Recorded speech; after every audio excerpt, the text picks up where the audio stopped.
Hello. Good morning. Good morning. It's time for Title Tuesday. Hello, Will BB. Thanks for the year, buddy. 12 months from Will BB1234. Yeah, the main question is it a 6.5 plus kind of day? Is it really? 6.5 is the bookie line. Are we taking higher or lower? At 6.5, everyone loses, including me. Is it higher or is it lower? Title Tuesday starts in a minute. Eric's going to play the later Title Tuesday today.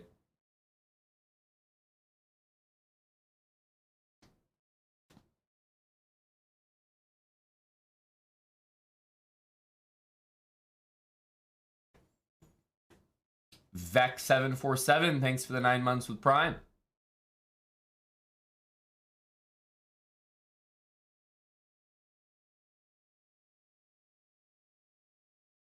All right, it's a deal, Spenny. It's a deal. Hey, Captain Feathersword, Benjamin, David, Royal Fork, Dawn the Second, Brienne. All right, 25 seconds till Title Tuesday. Let's do this thing.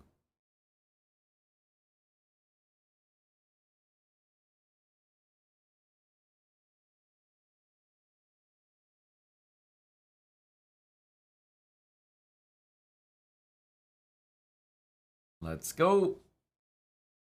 Got to get off to a good start.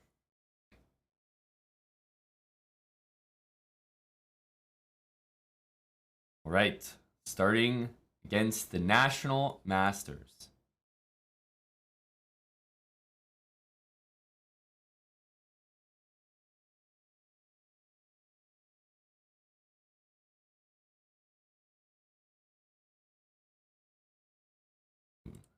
'97. Something a little different.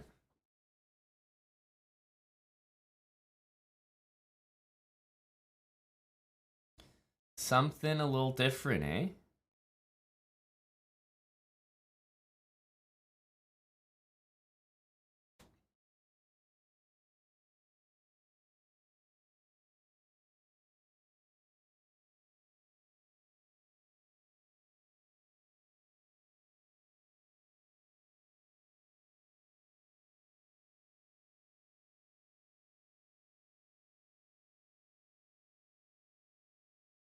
F5. I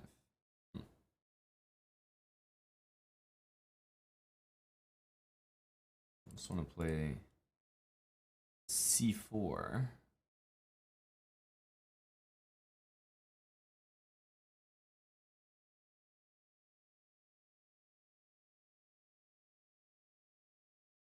Suppose I can't really take that.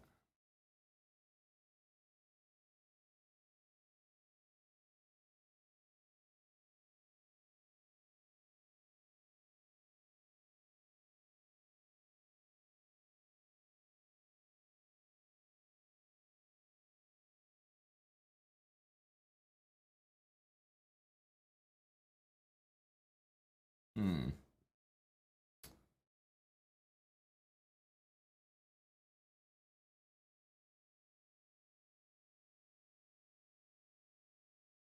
Not the most stable of positions.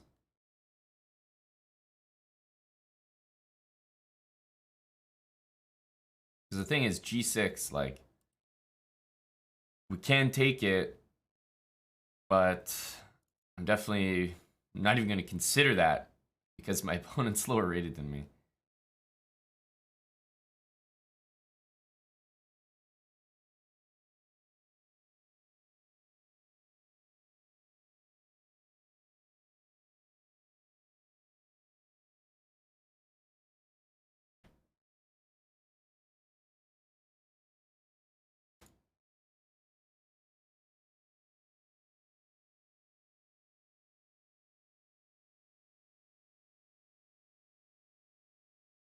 think if he moved the bishop back this way, we had some knight h4 stuff. So I think he made the right decision. I had to take with the knight because it was hanging.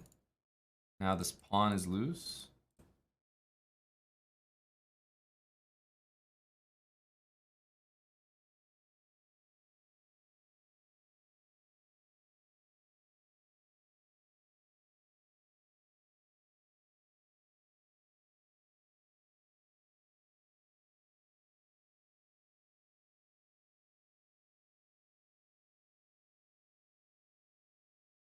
Knight b6.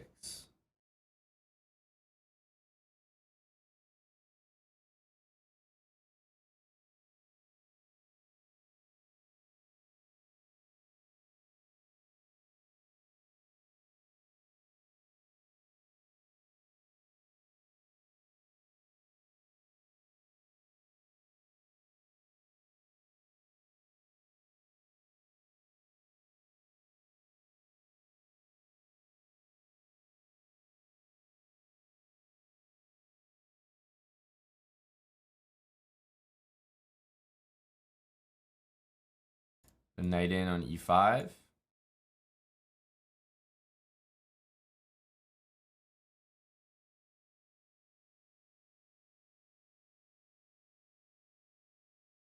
Not sure where I want to, if I want and where I want to double. So just doing this for now.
Should have gone there.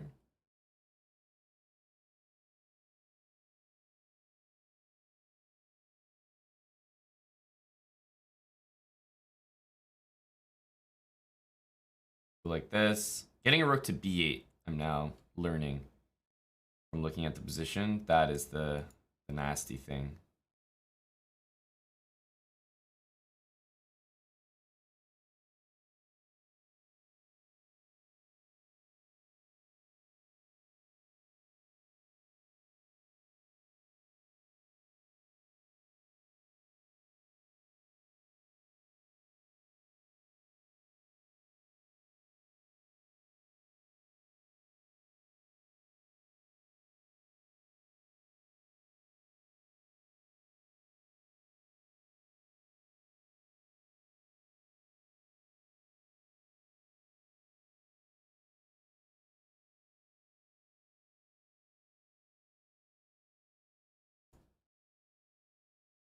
Wow. Amazing.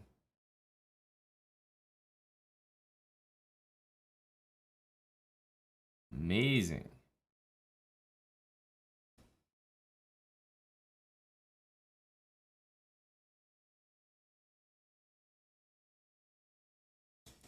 And we have to try to win it, but we're going to end up losing it because of this.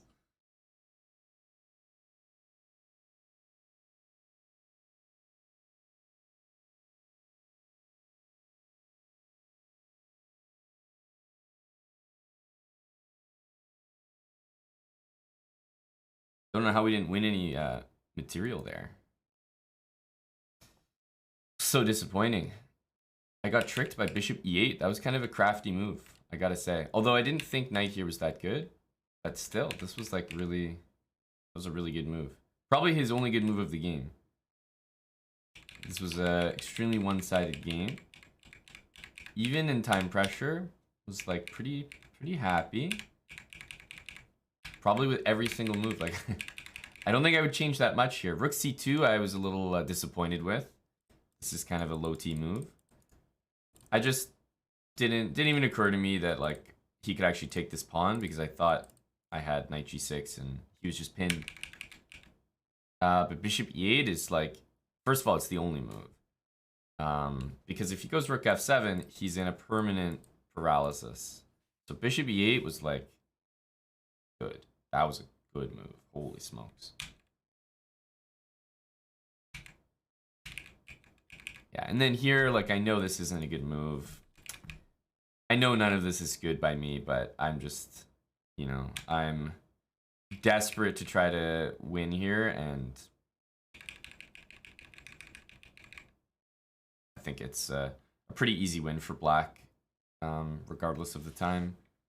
But the best case scenario for me, even if he takes this, is like, I mean, this is also lost, so we're not doing that much here anyway. Can't be too upset with that. Pretty much outplayed him for like 40 moves, and then he played a really good move that I didn't see. Bishop e8. And it's just equal, which is essentially like a win when you're playing me, because I'll be frustrated and why the hell didn't I win? I was winning before. And then flag probably.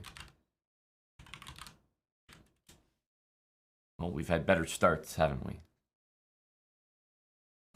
This move was nasty.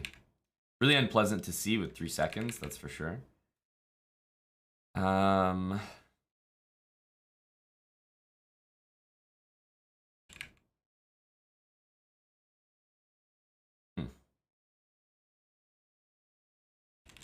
Yeah. Rook c2 was just a really bad move. Move the king somewhere. This is hard for him to deal with. It's pretty much game over. But rook c2, I'm almost more upset about than the other move. Rook c2 is like a complete lack of understanding. It's such a panic move, like rook c2. Trade pieces. Just move the king, right? That move was the bad one. Rook c2 caused everything to go awry there. Rick Chess Mexico. Hey, Rick. You're what we call a rebound game.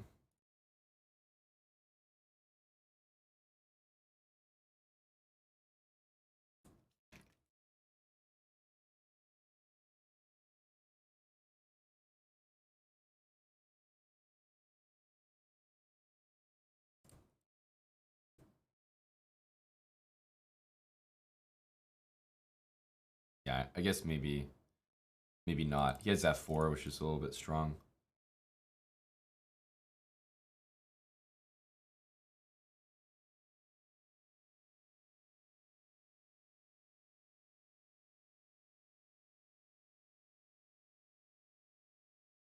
Go knight b6. Hello, the truth. What's up, dude? Devious Coconut, thanks for the 17 months. And Blink235, brand new Prime. Thanks, Blink.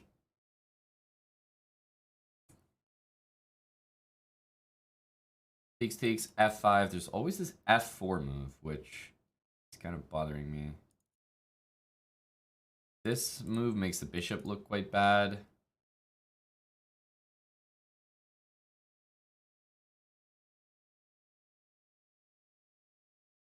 I think such decisions are necessary.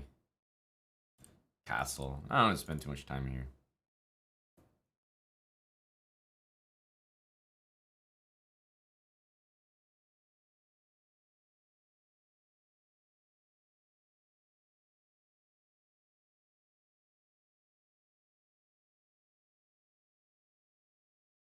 And we definitely have to take that.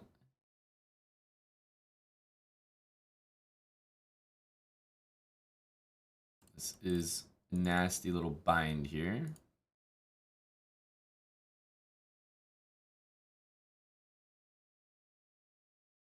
For now, at least I can take on d5 if he does that.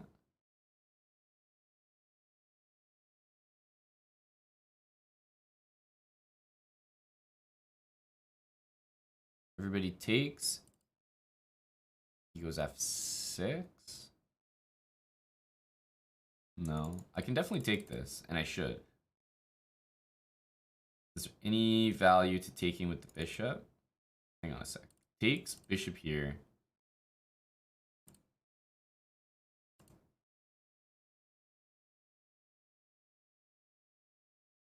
I should definitely be taking this. Okay, well, I'm just up a pawn here.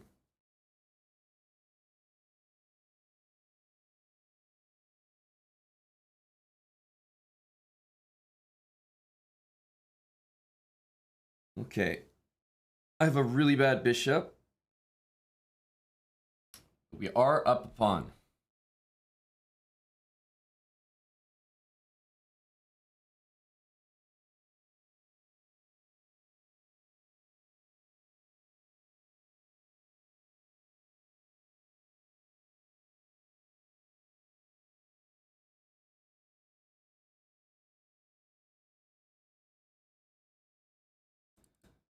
So he wants to put the rook on d5, I'm seeing.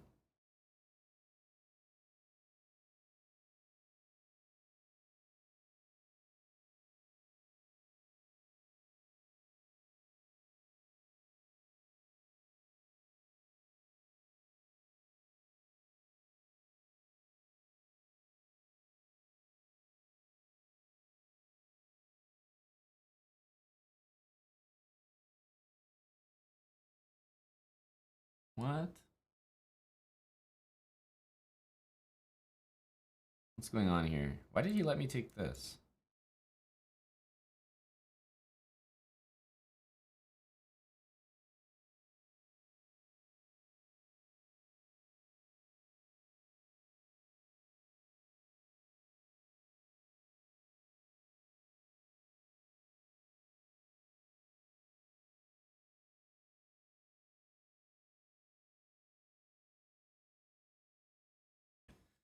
It's a big mistake.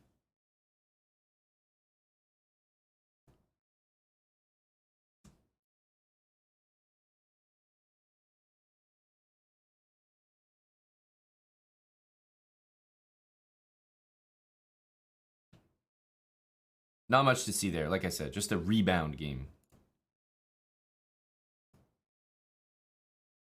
Just a hit it and quit it.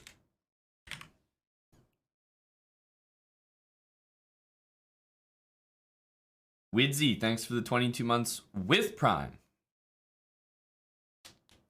Yeah, that was from I don't know, was it 1 or 2 weeks ago? Matriarchal, our latest YouTube video.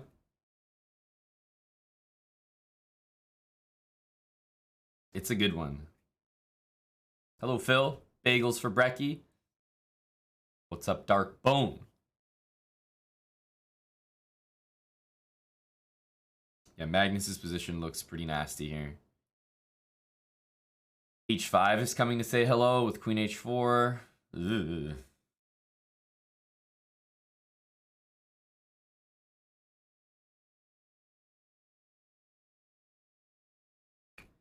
Nasty.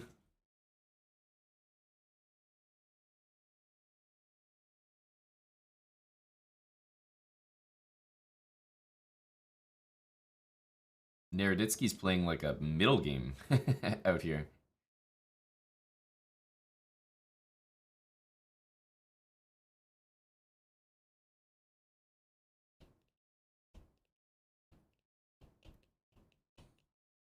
Yeah, this looks really, really nasty.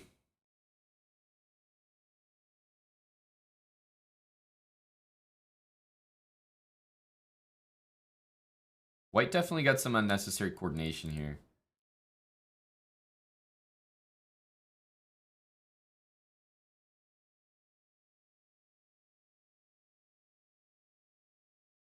G3. There was maybe bishop B2, but then I realized the B4 was hanging. Ooh, that's unpleasant.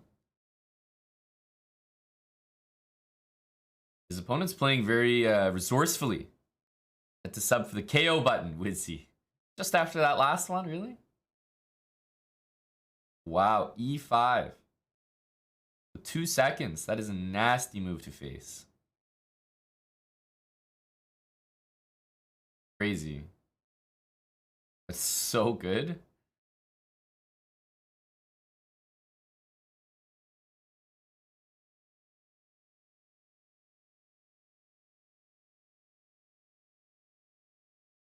I don't know how Danny even survived that one. Impressive. Impressive. I would have panicked for sure.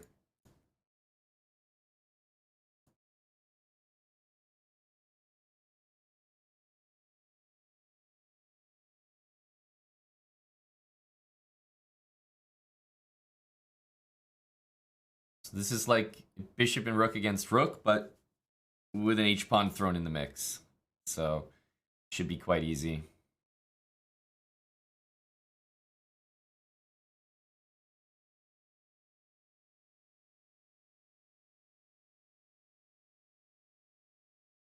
Oh, our buddy Aryan is fighting here and winning.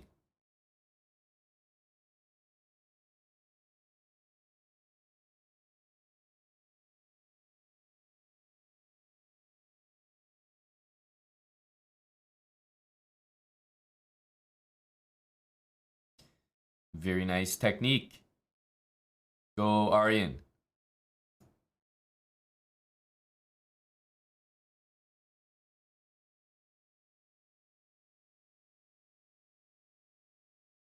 Is Black gonna lose on time?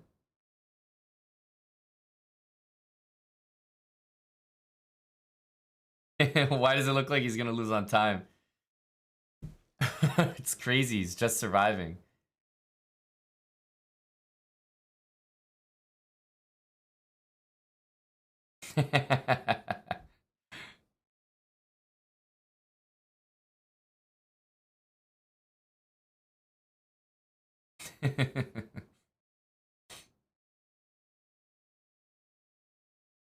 Wow.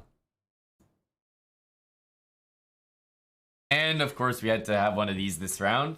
GM99, thanks for 2 years with us. 24 months.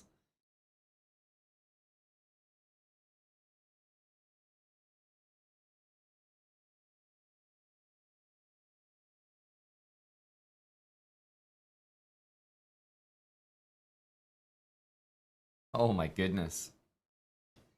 He checkmated him. What the hell? After that, all that. Must have been close to move 50 if it's the last game of the round. Right.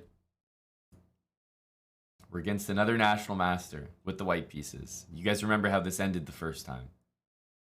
To be honest, I thought we played a really good game, but we got hit with a thumping move near the end of the game. Oh, this guy's just going for it. I don't like it when people play this quick because it's like, what do you know that I don't? You know? What do you know?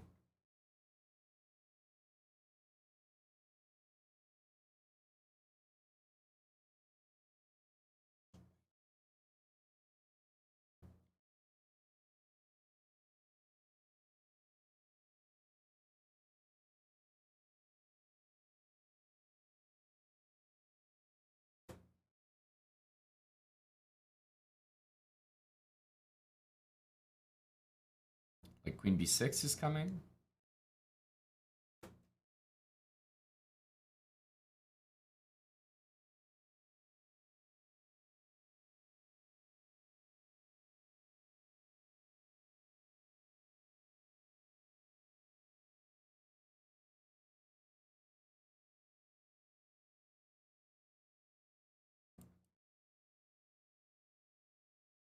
I feel like that's the move a lot of the time here.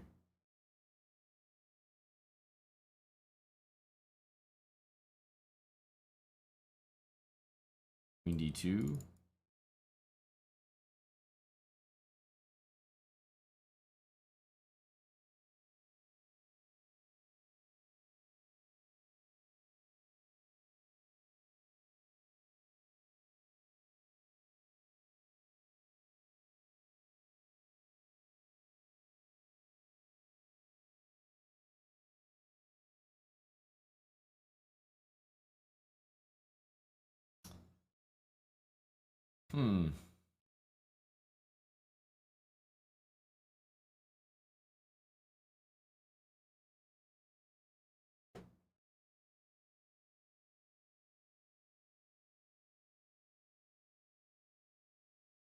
No idea what's going on here.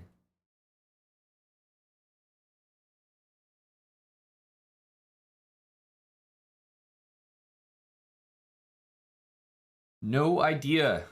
Like I said, when people start playing the opening quickly, it's not a good sign for the old man here.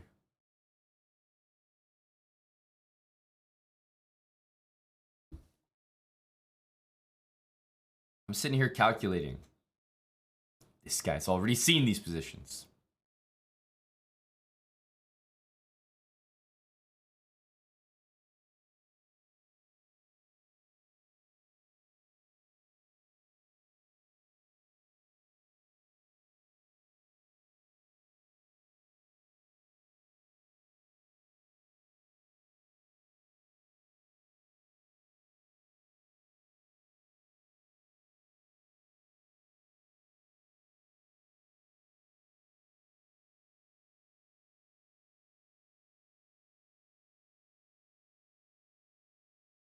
I got an open H file. That's about it. That's all I can report here so far, guys.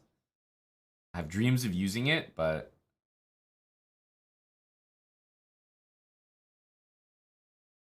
so far those seem slightly difficult to realize. Yeah, I still got 53 seconds left. Loads of time. In fact, I'm almost up on time, considering my 2-minute handicap. Not that, Paul. Thanks for the 14 months with Prime.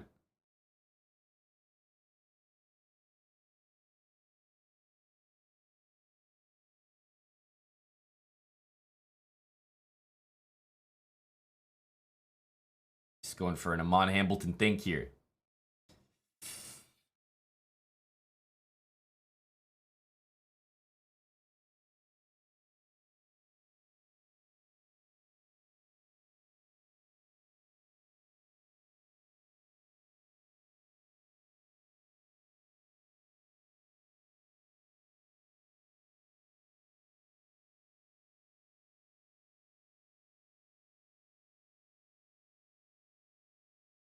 Pawn takes and d4 would be nice, but I just don't think I can force d4.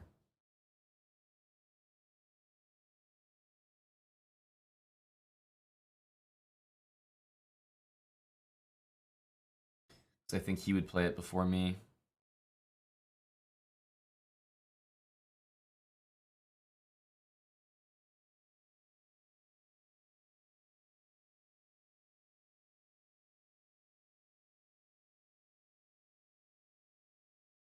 Knight e2, g4.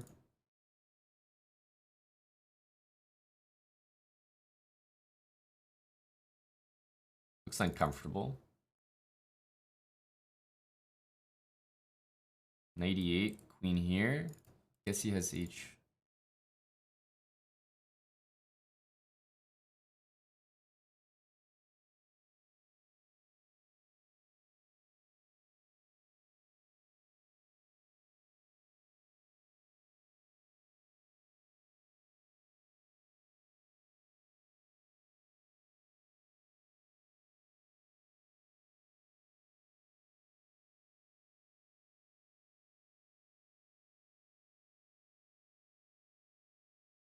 I want to stop him from moving the f pawn so that it's not easy for him to escape.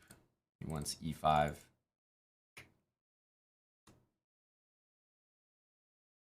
Damn it. With time ticking, I couldn't prevent it. He was going to play e5. I was like, eh.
okay. Bit of a strange endgame.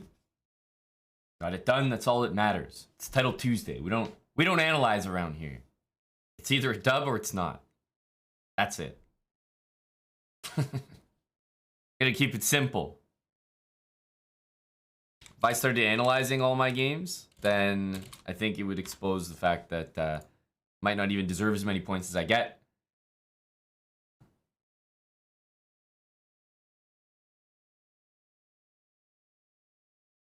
So we take a dub and get out of there quick.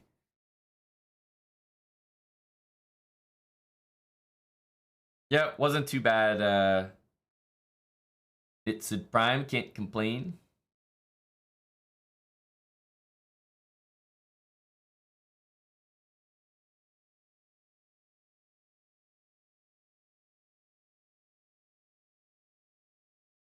Magnus shows the technique, even though the king is way cut off. Now the king goes up.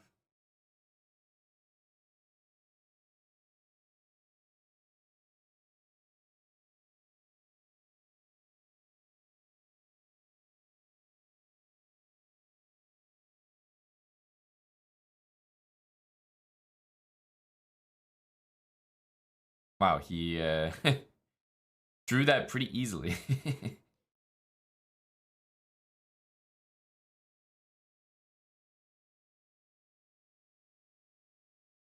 Two bishops against the knight. If I'm not mistaken, this endgame is winning. I can't remember. It depends where you start with the knight and the two bishops, but it's like I think that it's possible. Maybe I'm misremembering this, that it's winning, but you can't win it in 50 moves with perfect play.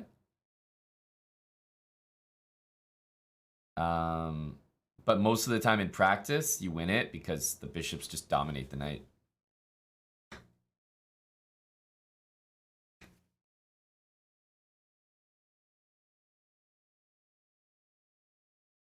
Oh, wait a minute. Oh no, there wasn't. He was shuffling the pieces. Yeah. Okay, and the bishops win.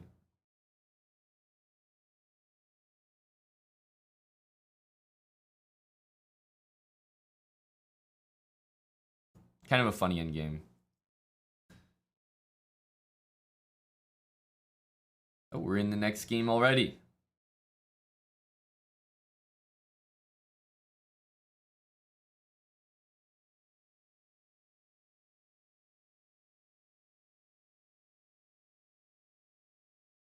Okay.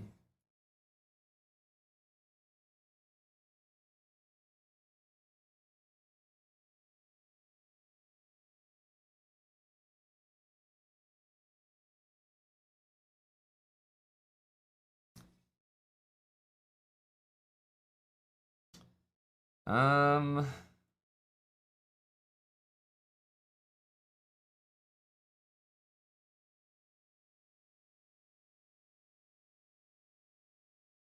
What do we want to play?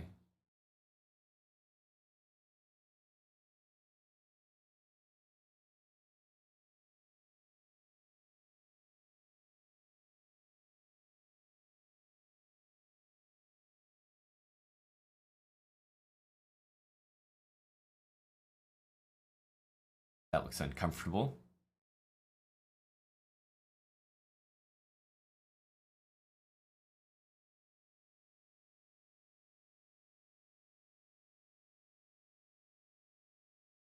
To have the bishop here and not do anything with it is a bit disappointing, to say the least.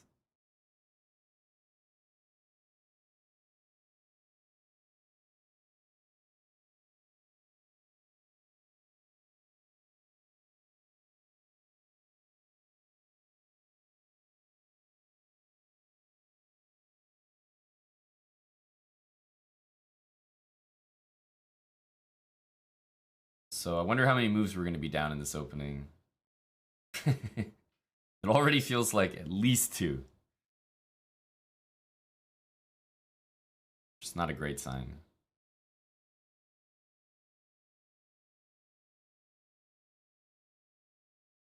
I think I'm probably going to give this up just because 84, and this looks a little uncomfortable.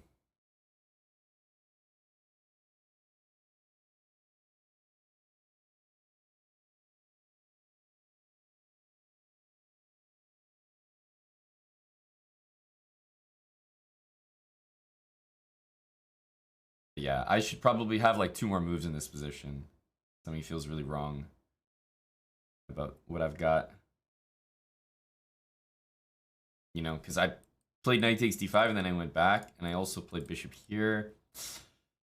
And I didn't actually end up taking after he played a3 or something. I took on my own terms, which is not good.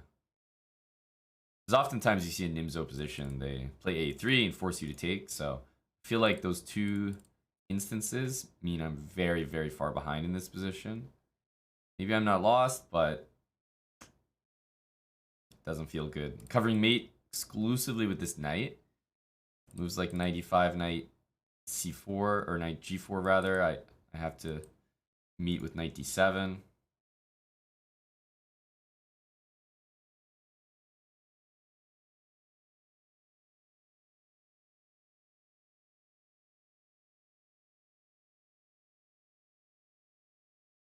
And I'm eyeballing bishop a6, which is part of the reason I played b6, of course.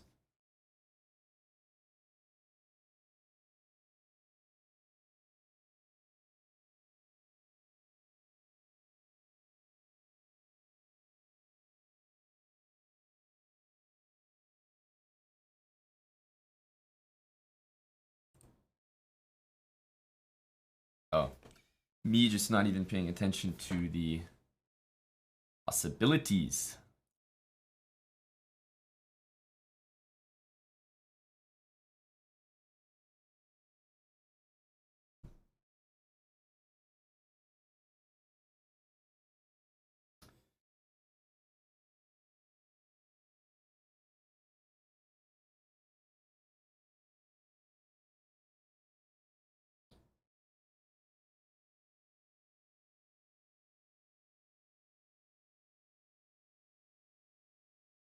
Kind of the don't like to make moves like this. This pawn is extremely tender. This move just kind of wins.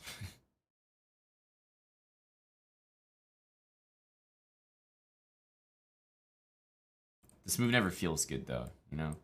Usually if you're moving your king, you like to go to h7. It just feels a little more connected.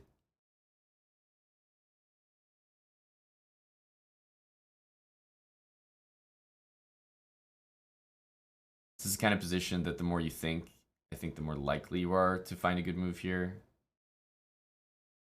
But me surviving this position is just gonna be lucky. Yeah, so this, I mean, that one is just always there.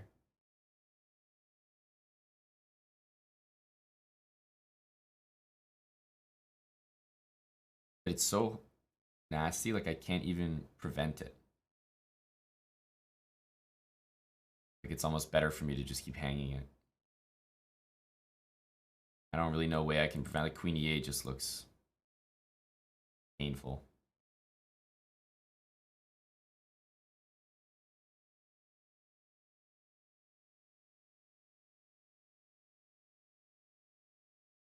Hmm.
Okay, that was a good resourceful game.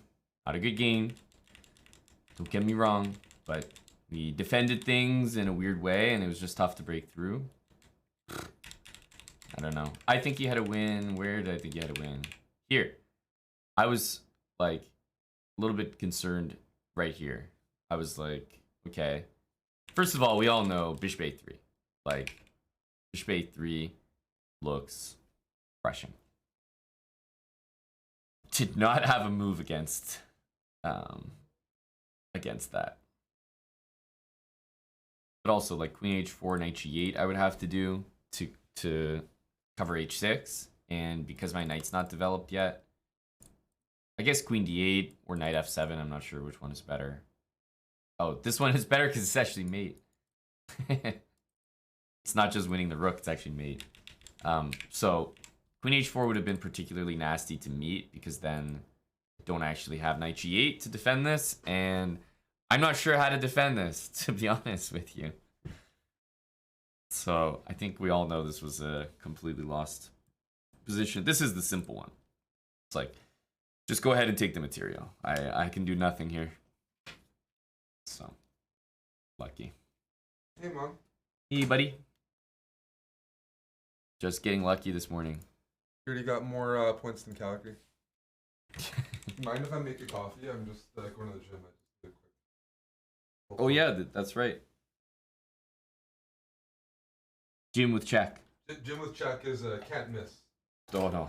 So I cannot miss gym with check Manarov. See if he can still pick up those weights at 31. Oh hey McNaster. Missed you in the class on Friday. Was McNaster truant? Yep. My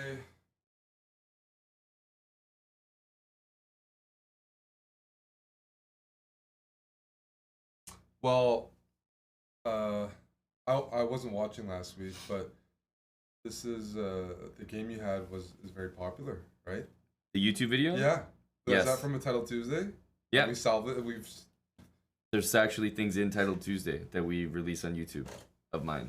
No, but this one is kill. This is great. This is fantastic. I missed it. It's a sample size over like, over 200 over 52 Title Tuesdays. Maybe there's one salvageable game. Wait, Mick was at class. Sorry, he was like a few minutes late. Sorry, Zon Jones wasn't there. Mick was there. Mick was late, but he was there. Zon Jones was missing. I get them confused sometimes because they're from Ohio. An easy mistake to make. Two gymmers from Ohio.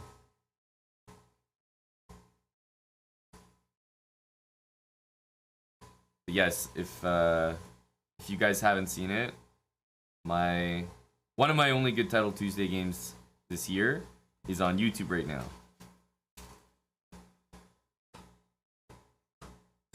Hello to Dustin. Scotch Zero, thanks for 41 months with Prime.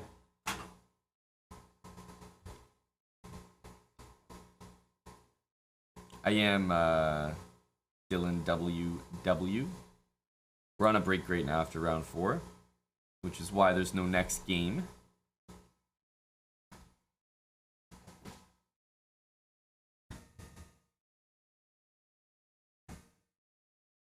Pretty good. Yeah. Yeah. You tried it? Yep. Dill, That's small and that's nice. Dill did a good job. Yep. That's good. Good. And I think he brought these in that way so that it's not as wide. Right. We're transitioning from wide chairs to skinny minis.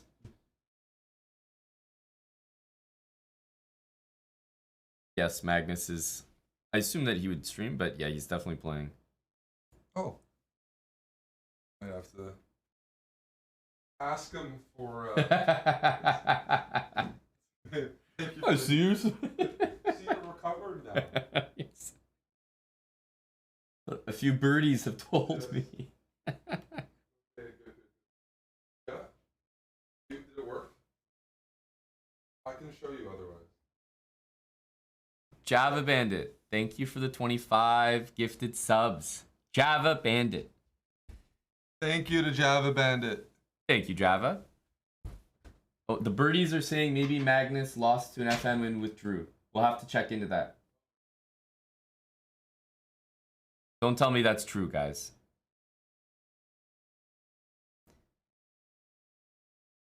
Don't tell me that's the case. Tell me it's a lie. I lost to an FM. I didn't withdraw. I don't think he withdrew. He probably just lost, and he's going to win on the rest of his games and come first. But of course, it's possible that he lost the game. But remember, there's a break right now, so I don't know if withdraw is the most accurate term.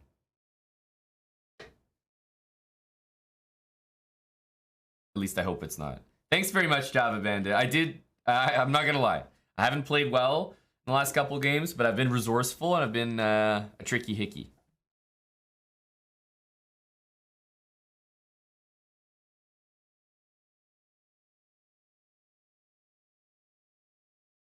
Thanks for the 25 subs, Java Bandit. Hello, Dr. Lord. Hello, Neil. Good morning, Neil.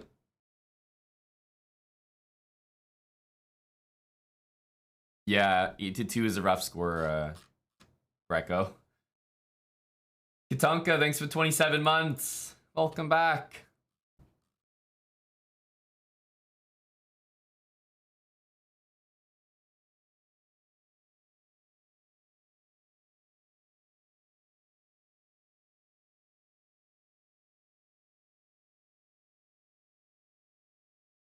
I don't know about help my chess, Wild Hacks. We have to be more careful with the language, you know? It helped my results, maybe. Although, you could say that 3 out of 4 is fairly common for me. But I'm not sure it helped the results. Or sorry, I'm not sure it helped the chess. Help the results is the most I could admit.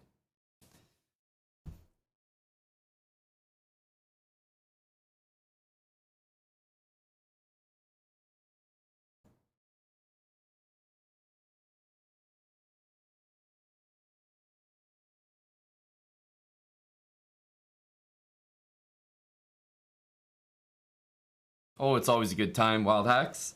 Always a good time watching the Edmonton McDavids put up points. Ottawa beating the Penguins. There's something very sweet about betting with someone. They're losing the entire game. They're depressed. Their team finally scores to tie it up. And then they get excited, and so they bet more. Like, okay, now that it's tied, I'll bet on my team again. And then you bet more with them, and then their team loses directly after. It gets scored on. It's one of the most satisfying betting feelings. For sure. Basically, their team caused them to lose even more money.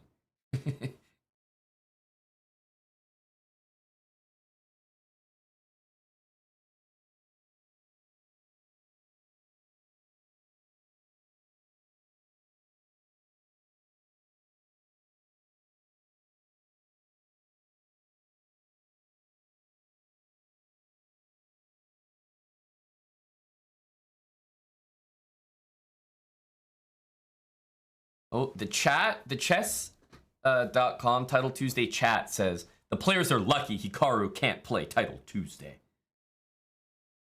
Oh, we got our buddy.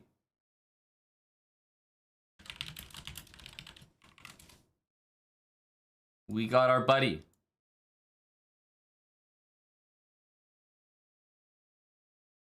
El Tari.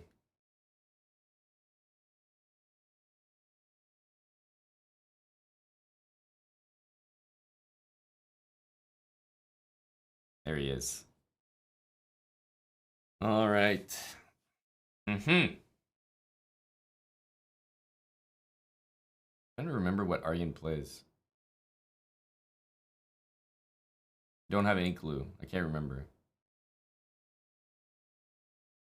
Like against C4? He's a principled player, you know? Nothing crazy, nothing fancy. Just good, solid, rock hard moves.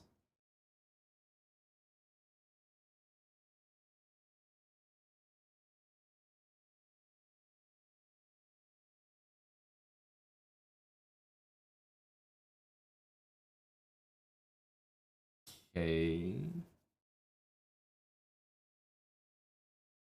You're gonna see knight c6.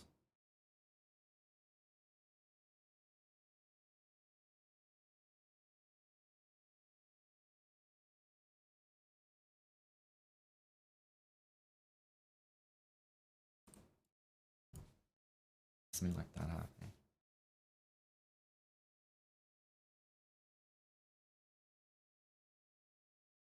Let's bring the knight in.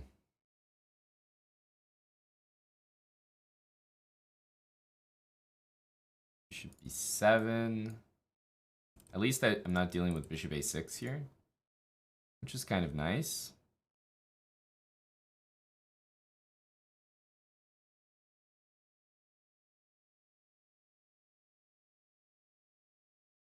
Huh.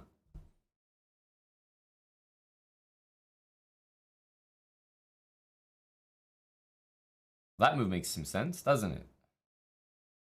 It's a good looking move. That is a good looking move.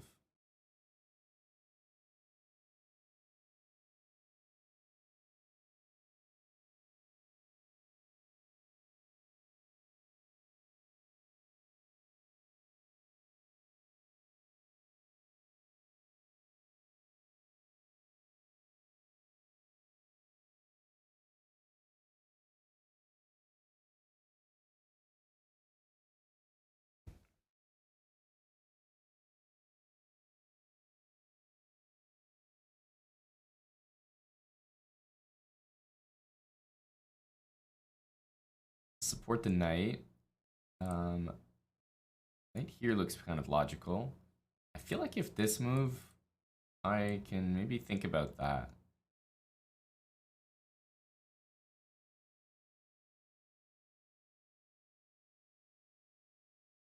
Yeah, I think that move makes the most sense.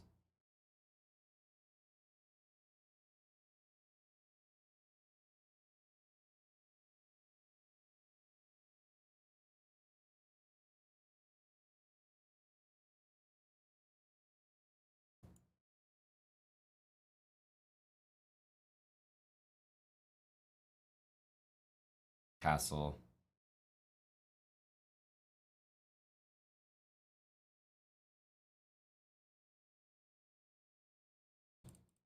Hmm. B5 is interesting.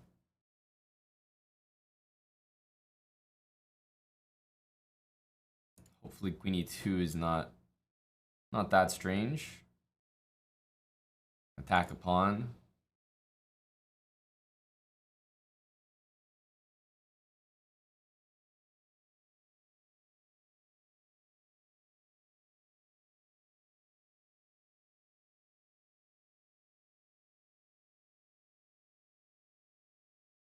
Bit of a slow game thus far. Timid. Timid.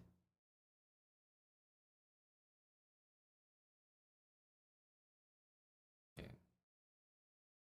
Got some h5 ideas. Of course, the knight can jump here, but it gives me access to a whole other bunch of moves.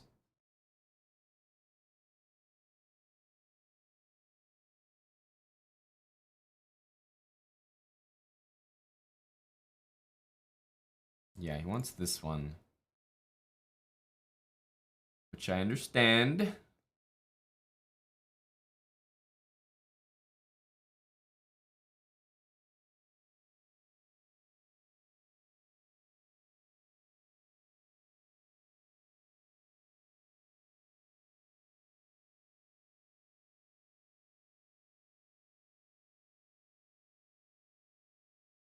It's definitely possible he plays f6, but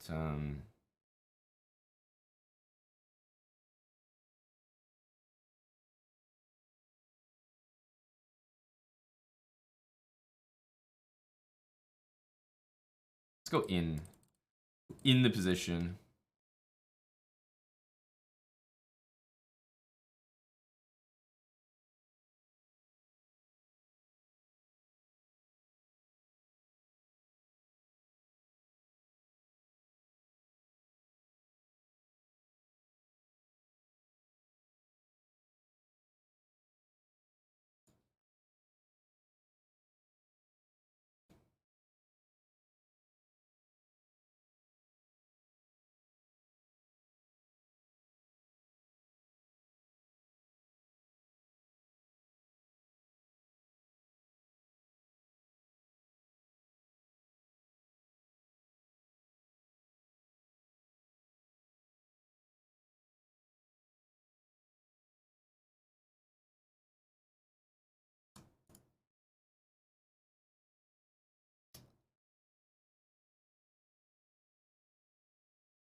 It doesn't feel good to do this move. It's pretty much losing on the spot.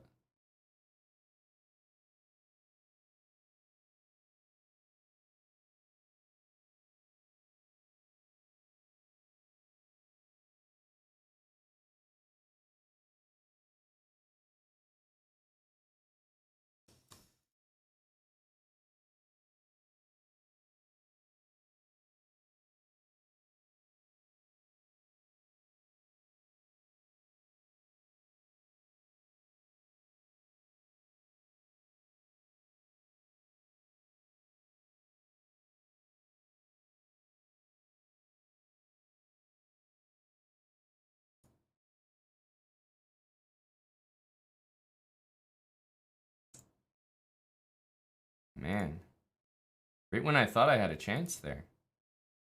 I think that was a kind of forced tactic once the bishop got to f4. I don't think I could have avoided it. Yeah, it's actually kind of weird. Here, bishop f4 is actually like a forced win of my bishop. Strangely. So, but the problem is bishop takes f5 is definitely not the right vibe. I should have tried this though. This is like, I guess it's trickier. I regretted the only move I really regretted was rook h1. I knew I was doing well here.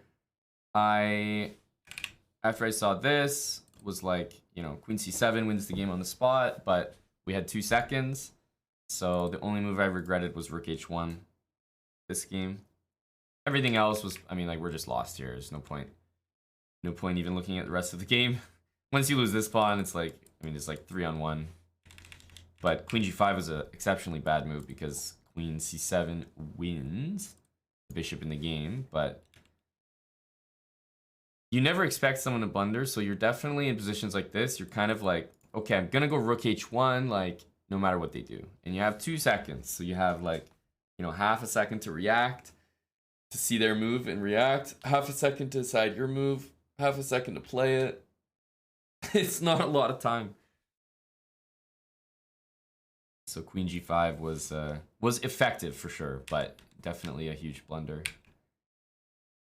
Because without queen g5, I don't know what he plays here, but I'm gonna go here. I'm gonna reroute my bishop to e5 or f4, and maybe even just simply double the rooks on the h file. So I really liked my position here, and I thought we kind of outplayed him, maybe marginally around here. I wouldn't use the term outplay, just more like I had a plan, and turns out my plan was probably good. Of just taking, going f3. I like this position, that's all.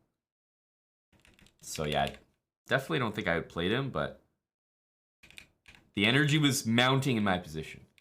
It was mounting. Rook h1 was just as bad, if not worse, compared to queen g5. Oh, disgusting. What a point left on the table. We were a move away from 4 out of 5. Just a single move. Basic tactic missed. Habits. Failure. Held back a year. Very good game. Shouldn't have got so low on time. GG to Buddy Aryan. Thanks Darkbone for gifting a sub. Oh, we're back to the CMs. This isn't good. Brandron, thanks for the 3 months with Prime. Coney Money, or Coney Money, thanks for the 14 months.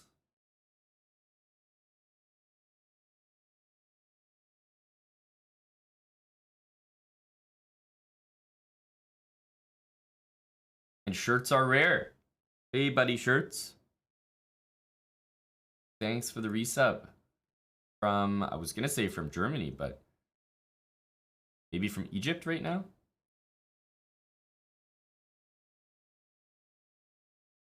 The CMs usually know a thing or two here.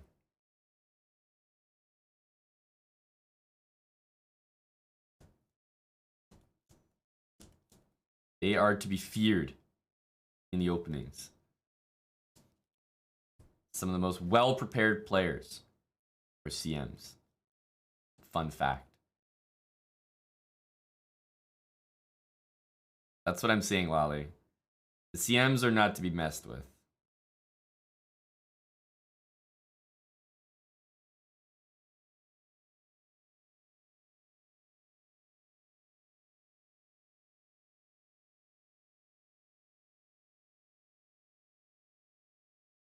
Even this looks good, but like still not that good, let's say.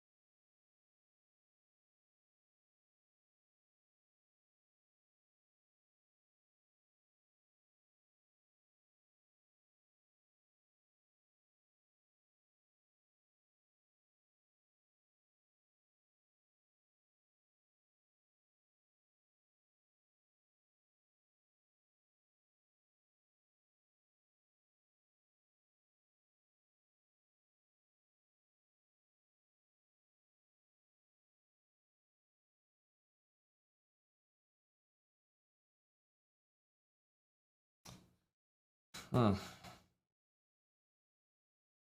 do we do about this plan of just like winning this pawn in the middle?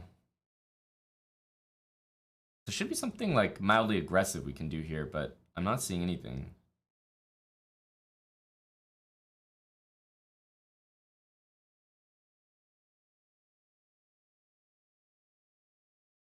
Because he's always threatening this. It opens the H file for me, but I don't know what it does past that.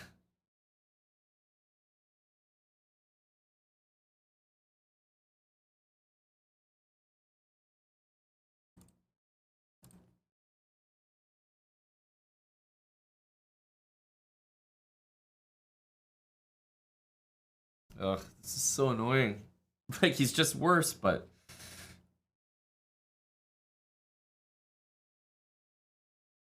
He's gonna win e5, and it's gonna be a very competitive game. Don't know how to prevent that.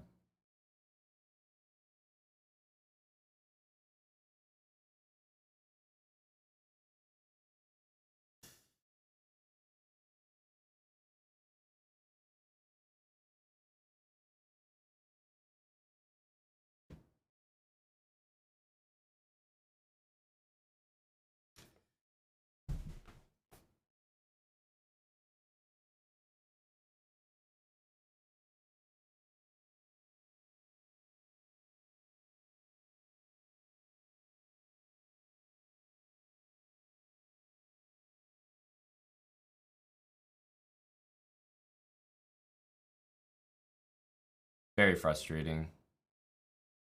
Like, this position isn't bad, but I'm just not convinced this is the best I could do from the position I had. Which leads me to believe that there must be something that was missed, which never feels good. Wow.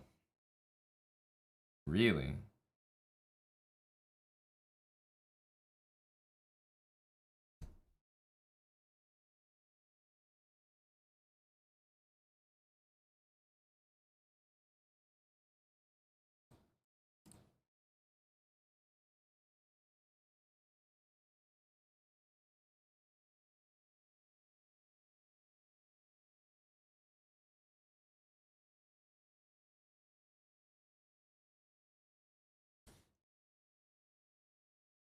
Taking the dark squared bishop is like 10 times better than taking the light squared bishop here. Light squared bishop is pretty bad.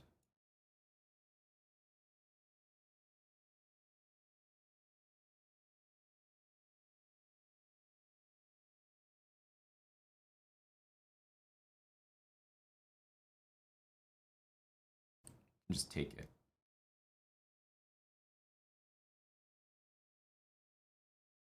Now our rooks get in, which should spell trouble.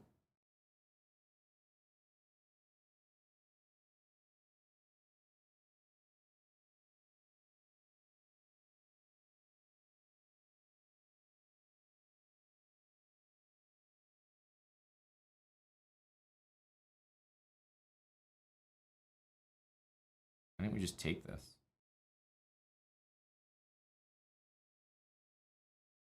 Threatening mate.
I don't know why I didn't take the rook. Okay, now I'm going in here. Now we don't care. Now we just go in, I think.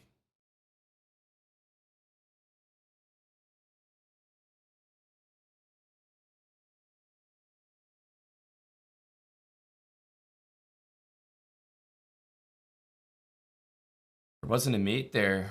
There was a win, though. Ended up flagging. It's annoying. There was a win here, though.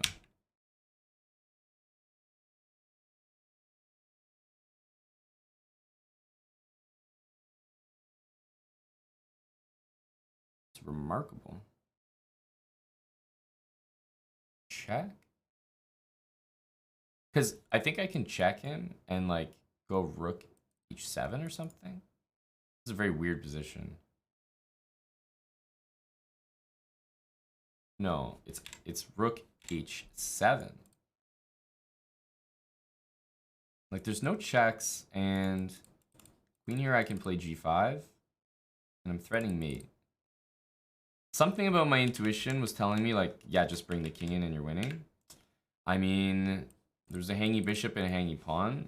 Of course, I'm not really paying attention to what movie's doing. I assumed he would do something else, but I was convinced this is winning. Apparently it is, but definitely not in a way that makes my job very easy right now. Like, finding that win is a little, let's just say that it's basically, like, lost because I have the time to work with, or that's working against me, and it's just unnecessary. I think if I had assessed the position here, I would have understood that there's checkmate and the bishop is hanging, but I was just baffled that he didn't take this because I guess I thought I might still be winning, but I wasn't sure there. I don't think I'm still winning anymore. I had really dropped the ball a little bit. Man, I've been playing like all the games that I've played poorly in, I've won today, and all the games that I've played well in, I've lost. So I don't know what that says. But you definitely feel lucky when that happens.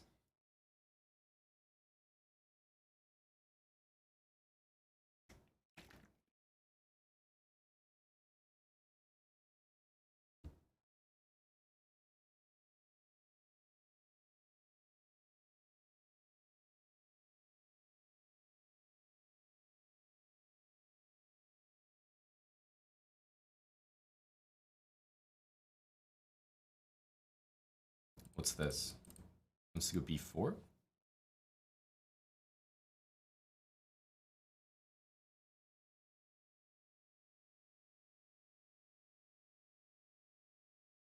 Thinking maybe knight a4 was an idea, so I'm gonna go a6.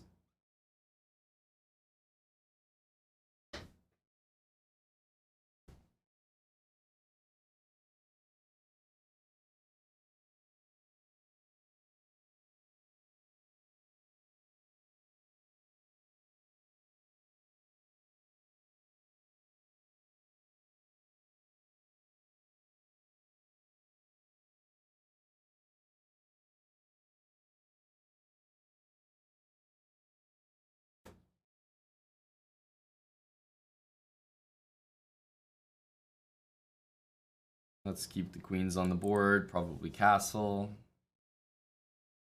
There's a funny bishop e2 move coming up.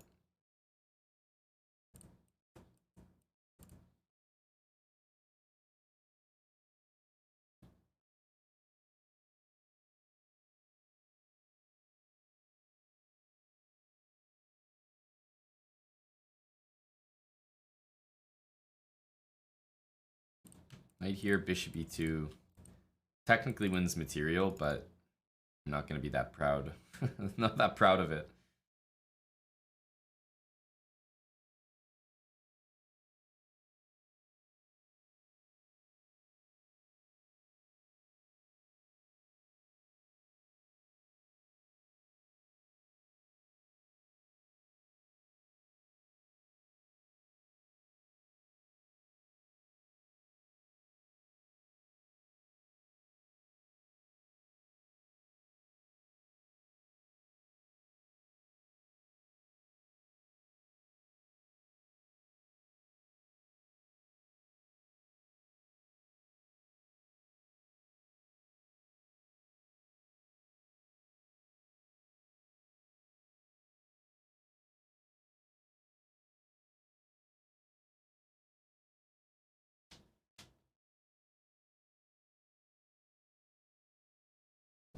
Hello, Bazmaniac, and thank you for the 29 months. With Prime, I should add. Cheers, buddy. We're in the process of trying to make this position work.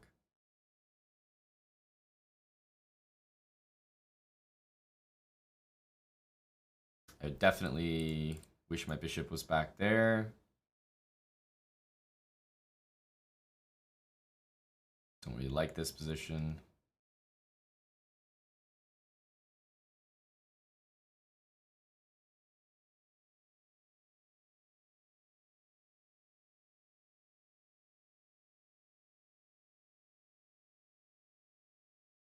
But at least if he plays this, his e5 score will be quite weak, and the endgame is kind of set up for me to succeed with the bishops, at least.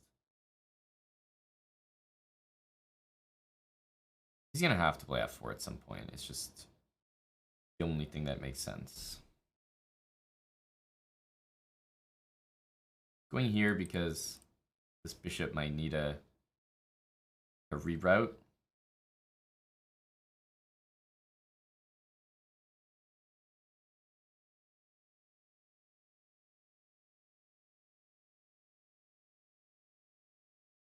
King f8 could be a little bit greedy. It's kind of going into the line of fire.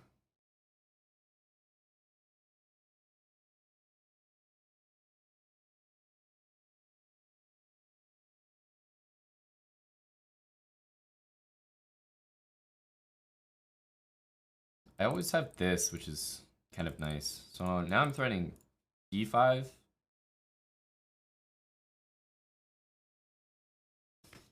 This move, I admit, I didn't even really stop to consider.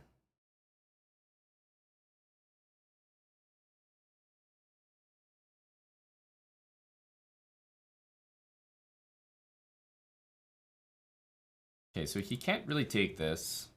I don't think I'm going to get adventurous and play something like that. Might lose on the spot. Knight d7, e6.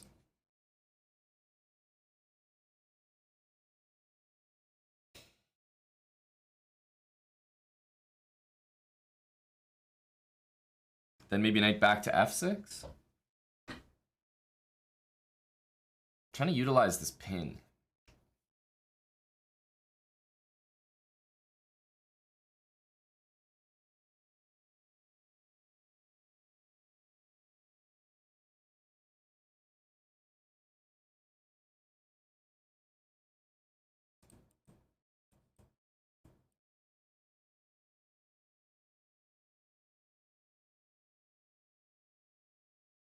Now there's b5 as a threat.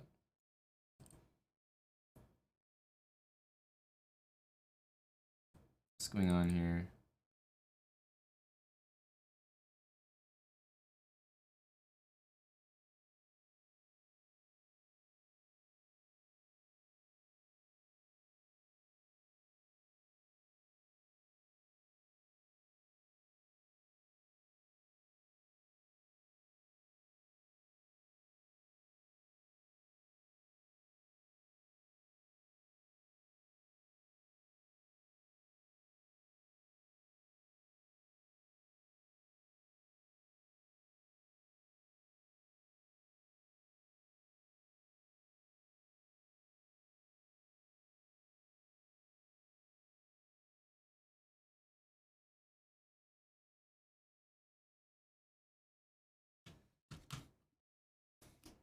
These wins feel unimportant. It's the points left on the table that matter.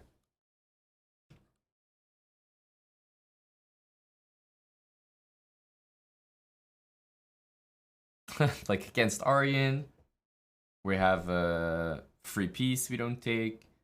The last guy, we have mate and a free piece we don't take. It's like, okay, you know, we lost the first game at Title Tuesday, it happens. Well, we won 3 games. But then we just lost 2 for no reason.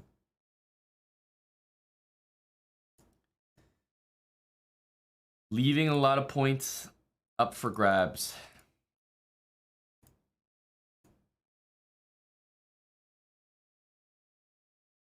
Magnus with black. Is he going to trick this somehow? Well, why did he just give that pawn out?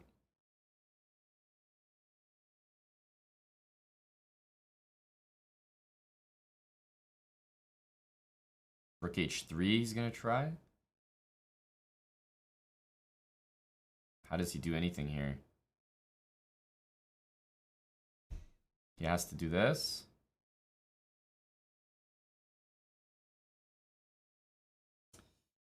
Yeah, I mean, you pretty much got a queen here.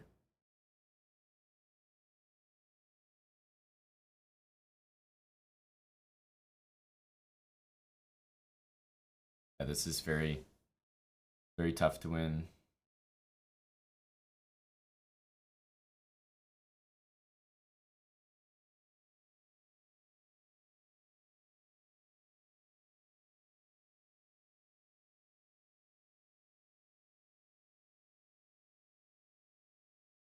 Tough. It's not easy out here.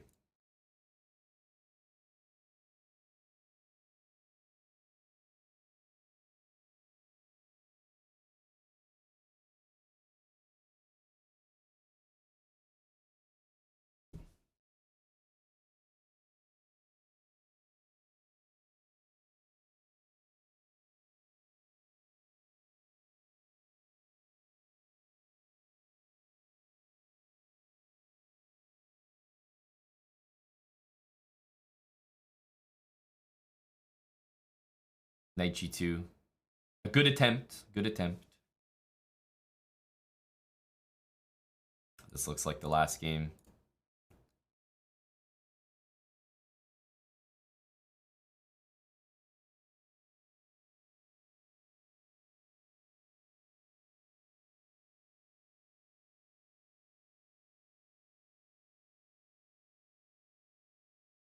All right. Pop off. That's what we need to do. Pop off this game. J-Dog Slam Jam. Thanks for the 2 years with us. Our points have been non-existent today.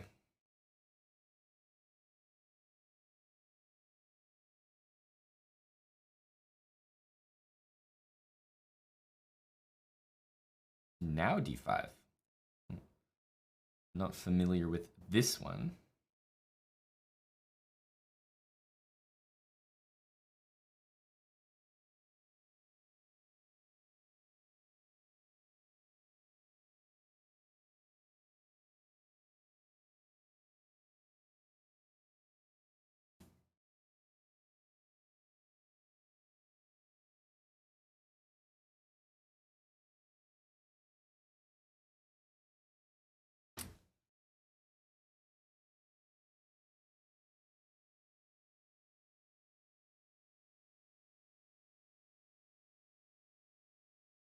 Why does it feel like knight b5 is a move here? I'm going to learn the hard way that it's not, I'm sure.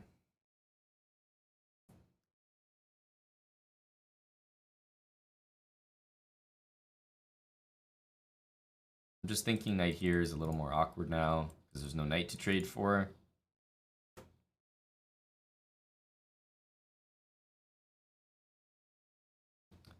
h5 we step back. Okay, knight d7. At least that's the square we wanted him to move to.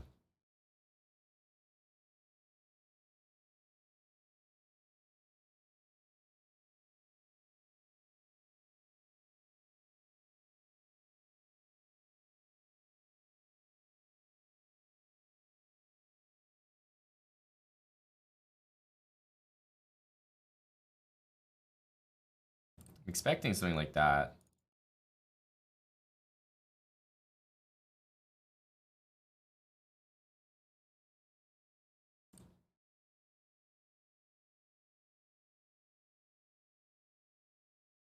Okay, it looks like f6 is coming.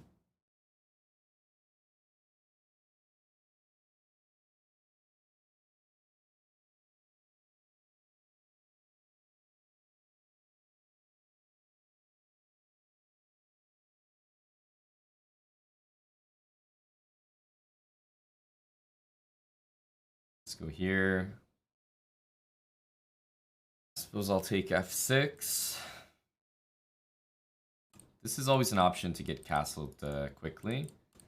It's going to stop it with b5.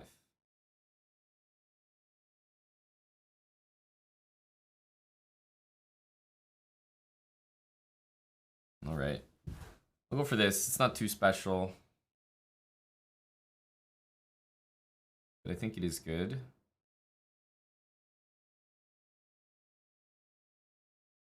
Also, because afterwards, I'm threatening to just win this pawn on b4, so hang on a sec.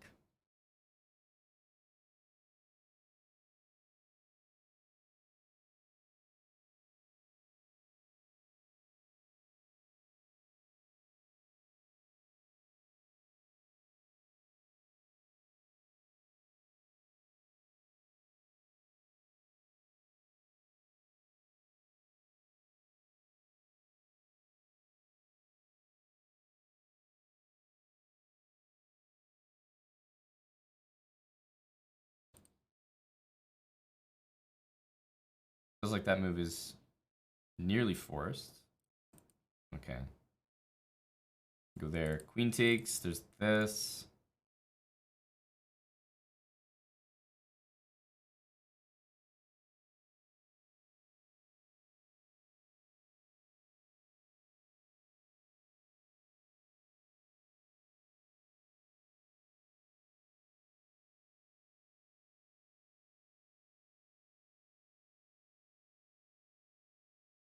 Can't take this.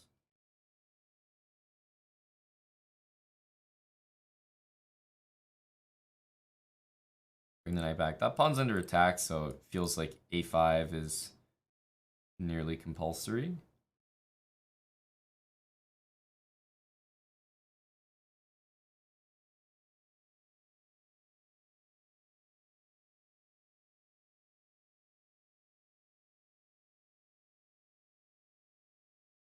Okay, I have a great square for my knight on e5. Not much, I know.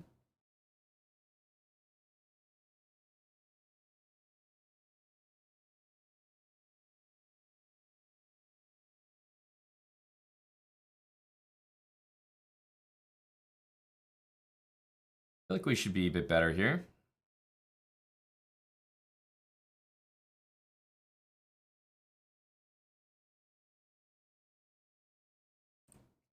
Wants that.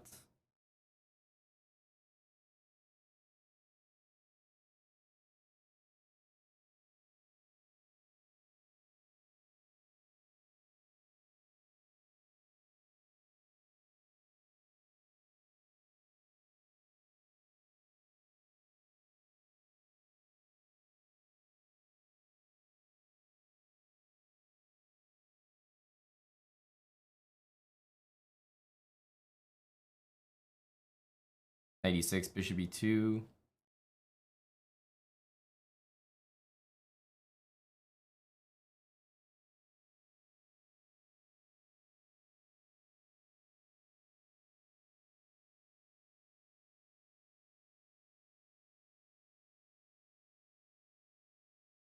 I mean, where is this bad luck coming from?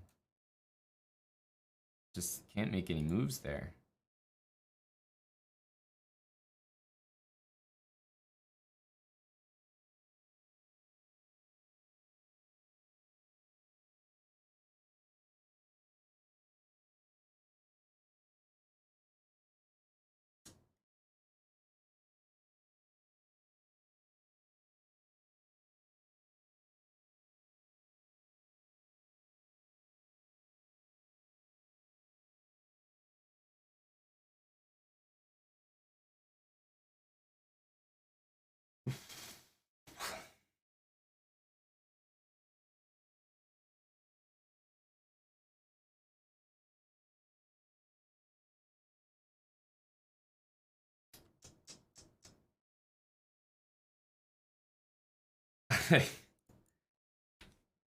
Every game is very similar. Like, we should be doing very well here. There's no doubt in my mind. White is, like, much better. How it turns into a position where we're, like, just worse. Bishop e2. Keep it simple. Okay, h4, h5 is a little, like... I don't know. That's not the most obvious to me. It feels like I should be getting castled or developed.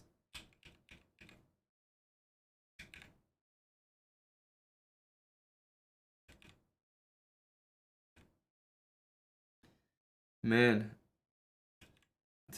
And now it's lost. That's the problem. It's like... It's not like I missed a move here. It's just like it slowly gets worse and worse. Now, none of this is forced, so of course I have a lot of like moves I could do instead. But it's just not even obvious to me that I'm about to be in a lot of trouble. I didn't have like a danger radar. But it's like these openings, like positions I'm getting are just a joke. Like, what is this? Like +2? Like this entire game is +2.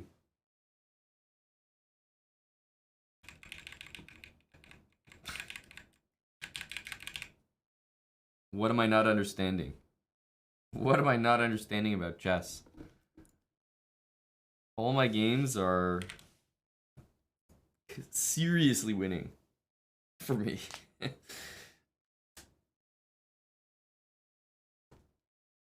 Ugh.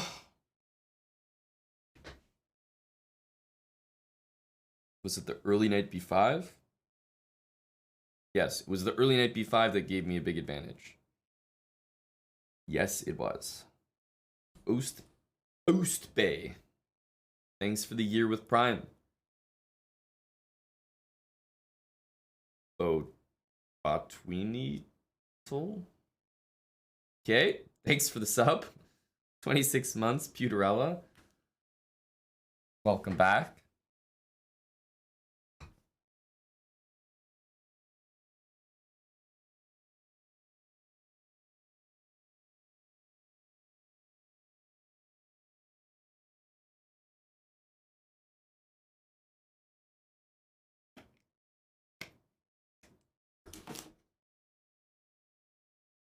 Weenie in a bottle? That's not a thing, dude. That's not a thing.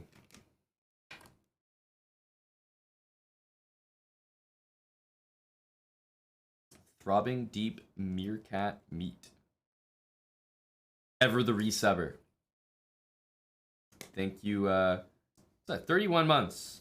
Thank you to Big Throb.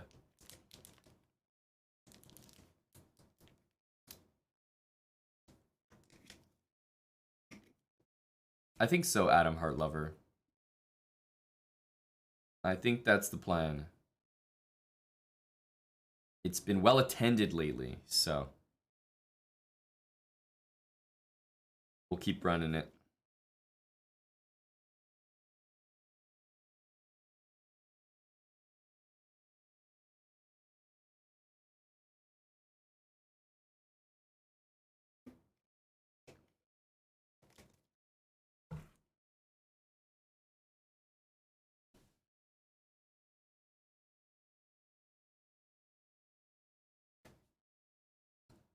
These breaks always take double the amount of time when you lose right before them. I think that's the rule.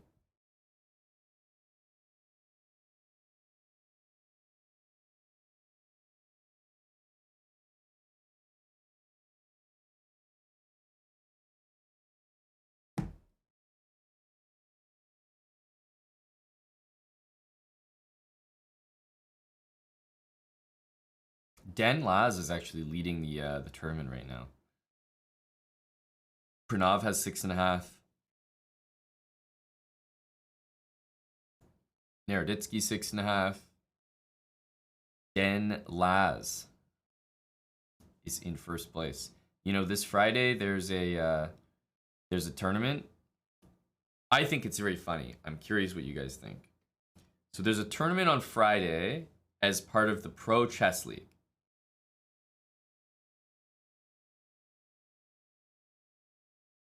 Now, everybody participates. You might be wondering, how does everyone participate? Well, it's a tournament for every single team to play. It's like an arena, and you put your team members in there. They never get paired against each other. You only get paired against other people. It's a 3-minute, 2.5-hour arena. And the top 4 scores of your team members get counted towards your total score, and you win prizes based on that. Okay, it's an idea, whatever. But why are they hosting it after teams have been knocked out? It makes no sense to me. You've got many, many teams that have been knocked out of the Pro Chess League, and it's like, well, actually, Anish Giri, now that we're knocked out, do you want to play a 3-0 arena to help the team? This is like some affirmative action arena. Like, I don't understand why. I don't understand why they're hosting it after like every team has been knocked out. Doesn't make any sense. If your team is like winning and doing well, maybe you're kind of incentivized and motivated to bring your team to the arena. But like, what's going on here? It's like the NFL Pro Bowl. Well, the Pro Bowl is like, there's literally Pro Bowl selections, right? So it's kind of maybe a bit of an honor to be selected to the Pro Bowl, like the All-Star game. So if you had like MVPs from around the league that got paid a little bit of extra money because they're their team's MVPs and all those players go into the arena, I could see that. Or if everyone on these teams was getting paid $5+ million a year, yeah, they might attend the Pro League game, aka the arena. But like, that's not the case at all. Basically, they're just like, oh yeah, just bring your team to the arena. Like, what?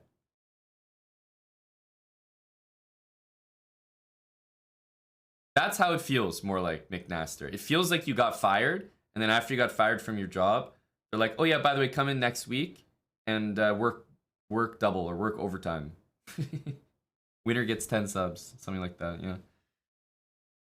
I don't know. It just doesn't make any sense. And the teams who have been knocked out, you don't get back in or anything. So like you're literally just playing this one day. It's just like super random. I just don't get it. It doesn't make any sense to me. So that's happening this Friday. I don't know. How are you going to convince your team members who like just lost and got knocked out of the season to like come back and play basically a bunch of like random exhibition matches? There's no motivation.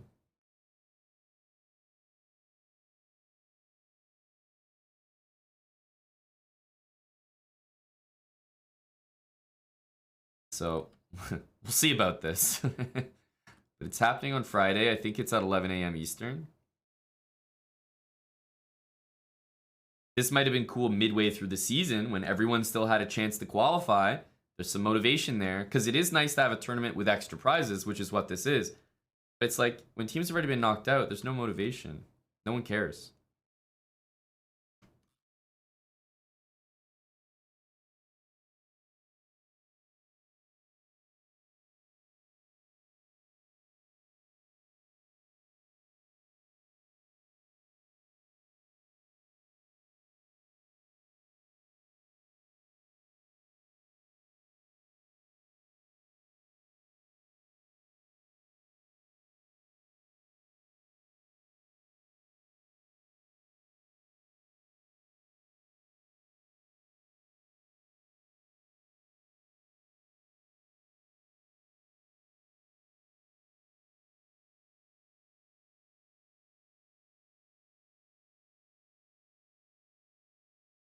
A4.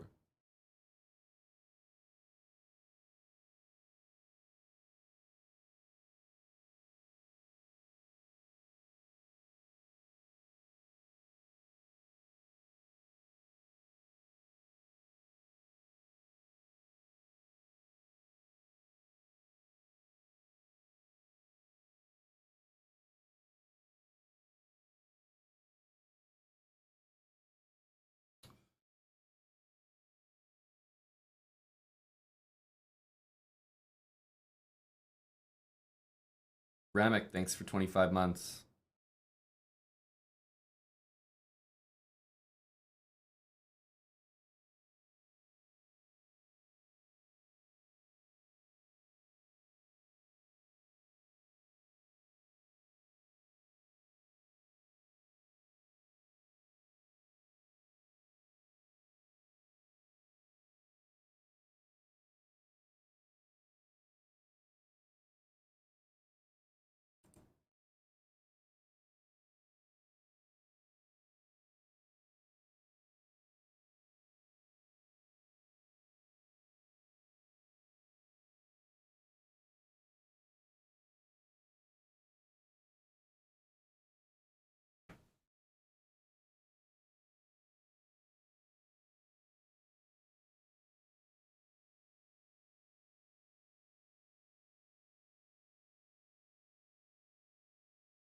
Okay, h3 is definitely nice to get.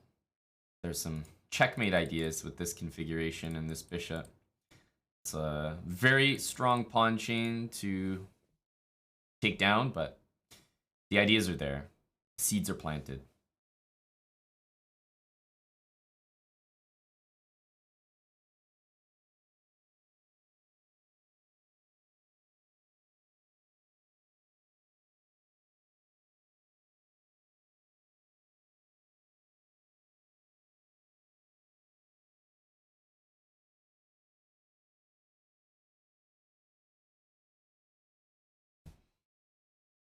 Hello, Thomas. I think that might just be you, buddy.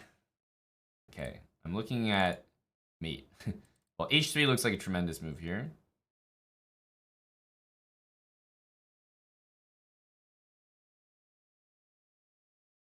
Cannot even begin to understand how this move is not super strong.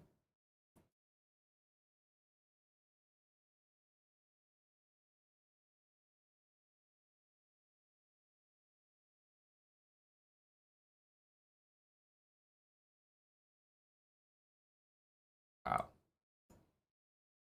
Queen takes.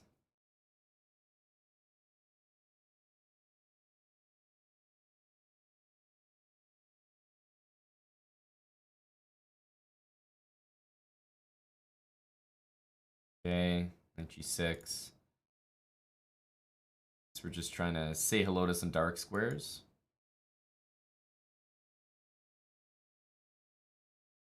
This is always, I'm keeping an eye on that pawn, keeping an eye on that knight. There's some pieces that are tied down there.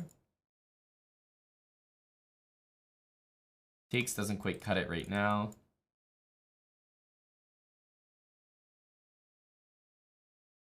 Okay, there's rook takes b2. Might be looking at this, but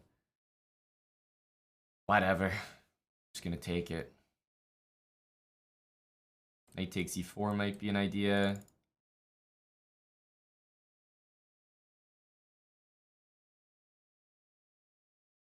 Okay, maybe a6 is hanging, but I'm not sure we care that much about a6 here.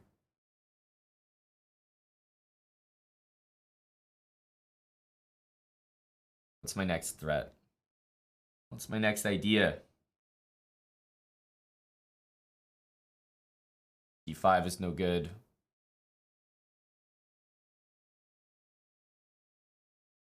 I don't have anything to do, so I might just play like bishop b7 in a random move.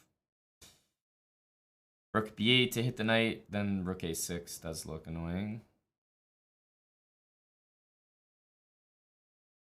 Just make a move.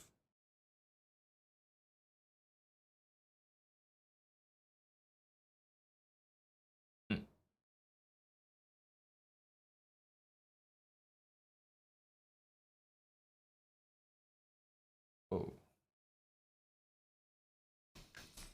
I did not see these moves at all.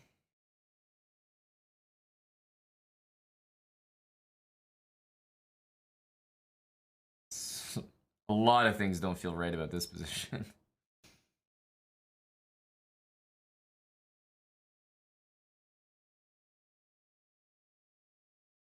Isn't there like 1,000 things hanging here?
Okay.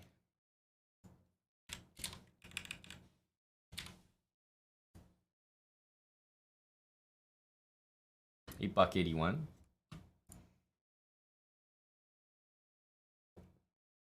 Let's check out Pranav's game. Oh, this doesn't look like fun.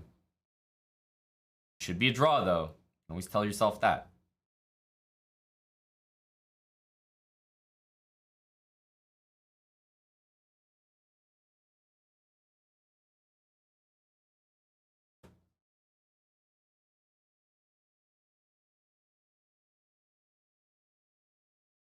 Ooh, queen trade should be good, but I think Pranav is secretly not playing to win, but he's not eliminating his winning chances by trading the queens. Put it that way.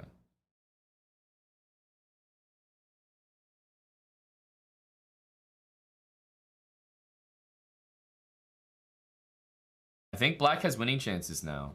Real winning chances. Like the king has kind of a safe square in h7.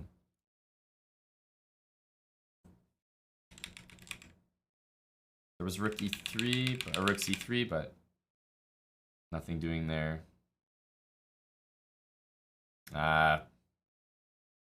Pranav's trying to avoid trades so much, but unfortunately now he's lost.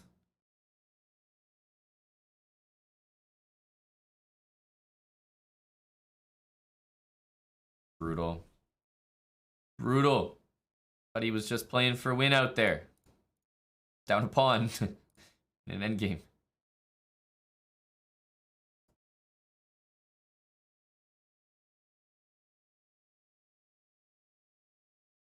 This looks like one of those positions that... Oh, bishop d8. Huge blunder. Damn. Massive blunder.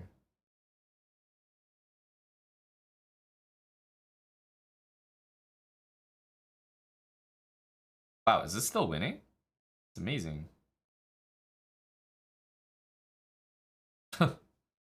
How did you blunder a whole pawn and still win this game? It's impressive. This is also impressive.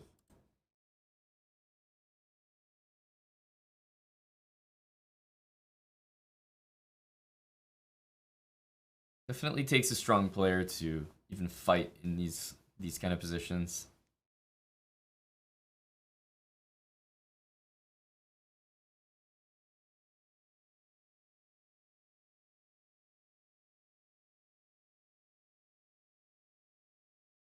No, something doesn't feel right here. This is going to be a draw, right? Is this, and this, and this. He has all these squares. And you're just going to be going in circles around your own queen. That was a huge mistake by white. This is a well-known technique to draw in a queen endgame. Right? Very impressive. Strong players drawing even though they're completely lost.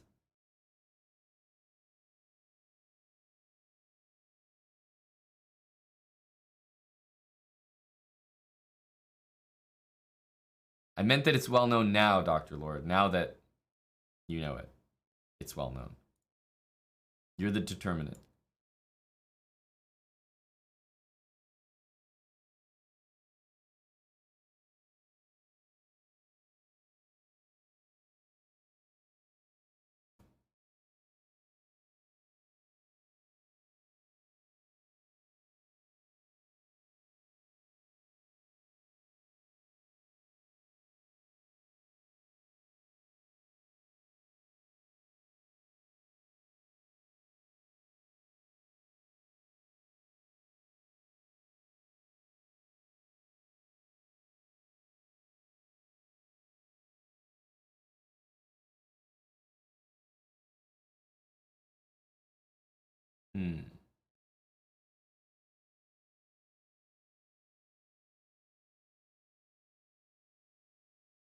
This is comfy for white to take with the pawn, but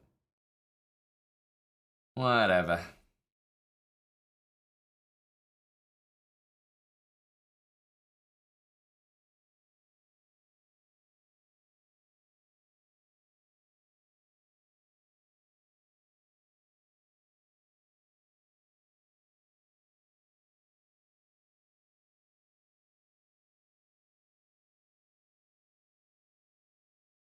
This move might be next.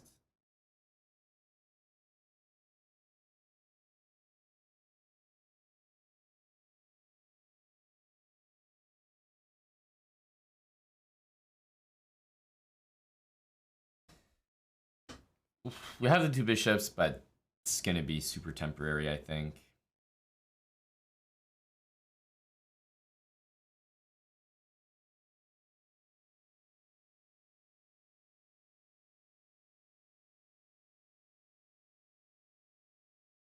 Okay. Even if this is a good move, I'm happy to see it. Wow. Very direct from my opponent here.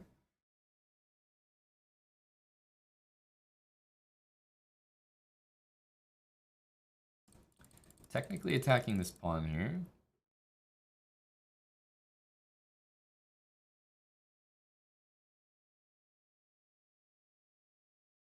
Let's think.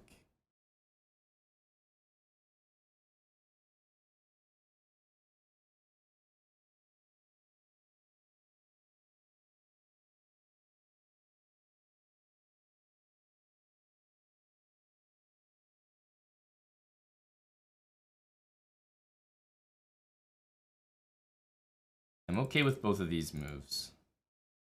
Don't love playing b6, but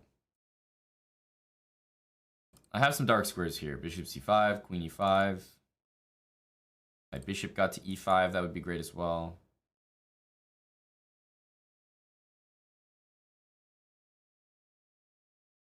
Let's just bother the rook. I think it doesn't want to be on d3, so we'll call this an achievement.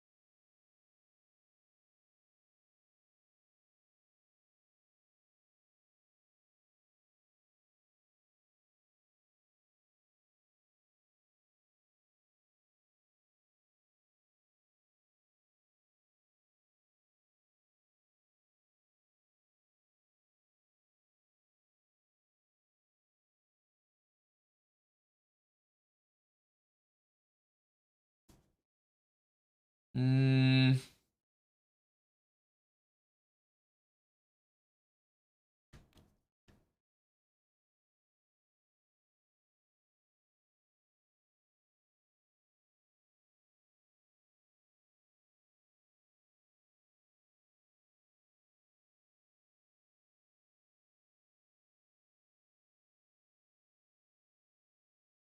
I think I can get away with taking on d3 and taking on c6, but let's just block this pawn and take it later. Rook d1 will take, and then take c6. Bishops in the endgame should be doing very well for me there. Knight b5, queen c6. Might get greedy and try to go win a pawn.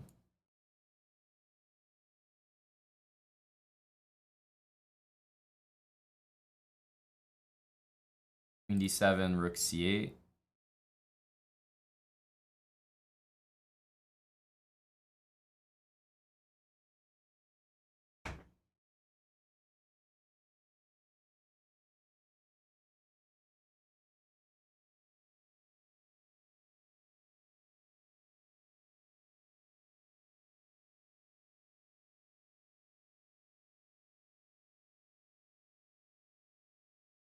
Dark squares should be very strong for me here. Pawns are even.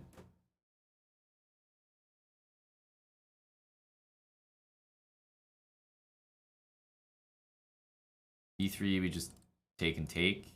It's probably the simplest. Win a pawn. Somehow I feel like he's going to land on that move.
And it made it.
Okay.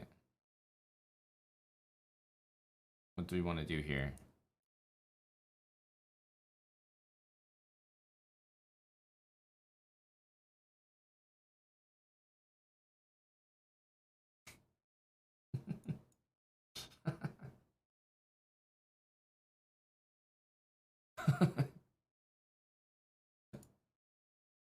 I hung my bishop.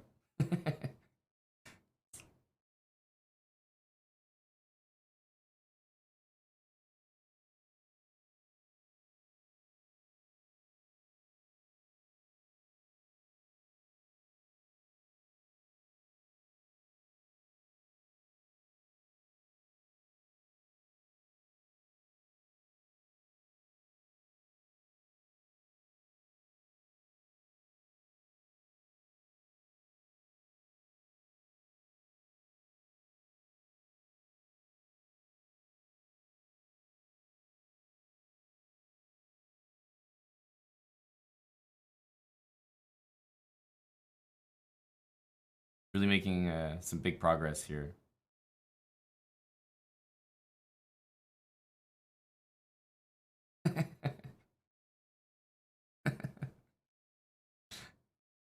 uh, God, I'm so bad.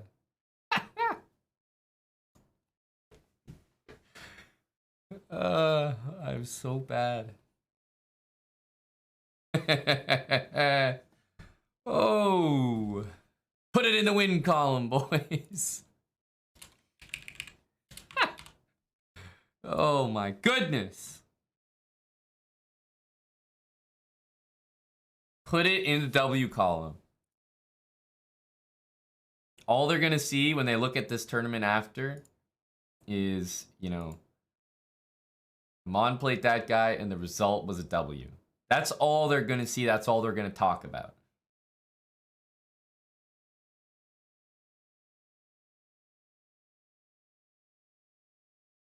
Oh, we're really playing the Aryan line. Maybe repeat, bro.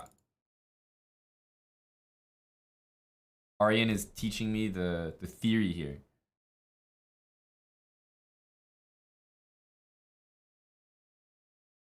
Okay.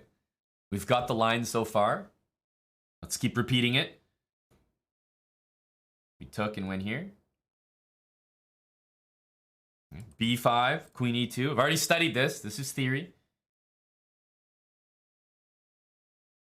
He's just not allowed to deviate. He has to play the exact same moves. Okay, this is still reasonable. I think it's within the same wheelhouse. Whoa, buddy. F6.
somehow, I don't trust this for him, but don't worry, I'm sure we'll find a way to mess it up. Doesn't feel like this should be that good.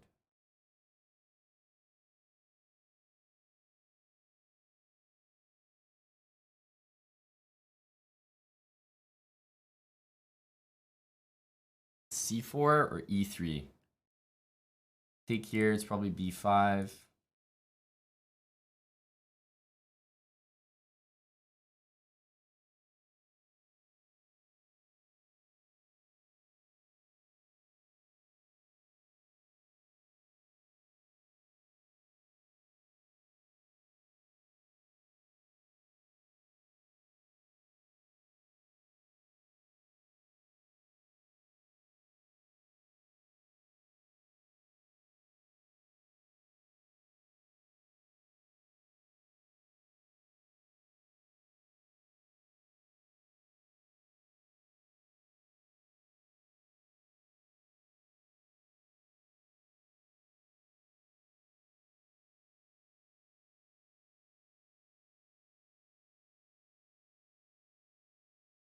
Queen G5, Queen G4 will be my response. Has to be, pretty much.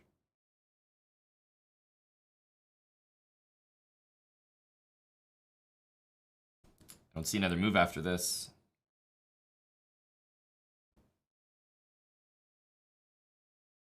If he goes here now, I have the option of knight e3, which I might like.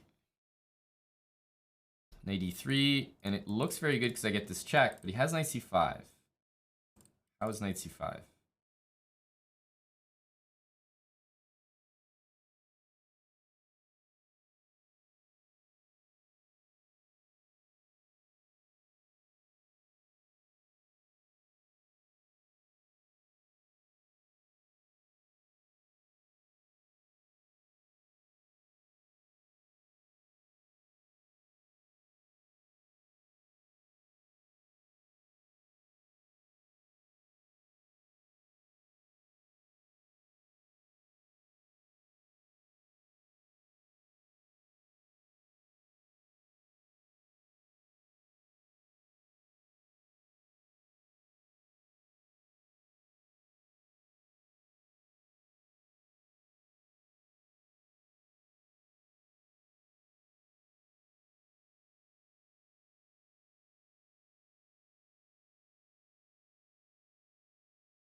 Don't like that move for me.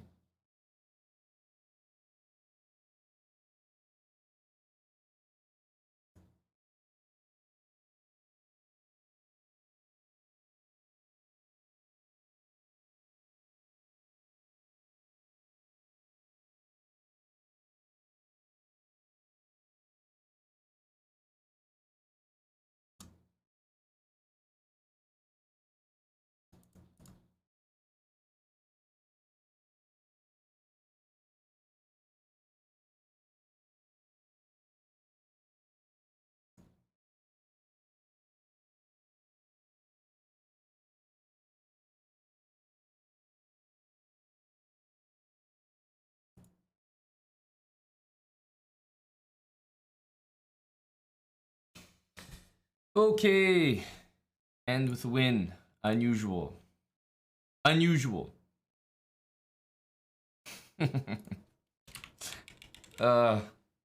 We end with 7 points. The over hits. The over. A big over. 6.5 has never looked so low. The 6.5 threshold. Once again, the bookies set a beautiful line. 6.5 point over under. and the over hits. All three results were possible in the final round. The under, the even, the push, and the over.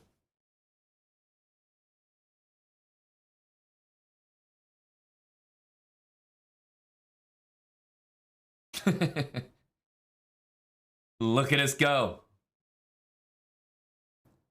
Hitting that over, no problem.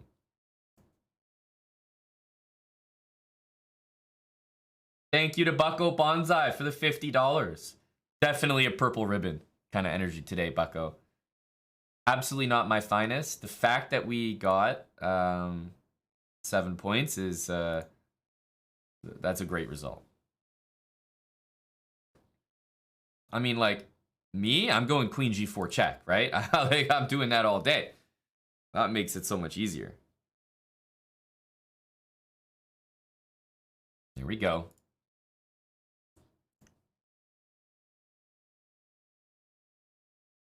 Ooh, we got a nice little end game here.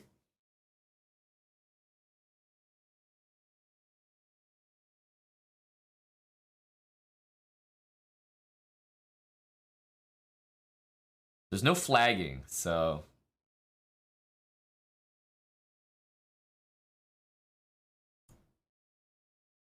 you got that +1 here to save yourself. All right. Looks like all the games are done except this one. Big Ramon. Is Ramon going to win?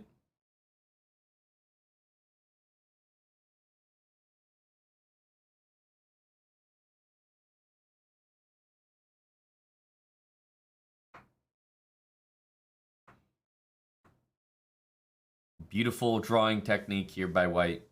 Leave the king on g2 and just shuffle the rook.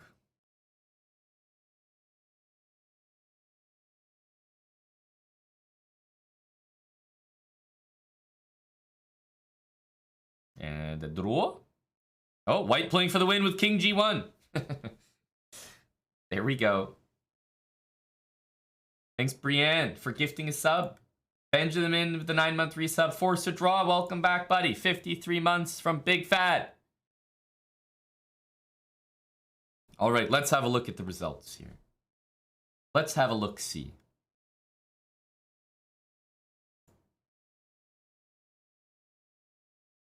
We have a tie at the top between, wow, it's just 3 people all tied for first, second, and third.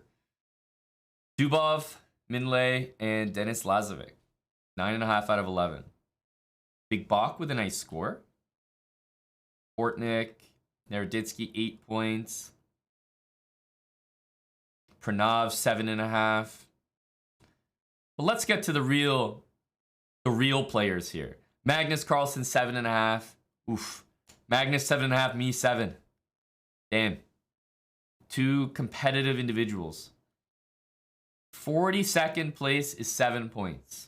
Now, we're going to have to do a bit of scrolling here. But you will find me in that group.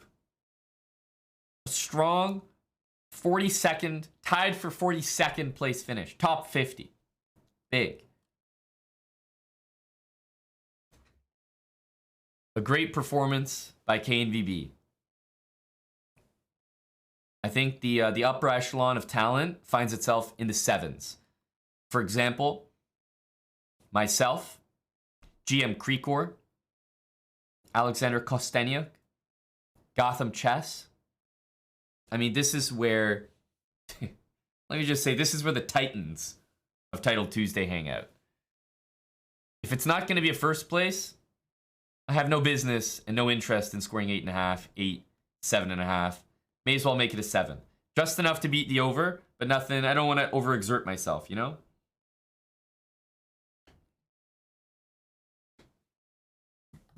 So I'm feeling good about our performance, considering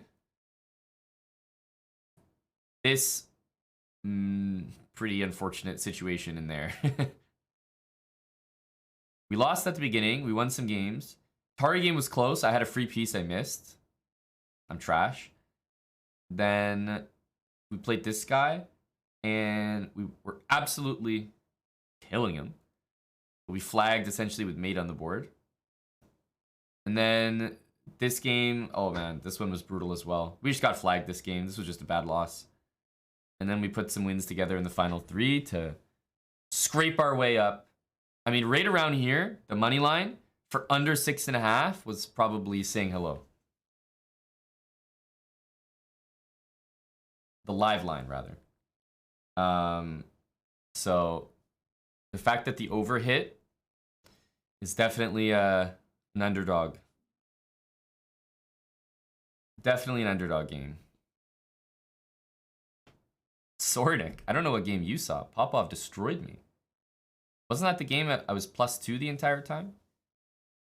Like, I don't claim that it's okay for me to be that low on time.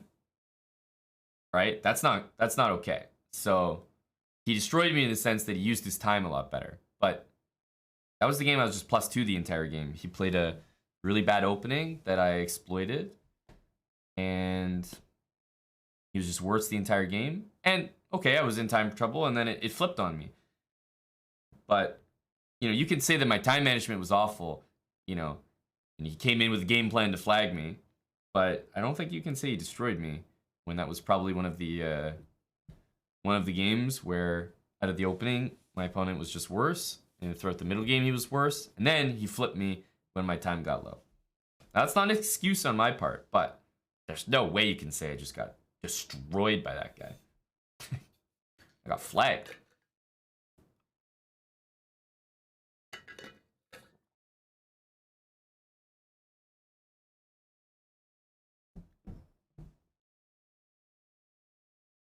He did destroy me in time management.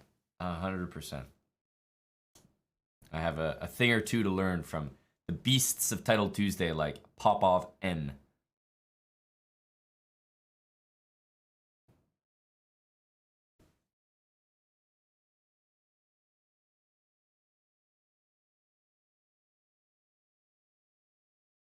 We know who Magnus is supporting in the next Chess World Championship. Is that the case? I did Butner. We managed not a great score, but not a bad score. What is that MN2197?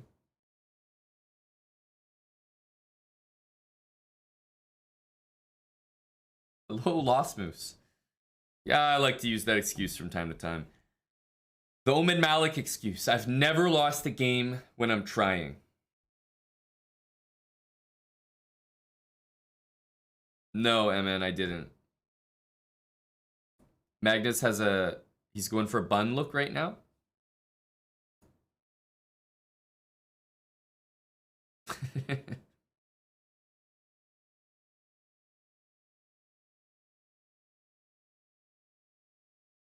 Do you have a clip of this?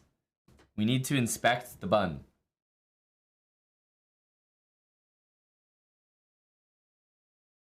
I know, JKA. It's remarkable. Remarkable. Who'd I root for, Jan or Ding?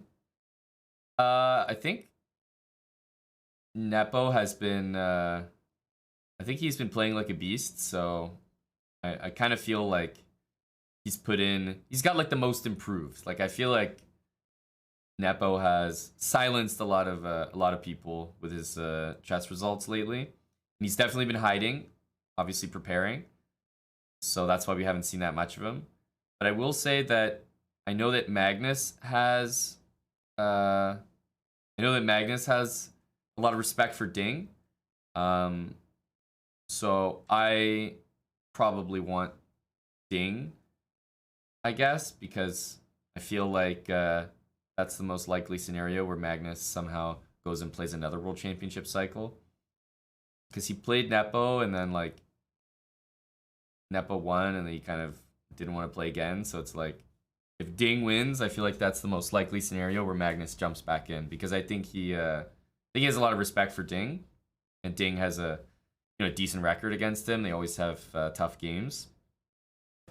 So maybe for the overall chess sphere, Ding is not a bad candidate there.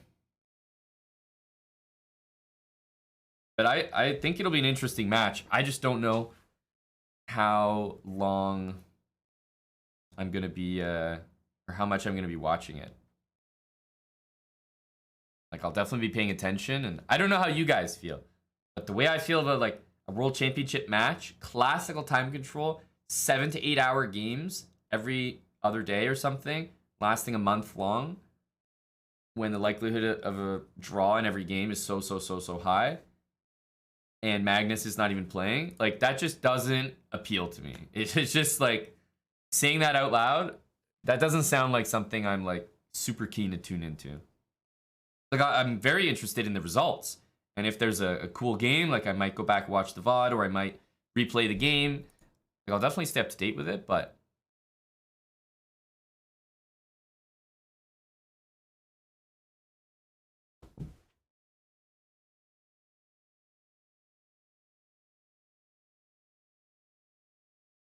I can't see myself super interested. Oh yeah, Magnus does have the bun, eh? Oh, that's an interesting look for Big Mag. Bun, bro.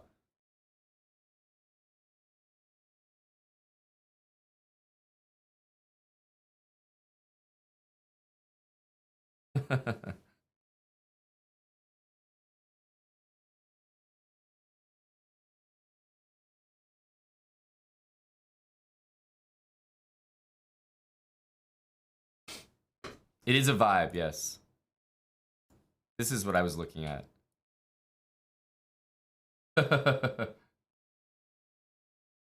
His big bun energy. I think Nitsud Prime is a fan of Man Bun Mag.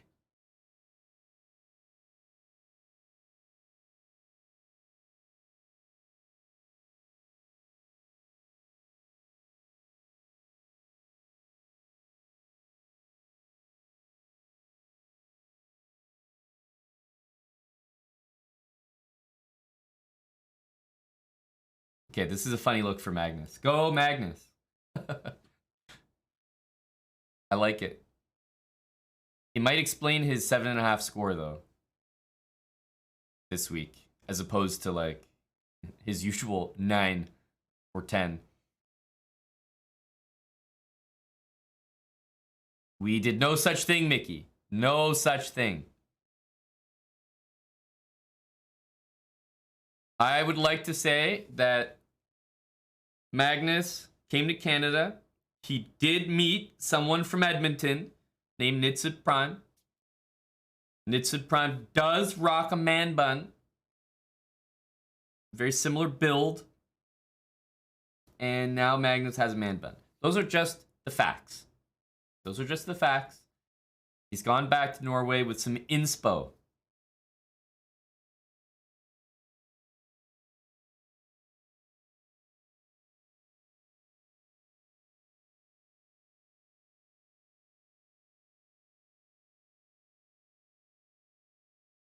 By the way, I would be curious if this position... Oh, the pawns are going this way. Never mind. Never mind. Okay, white's a little bit better. I thought the pawns were going this way, and I was like, is this winning for black? But okay, if the pawns are going this way, I understand. Because white can just double and sort of catch them. I don't know if it's winning for white, but it's definitely not winning for black. This is our 6-hour pen pot set, Mr. Grilled Peppers, the one that people work so hard to obtain during our, I want to say, Green Chef promotion. Matriarchal, I get 6.5, not 6. Let's get it straight here. 6.5 is the curse that I'm breaking. We did well. Hello, Zon Jones. Zon Jones, the people have been gathering. Rumors are spreading. You didn't attend a gym class yesterday. Is this true?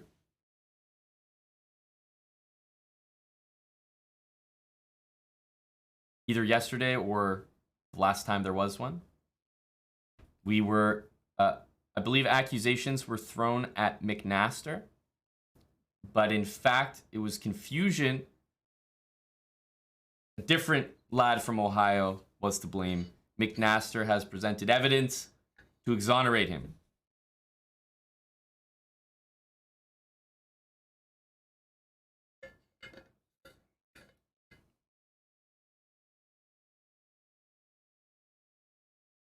You missed Friday for an EDM concert. Nala was playing. Okay, what's going on here? Who's Nala? If you ask me who Nala is, I think of the Lion King. If I type Nala in YouTube, the suggested results are Nala and Simba, Nala Damayanthi full movie, Nala Lion King, Nala Damayanthi song, Nala Stomp Golden Retriever, Nala Find Simba, Nala Cat.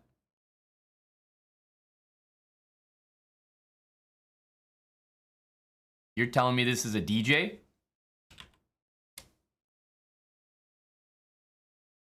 Okay, let's find her. We're going to listen to what Zon Jones was listening to. Dirty Bird Records, the newest Dirty Bird player, Nala. Okay, let's listen. Hi.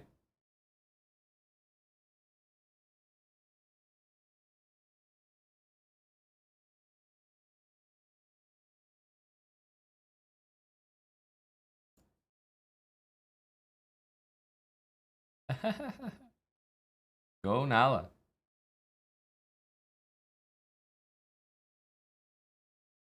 Okay, this is Nala.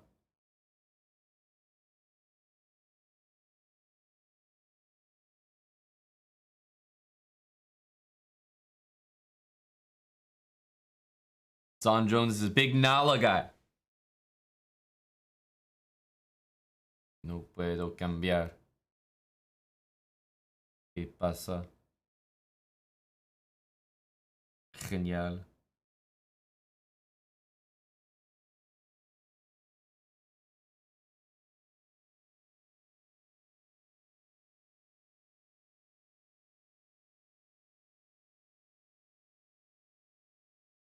Definitely feels a little like underground for sure.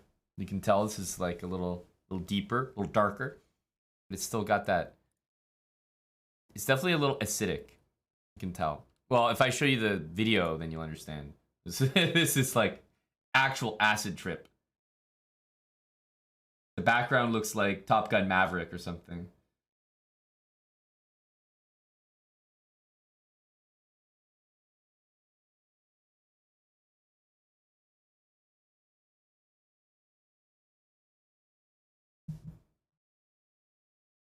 This is the perfect soundtrack to cage the plebs to, says Darkbone. I think you know Darkbone. We cage the plebs at 69 subs. That's the reason I start the stream every single day. Don't you understand? I turn on the stream to try to hit 69 subs to cage the plebs. This is what we live for here. You like it, Bazmaniac? Okay, Spencer, you got some fans in here. I think you're gonna get the hall pass for missing class. Only because Nala was such a hit.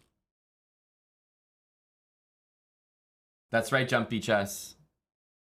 That's right. So, we're done Title Tuesday. We got another one coming in about 3.5 hours. Eric is going to be playing that one. I am going to take a very short break while you guys listen to Nala. And when we hit 69 subs, we will cage the plebs. But I'll be continuing some of our series when we're back. We have a few things to get back to, namely bullet habits. Don't think I forgot about you. This looks like a good time to host class. We have Jumpy Chess, we have Chicken Pants, Dr. Lord, a lot of our front row students, Mr. Neil. I'll be back in a few minutes. Listen to Nala, and we'll continue with the habits when we're back. Coacher, we might get to that later today.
Hello, hello. Oh yeah, I was speaking to Zon Jones in the chat. He said yes, he was truant, and then he said he was seeing this lady. He was very keen on seeing an EDM lady, Nala. Ah. So he's presented some evidence. An excuse. An eh? excuse. Yeah. I can say the start of this set was pretty good. I don't love this anymore. I know about Dirty Bird. Yeah, Dirty Bird is a little dirty. Yeah. Tommy, stop looking at my muscles. Okay, Dirty Bird. Yeah, I can't handle too much Dirty Bird. No. Some head banging in the front yeah, for Zon but, Jones. But I can see Spencer in there. Getting active.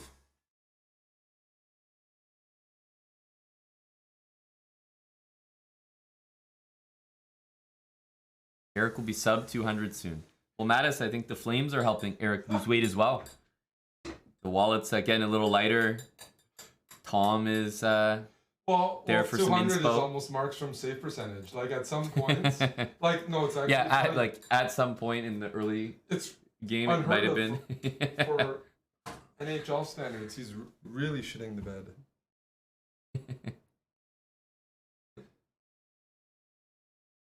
Yep. Hey, Bucko. We're gonna have to axe Zon Jones's set there. Okay. It was a good start. So when we made our decision whether it was a valid excuse, we actually voted yes. Amana, wanted to let you know we're shipping out mugs this hour. Like Moj and I are packing them. So Like, if anybody literally as we speak. manages to jump in, you might get it shipped out today.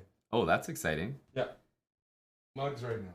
Yeah. So to people who've pre-ordered, Yes, we're processing them. they're getting processed right now. Yeah. And for anyone else who wants to make an order, they can just go to the website. Is that the case? Yeah. Okay, perfect. Here we go. Here we go. We have a very active house right now. Mugs being packaged and shipped, exclamation mark, mugs. Cara-ader. That's how I want to say that. But there's no way it's Cara-edged.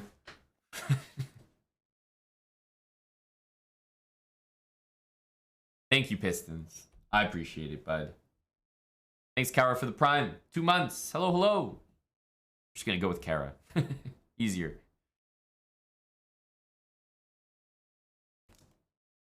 How are we doing? Like Eric said, they are packaging and literally shipping out the mugs right now. So if you order probably within the next hour, it'll get shipped out today.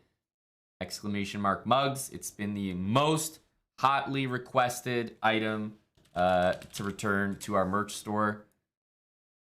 There's been a lot of requests, but easily I would say mugs is number one. Signature chest bra mug. Gray and white. These babies are so good. It's a big mug, 16 ounce. So, in case you were one of those people who was keen on a mug, they are back in stock. They're a nice set to get together. They stack on top of each other for storage pretty nicely. They can go in the dishwasher, and they're just. I mean, I only pretty much have coffee and tea in these mugs, but they can house anything. We've had a few late Thursday, Friday streams where I tell you, it wasn't coffee in that mug.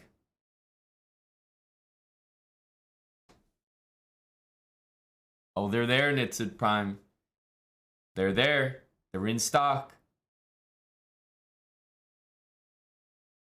But yeah, in case you're curious, because a lot of people have been asking when they're back in stock, they're back right now. They're shipping. We were doing pre-orders. Those are done because now we actually have the inventory, so we're shipping them out as we speak. And if you order within the next hour, it'll even get shipped out today. Not bad, not bad.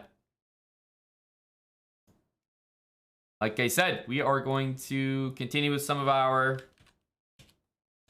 series, specifically the Bullet series. Does anyone remember where we're at with the bullet habits? Does anyone remember?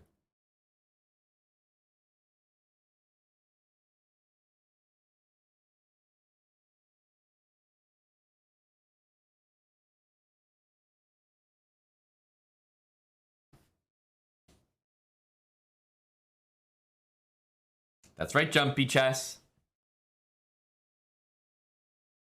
That's right. Incorrect was Dr. Lord Mayonnaise, and bonus points for Latin and Blonde for not only remembering where we were in the series, but exactly where we were. Lisa wrong on both guesses. All in NA lose. Sorry to say that's not correct either. You got held back? Did you get held back in the habits classes?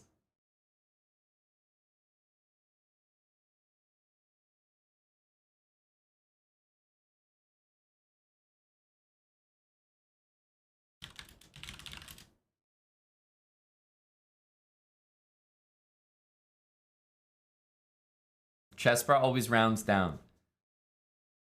Interesting, Dr. Lord. I feel like we usually round up.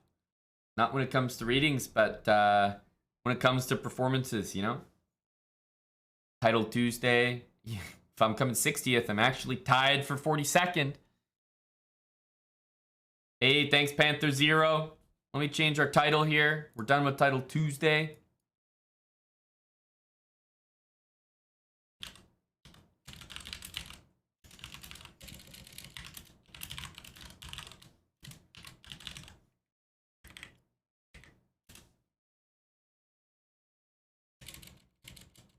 It's time to learn Bullet. And Eric will be playing the late Title Tuesday in approximately 3 hours. Lots to look forward to.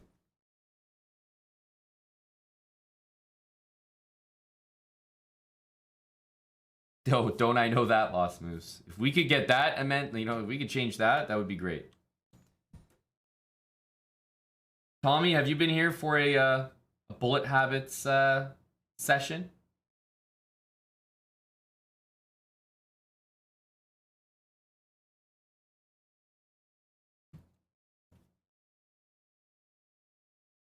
$12.53, that's right. $12.53, 1 minute games. The rules are on the screen. We caged the plebs at 69 subs. That's what I know for sure.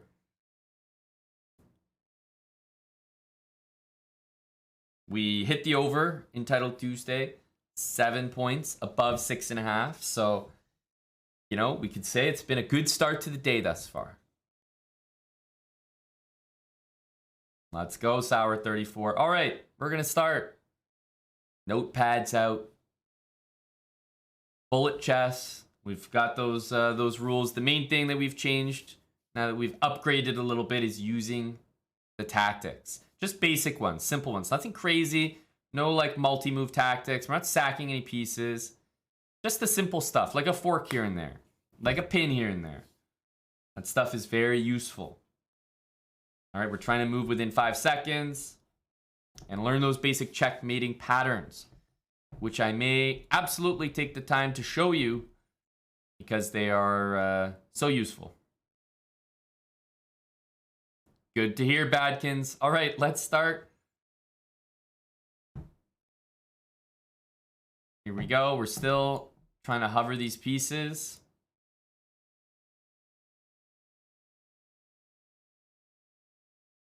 Whoa! What the hell is this? The hell is this? Somebody stop this guy. It's like a 1200 theory. 1200 theory. I'm just, Oh, wait, what's this rule? I can't castle? You're joking me. Uh-oh. How am I gonna castle? I gotta go the long way. Oh my, not this move. Habits, save me. This is a disaster. Okay, great. We've castled. This has been traumatic. Push a pawn in the center. Right here. Okay. Takes. This has been real bad. Oh my goodness.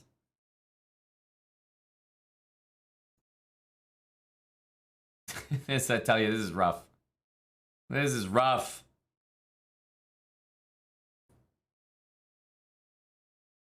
What the hell do you want from me? Take that. I'm coming back to the center. Oh, I'll take that. There we go. Pin.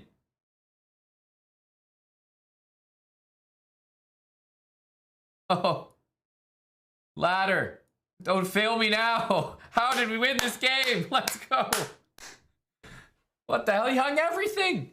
The 1200 perfect theory into hanging every single piece on the chessboard. What the heck happened to him? Malfunctioned. The best game of his life.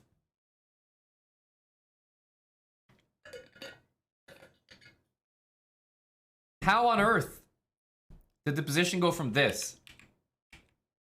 I've got 8 seconds. He's got everything perfect. Maybe a little habits move would have been nice. And then he just implodes. Hangs a free bishop, hangs a queen, hangs a rook, hangs a rook. All in like 5 moves. That's amazing.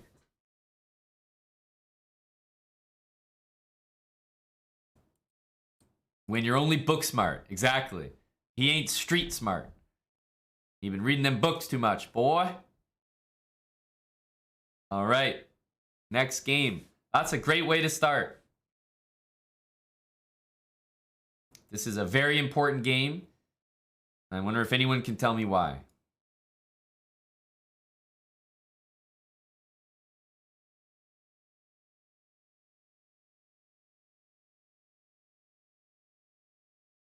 Let's go here.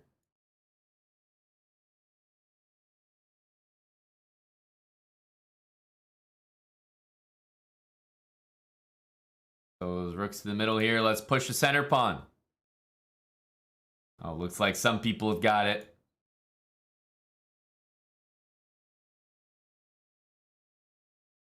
Trades are good. Trades are good. Pre-moving a recapture there. Pre-move a recapture. We're going to double the rooks. No problem. Let's stay in the center here. King to the middle. Rook down to the 7th rank. I think we know about this trick, right? We've talked about this before. There we go. Okay, they're there. What do I do now? Trade. What do I do now? I can't take this pawn. What the hell? Okay, I'm going to take this.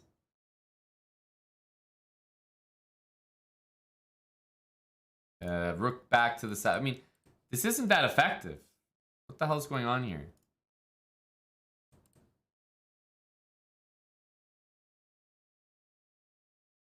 Okay, wait, let's shuffle this dad bod here. Don't say I never did nothing. Oh, wait. Rook behind the pawn. My dad bod is looking to say hello. I'm coming for you, buddy. Here I am. It's working. It's working. Oh. Okay. I'm just kidding. Dad bod retreat. There we go. 1269. Just kidding. Vacate premises. Abort mission. Under 3 seconds. Just start pre-move-in. The king worked, though. Do you see that? I got all the way here, and my opponent just panicked for no reason. And just gave up a whole rook. So, the active king. The active king. We'll take it. 1269. Nice. Nice. It's a must-win situation. Exactly. I'm glad you guys understood that.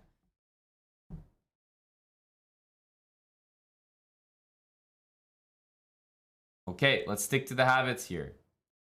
Hover the knights. Hover that bishop. Hover all these moves. Oh, we're going to take note of that. The hovering helps so much. Like that's what's really the game changer. Okay. I'll take a pawn now that I've got all my pieces situated. Just got the pieces in the middle. The knights. We'll start pushing some pawns here. Of course, trades. Push. Push, push. Push everything.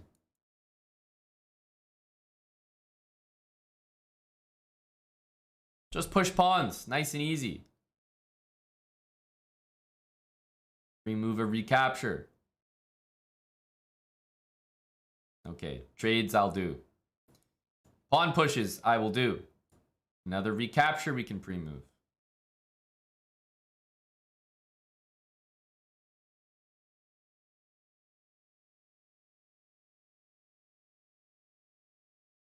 Okay. Let's maybe get a check in here. Oh, a trade. Oh, I don't mind that at all. Let's come back to the middle here.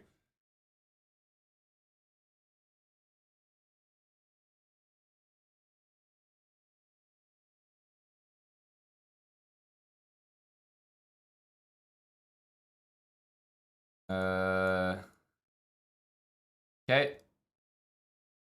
Okay. Okay. Okay. Okay. Ah! Ooh. Ooh. I actually lost track of time, I'm not gonna lie. I was going back and forth, but I actually didn't want to draw. And I think there might have been a draw there. I kind of zoned out, I'm not gonna lie. My time got dangerously low. And then I realized, wait a minute, what are we doing? Why are we spending time thinking about these moves? Just do them. If it's a draw, it's a draw. But just get the speed in there. I did DKA, I'm not gonna lie. Like what the hell is happening? Put a few wins together. Singaz, GG. It's getting to the point where you can see, like, out of the opening, I have my rooks. I have everything done, right? All the habits, some trades whenever they've been possible. Pieces out, rooks in the middle. Escape square for my king, and I have 52 seconds. I think a good measuring stick for you is kind of how quickly can you do all that? Because the only way to do that faster than you did the game before is hovering, right? Eventually you'll get to the point where you'll feel comfortable maybe even pre-moving some of these moves. Like, you certainly don't want to be pre-moving this. You never know when they're going to throw that move out at you. But there are some pre-moves like here where I would feel comfortable pre-moving this position. Like pre-moving this, or pre-moving this. This move, I wouldn't go pre-move, but you know what I mean. Like, you can see probably how you make it faster and faster. That stuff's advanced for right now. It's not what we're going to be doing, but we can hover the pieces, and that means a lot. Just by hovering, we were able to get this position way faster than any game before. So little things are helping. I think of it like a NASCAR race or an F1, right? When they go into the pit stop, they're basically tuning up the car, maybe changing the tires, putting oil in, screws, whatever. Just you know, little oil check. And their job is to do that as fast as possible. And even like the positioning of the car and positioning of the people matters a lot. It might shave 1 second off your time, and when it comes to the end of the race, you might win the race by like a margin of 4 seconds. And if you went in for 4 pit stops and shaved a second off every time, that could be the reason you won. So I'm definitely a big believer that time you save at the beginning of the game is very impactful, very meaningful towards the end of the game. So In situations where you know pretty much what moves you're going to do, you want to hover a lot and try to minimize the amount of time spent. Sometimes you lose the game but win the habits, so it's a W. I could get behind that.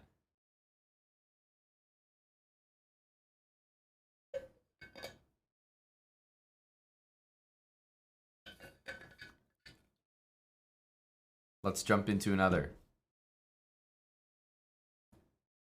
E4. Already going to be like hovering these next moves.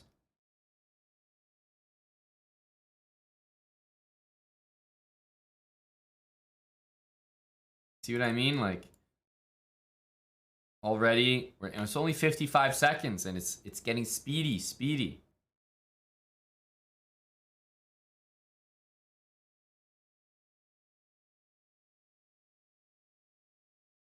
And let's, once we've got all this, instead of going for these completely random pawn moves, I like to go for a pawn push in the center if it's available. Always nice. Hello, Askena. All right, we pushed our pawn in the center. Now I think it's not a bad time to push a few of these. I like to get the center pawn push out of the way though. Takes, always. I've got my 2 rooks and knight here, so it just feels like Christmas morning here. I get all 3 of these pieces to line up against one single pawn. Yes, please. Pre-move those recaptures. Okay. Take everything. You know how the endgames work, right? Rook to the 7th is always good, and take as many pawns as you can, right?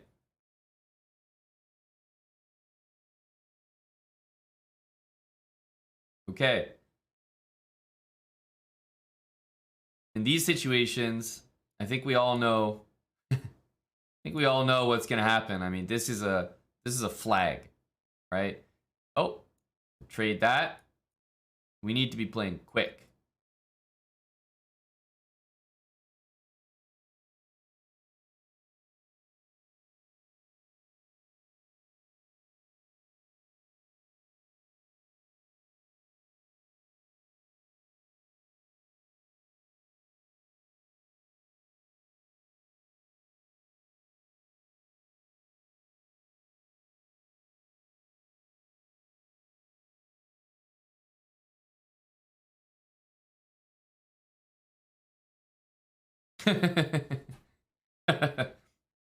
Okay.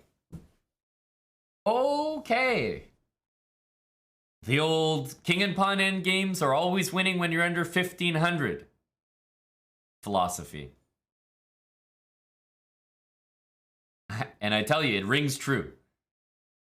If you're ever in a king and pawn end game, you might be down so many pawns, but if you and your opponent are both under 1500, there's a very reasonable chance that there's chances to win for both sides. It is always possible to win in king and pawn endgame, just flat out.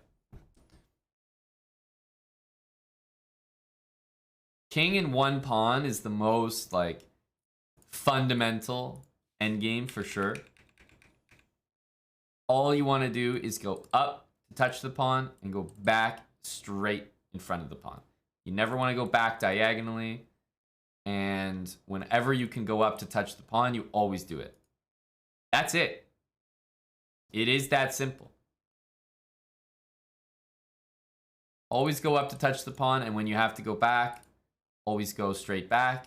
And if you ever have to go to the side, just always go to the same side as the opponent's king. So if we look at that in action, it might be, well, this is the position, black to move. Okay, you have to go up, because if you can go up to touch the pawn, you do. Okay, now we have to go to one of these 3 squares. Well, we don't go back diagonally. We always go straight back. Okay. Then let's say what goes here. Well, we always go up to touch the pawn if we can. Okay. Then we always go straight back. And if the king goes this way, well, we don't go away from the king. Like I said, we go to the same side as the king. Here, we always stay touching the pawn if we can. Don't go back for no reason. Always be touching the pawn if you can. And when you need to go back, always go straight back. If the king goes this way, well, touch the pawn if you can. When you're going back, don't go this way, go straight back. And this, don't go the opposite way, go the same way as the king. And then always stay in front and touching the pawn if you can, and you'll make your draw that way. You will make your draw that way. It's like 3 simple rules to never, ever fuck up king and pawn endgame like this. Just 1 king, 1 pawn. Always go straight back. Always move to the same side as the opponent's king, if you must. And always move up and touch the pawn, and stay in front of the pawn, as close to the pawn as possible if you can. That's like the #1 thing. Meaning that if you have a situation like this, that you wouldn't go to the same side as the king. The most important rule to follow is to always go and touch the pawn if you can. That's rule #1. Takes precedence.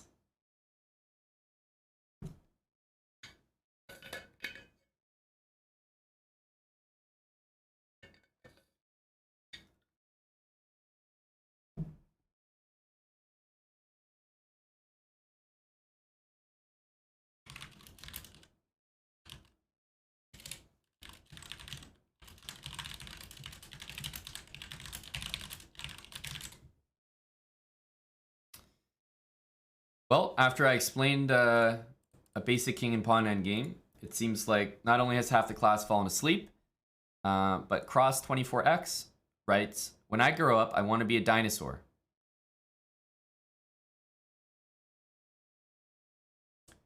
All right, I'll just play the next game.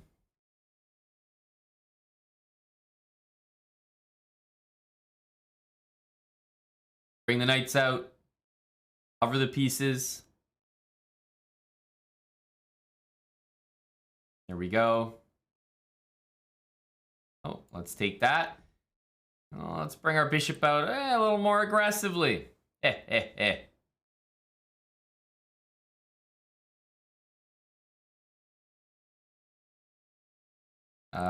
I can't go there. Okay, let's stay in the center. I can't go there, actually.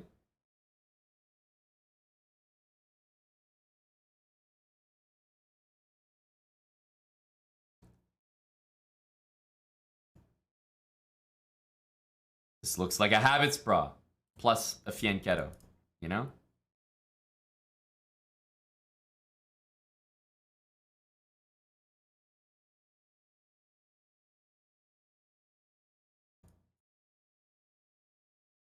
This does look like habits bra himself. D4. Did he just give me a fork? Little fork with the pawn, the mighty pawn.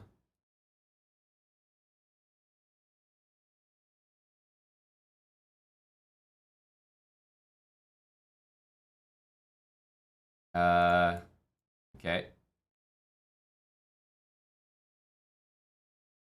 I know it's tempting to take the knight, but generally we don't really want to concede that. Oh, that's a free. Whoa, that's a free. Oh, hang on a sec. Wait just a minute. Hold on 1 second here. Hold on 1 second. Wait a minute. Oh my goodness, stop that. Ah! Ah! Ah! No! No! 1 pawn. How is it possible? He holds on to 1 pawn. Oh! Sakes. A single pawn. This guy got absolutely decimated. You're telling me he wins because of this guy right here?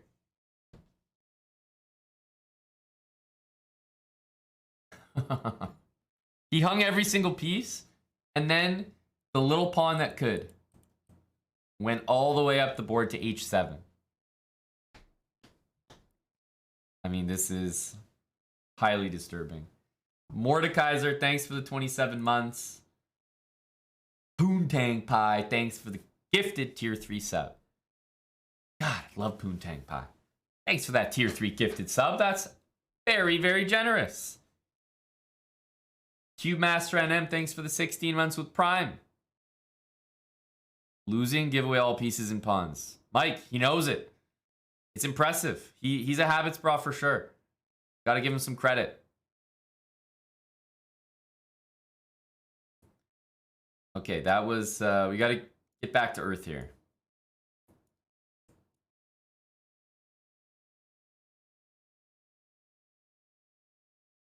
Let's go all the way out. A little Pinsky Lewinsky.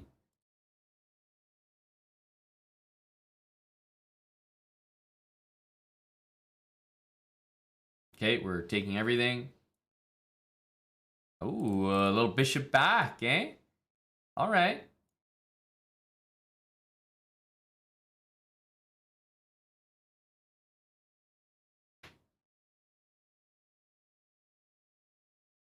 Okay.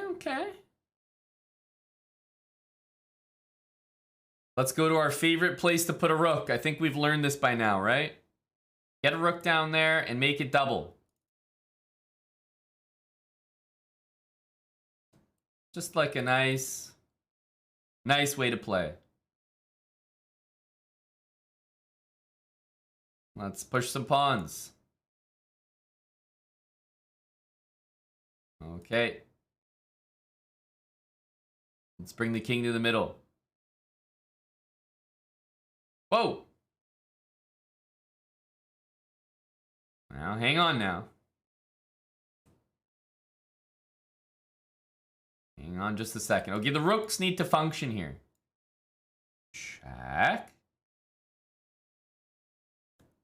Check. Mate. That's why we put those rooks there.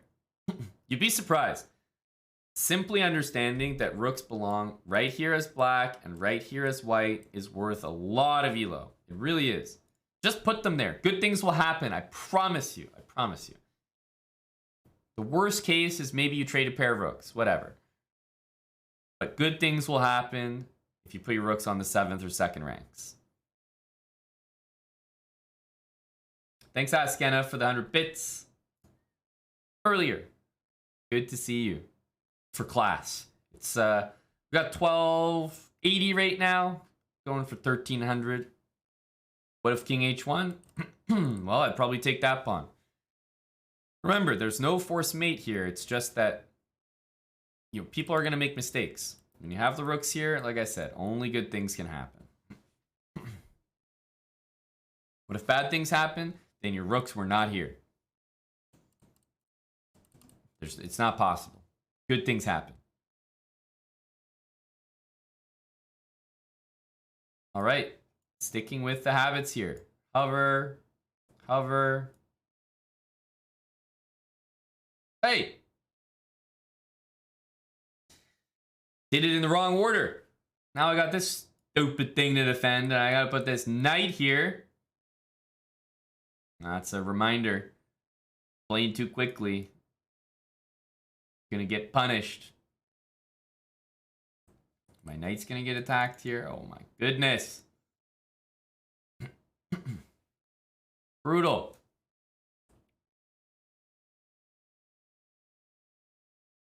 What the hell do I do? Let's bring the knight back. Is this guy a professional? What the hell's going on here? Like, I'm getting destroyed. It only moved to stop mate. Hang on, pal. Now he's attacking this pawn. This guy's unrelenting. What the hell? Back off for a second, my friend. Let me develop my pieces.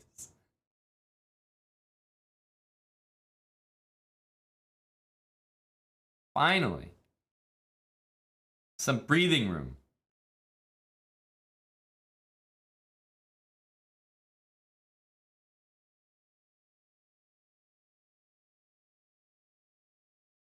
This is, shall we chalk it up to not good?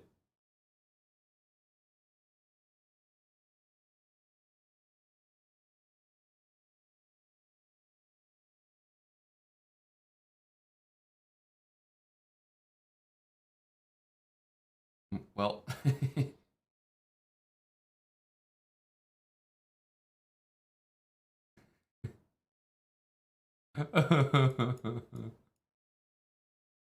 We got destroyed. We got absolutely rocked. What the hell was this opening? Why has this never happened? This was like a... Just... Yeah. Okay, so... I mean, really, this, and then knight f6 and castle. But we played d6, we hovered the wrong thing, and we got absolutely annihilated for it. He wants to put the knight there. All we need to do is this. And we kick the knight out. We're all good. We're all good. But this seems key. You know, it's a reminder when you're speeding through your opening that the order of the moves does matter. It is relevant.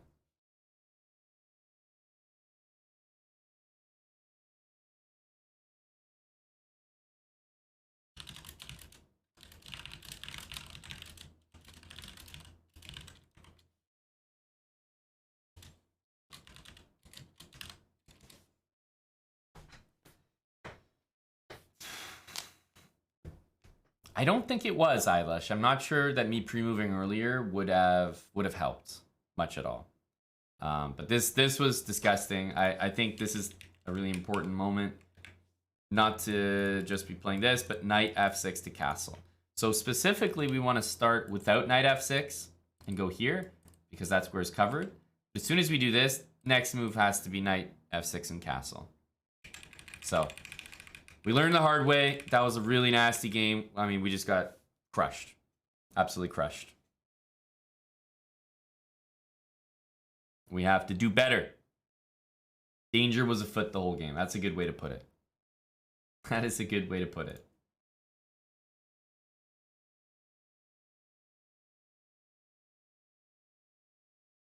It's only we when I KO. Hang on a sec. You guys leaving me hanging here? This is it's my loss and it's our win. Is that how it is? This doesn't feel like a team. This doesn't feel like a unit.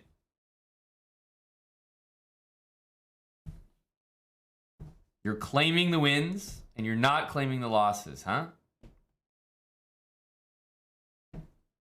I see how it is. You don't remember losing? Okay, why don't you keep that energy? Why don't you keep that energy as we go into our next game? Huh? Yeah, keep that energy. Let's see.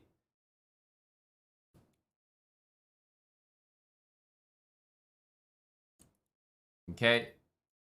Here. A little pre-move action there. A little pin. We like a pin. Hang on a sec. This is, there's a reason we pinned this here. Whoa! What the hell are you doing, my friend? Are you walking in to the fork of all forks? Oh my goodness. Queen b7. What a great little move by me. Just me, by the way. Only me.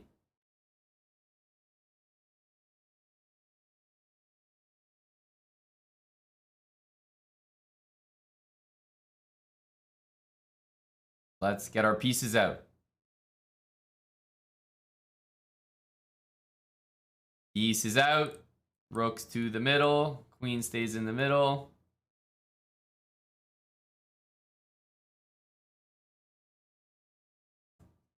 Bishop's really getting attacked here.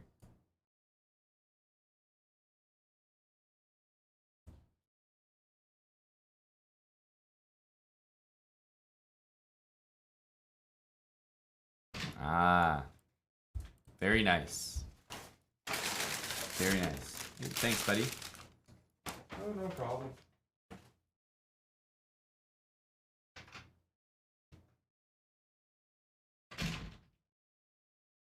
Okay, let's get in here.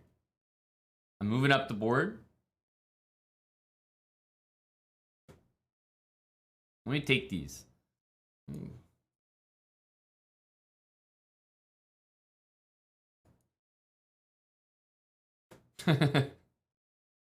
There we go. I got a nice win. And I got 5 gifted subs from Eilish. We didn't do that. That was me. That was VBKN in the flesh. Eylush, thanks for the 5 gifted.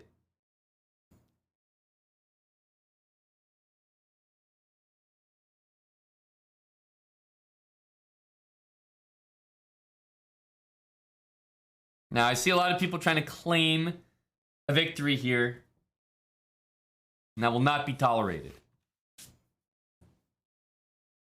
The only person that has a percentage claim to this victory is Eylush with 5 gifted subs. I will give you some advisory shares in this win.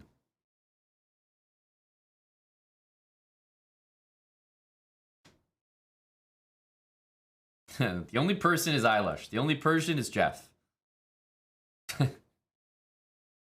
Jeff can also have some advisory shares there as well.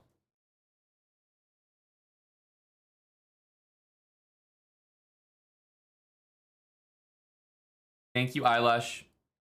We are about 11 subs away from the coveted 69. We're also pushing for 1,300, although we've hit a few roadblocks here in the last little while. Let's continue. Can't dilly-dally.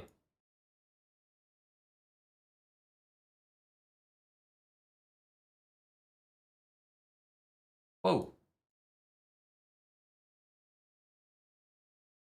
Okay. We are getting the habits going.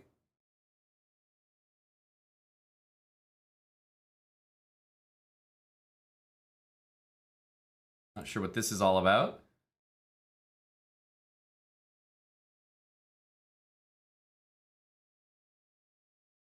Just trying to take all my pawns here.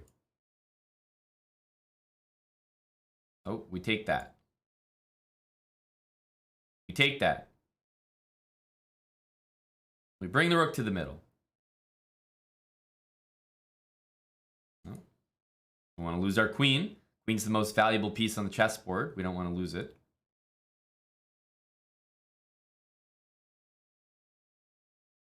Rook to the 7th. Okay. Our rook is exactly where it needs to be. I'm going to start farming your pawns, my friend. I'm taking everything.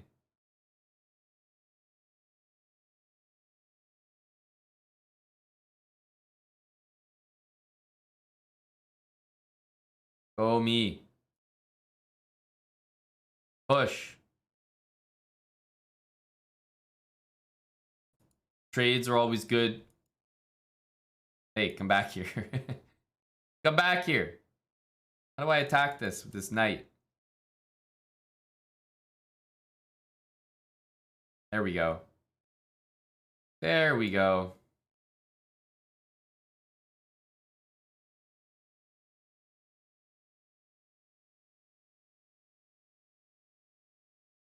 Okay, check. Nice, nice.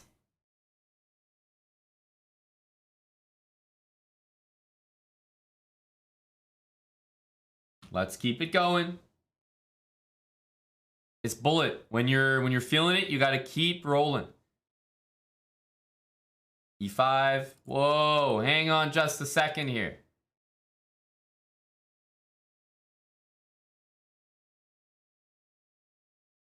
Uh-huh.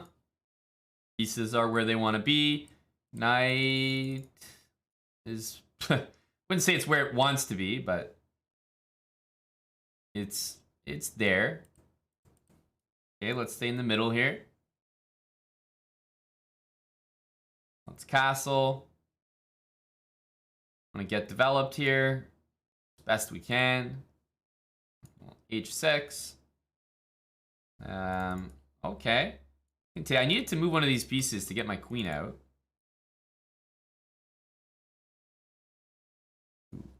Okay. Oh, for goodness sakes. Not this again. I swear to God, I lose to that every single game. Yes. Yes, I need that move. Yes. Give me that. That free piece. Okay, That's what I needed.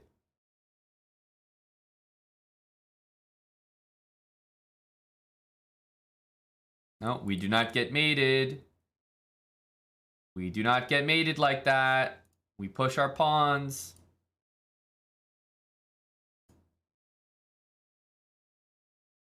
Check. Check. Rook here. And a ladder mate. Oh, it's not even a mate. I I knew it. Going in, I was like, this is going to be a ladder checkmate. Buddy starts thinking for a couple seconds. I said, no. Yeah, didn't have it. Didn't have it. Ladder checkmate. You guys are talking about bishop checkmate. Bishop mate? What bishop mate? I only know ladders. I only know ladders. First of all, this opening looks like garbage for white. Right? Just peasant stuff. But h6, I can say, when there's a raging attack and pawns flying, definitely does not seem like the most helpful move.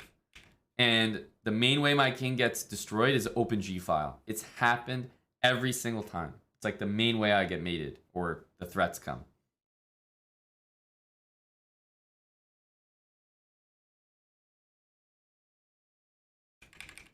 No, that was our loss, collectively, guys. I don't want to hear it. Rook d2. Just a strong defensive move. I mean, what can I say? 1277. Now, let's get back up there. Let's get back up there. We're hovering. We're moving. We're grooving. Oh. Let's get the bishop out. Remember, we don't take that. We always drop the bishop back. Takes. However, the rook, we want to bring it into the middle. Yes, we do.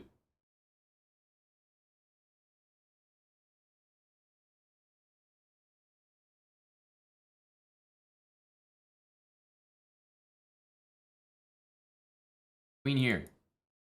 Are you handing me a central pawn? Double the rooks. Start pushing some pawns in the center here. Okay, f4. I'll do the same. I'll push pawn of my own. Okay, he's going for this. I'm going to defend. Again, it's the G file. That's how people try and mate me. It's getting old, all right? It's getting old and predictable. You're not going to beat me that easily.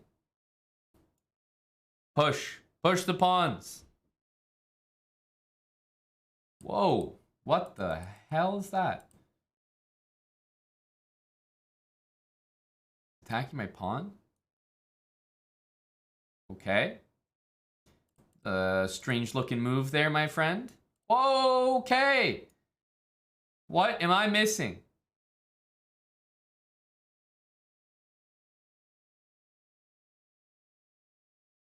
What? What am I missing? Push. Oh, trade, sure. Push. Go me. Missing nothing. Only thing he's missing is his queen. Isn't that correct? What am I missing here? Dairo, thanks for the 3 months. Welcome back, welcome back.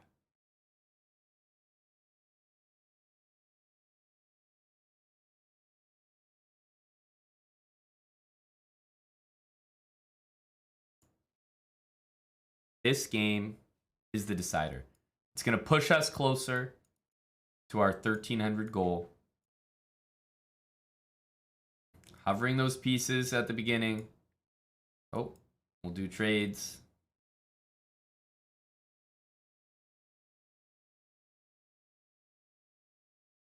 Oh, let's take. He's got to stay in the middle here. We'll definitely pre-move that.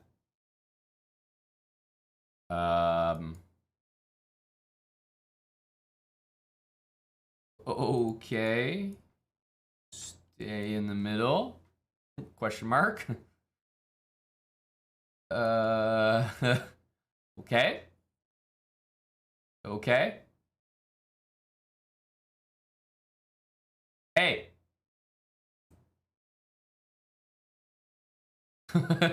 Hey. I don't have any squares for that thing. Hey, cut that out. Oh my goodness. Oh, but this is brutal. Yes, into the center. We don't lose a piece. Haha. Oh, god damn it.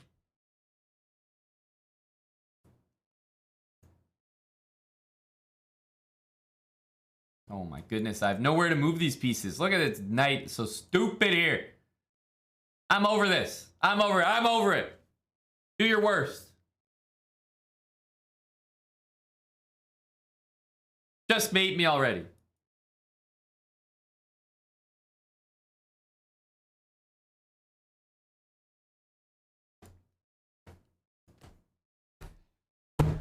Just get it over with. That was an absolute spanking. What the hell game was this? This is the kind of stuff that makes me want to quit Bullet.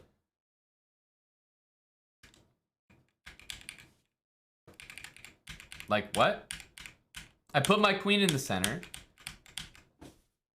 And you're telling me from the center of the chessboard, I have absolutely 0 safe squares to move to.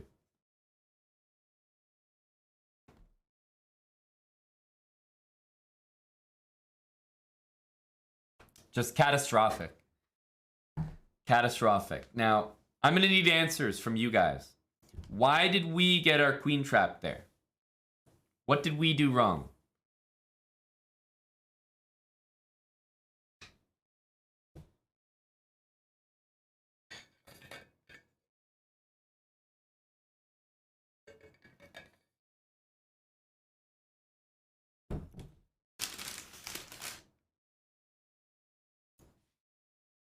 Queen to the center too early. Maybe a little optimistic queen move. Honestly, I don't know. This just looked like a really good setup.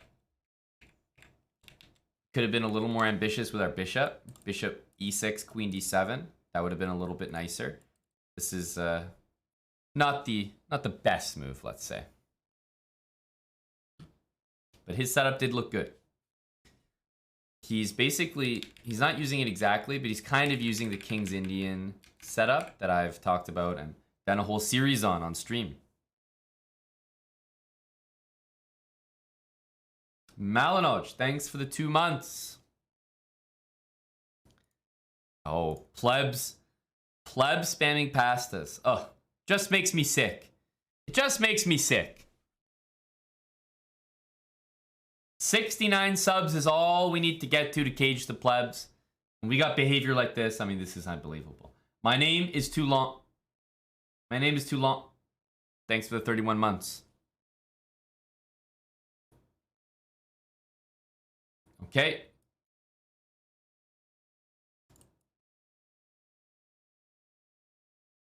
Here we go.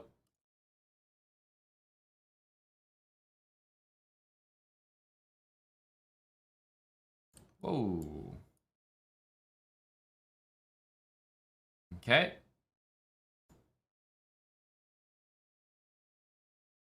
Trade. To the middle we go. Habits. Here they are. All right. To the middle.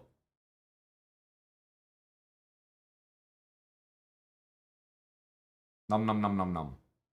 That's for me. And you know what? The only difference between your position and my position is you, my friend, do not have any habits. No habits. Must be punished. No H3. Get out of here. Get lost. Pawn Nugget, thanks for gifting us up. Cannot be getting away with that. Not on a habit stream. No, no, no. Coming home. This was more like it out of the opening. This was more solid. Now, you guys have probably seen me do this many times. I think this is an OP way to cancel your moves in Bullet. If you pick up a piece, and I'm talking to my click draggers, right? Not my Mick Jaggers, my click draggers. Not my click clickers. Don't have time for you. My click draggers. You pick up the piece, you're holding it. Let's say you're going to play bishop f4. But after you decide that you're maybe going to play it, your opponent plays a different move, right? So my opponent plays this move, you know, let's say I play this, and I'm expecting my opponent to go like that, so I'm hovering this. I'm hovering this. Now, let's say instead of taking it back, my opponent does knight g5. It means that I'm going to be in a position where my rook is hovered right here, but he's just played knight g5. And so, well, obviously, I might not want to play rook here anymore. I was really expecting him to take queen takes bishop, but because he didn't, I might have to reevaluate. So my rook is hovered like this. Now, if I take my rook and drop it back on that square, that is absolutely the most beta and inefficient way to cancel your move. Because first of all, you might not remember where you dropped it. Then you might go, I think it was on b8, and then you make a move, and then you suck. So don't put it back where, first of all, it'd be much better to just throw the rook randomly. Right? Just drop it literally anywhere. That'll cancel the move. Cancels the move, and then you can proceed to make the move you're probably intending to play, which is this. But instead of doing anything I've just said, just right click. Then your mouse stays right there.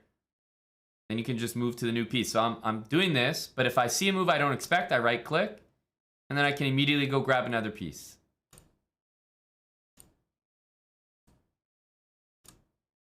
It's so much faster.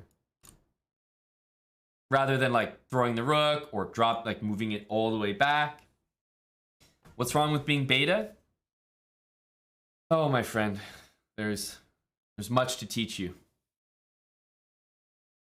All right, so when you're hovering your pieces and you want to cancel it, just right click. Just once, just right click, click once. Right click if you're not holding a piece, we'll put highlights on the squares just to test if you're doing it right.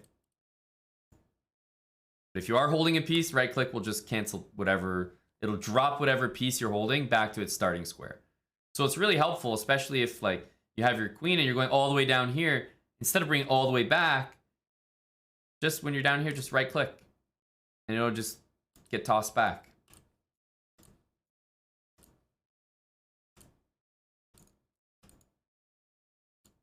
Pro tip. There you go. I think it's helpful, especially for bullet, but it's the main thing that you're probably seeing me doing in these positions where I'm hovering and then my opponent does something I don't expect. How do I make the next move as fast as possible? I'm just right clicking and it's getting thrown back to its square that it used to be on. And then we continue from there. Menke USA, thanks for the 15 months. Now, he could absolutely have nothing to do with the USA, but it could be Menkusa, but he's going to be Menke USA. Been calling him that for a while. Could have nothing to do with the United States, but it doesn't matter. We've Americanized his name. Thank you for the 15 months with Prime. Next game.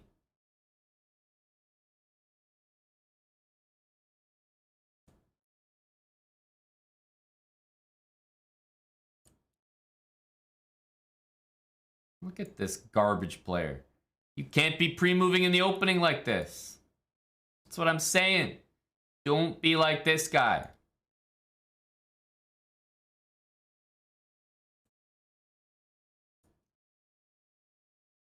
Don't pre-move. Oh my goodness. Don't pre-move like crazy in the opening, guys. It's not worth it. Check. Okay, let's just go back to safety. Whoa. Okay, we're castling this way. Official. Official. Check. I need some habits in here.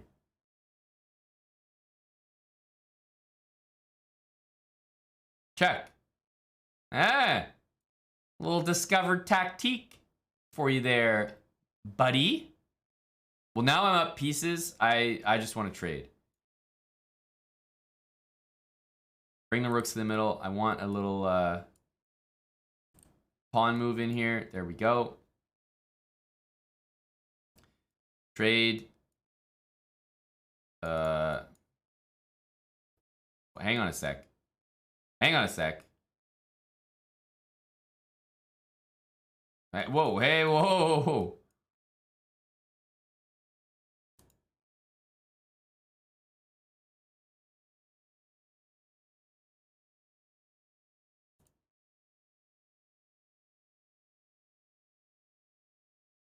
All you had to do was just play one bad move right at the end.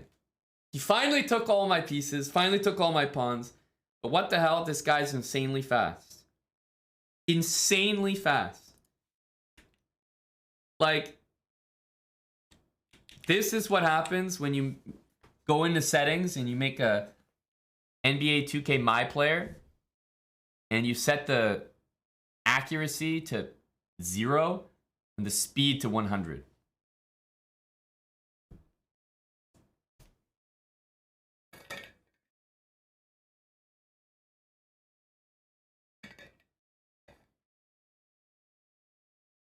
Is this how to be a GM? No, do not get the wrong idea. This does not work.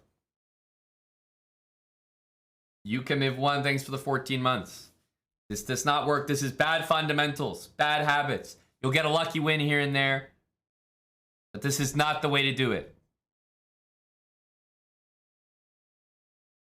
Don't buy into this. This is a get-rich-quick scam.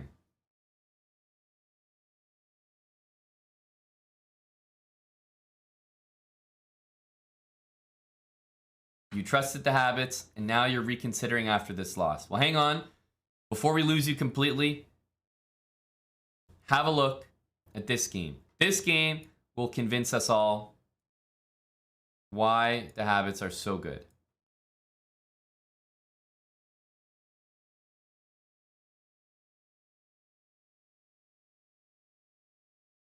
This game right here, folks. Here comes the rook. Let's trade. All right. This game right here is the reason why you subscribe to the habits mantra.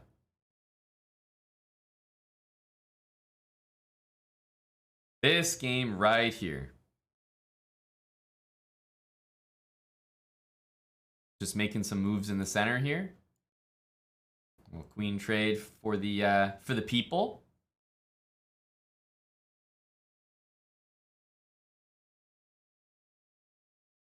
Let's bring the king in.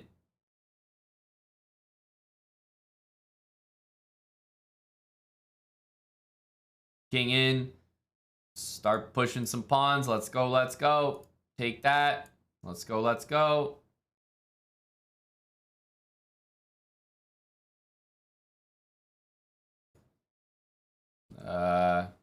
Let's go, let's go. Push, push. Yep, just as we drew it up in the playbook here. Just like we designed it.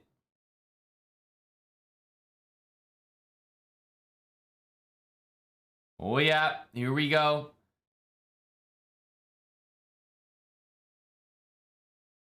Opposite bishops, baby.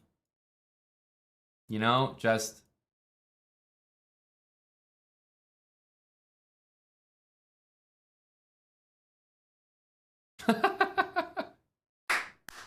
This is what the habits are all about, I'm telling you. Don't leave just yet, DKTQ. Do not leave just yet. This is why people herald the habits as one of the greatest improvement tools out there. Games like this, a reminder why we're all here today. A reminder. So at least we've got him back in the door. We've closed the door. He hasn't left. You know, he's taking his coat back off. He's willing to give it another chance. But DKTQ, you might not be convinced by that game. But have a look at this one.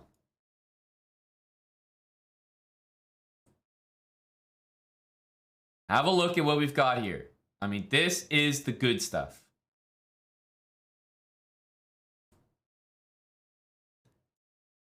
Okay, have a look here. Okay, knight to the middle. There we go. Oh, we'll take that. Rook to the middle. We got h3, some habits in there. Oh, we'll take that. Sure. Rook to the middle here, and I tell you, this is why this course goes for 18 easy installments of $17.99, and everyone is buying it. Big Mbembe was no match for simple and basic habits.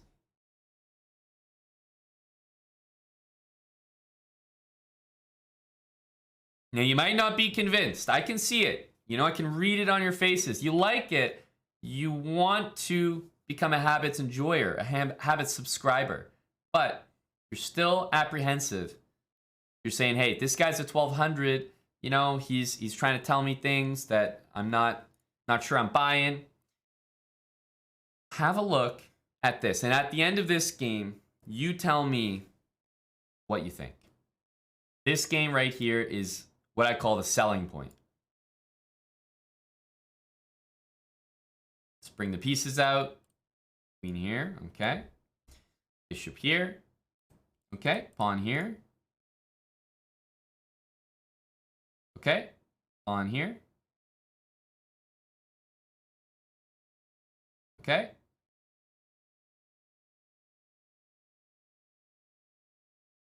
Okay, pawn here. That's not a bad move there. Let's get out of trouble there. Just the thing about the habits, the great thing about the habits is, you know, you can always use them. You know, you never have to worry that you're on an island here. Oh, that's oh. My friend is being very tricky there. Let's get out of that nasty pin. Whoa, hang on a sec. Let's guard against that checkmate there, bud. Whoa. Hang on a sec. That's a free knight for me. Can't be offering that. Oh, hey, that's a free bishop for me. Oh, that's a trade. That's a pawn. Let's take some stuff. Go back to the center here. Don't mind if I do. Got my rook where it needs to be. Let's give him a check here. Let's take a pawn. Let's give him a check. Hang on, we don't have much time here.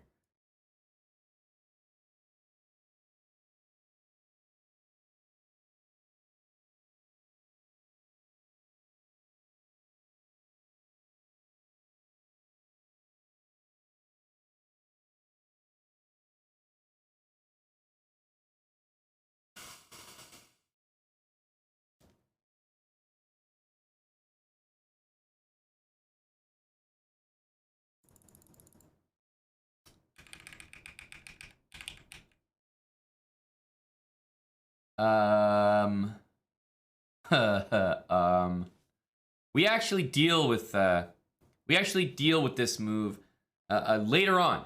We have a separate course about this. You might be thinking, hey, we haven't covered this. That's right.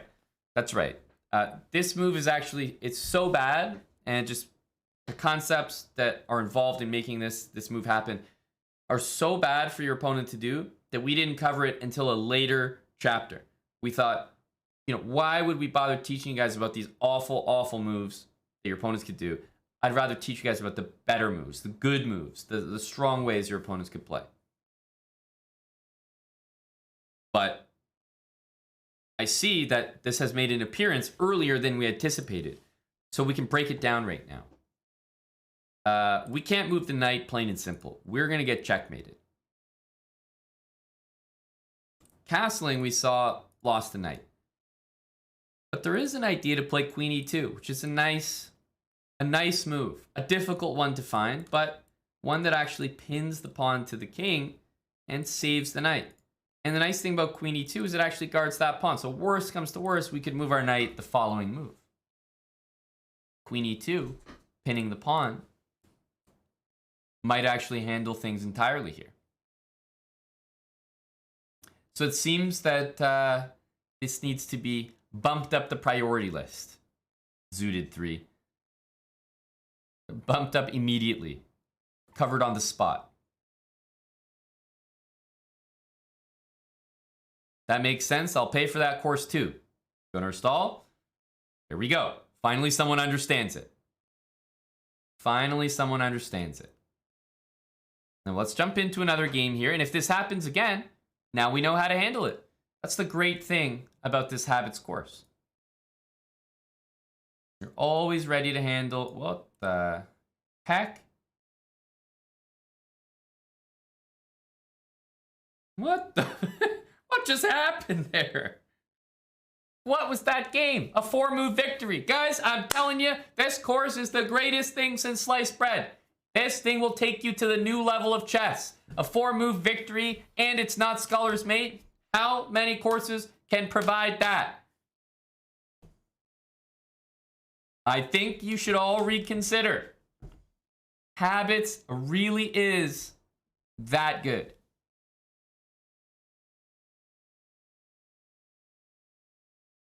Nice. Okay. Muaz, thanks for the 13 months. Buck81, 26 months with Prime. We got some people that are maybe looking to reinvest. Very nice. Very nice.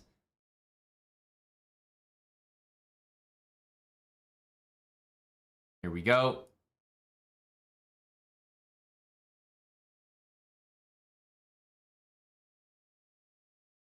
Bishops to the middle. Castle.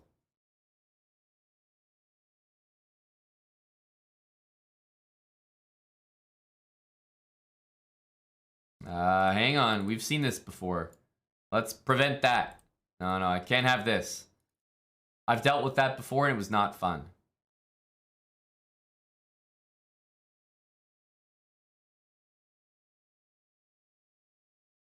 Let's take that. Let's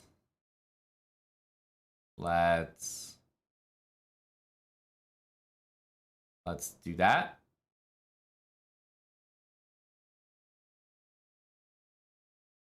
Oh my goodness. Aha. Please blunder your queen. No? Okay. Can't take with the queen. We want to still threaten his queen. Aha. I've seen the error of my ways. Maybe a queen trade. Uh-huh. Right. Well, let's not forget the 4-move victory the game before. Let's focus. We need to be resolute here, guys. Let's not focus on the result in front of us. Let's not be so short-sighted. Let's remember the bigger picture here. The 4-move victory. Right? Just because this happened doesn't mean the 4-move victory didn't happen. Right? Let's not forget that. That was a bright spot in the day.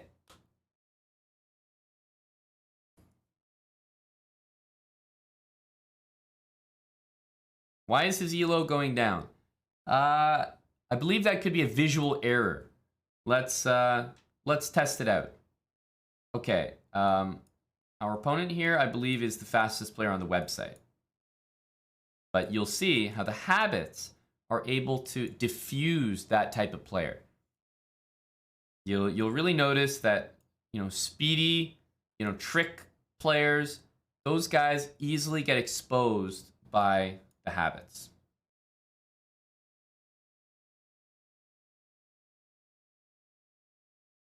And it's just, it's great to have a reliable system that will always be able to be played. Okay, this looks like the only square. as I said, just, you don't need to be concerned about these attack-only players, This should be easy wins. Easy pickings. All right. All right.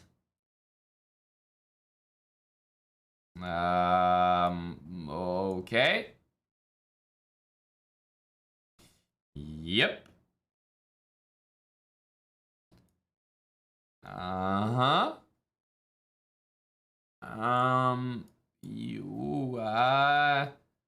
Yep. You'll notice that this is an easy win. Easy win here for the defensive side. Very easy win. Super easy, guys, for the defensive side. Nice, easy win there.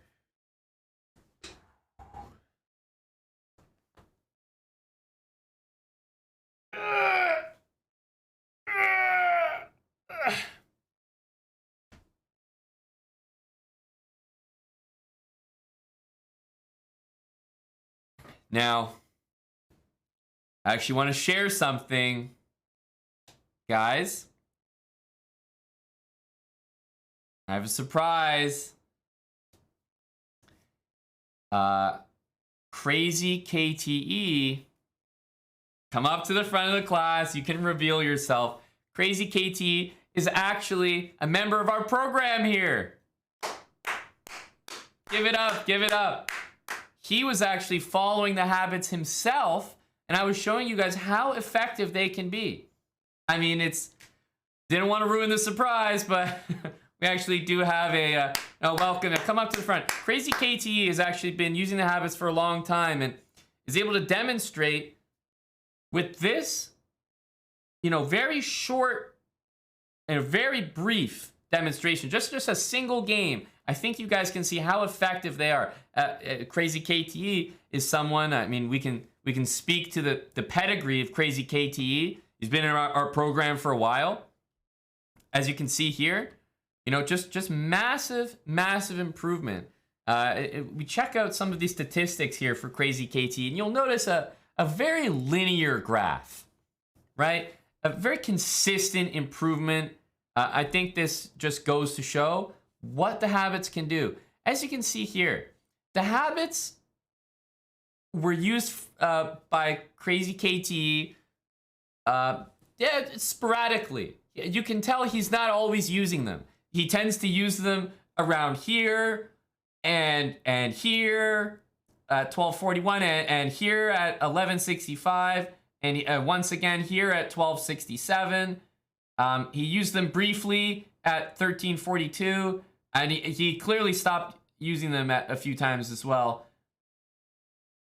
But on and off. It's an on and off relationship, but I mean, don't worry about that. It's a great demonstration, I think, from a Habits alumni. I just hope everyone was paying attention to the demonstration by Crazy KTE. I can now reveal is actually one of our very own instructors in the program and a former student. So, just want to let everyone know that Crazy KTE took the time out of his day to show us a little demonstration there. So I hope we learned something.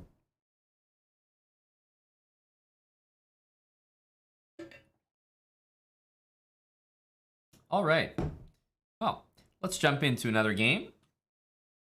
Now that we have that little demonstration out of the way, I think that was useful for everyone. He wants to chat, and thank you for teaching him everything he knows. That's a good point. We should accept this chat, and you see, GG. He just wanted to say GG. Wanted to let everyone know that it was just a good game, well fought, but ultimately the habits prevailed. Was he a good sport? Of course he was. Him and I planned this out together. All right. Well, let's jump back into the action here. I think the class is probably feeling inspired after that demonstration. Let's see what we can do here, guys. Queen b6.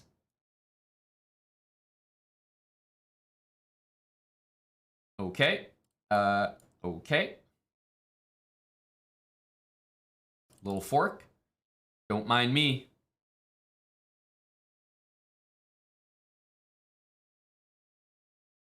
All right. Bring those rooks in. Trade. Don't want to fall for that. Remember, you shouldn't be capturing like that. You don't want to be capturing away from the center. Okay.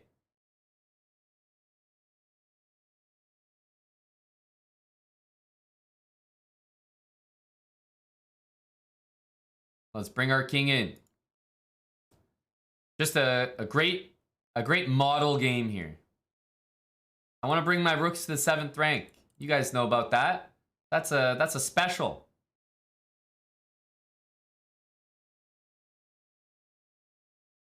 What the hell? What the hell?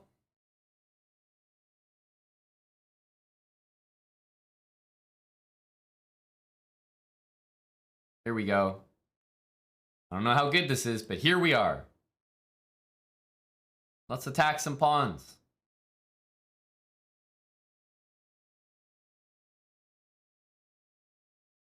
Oops.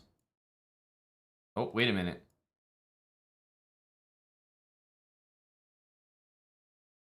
Hang on a sec.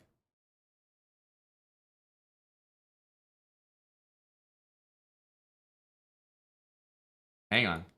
Hang on. Whoa, okay, we'll take the win. 3 seconds hit, and we had to go into hyperdrive.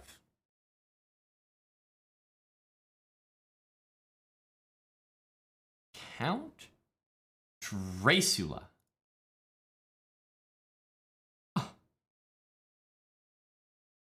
What an unbelievable chat history we've got.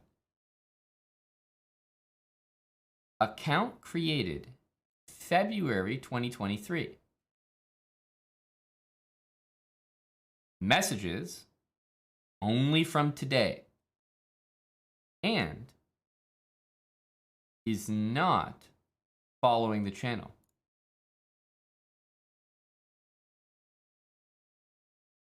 What do you want me to do with you? You're not following. You're not subbed. Your first messages are today. I mean, my goodness, at least make it tough for me. That right there is a is a person we're not going to miss. Get him out of here. Good thing we have the mods in here to keep this place safe for everyone. That's what the Habits is all about. Nice, safe space, safe environment, judgment-free zone.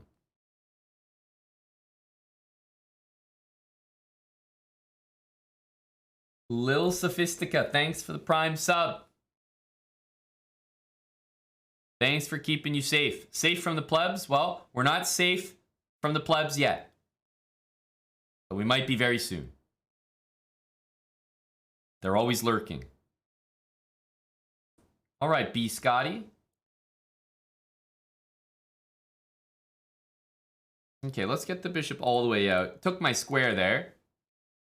Remember, if h3, we're not going to take. We're going to just step back. Bishop d6. We'll pre-move the recapture. Covering the castle. Okay, I don't want you taking my pawn there. And push the pawn in the center. Here we go.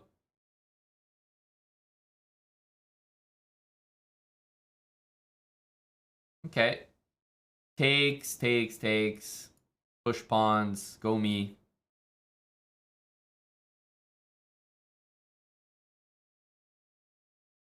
Thank you for the 2 gifted subs, Badkins.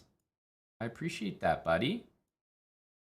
Let's get some habits in here. We've got a nice little setup here so far. H4. Okay. That looks like a pawn for me. Trade. Oh, a free rook ski. Free rook for me. Let's push. Oh, thank you very much. That's a free rook. Oh, thank you very much. That is a that's a piece for me. And there we go. There we go. Nice win, nice win. Thank you, Luther Bandos, for the 100 bits. Badkins with 2 gifted subs. Because I think those 2 gifted subs place us at a very special goal. And I'll tell you about that goal after we raffle off the ability for 1 question in chat to be answered. And the winner is Drew Scribbly. All right, let's see what Drew has to say. Drew says, at Chessbra, how much to cage the plebs? It's a good question, Drew. I was thinking 20 subs and we cage the plebs. 20 subs and we cage the plebs. It's good. Good question, Drew. 20 subs will cage the plebs. I think that sounds fair. 20 US subs. That's right. Great distinction. Blale says, are we caging them forever? Another big question from Blale. No.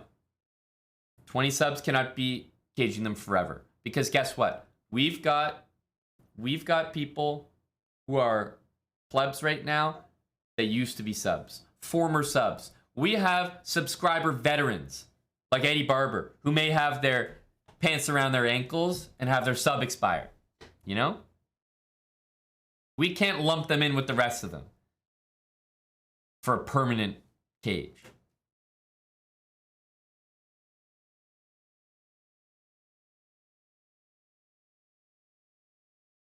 How many subs to cage them forever?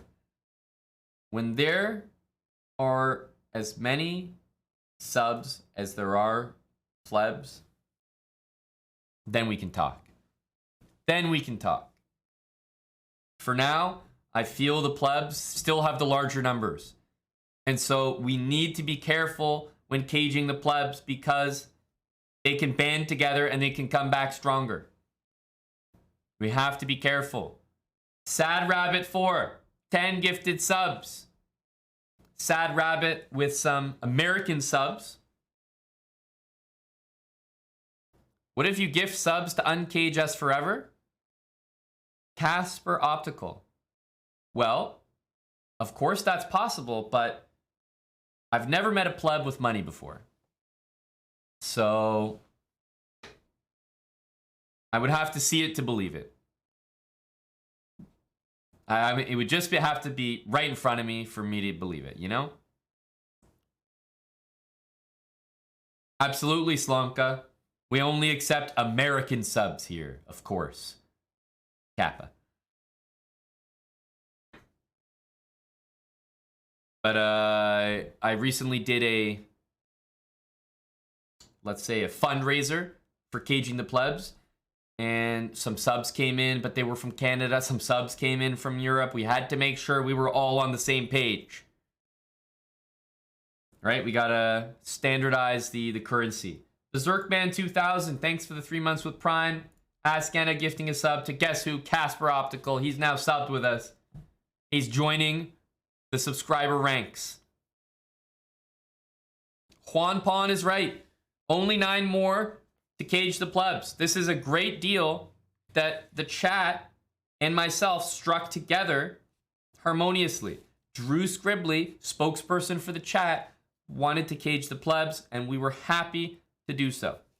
We were happy to come to agreement, come to terms.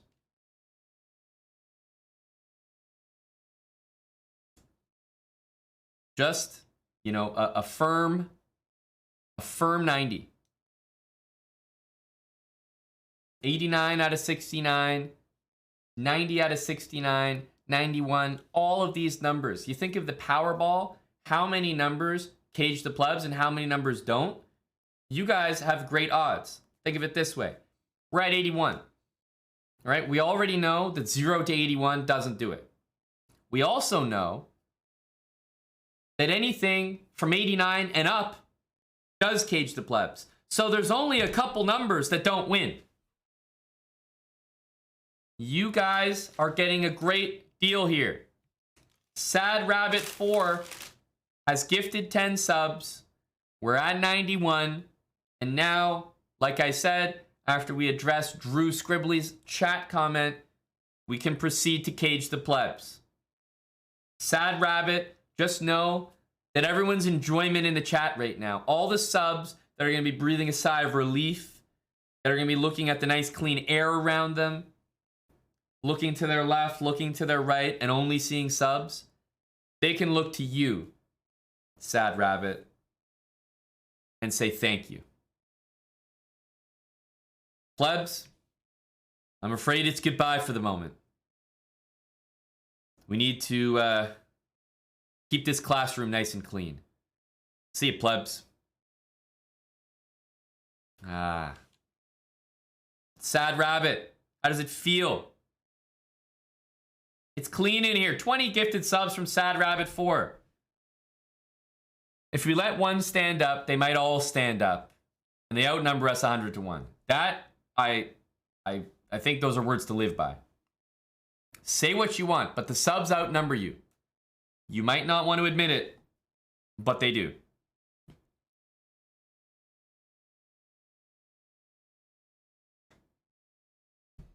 Why is it quiet all of a sudden? Yes, it's bliss. It's bliss. We're at 1291. Sad Rabbit, thank you so much for the support.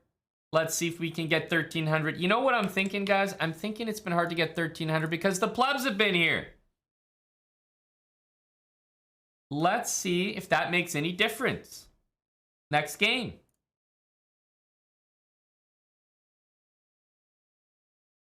Okay.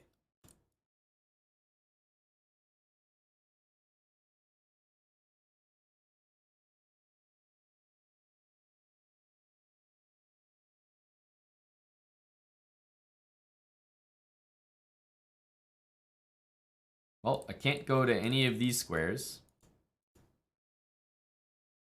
This is quite cramped, I have to say. Quite cramped. Let me out.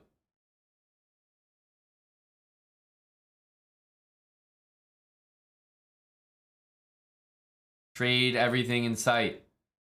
Bring my pieces out. There we go. Get the rook to the middle here. Good. All right. Mission accomplished.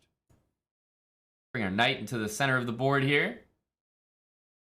Oh, would you look at this? Would you look at this? A tactic in the wild. Whoa! The hell is that? Your queen is hanging, my friend. My queen is hanging, my friend. I mean, that was a devilish move.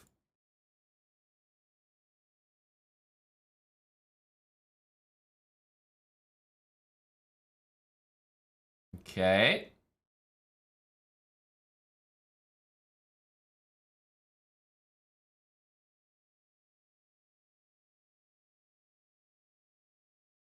Double the rooks. Let's bring the king into the middle of the board.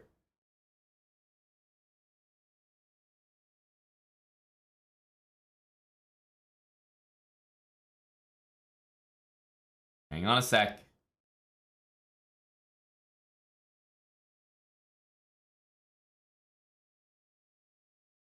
Ring around the rosy. It's at $12.99 right now. Just a single win is the difference in credibility from a 1200 to a 1300.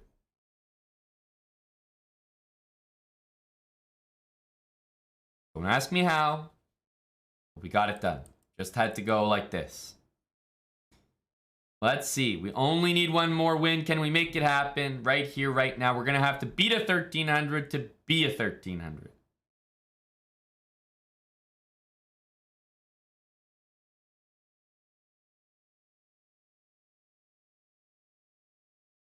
All right.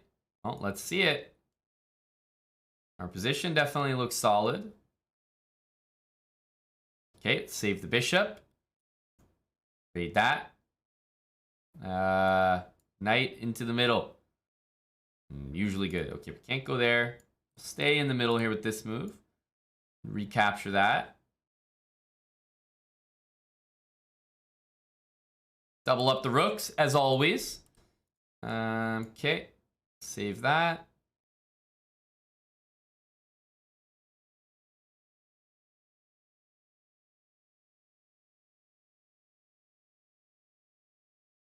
This is defended here. I got a lot of firepower on that.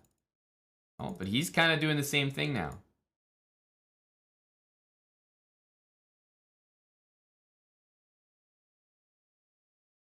Okay. I gotta defend my knight here.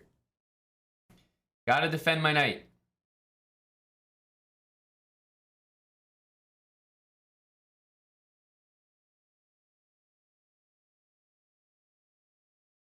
Trade.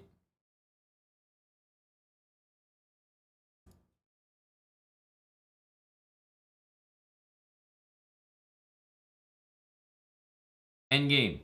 To the middle.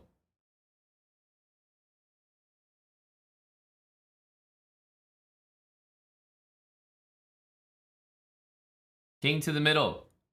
Make a pass pawn.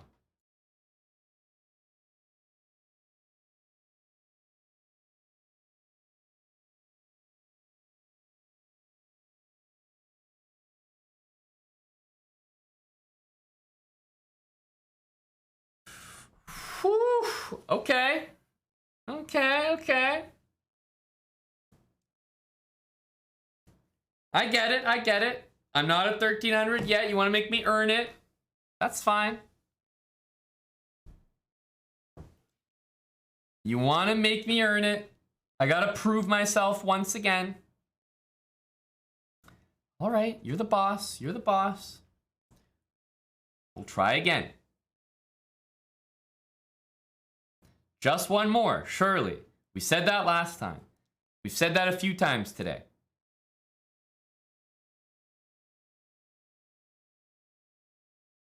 E4. I've noticed a lot of Karo Khan at 1300.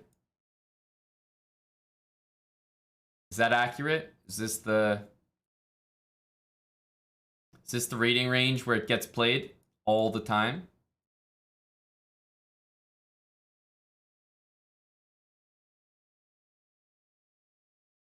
Because we've seen Karo Khan like no other.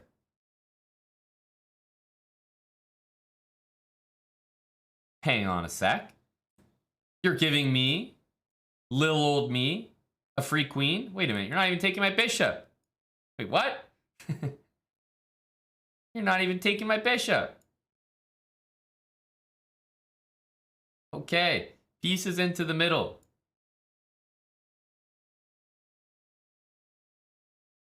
Double up. We want these rooks to trade. That will help me win. Oh, okay.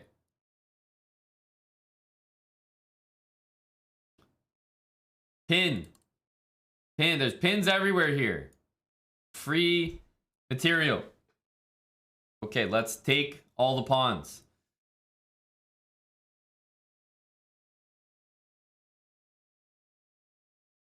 Take all these pawns. Give me that.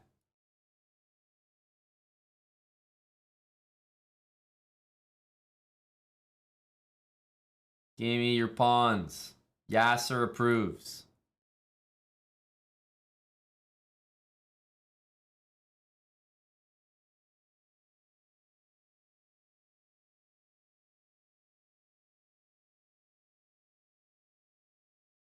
We set up our ladder and we became a 1300. It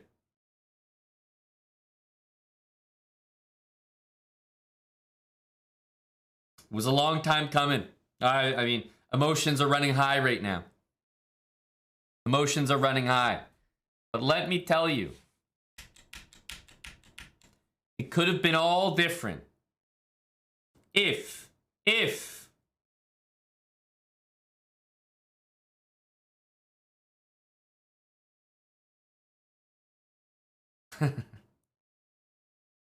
our opponent played King F8. King F8 would have stalemated with our ladder here. Our highly effective ladder would be not so highly effective. Yes. This is a very, very common stalemating trick, trap, whatever you want to call it. Commonality. The ladder that you set up, whichever side of your ladder the king is on, the very last, you can think of it two ways. The very last check you give should be the queen further away from the king, or the second last check should be the queen closer to the king. So you're going to have two queens, king on one side, right? They're going to be like this. So this queen is closer to the king, this queen is further away. The last check should always be that queen. Second last check, therefore, should always be that queen. If your queens don't line up like that, that's okay, right? Even if they had started all the way down here. If they don't happen to line up, that this is the queen further away will give the last check. That's okay. Don't panic. Just, first of all, move your queens all the way down the board. But then right before you move your last two moves, just switch it up, right? Just do a little stutter step. Instead of going queen here and queen here, which in this case would blunder a stalemate, you're playing this move and this move and this move. And it will always result in checkmate, and it will never result in stalemate. It is impossible to stalemate if you do that.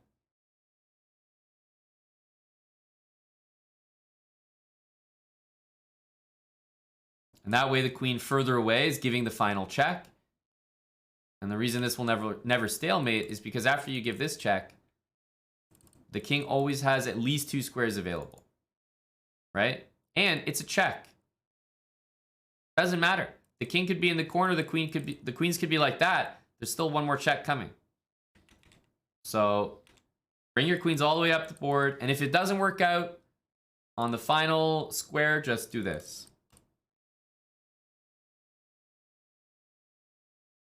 Now here's a trick that I haven't shared before. What I have shared is that when your queens are like this, let's say they happen to be like that, then guess what? You're just the luckiest person in the world, right? Your queens just work out. It's just perfect. Yay. Congrats to you. But you might be saying to yourself, okay, listen, buddy, I'm playing bullet. I'm in a time scramble. I don't have time. I don't have time to count out the moves or be a mathematician here, all right? I don't know if my queen is going to end up being the closest queen or the further away queen at the end, which is very reasonable, right? Over time, you might get more experience, more comfortable with it. It'll make sense. And you might have an inkling. But for the moment, you're like, okay, I have no idea whether it's going to be the queen here or the queen here. Of course, it will always end up on the same colors because you're moving two squares at a time. But if you don't want to think about any of that, then just always stutter step at the end. Just always do that. Meaning, even here,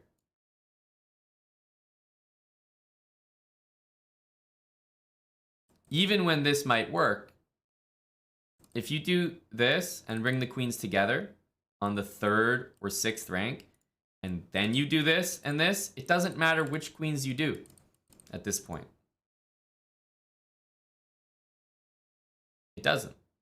So if your queens are set up wrong, or if they're set up right, it doesn't matter. If you stutter step at the end, it doesn't matter which queens you use, it will always be correct. So in case you're having trouble remembering which way your queens are supposed to be when they're delivering the perfect ladder, just bring them touching each other and then take one more step, and it will literally be impossible to stalemate. Because it could happen, right? You don't want this. This is the ultimate worst case scenario. And this will never happen if you bring the queens touching each other on the 6th and 3rd rank. That's when you're laddering down the board.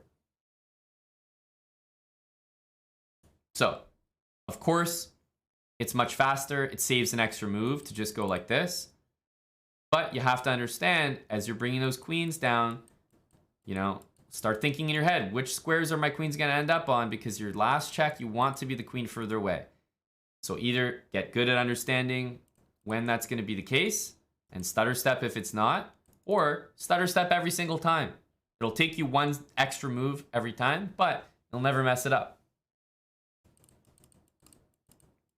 Queen here, and then either queen in either order, doesn't matter. It'll be 2 checks and you'll win.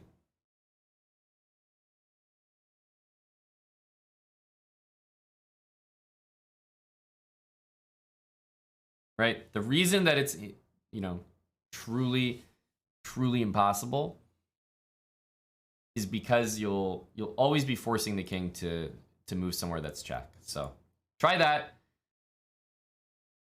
I think it's very helpful. This always feels bad, like you just feel like a dummy every time you stalemate like this. So it's one way to avoid it. Just bring the queens so that they're right beside each other, and then move one forward after the other, and you will never ever stalemate.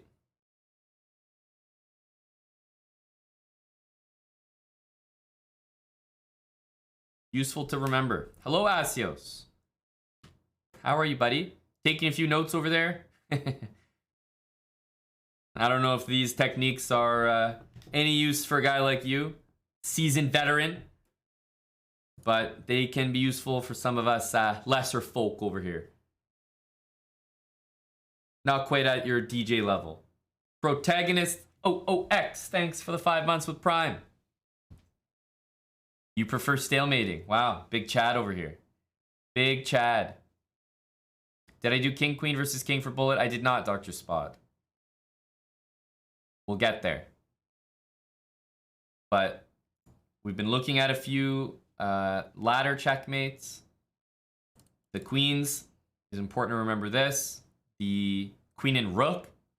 The only rule that we've got so far is to put the rook closer to the king.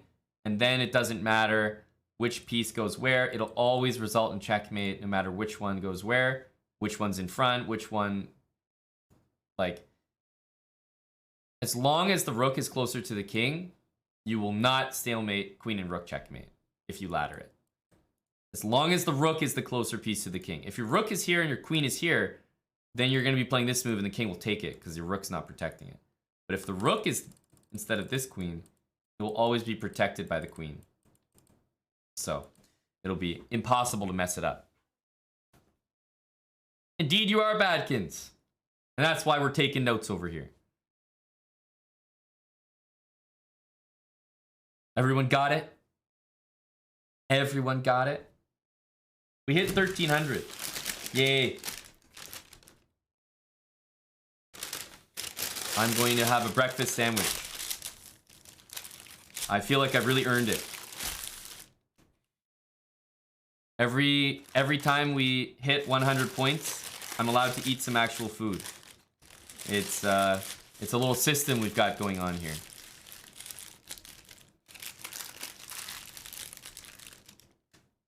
Oh, I'd like to see that be true, Luke. Wishing you the best, buddy.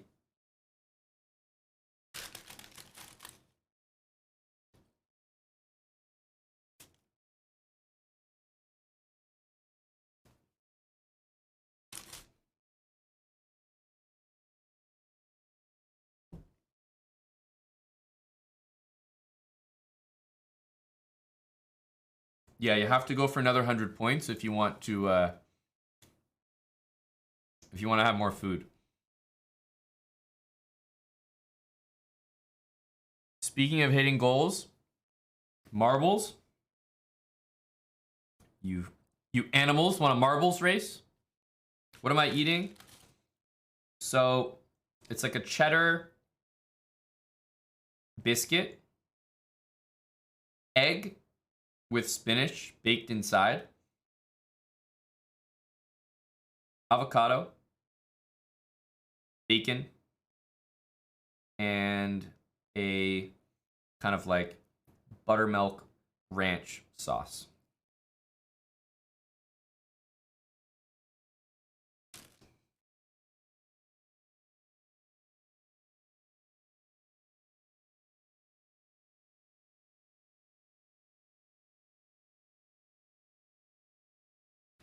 It is the cooler.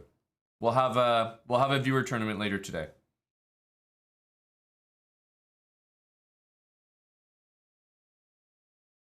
Too much in one sandwich for you? Yeah, the thing with me is like if I'm streaming, I can't have a meal that has too many bells and whistles. So it's better if everything is just in one sandwich, and hopefully it's more filling. The more ingredients I can throw in there.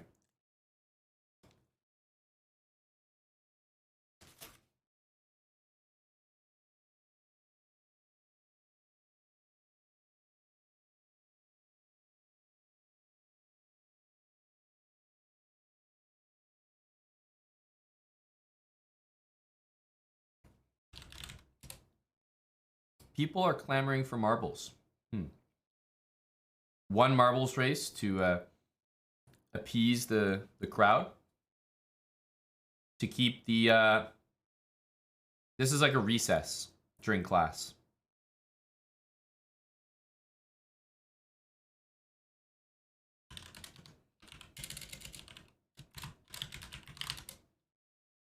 Just to make sure everyone is ready to pay attention when we come back. A brain break. There we go. I like that. A brain break.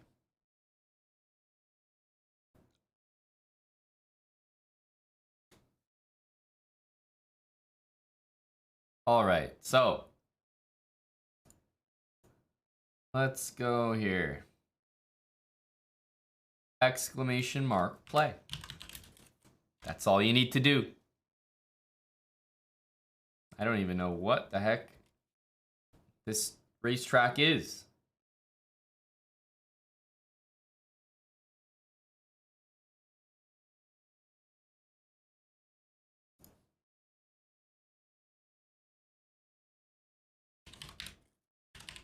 All right, and we'll go on our Kane VB account as we may need to settle some things over the board.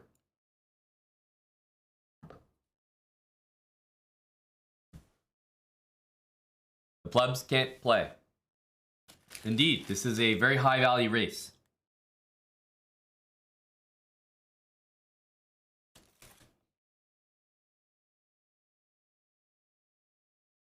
But I think you guys know that I won't start the race until we get 100. So if the subs can't get 100 people to join the race, we'll have to uncage the plebs.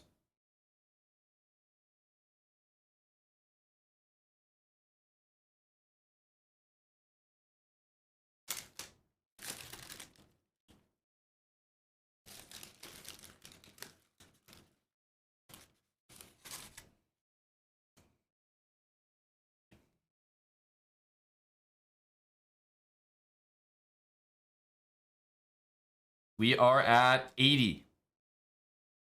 We're close, only 20 more.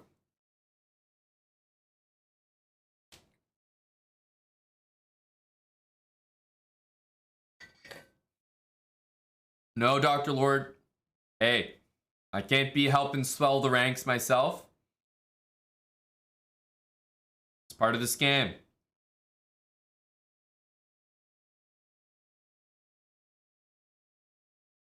Just got here, feels like showing up to work at noon. That's a good analogy. Thank you for the 100 bits, Bonerpole. Guys, we're at 85. 15 more subs. Get in quick.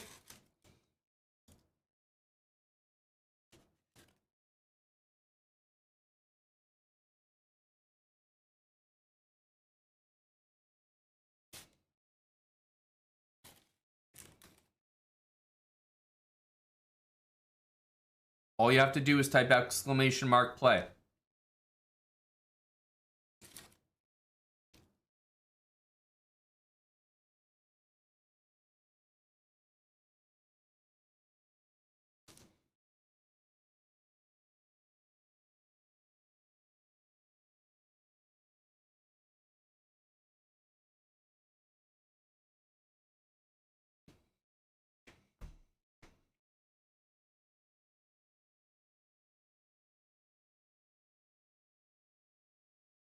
All right, guys, it's moving too slow. We only have 90 people.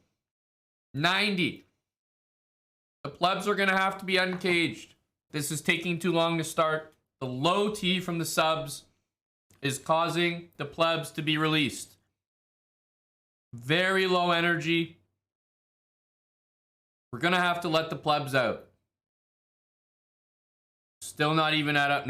No, we're at 95. The plebs are out. Nope, plebs are out. Plebs are out. Oh my god, there they go. Oh, it's disgusting in here. Oh, ugh. Unbelievable. Overwhelming force indeed. Juan Pon, it's a sad day, but the plebs have been uncaged. It now smells like a locker room.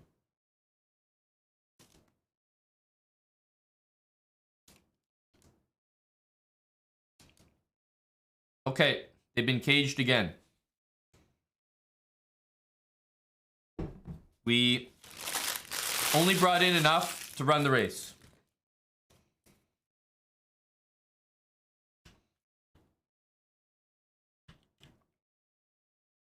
Now, hang on a sec. What's happening here? Dr. Lord, Chicken Pants. The Kazi I saw there. Badkin's getting thrown way back. Cage the plebs is at the back. Luke. Husky. Senor Suds. Bunglet near the front as well. Askena already biting the dust there. Whoa. Something just happened there. Wait, what's going on under there? Trying to keep up here. Is this racetrack just extremely basic? What am I missing here? I feel like if you're in first place, you're in first place. Nobody can catch you.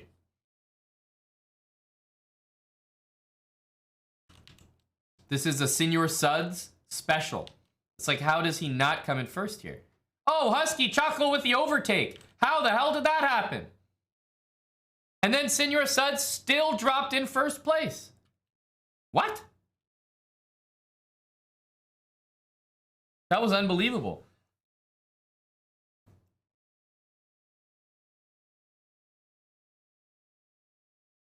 I don't know how Senor Suds somehow managed that. Senor Suds, first place. One game of kickball, we're back inside. Hey, how'd you know? Plebs dominant in the top 20 spots. Absolutely dominant. Great job, plebs. Didn't even come in the top 20. Weren't even in the participation photo. Senor Suds dropped in just ahead of Husky Chuckle. I don't know if you guys know, but in a marbles race, at the very end, there's always the marbles dish. And right in the middle of the dish, there's like this little cube, right? When you drop into the dish, if you hit the cube, you're not in yet. You have to touch the bottom of the bowl. So if you hit the cube, your marble has to fall off the cube and into the actual basin of the finish line for you to count as finishing the race. So in an instant replay, we saw Husky Chuckle drop in first, hit the cube in the middle, Senor Suds drop in after, but with more speed and trajectory, go straight into the basin before the marble of Husky Chuckle fell into the basin itself.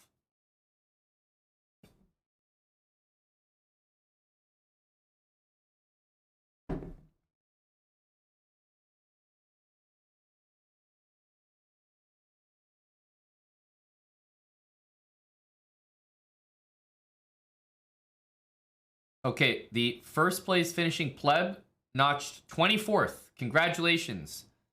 Senor Suds was indeed our first place finisher. And could you believe it? Out of all the places, you're telling me that a pleb took 69th place? We had nearly 100 subs in there. And you guys let a pleb come into 69th place just like that. That's unbelievable. Icy Bear Live.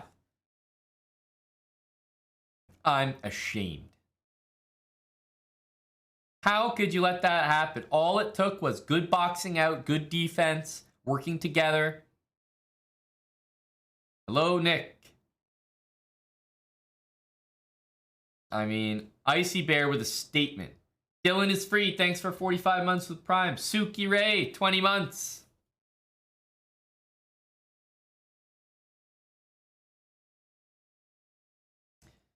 Bitter Jester, a very, very good idea. And as we scroll to the bottom, we'll see that FFT 321 is indeed in last place. So, Senor Suds, ban or no ban? We'll start with what we know. Easy ban from the Suds. Now, down to FFT 321. Are you going to defend yourself over a game of chess here? You're more than welcome to.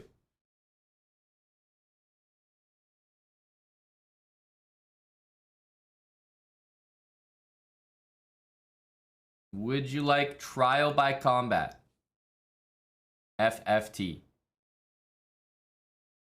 You're not sober and mostly lurking.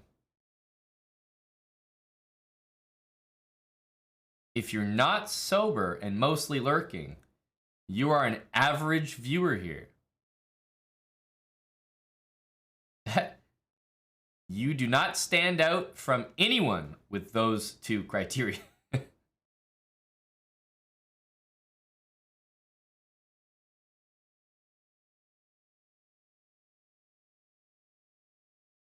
Ban is good, he says. FFT 321. Ban might be good, but ban might be a long time. As your advisor, every person in chat who is not sober is prescribed a chest bra personal sobriety advisor. As your advisor, FFT, I would play the game anyway.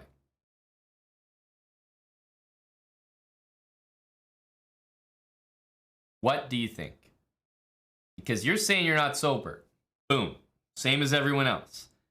And you're mostly lurking. Boom. We got a lot of lurkers in here. You are not alone.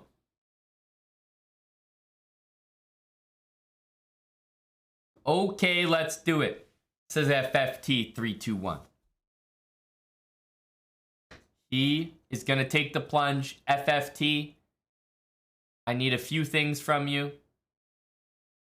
First of all, I need you to let me know your chess.com account. Same for you, Senor Suds. Need you to let me know your username on chess.com. And once you've told me your username, I need you to log in, preferably on a desktop, to chess.com/play/online.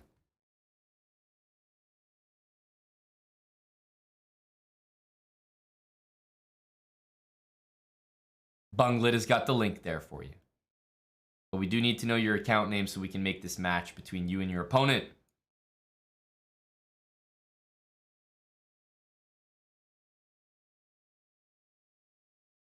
Logged in on a desktop. We love to hear that. We love to hear that. chess.com/play/online, right?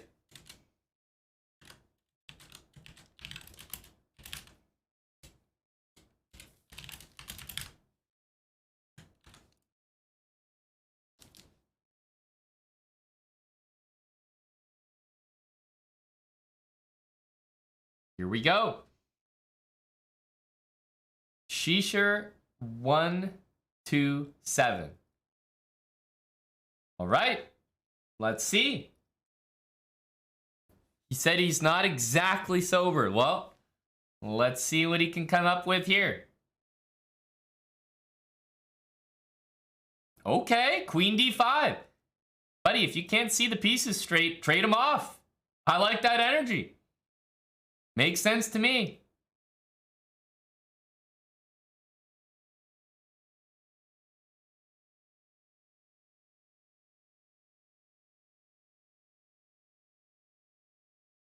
Solid, solid. Nice, easy development.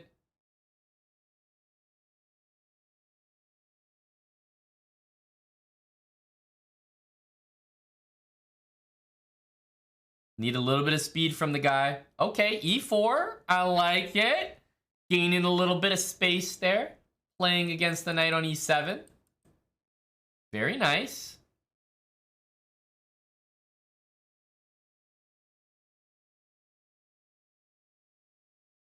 Ooh. So bishop C4 is, it's not exactly a bad move, but we can see where it's going to go wrong, right? These two pieces just sitting duck for that.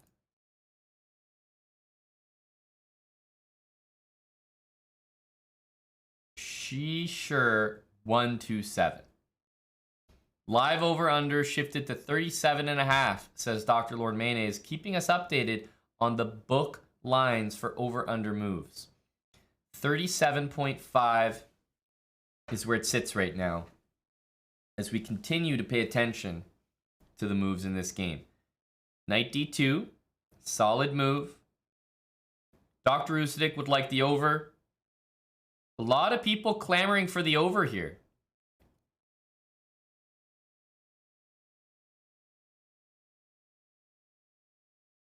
DKA doesn't mind taking the under. He says, look, you know what? We're on move 17. I can see the under hitting.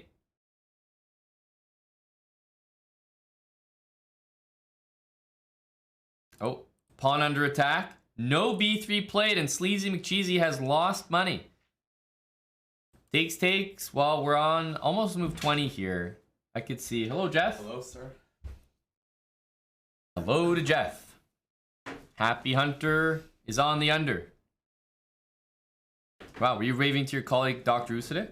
Oh, is he in the chat? Oh, he's definitely in the chat. A quick Cinco from Dr. Lord Mayonnaise. Wow. Wow, Dr. Lord must really like my sweater today. That's that was what for I was Jeff. waiting for. Damn. Thanks, Dr. Lord. Big Cinco for Big Jeff. Dr. Lord is quick. He's like trigger finger. He's ready with that Cinco. It's impressive every time. Guys, the over-under has temporarily been frozen. It's temporarily been frozen. There's been penalties on the play. No bets are being taken. And now the over-under has returned and still remains at 37.5.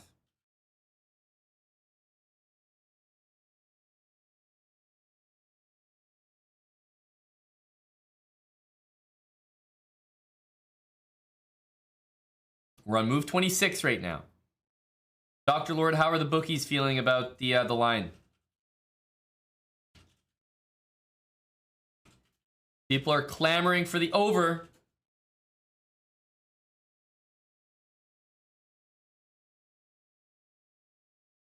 Bishop b2, a strong move from Shisher127. He's staying in this game. Say what you want. He blundered that piece early, but time is evening up. He's got chances. The over-under has shifted to 46.5.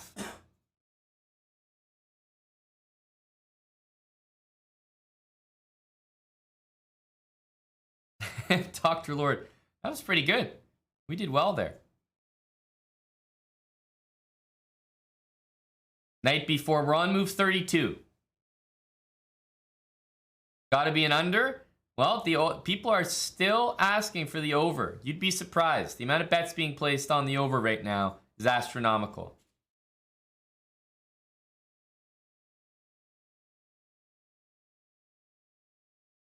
Move 33 has just been played.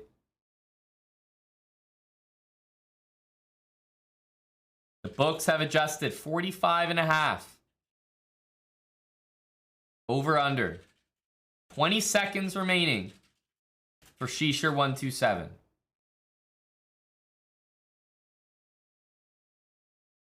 Move 36.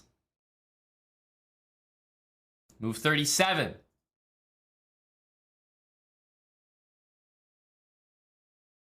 Still chances for that over to hit. 8 seconds remaining. We're on move 40. 41. 3.4 seconds. Will he get another move off? No. And 43 moves. The under 45.5 hits. But the over on the initial line of 37.5 does hit as well. Shisher127. Look, he's back in the chat. He's saying only one blunder. There you go. Let's have a look. Not a bad game at all. You blundered early, and I think we know which one it was. I think we do.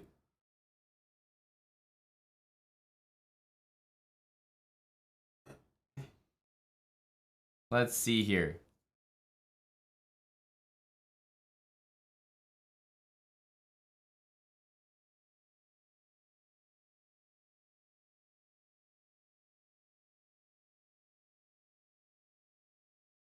Only one blunder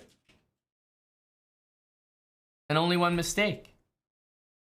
Not bad at all. 75.5 accuracy. Like I said, he kept it going. Right? It didn't look good. Definitely an early blunder, but I think he recovered well from that. He should play drunk more often. Don't tell him that. He's gonna start using this as backup. He's got proof now.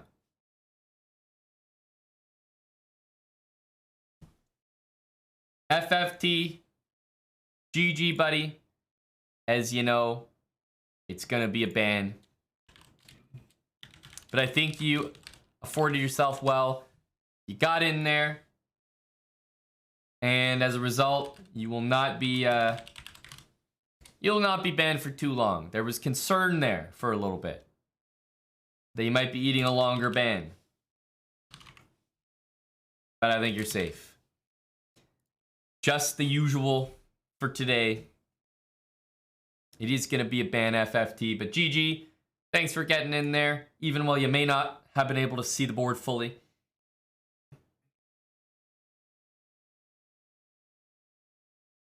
Bye for now. FFT321.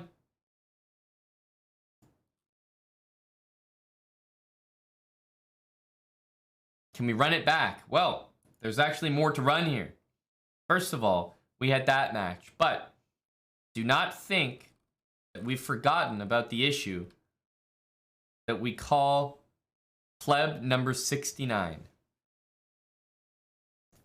Icy Bear Live.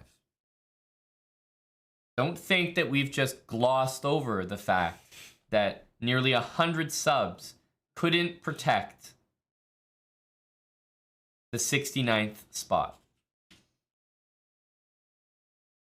Now, we will be giving our newly minted subscriber Icy Bear Live a privilege. We'll be giving him a privilege to prosecute those around him. Those around him who could have played better defense. That means Venus chess. And that means a hobo or a hobo. Now, Icy Bear Live will be starting by prosecuting Venus chess. And a hobo is next on the docket. Now, Icy Bear Live, let's start with the basics. Are you here?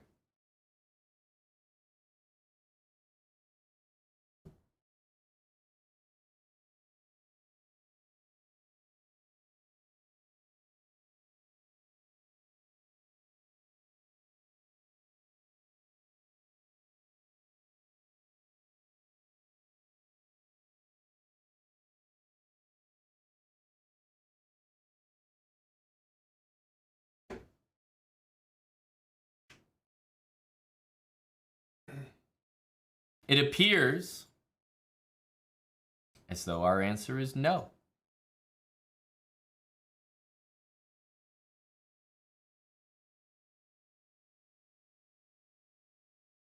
No, he got gifted a sub. He is a sub now.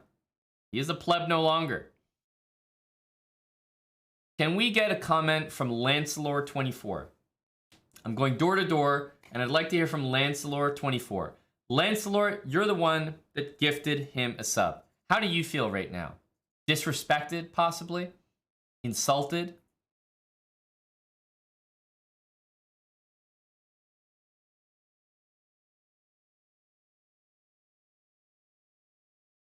Lancelor says it has to be a ban. So ungrateful. Lancelor, I would have to agree. Icy Bear Live showing absolutely no respect for the gifted sub. Joined the race, got a gifted sub, and just left. Just left, just like that. Incredible.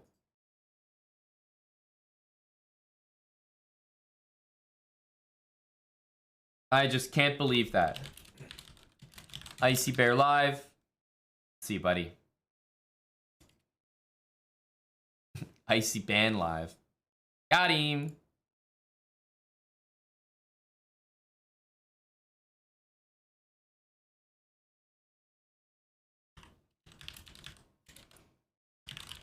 So, Icy Bear Live is banned. Venus Chess is safe. Icy Bear Live with absolutely, just no respect, I feel like, for the subscribers and their time around here. Venus, it was a close call. You prevailed. Lancelor24, I can only offer apology upon apology on behalf of the plebeians. I'm Oceanborn. Thanks for the 8 months. Due to the commotion caused by Icy Bear, the low T-ness of the track, we will run one more race. One more. But this time, the plebs will be joining from the start. The plebs have been unleashed. Anyone can join. Careful. Anything goes on this track.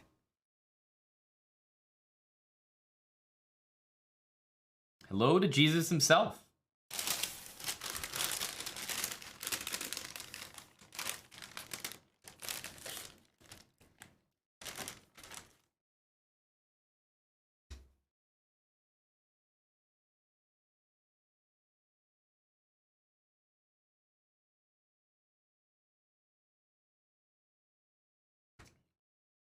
You can, eh, Darkbone? Yeah, no, I apologize, buddy.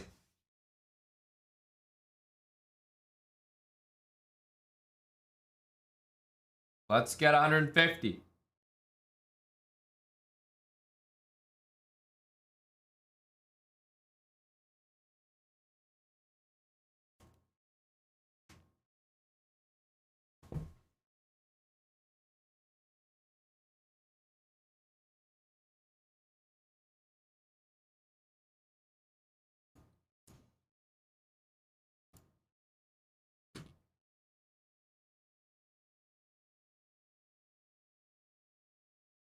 Hello to Bagels and Larissa. What am I eating? Some banana bread. What's up, Tim Cannon? Tim Cannon 25. Shalom to Irish Frank. Homemade? Bagels for brekkie. Why don't you take whatever energy you have and just back that up a whole ass minute. Homemade? We don't make anything in this home. Homemade. Actually, I made my banana bread from scratch. Actually, we do make something. We make ready-to-made rice in the microwave. Actually, I went outside to my plantation. I really picked a banana off the tree. And then I came inside and I made banana bread. Every time I take a break from the stream, I go check on my banana bread that's in the oven.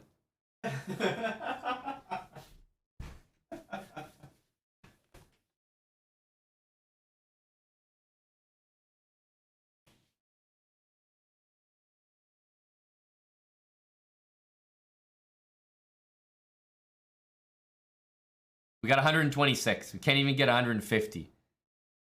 The banana bread talk. The banana bread talk has perhaps scared some people away. Like, wait, this guy doesn't make his banana bread in-house? How can we trust him?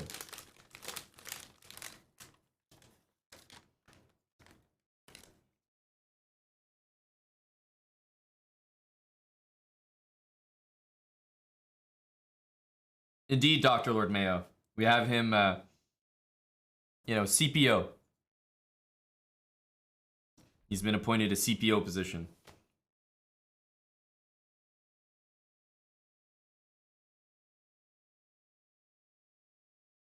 Oh my goodness. How many subs for a baking stream?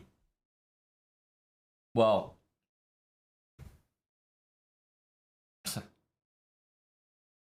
that's something we've never done. That's something we know we will not be able to do well. It's also something that I could not allow to be crowdfunded over the course of more than a day.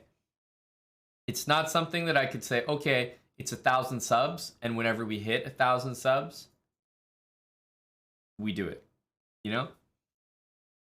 Because then it'll just happen regardless. It'll just slowly be contributed. No, it has to be a burst of specific energy for a baking stream.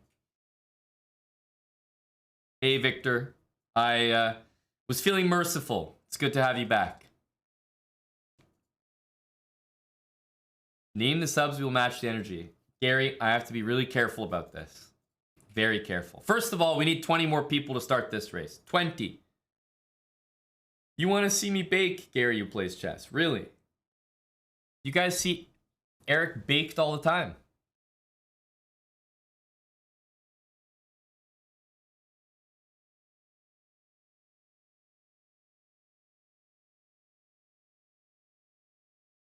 Oh, there we go. Some exclamation mark plays.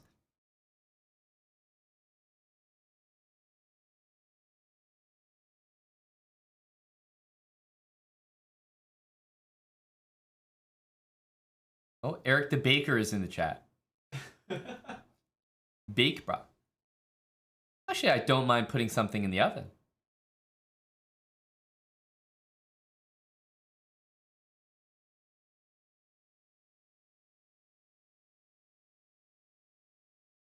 Actually, I don't bake, but I roast Valentinian in the sauna. It's the sauna. Hotter than the oven. Tim Cannon evidently is starting the bidding off. $100 from Tim Cannon. Bake? Any bakers? Mod check? Any self-identifying bakers? $100 from Tim. Starting it off. Clearly, there's baking interest.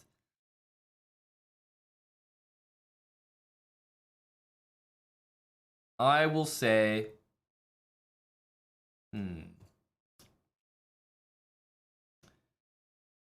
I will say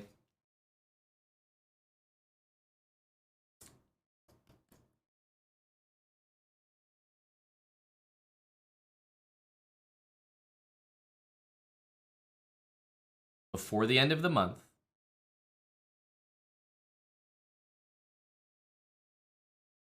$9,000 subs. I think a very reasonable price point.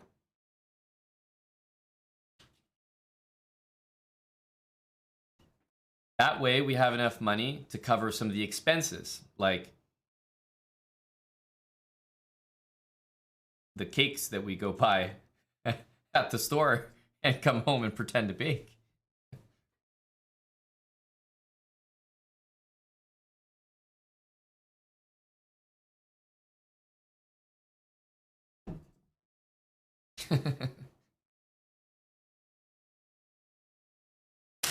So there you go.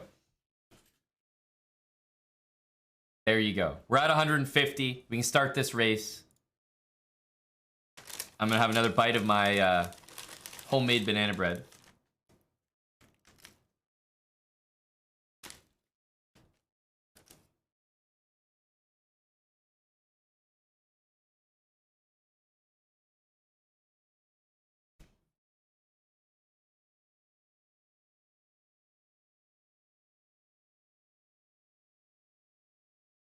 Here we go. Let's go. Gary, who plays chess, gifted us up. Wow. Gary is starting the train towards 9,000 subs. I feel like we're almost there. Gary, now I know how badly you want to see me bake. That badly. It's okay. Twitch doesn't need to see that. I'll leave the baking to those more qualified. What's happening here? Ooh, we got this racetrack. Okay, this is all about speed. You got to get off to a good start here. Smassassin, Robin Hood, Jumpy Chess, Gary who plays chess.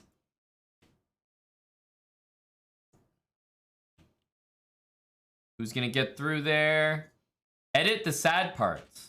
How the heck did he get way up there? Gary who plays chess, Smassassin, Sad Rabbit, Jumpy. Can we catch this guy? Get him.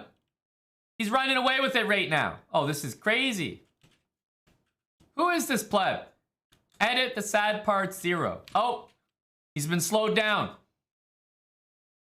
Come on, guys. Catch up. I mean, look at him. He's running away with it. Incredible. Oh, that's a big stop, though. People are catching up to him. Get him, boys, get him. That's right, pile on. There we go. Attaboy. Nice job, subs. Don't let those plebs get away with anything. Dogpile him. Get him. Bitter Jester's in there first. Bitter Jester is in there first. And at the back, we do see Salty Clown, along with Lancelor 24. Wait a minute. Lancelor, the one who gifted the sub to that pleb who didn't show up later. Oh my goodness. Oh, but he's got the speed. Oh, and he DNFs Lancelor, an experienced marbles player. Wow. Lancelor, we are all impressed. That's exactly what needed to be done. Beautiful technique there. Bitter Jester in first place. Lancelor even gifted a sub to edit the sad parts. But you know what? It wasn't even necessary, Lancelor. Good precautionary measure, but the subs did their job. Caught up to edit the sad parts. Did not let him secure that W.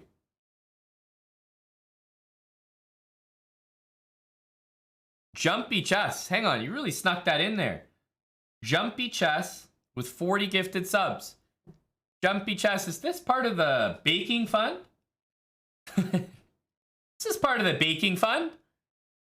Hang on, you guys weren't supposed to be actually interested in that.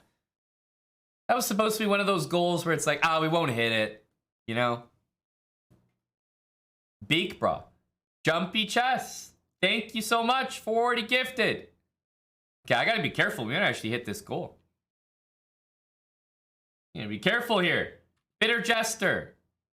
Ban or no ban? Pre-move ban and the username. Bitter Jester is a seasoned veteran. Oh my goodness, guys. Don't do that. Why do you keep letting it happen?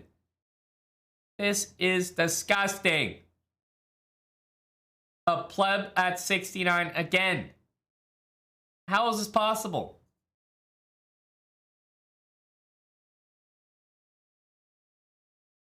Rose Twig in last place. Rose Twig, you've been banned. Would you like to play a game to defend yourself?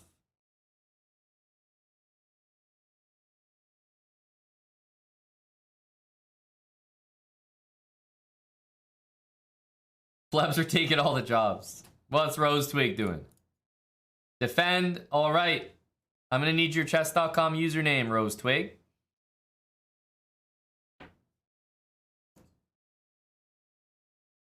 You got a side bet going there, Shirts?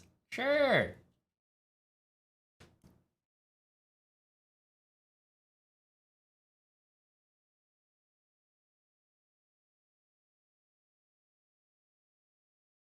Dr. Lord Mayonnaise is setting the over-under lines. Feel free to get your bets in. Higher or lower than 32.5. Thanks, Lancelor, gifting a sub to Keys33.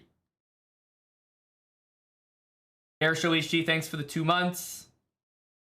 Mr. Sir, thank you for the $5.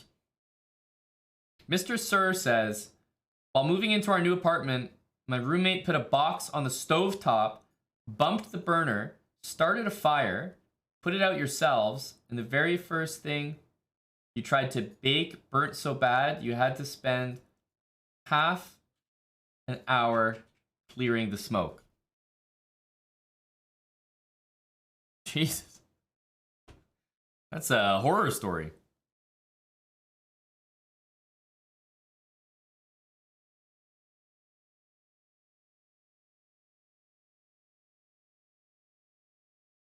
There we go.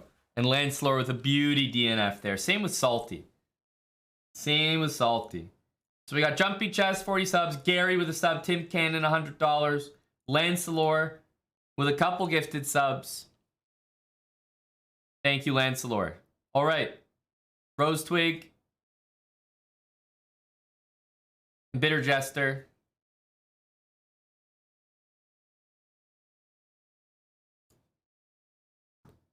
Here we go. Chess.com/play/online.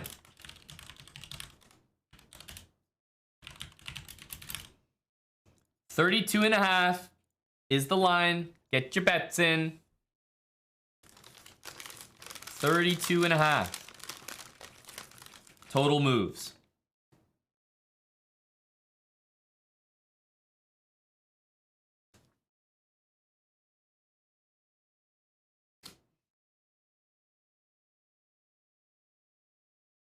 As for Rose Twig and Bitter Jester, chess.com/play/online. That's where you gotta be.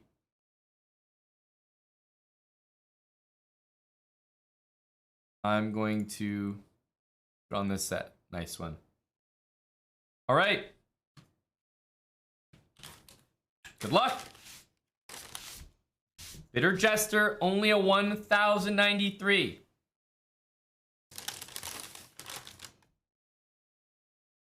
Let's see. We're going to see if Bitter Jester can make the overbetters some money here. 32.5 is the line.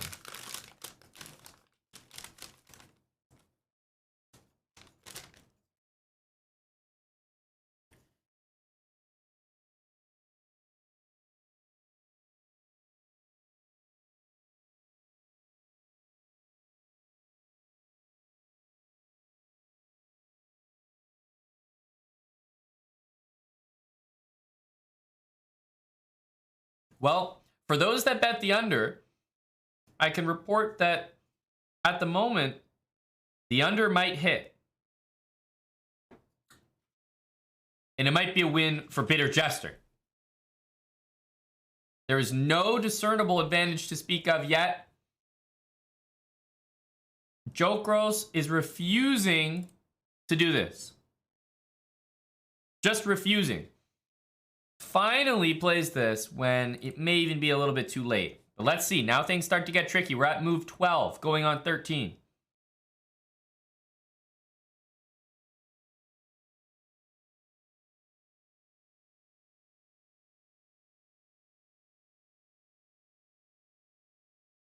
All right. Got to put those pieces on safe squares here. We need 3 is reasonable. Absolutely.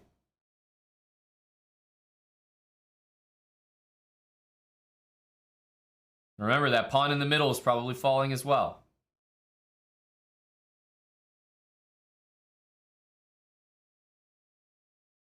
But we're at move 15.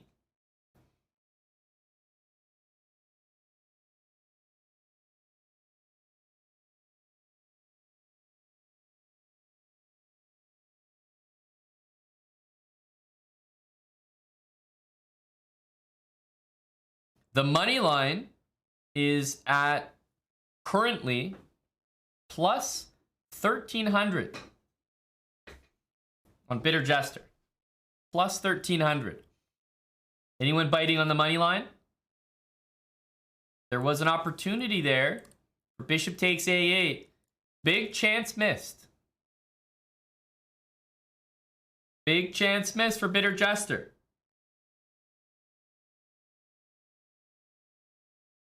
This would be a massive upset. A minute and 19 seconds. Knight to G4. We're at move 22. This looks too tough. No, plus 1,300, Keem. Plus 1,300. And he takes. Could have gone here. You know, you risk something, but you also come closer to a checkmate yourself. So it looks like he's content. Joe Gross definitely playing for the over here.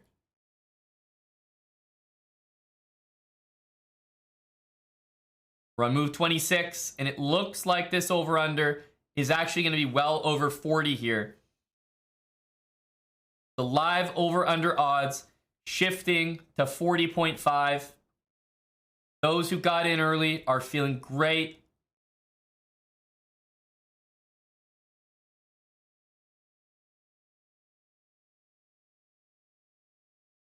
$40.5. It's shifting up and up. The speed from Bitter Jester. The over-under is now at 52.5. 52.5.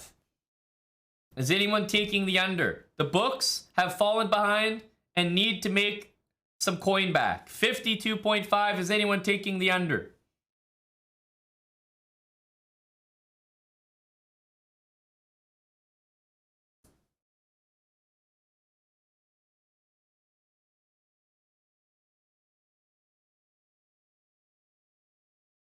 Bitter Jester.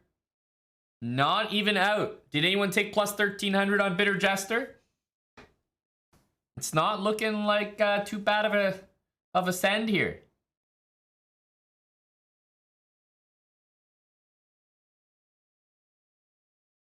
Rook A4, unfortunately not the move. Those 3 pawns are going to take care of business. Here comes the king.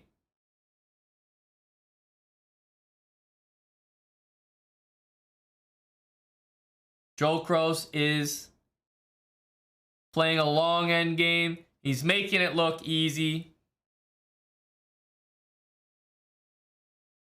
So easy, so effortless against the 1,000.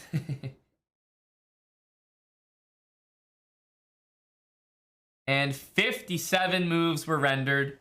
Joe Gross takes out Bitter Jester, but boy did it take some time. 57 moves.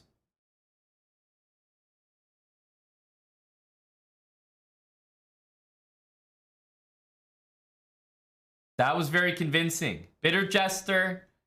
We couldn't quite get the ban, could we, buddy? Nice try, nice try. You were definitely outrated. You know, 700 points is no joke.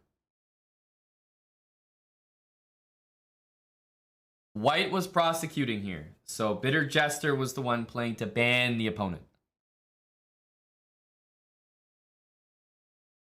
No ban. That's correct. We got no ban. Wait a minute. Have to go again? What do you mean? What do you mean have to go again? We said that was the last race. We said we were just doing one more.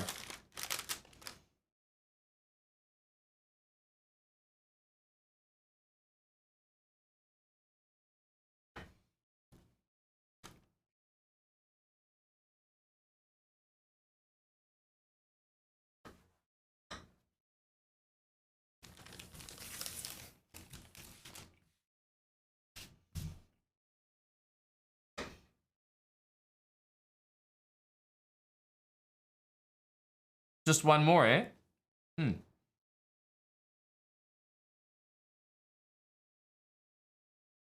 It's interesting you say that. Because I feel like I heard the same thing last time.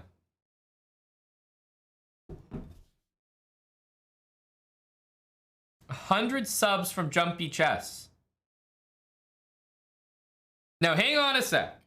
Hang on a sec. I believe we can put these subs in the baking category. Those might be for the baking category.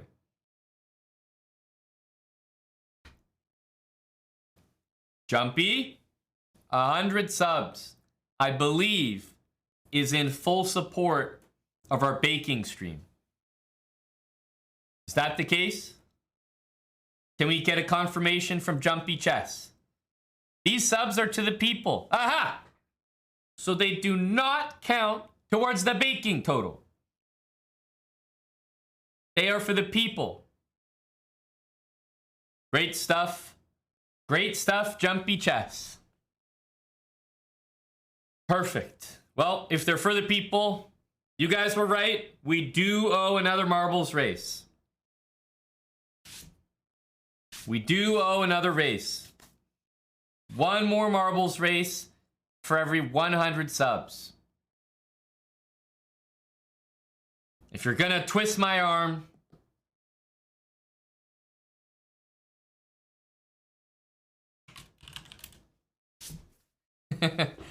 exclamation mark play. Holy smokes, what the hell is this? What the, that's a cinematic. Oh my goodness, get the hell in here.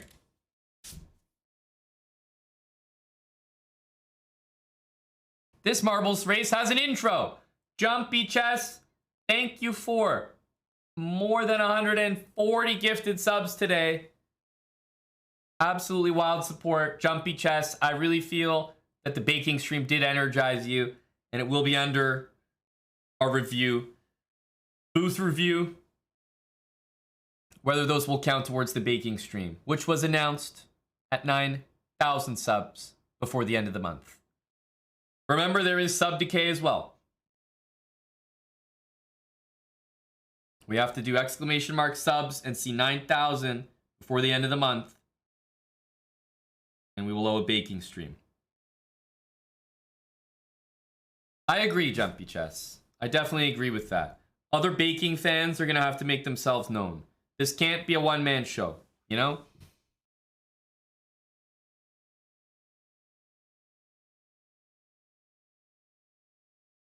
This is all because I got some goddamn banana bread. And, you know, apologies. I didn't harvest it myself.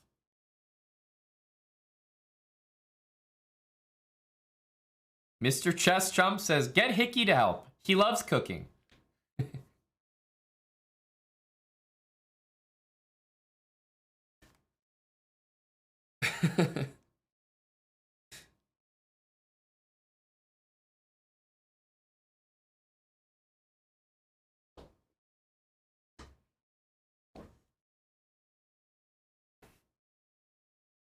136. We need 150 to start.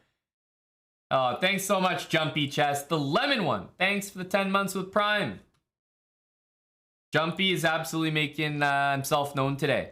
Jumpy, you know, we got late title Tuesday in 40 minutes. Remember, don't forget. Eric is going to be playing that one. The Chief. The Super Chief, I should say. The stream will definitely be on today. After the late title Tuesday, I'll be back to host our Untitled Tuesday tournament. Hello to Moistad 2023.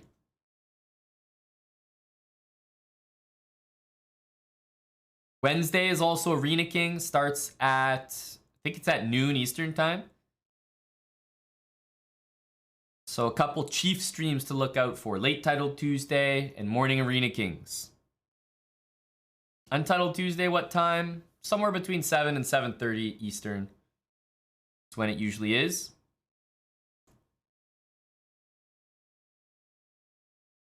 Extincture, just a viewer tournament.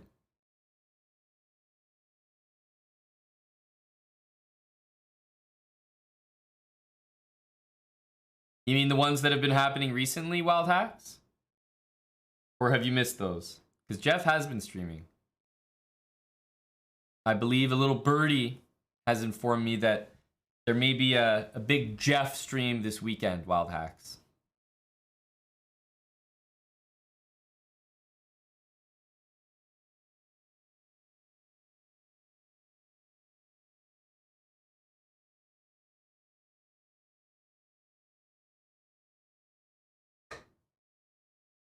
All right, we got 150. Let's start.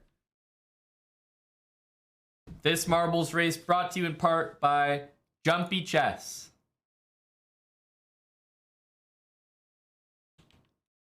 Okay, first of all, what is this racetrack? What's going on here? I've never seen. Oh, the gates are opening. Oh my goodness. What the heck is going on here? Holy smokes, this is the most eccentric marbles track I've ever seen. Whoa, holy cow. What's going on here? We got people getting yeeted already. What in God's name is going on here? Dark Bone is getting tossed. Gary. Mr. Joss goes down. Sleazy. Dark Bone is thrown off as well. The gates are opening once again and Sleazy McCheesy's in first. Sleazy. Ooh, this is frisky. Ah, Sleazy McCheesy. The final gate needs to open for Sleazy McCheesy. A lot of people falling down there. Holy cow. Remember, you can fall off the sides very easy. Lethbridge Chess is in the race as well. Lethbridge Chess was in the race as well. There's Sleazy.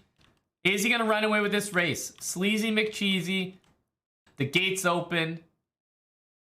And look at the red carpet being unveiled. But Ezra Goldberg is not going down without a fight. Sleazy McCheesy takes it all the way.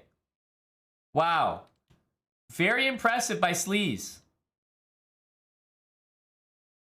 At the back. Oh, that DNF line is coming. Looks like Nitsid Prime, Venus Jess, and Keen 2H.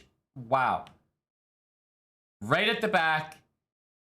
The Chess Bra Marble slowly getting through. Ellie. Oh, Ellie gets thrown up in the air. Chess Bra Marble gets a boost. Nitsid Prime is right at the back. Chase the Mace is in. Joe the Stoic. He's in. Ellie and Nitsid Prime. Is Nitsid Prime going to get a DNF? Can he manage? Nitsid Prime.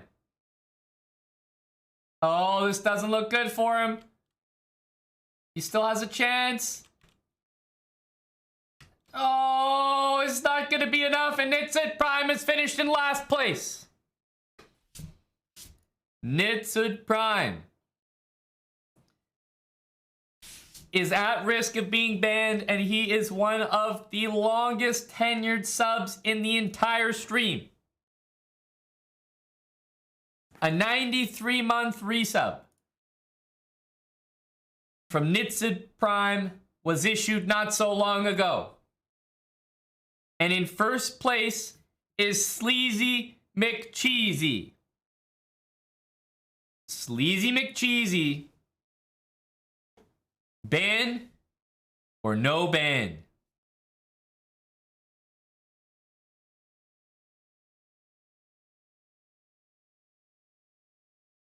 Get the fuck out of here, he says. He's banning him. He's banning him. 93 months he's been subbed. Sleazy doesn't give a fuck. Just get him out of here.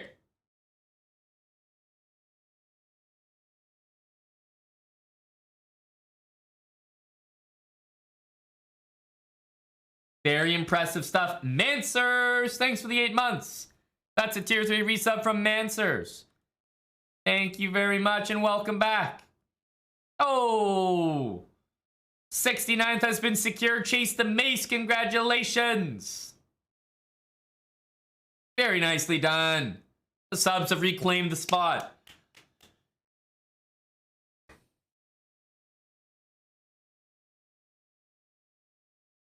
Nitsid Prime, you've been banned.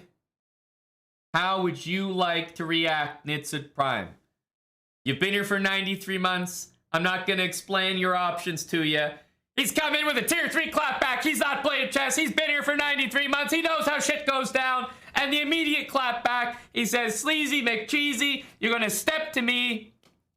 You can get the hell out of here yourself. Sleazy, you mess with the bull, you get the horns. Dustin doesn't play around. He's been here for 93 months, buddy. You think he doesn't know all the rules, all the ins and outs, all the shortcuts? You think he doesn't know that the judge presiding on this case happens to like Krispy Kreme donuts, specifically the 12-pack? No, he knows everything. He knows everything. And Sleazy McCheesy, unfortunately, will be taking a very firm exit. Security, let's get this guy. As he leaves, Sleazy McCheesy can only think to himself, man, why did I fuck with it? Long-time tenured sub in the Chess Brought channel. Sleazy, you're out of here. You don't ban a 93-monther. Hey, oh. Why is this so fun? Small, bro. It's because you hit it, Jeff. When I hit it, it doesn't do that, but when you hit it, I'm small. tiny, bro. Actually, that KO represents Dustin. When Dustin KOs, it's just a tiny one. That looked like it hurt. Whoa. Those punches were really swinging there.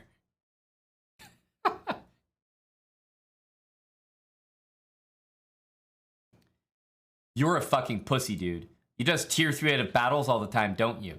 I still remember you upgrading to tier 3 to get me banned, you little shit. I'll never forget that, and I hope you know I'm chomping at the bit for the chance to ban you. Sleazy McCheesy is gone. Who's a long resub himself. But Sleazy is gone.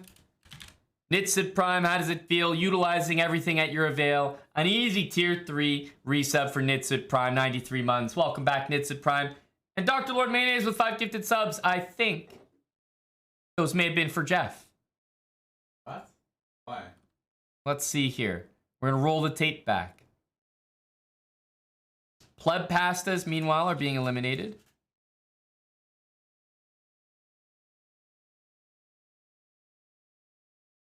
Yeah, Dr. Lord Mayonnaise, 5 gifted subs, and he says Moj, bro. Actually, those were for Moj, not for Jeff. Every time you see my face, you have to give 5 gifted subs. Actually, you have to give 5 to Jeff, and 5 to Moj, and 5 to Jafar. And 5 to Darian. Wow. Really a high value, bro. 20 gifted subs every time you say hello. Whatever you gift is what you rate me out of 10. Actually, you rate me 5 out of 10. He consistently rates you 5. He rates you 5 every single time he sees you. Actually, I'll take that. Dustin, well done, buddy. Well done. Learn that one in habits. There we go.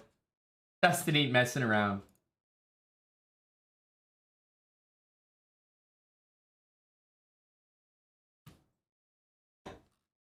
Now,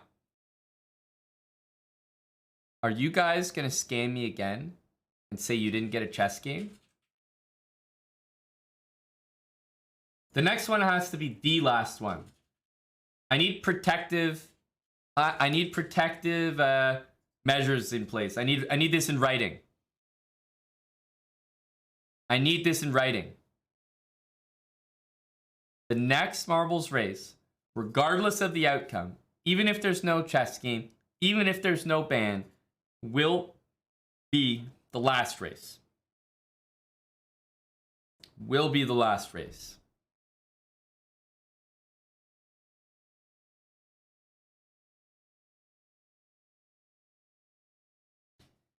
No Name Dame says, why the hell is everyone replying to me? Jesus, I just copy-pasted. Well, as a pleb, admitting to a copy-pasta is treason in itself. Get him out of here. Security. At No Name Dame, Twitch Shill67 says same. We got another one. Security, get these guys. There we go. I clean up the city here. Wild Hacks 11 cheered 100 bits. This is how much I think Jeff is worth. Wow, 100 out of 10. Beast. Thank you to Wild Hacks 11. And thank you to the Chess Nerd Live. I don't think I've ever heard you say Wild Hacks 11. No?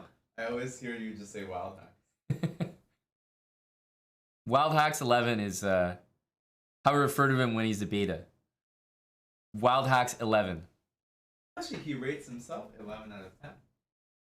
Thank you to Chess Nerd Live. Appreciate it, Zach.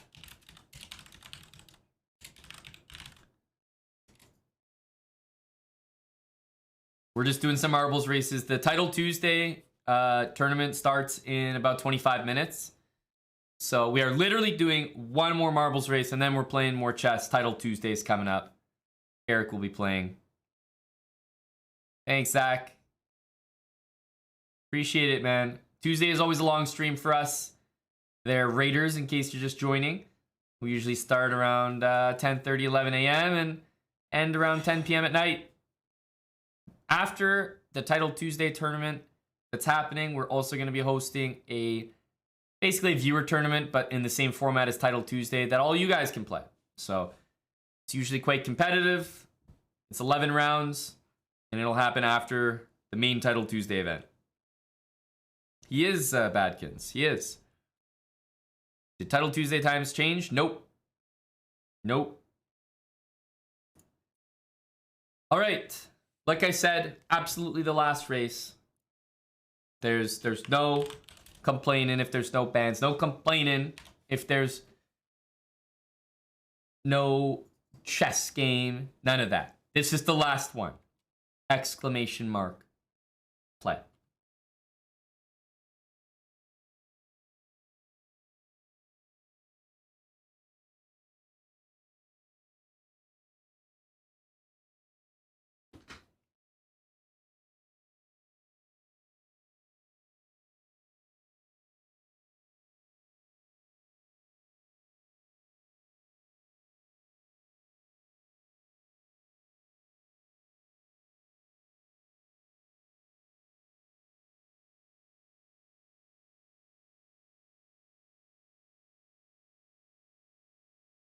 We do, Abe Froman.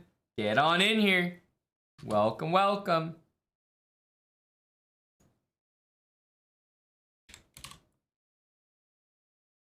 One last race. We need at least 150. Exclamation mark play if you want to join. That's all you need to do.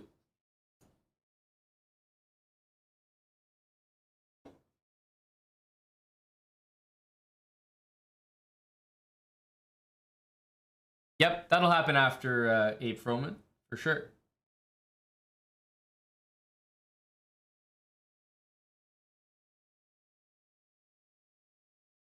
Oh yeah, let me investigate this tiny KO. This looks hilarious. Tiny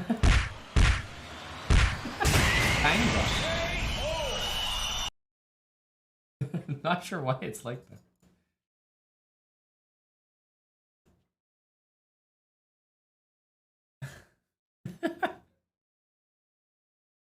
Wait, it happens on Echo just because of that.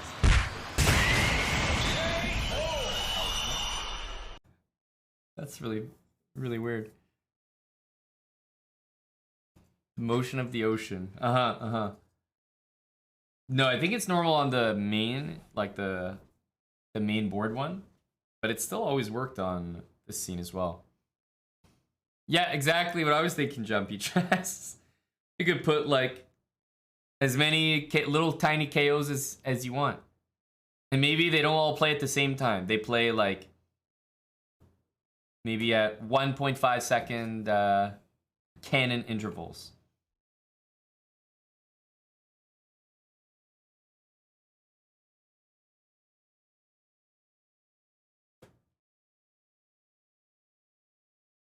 Here we go. Oh, this is the planetary escape. Riblet, Rose Twig, who recently finished in last place, by the way. Now way up there at the front. And Don't Call Me Lab, J Roach, Darkbone, Boop Lord near the back. Let's see who's going to be going. A lot of pink names in there. Holy smokes. Jumpy Chest, Dr. Lord Mayonnaise, Tim Cannon, Itsid Prime. Big guy Alex, absolutely cruising right now, but hang on. Be careful of Anthony Atanasov. He's known to excel on this map. And whoa, Mansers. See ya. Anthony Atanasov near the front is always a dangerous proposition. Yeah, Anthony doing well there. Davidas, Chicken Pants, Sean is a badass. And at the back, we do see Casual Dev, Lemmy, Darkbone, Boop Lord, and Don't Call Me Lab. Don't forget about Salty Clown back there. Going a little bit too slow for comfort. And who's dropping down first? It's... Wow. Hang on a sec. Big guy Alex, what happened? He gave up his lead. Big guy Alex VD. Villain is at the front.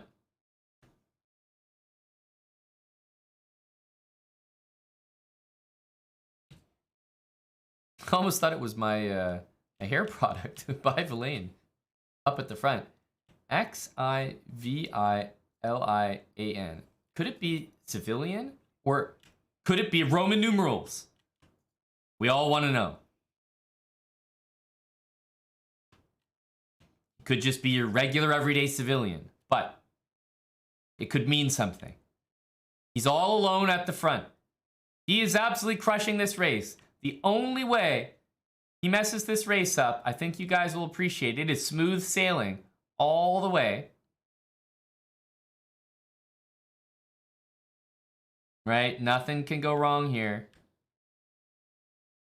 But once you get here, there's that little guy right there that causes a lot of problems. Just some foreshadowing for everyone to pay attention to. Here it is. Anthony Atanasov still in second place. And at the back, Hot Shot Beam, Boris Broski, and Wild Hacks 11.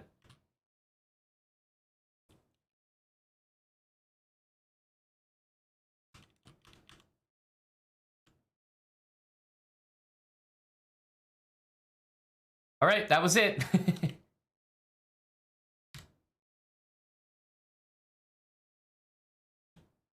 Okay, yep, that was it.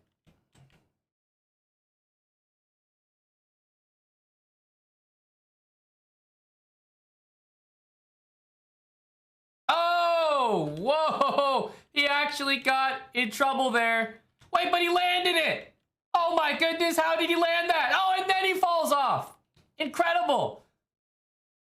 A lot of people fell off there. He landed it, and then he fell off anyway. And Dowdis is coming in for the finish. Oh, but he hits it! What a choke! What an absolute choke from Dowdis. Big guy Alex. He's coming in to take that first place that was his the entire time. Dowdis with a huge choke there right at the end. Unbelievable. Lethal Rose the Pleb getting in there.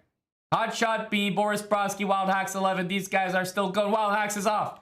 Hotshot Beam and Boris Brodsky. They're catching up here, though. Smolky, Boop Lord. Boris Brodsky. Hotshot Beam. And it's all come down to this. Boris Brodsky with a DNF. Hotshot Beam. Uh-oh. Hotshot Beam. It's all come down to this guy right there. He does not hit it. Hotshot Beam should finish this race. And he does. He didn't want to, but he did. Big guy Alex. Congratulations. That is a first place finish. And he's already got ban in there. He's already got it pre-moved. And we go for a scroll. We go for a scroll. Big guy Alex is ready to prosecute. And here we go. Hot shot beam. What would you like, buddy? You gonna play your match? Defend yourself on chess.com? I'll need your chess.com username. And I'll need you and Big Guy Alex to log on to chess.com/play/online.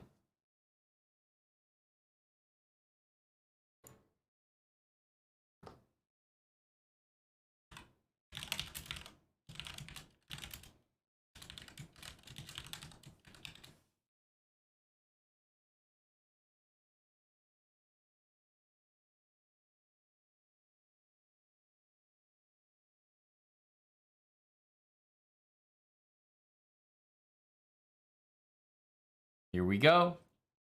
Oddshot Beam and Big Guy Alex. Chess.com/play/online for both of you.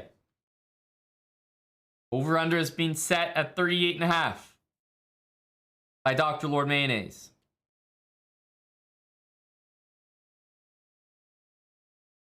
Hot shot beam. He's 1900 bullet, but only plays bullet. It doesn't even play that much bullet. Well, here we go.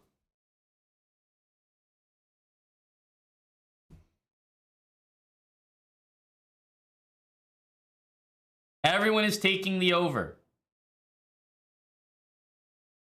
38.5, everyone taking the over. Hotshot Beam is sending the pawns, but he's playing it like it's a bullet game. Big Guy Alex, I think, has the better position here.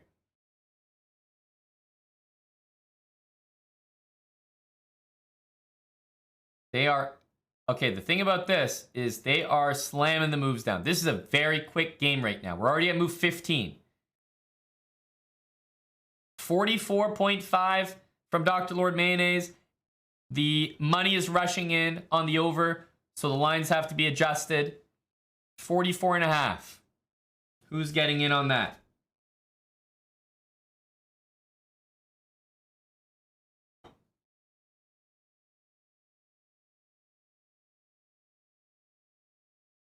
Rook A1. I like that move.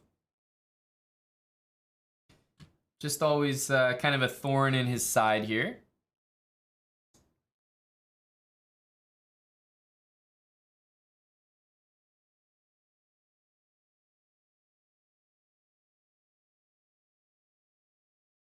Takes is immediately bad news for Big Guy Alex, but he's got to make moves in the meantime. It's not that easy. Not that easy at all. Hotshot Beam with a very strong position, I want to say. But I still think Big Guy Alex cannot be counted out.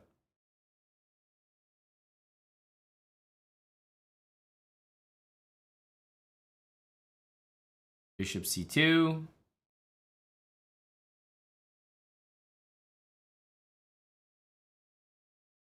Queen b2 is probably coming. Bishop c8 is a little bit strange. Like, I guess he wants this, but something feels weird about that move. Was this a London? I think this was like an exchange French. Like, just low T. Low T all around.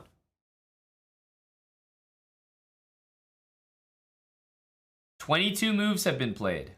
22 moves. Time is about even as well. Big guy Alex has been doing just fine here.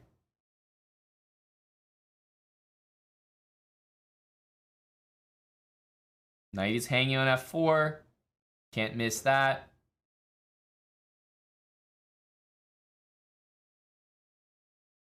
Takes, and well, hello to another knight on e5.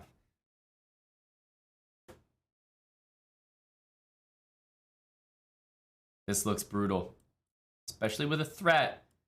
It was sort of picked up there. He did see it. Knight e4 played, hitting the queen, and guess what?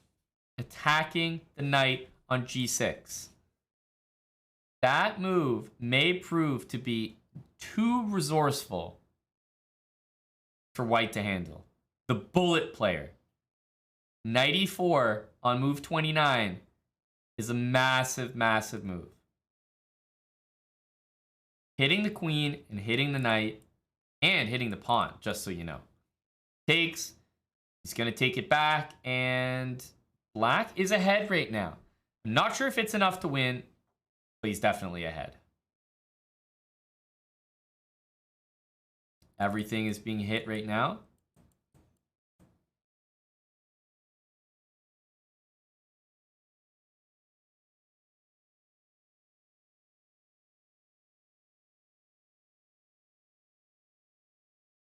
Very good move. Queen to d5.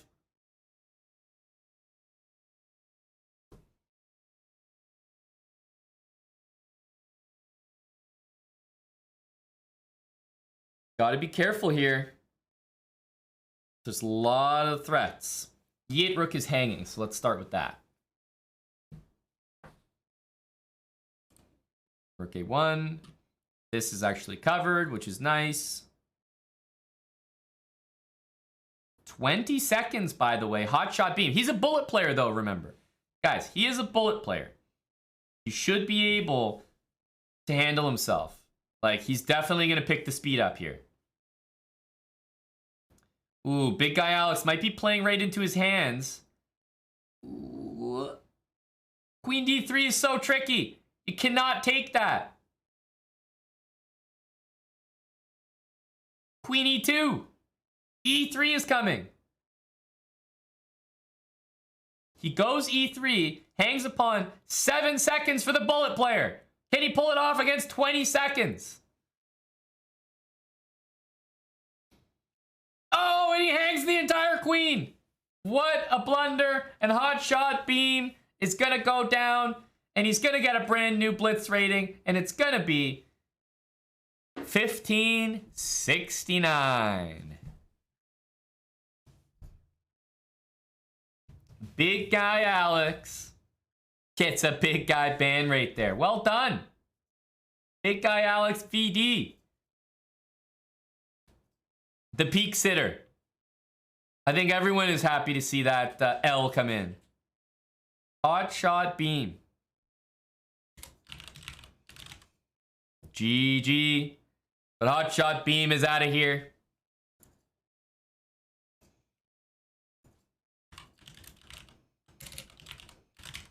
And congratulations to big guy Alex. There you go. You guys got your game, you got your ban, you got your underdog matchup, everything.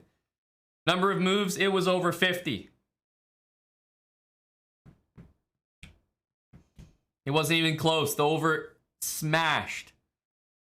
The over smashed. Hotshot Beam, you're out of here. See you, buddy. We feel satisfied, right? I think we got what we're looking for. Very nice, very nice. They got banned, absolutely. That was a KO.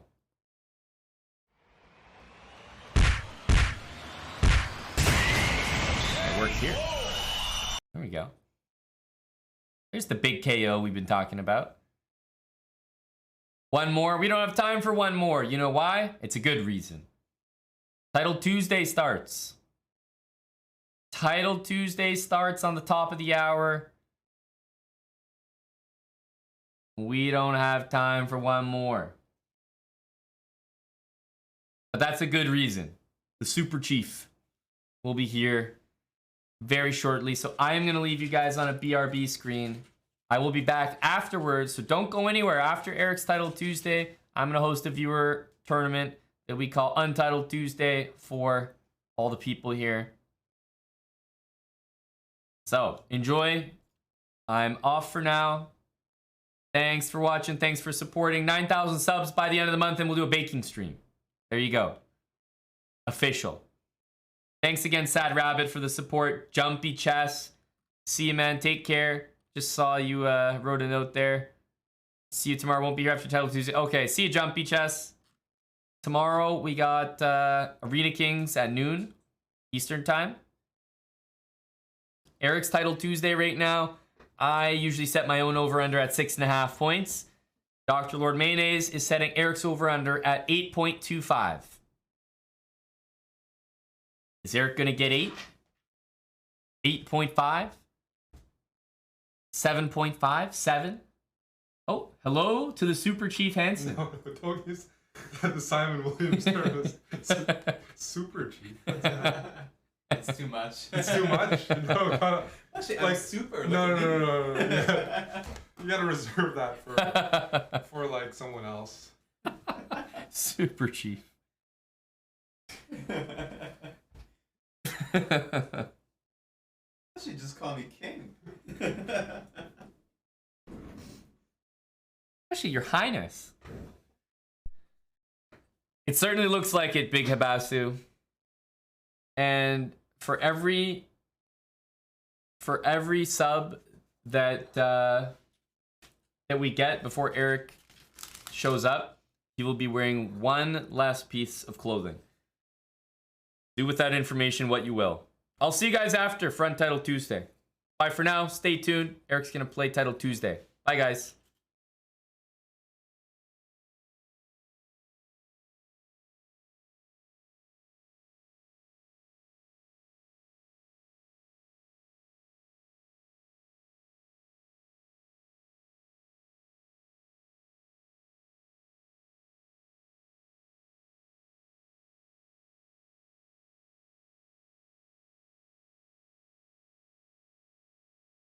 Thanks to Anti-Eric Hansen for 20 months. Okay, bye.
Hello. Good afternoon. My name is Eric, and it's time for Title Tuesday. Hello, Bass Maniac, Grilled Peppers. JBH, welcome back. Alrighty, we've got a GM in round one. How does this happen? And it's a prodigy. He is a prodigy from France. That's the way she goes. Hey, jackpot. Alrighty. Last week was good. Let's see if we can repeat that.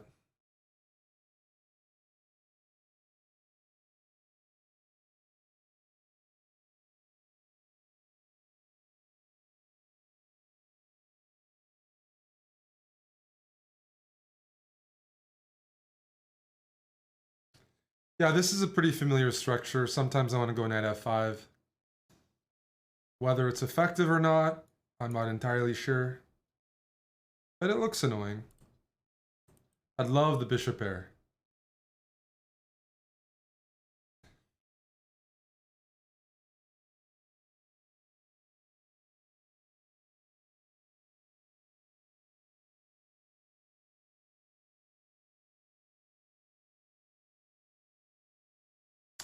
Okay, that looks like a concession to me.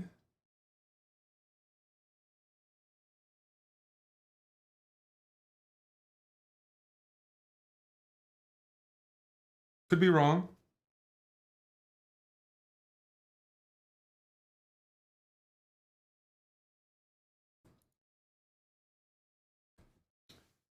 Okay, we're up 20 seconds. We're fighting for the D file. I might consider something like this.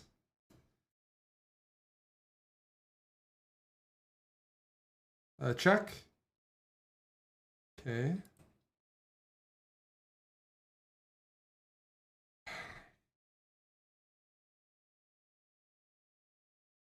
You might go knight d4, yeah.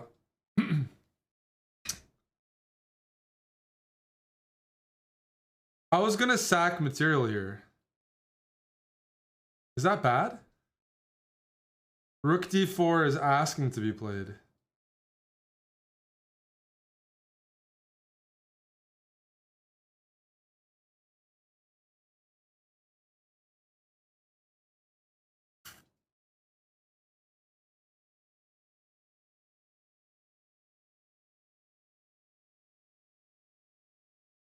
I'm a chicken.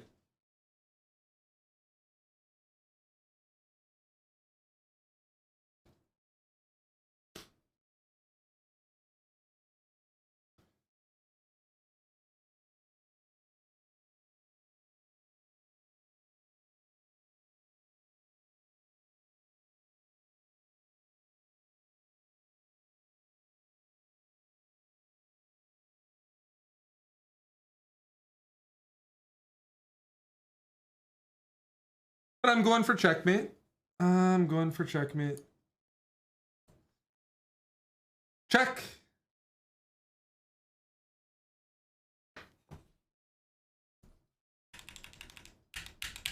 That was easy. Turned out good. Nandu, thank you for the Twitch Prime. M4253, thank you for the 16 months. And Bam, thanks for the raid. All right.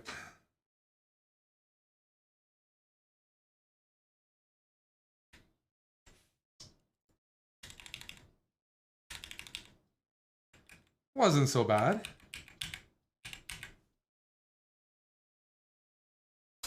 All right, let me grab some water. I'll be right back. Make sure to sub with Twitch Prime. In the meantime, I'm going to leave you with some music from our friend Len Faki.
I'm not watching it because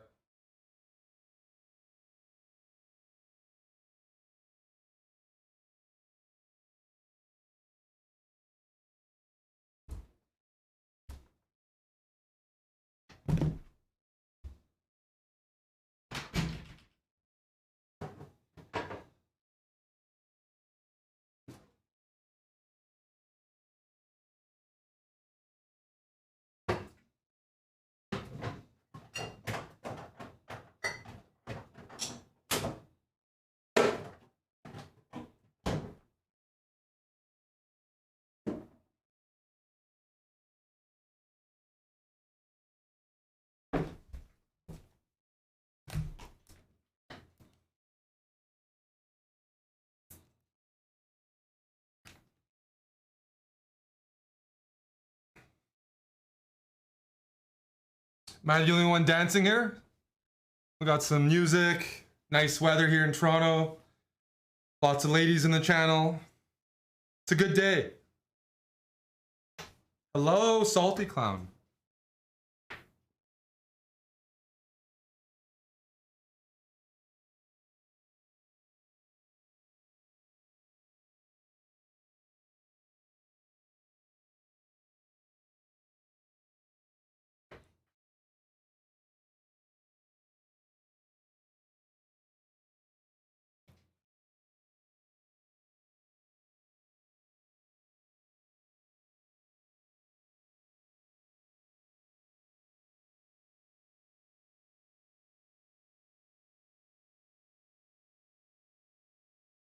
I don't dance like this, but some people at techno events do. They do this thing towards the DJ.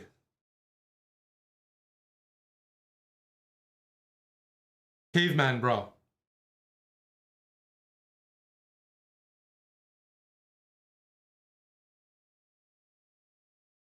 Yes, praising the DJ. Hey, Dr. Lord.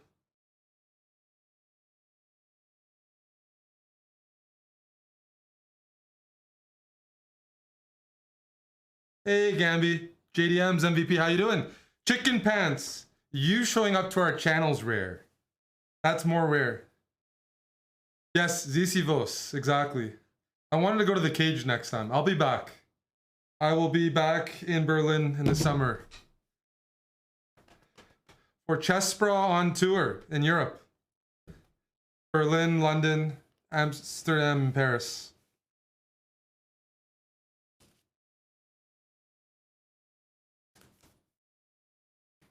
Yay! Goblin Dimitri, where did your sub go?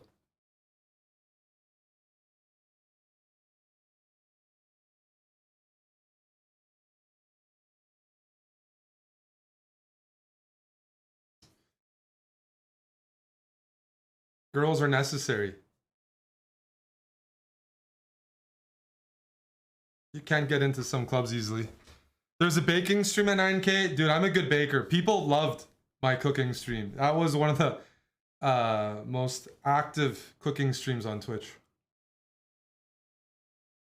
Hello, Yannick. Oh no, those subs are Amon. Amon was working hard for the subs. He's working hard for the baking, working hard for the subs, and we're gonna get there to 9K. Hi, Lisa. Hey, Beacon. Thanks for gifting a sub to Cuthbert Chess, tier 2. So I thought about a rook sack. So right here, I want to tell you what I was referring to. Rook takes, this is like tempting. It's not a bad move. Because if the king takes here, we're in a mating net. But this is a super pin, pretty much. It's like bringing the knight in, can bring the queen in. King's looking a bit loose.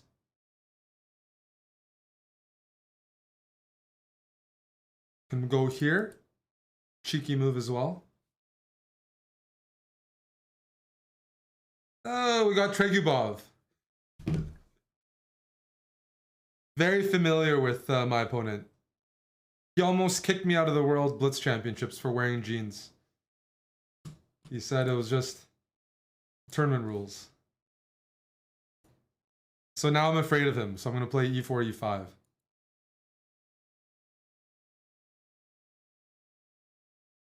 That's not an exaggeration.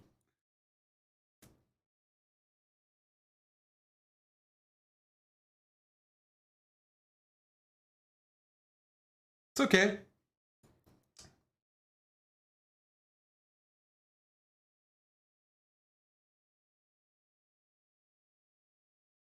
Let's go here.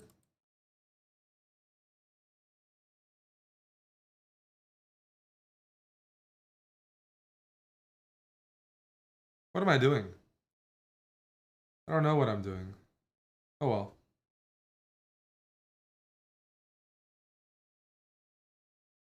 I might do something that isn't very pretty. I'm gonna go f6. I just want to see what happens. This is for science. Just like taking drugs. f6 is for science. See if you can break my pawns.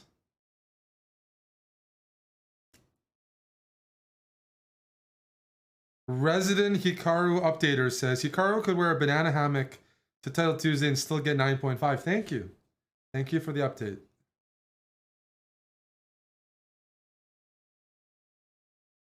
Let's bring the queen in.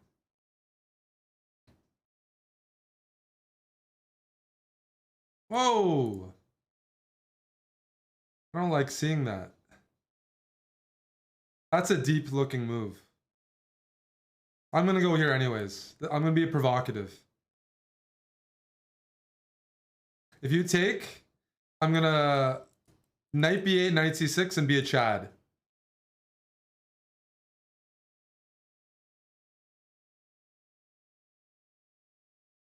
Yes, this is Kosteniuk's husband. Hey, PBK. You can call me Grandmaster, not Eric or Chessbrad, just Mr. Grandmaster. Cheers. I want to go knight b4, rook d5.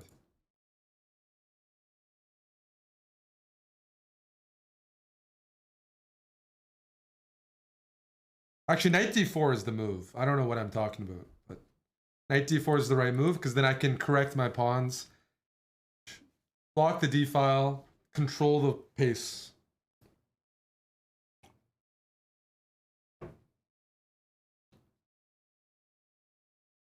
Does that really work? Doesn't this rook get trapped? He was probably calculating that. Like, what happens here? Isn't this rook, like, stuck, for example? Or is that just me?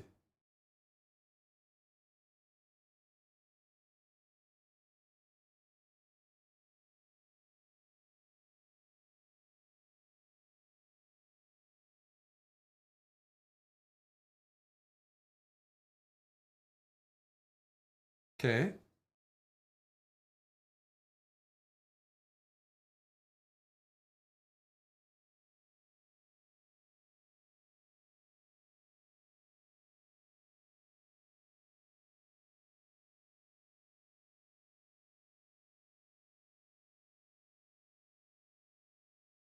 I might take. I'll take.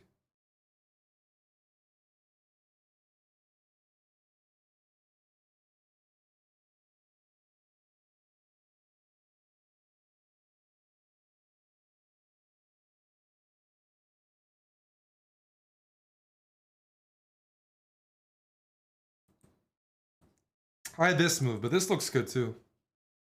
Right? Just up the exchange.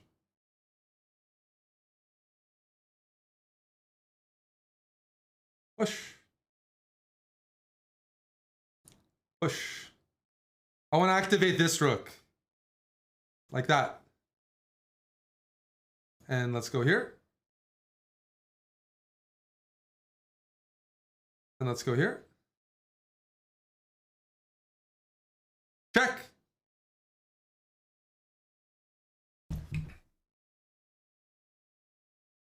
Give the DJ some energy.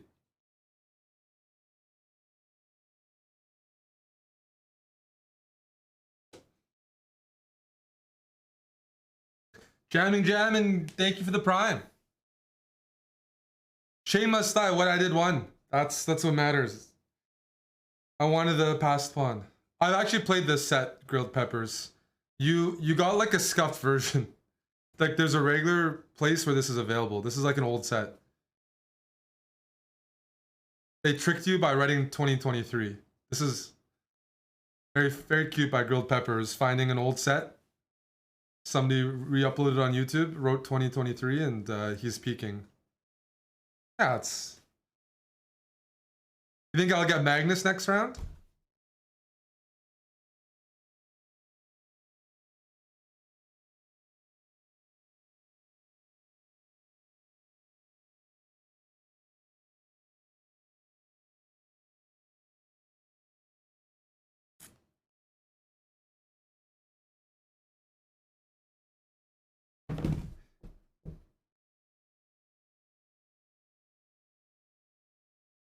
Where's the energy?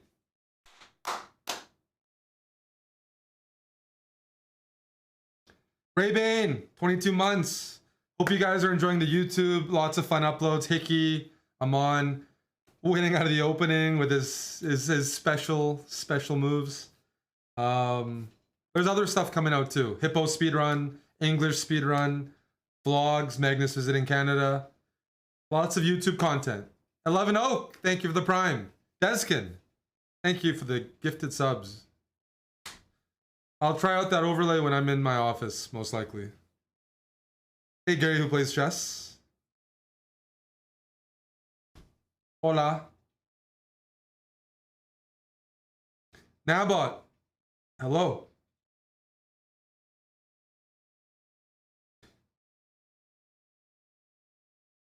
This is a good song, but it's played a lot.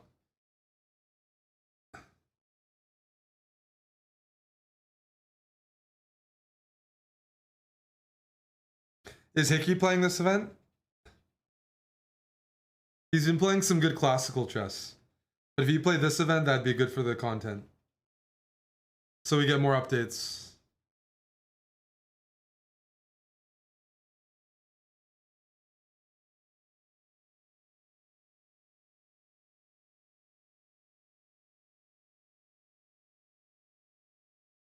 We're 2 out of 2. So far, so good. We're tied with Magnus. See?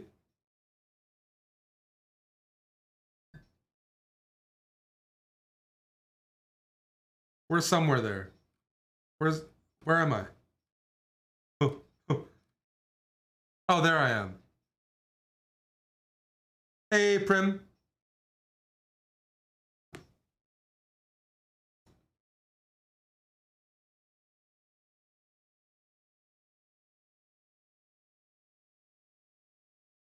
Wow.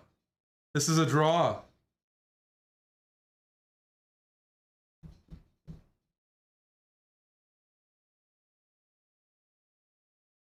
King B1. Big fan.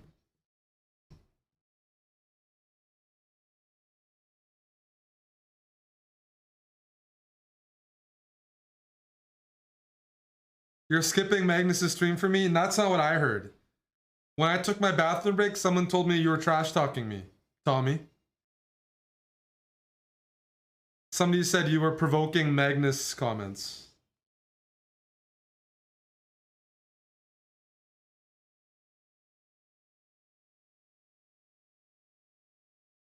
You're a slut.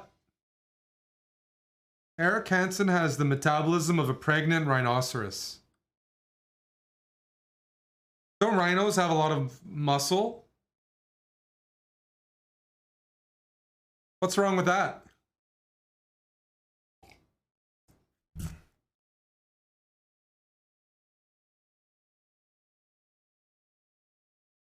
That sounds great. Thank you, Tommy. Tommy said your hippo speedrun was supposed to be about the opening, not your dietary habits.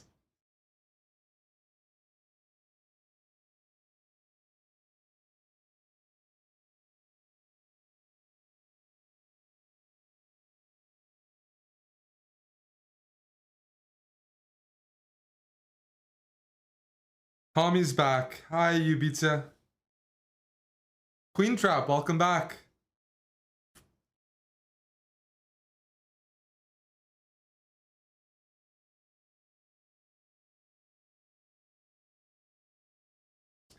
Today, guys, is a very important day. It's a must-win game for the Calgary Flames.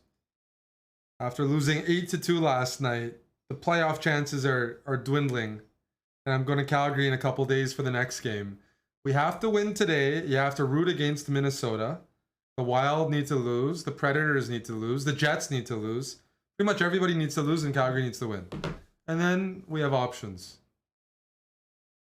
Yesterday was a must-win as well. That's right. Do I play high? It depends. Should I play high? Hee. I'm out of book.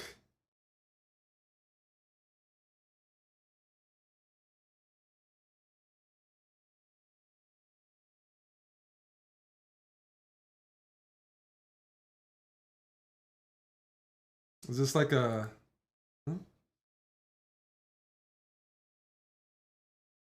What happens here?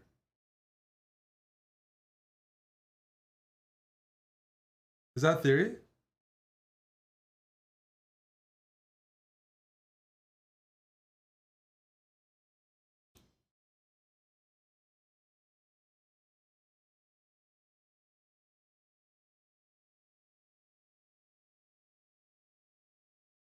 I don't know.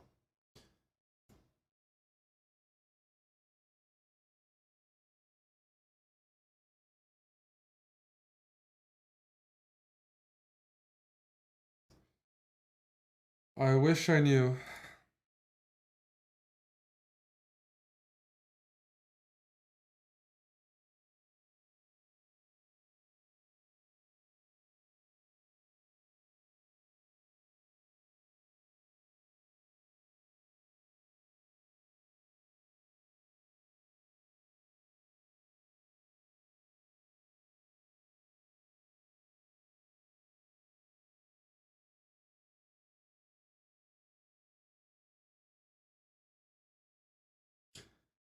Aaron, thanks to the Prime. I don't know what's going on here.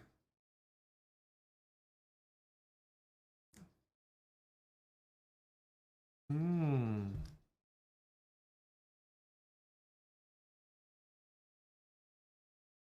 I get away with this?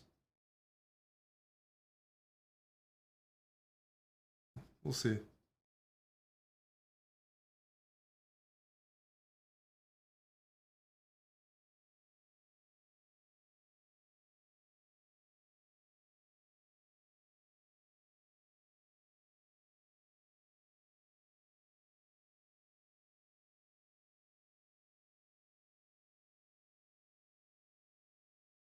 Yeah, this is a little tricky, isn't it?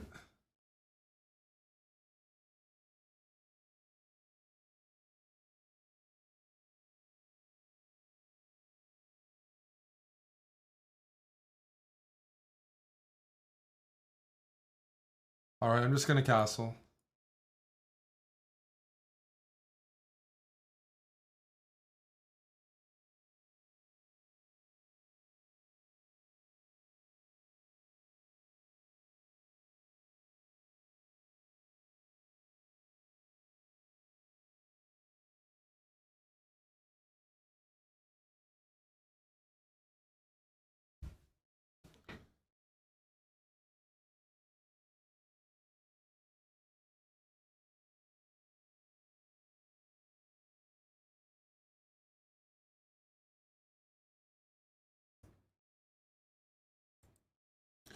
Try to play for F5.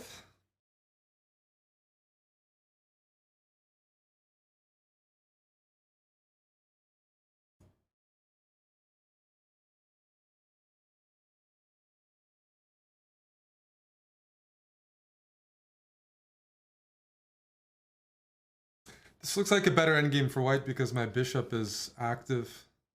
I'm also hitting that.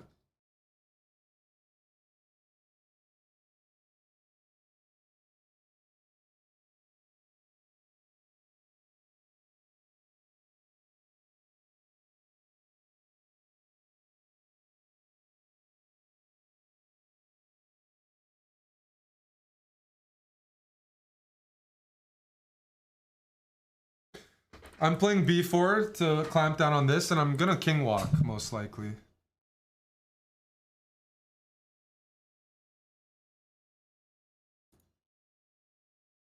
Since I have like a super majority.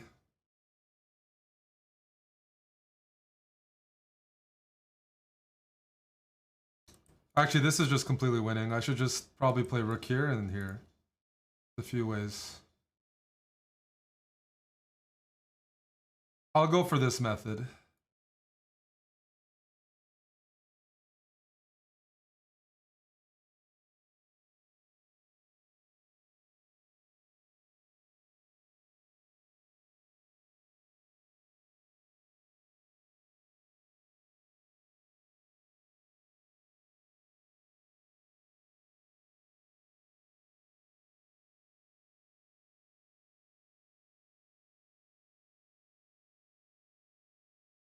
Then here next.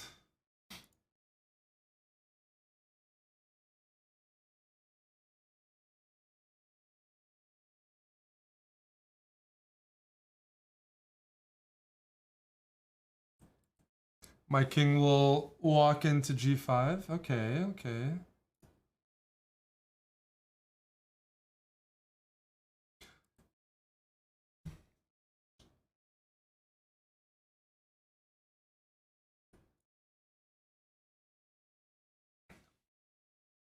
Hey, Red Rum, how you doing? How you doing, Red Rum? How's your chess break? Hey, JCass. I mean, I think one of the key points was right here. After here, it's tough to find a move for black because if you go here, I take this. How do you defend this? You go here, I go g4 like the game. This is probably a pretty tough endgame.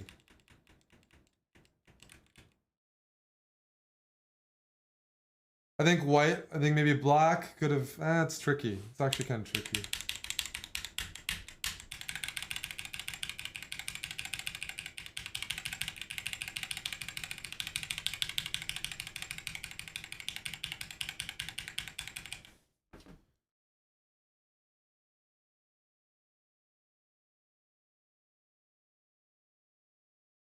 Hey, Sivan.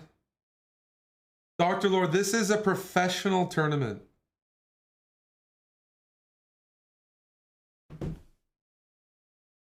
I'm on a perfect score right now. I don't know if 20 subs is worth it to risk losing.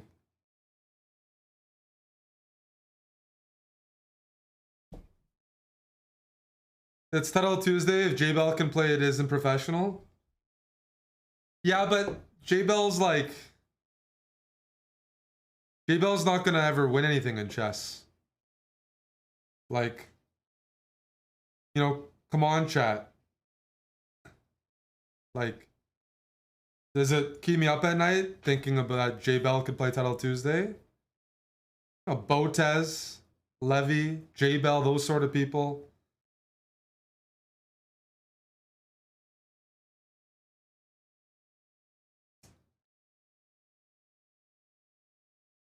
Like, I've won real tournaments, like the Alberta Championships, or the Northern Alberta Open,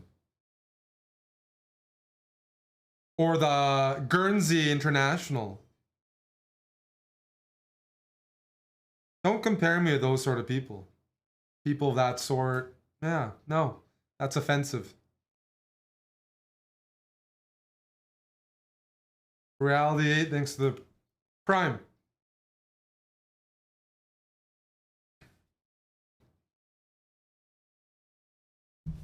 Why am I cooking them? I'm not cooking them.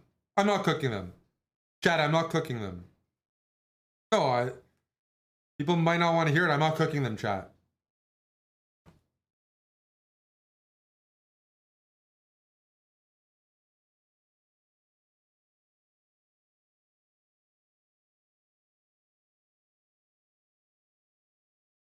Let's be serious.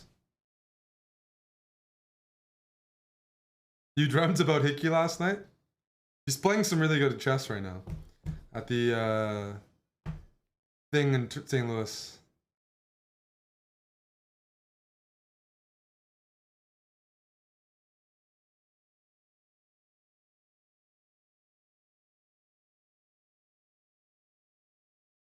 I'm a professional cook. I've been paid to cook and I did a damn good job.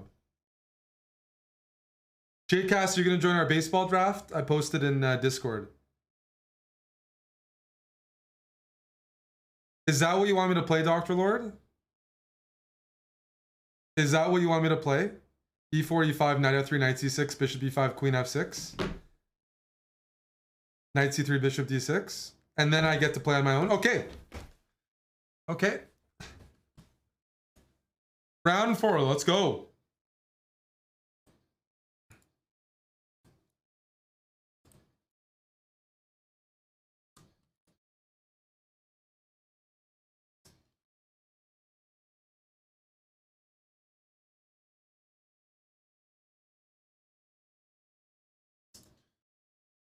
I'm out of book. Fuck. We'll go D4.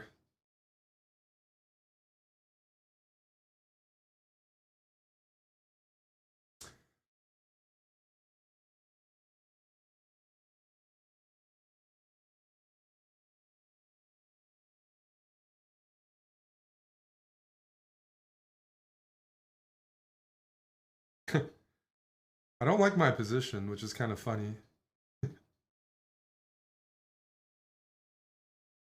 Languished Lobster, thanks to the Prime. 36 months. Enjoy your 3-year badge. I'm going to have Hanging Pawns, which is a dynamic position, but not everybody's cup of tea. And I actually don't play Hanging Pawn positions on stream that much. But I'm going to do it today because Tommy's here. Yeah.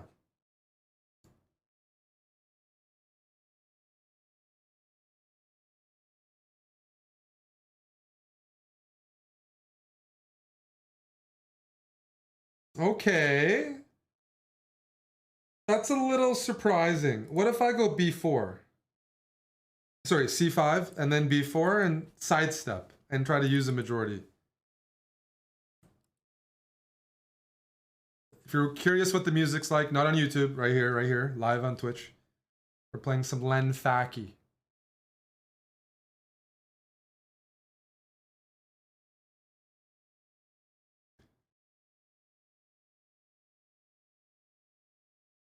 Now the knight's not pinned, so I have options of knight e5. And we're up 25 seconds. Yes, pick up some of our mugs. So I can actually just take this and go b4. And sometimes these pawns are annoying because... One sec. Let me go here. Let's start pushing. I'm trying to figure out what black's plan is. I want this pawn. I'm taking it. I'm eating.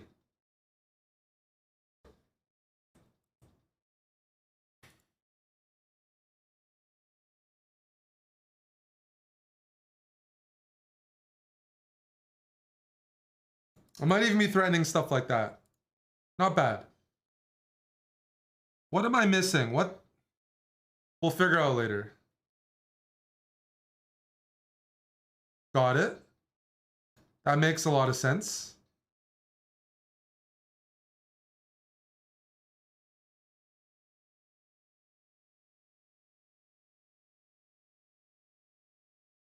We're gonna have to perform the tie tuck. If possible. Any tie tuckers? There we go. I'm up a pawn. If I can hold on, I want to get rid of this knight. It's a very strong knight. And then e6 will be loose.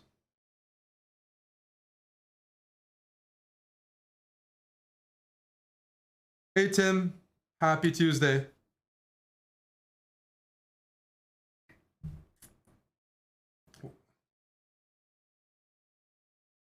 Buddy, I got a lot of moves here.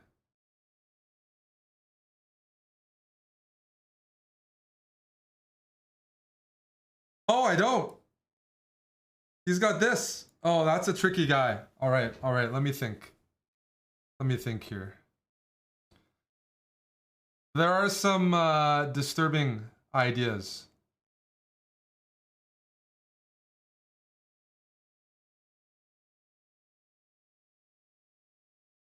Shit.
I've done something funny here.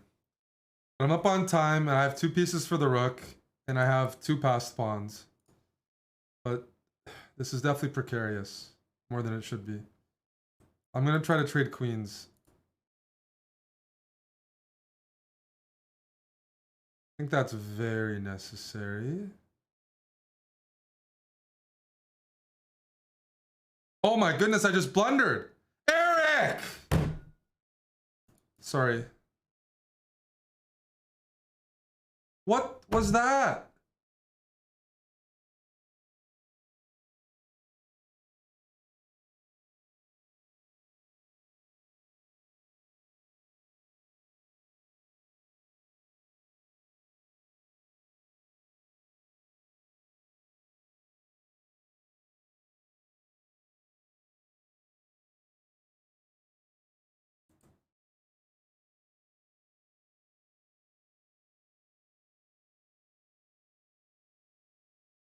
Dude, I'm like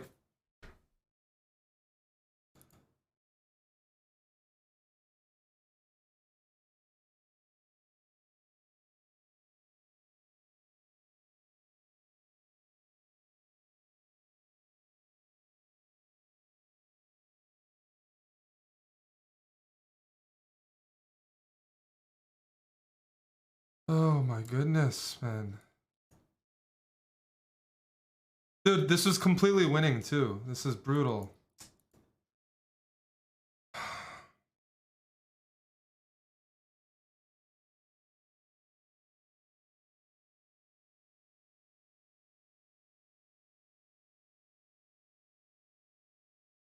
I made so many blunders that game. Even here, What happened? I just blundered all my pieces. That's so upsetting. I just didn't see anything.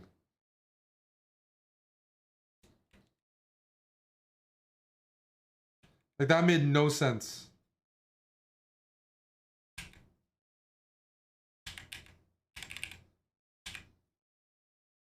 What is this move? I can do anything here. Rook b1.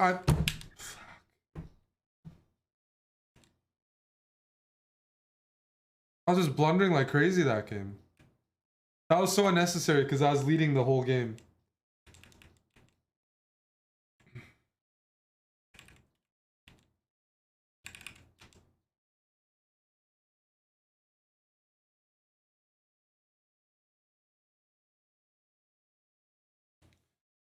I can even win material if I want.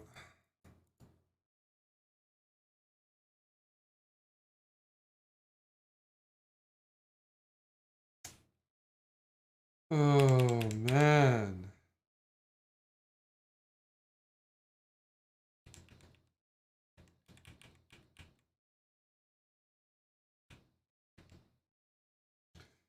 I take some blame for not removing this knight sooner. Why don't I just go here right away? Bishop here. and it's good. We're happy. We're all happy. And there's no counterplay. I wasted like 5 moves. Let's get rid of that knight. Look at the clock too. I was playing fast and well, and then I wasn't. That happens a bit too often.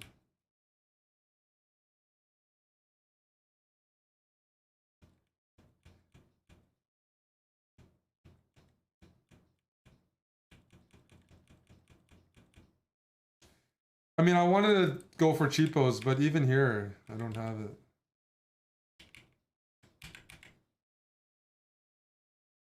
This is really annoying because my miners are so far away that even with a couple passers like this, the rooks just come in and pick them up.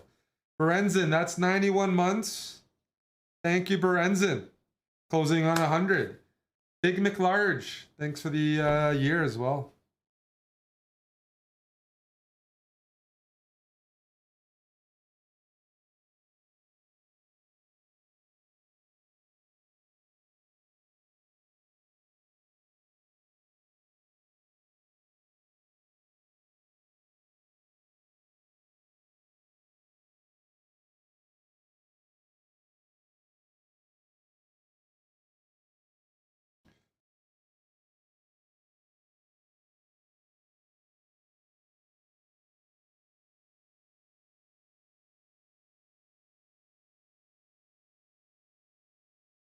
That's a very upsetting loss. Unnecessary, good position, good pace. Fuck.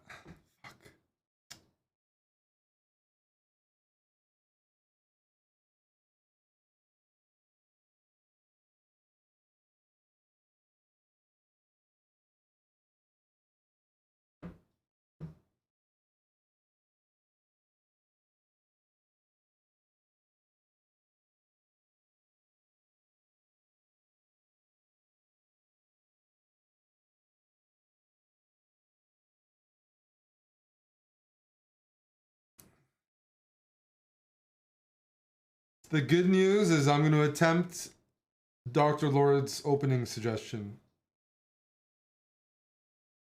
Alright, there's a break after round 4. I'm going to leave the music on and BRB.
That was a short break. What happened there?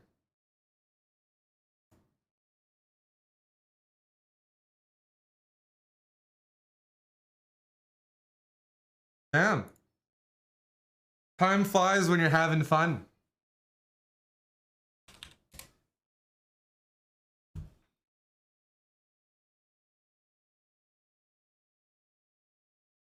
He's waiting for me. I know Vlad in person. I assume.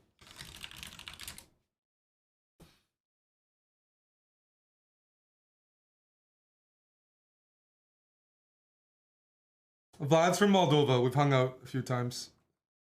I remember one of my best memories is when we played hide and seek in Norway in 2014 in Tromsø.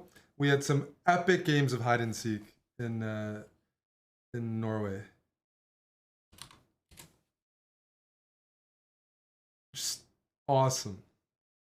They were like 5 hours long. Like sometimes it's just like Amon was there with a good hide and seek bros. Yes, you're never too old for hide and seek.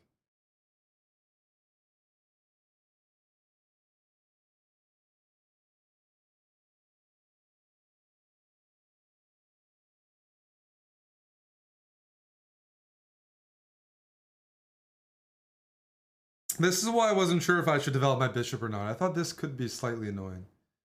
And you know what? I'm gonna give away the bishop pair. I don't always do that. That's a bit rare, but times are tough. Times are tough. I was gonna take that.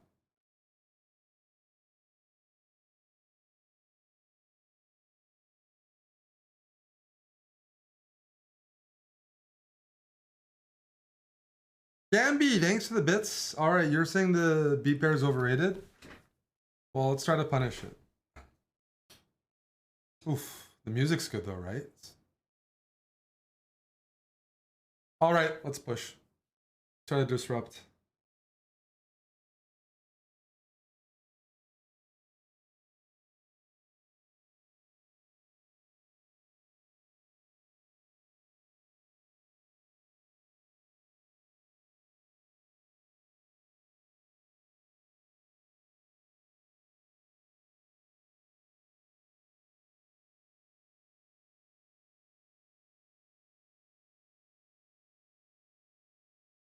I'm a little surprised by D4. I'll say that much.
Gotta bring this knight back in the game. We're figuring that out right now. I'm gonna play C5.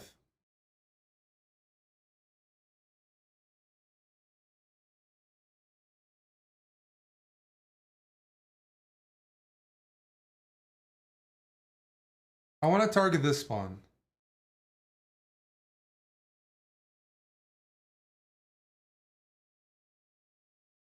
Oh, I need some speed. One sec.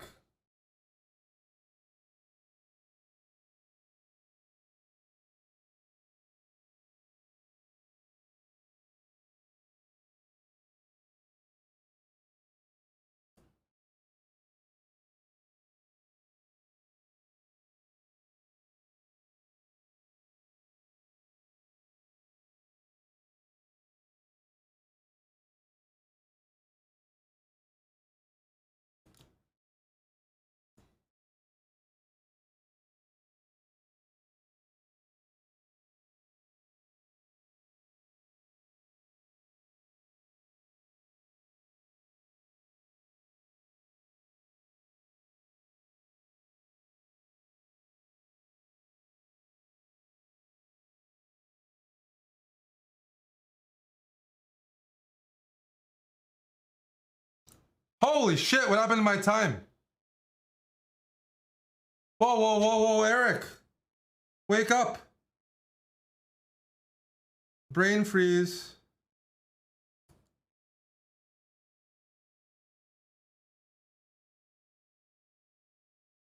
Dude. What am I doing right now?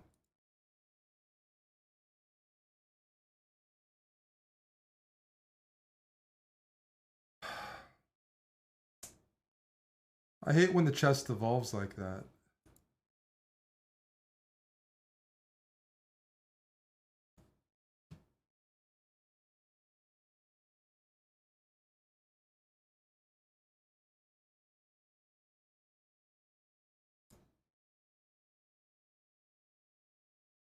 We agreed to a draw. That was GG.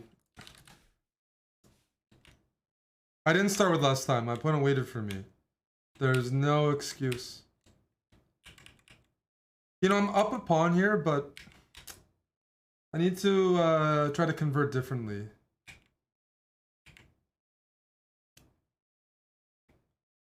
I did something wrong, and I'm not too happy about that.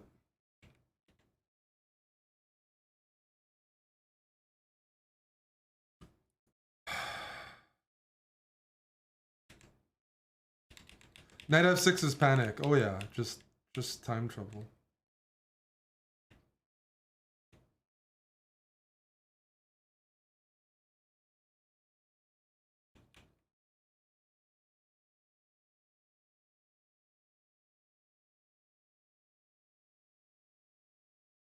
I don't know if I should go c5 here. It's kind of tricky. Steakinator, thank you.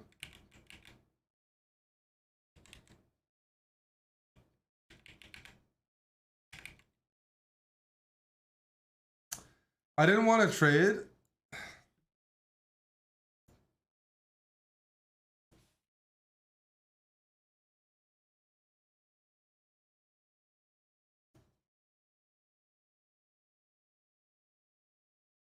Ah. Shit. Rook b1. Yeah, that's bad.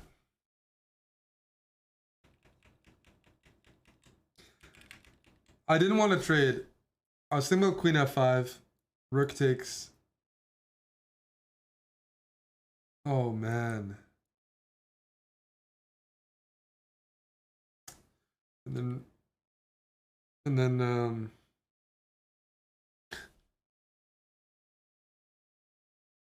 shit.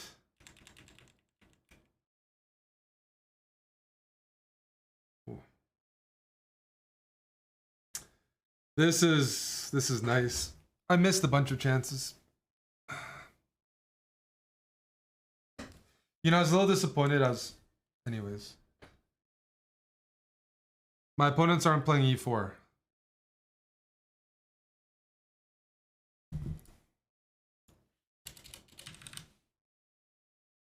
So Dr. Lord's opening attempt isn't working for me.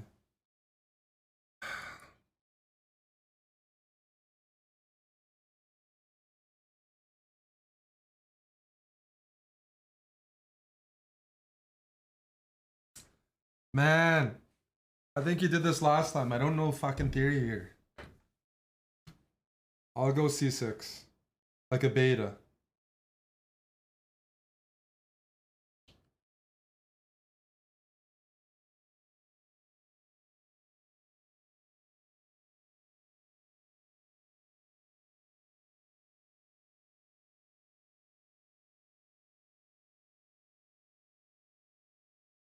We played something like this before, I feel like.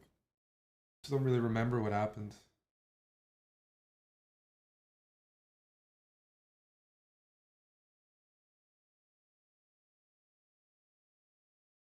Like I won the game. I just don't entirely remember the theory.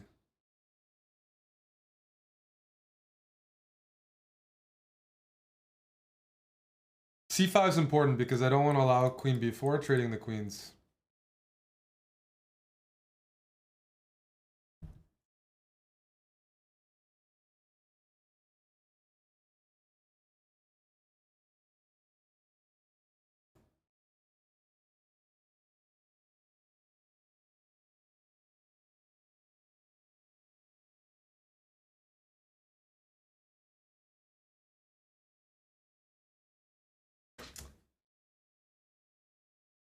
What's going on here?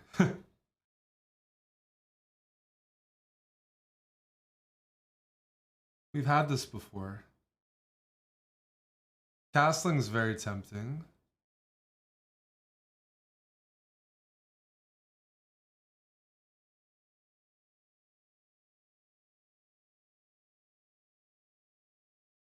Let's see.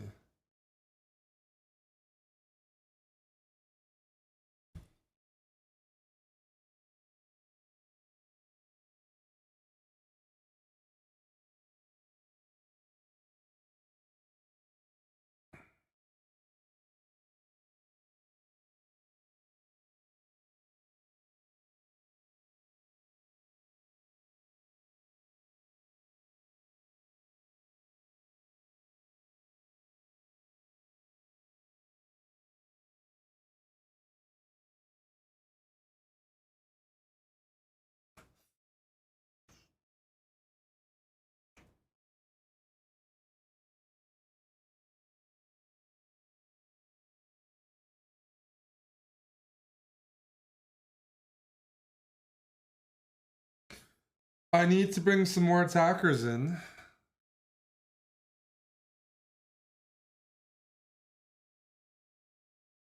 We can't afford to trade.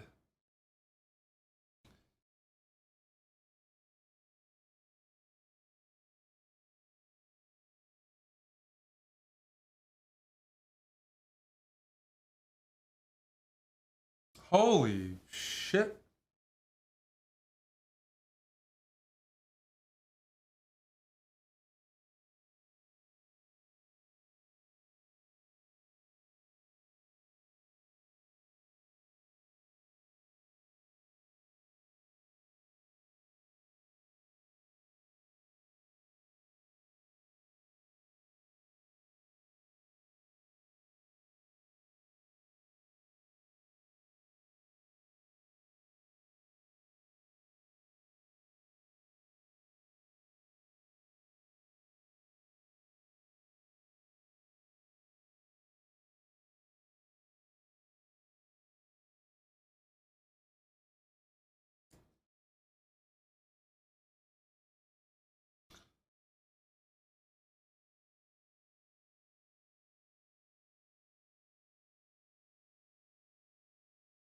I want to stop queen b4.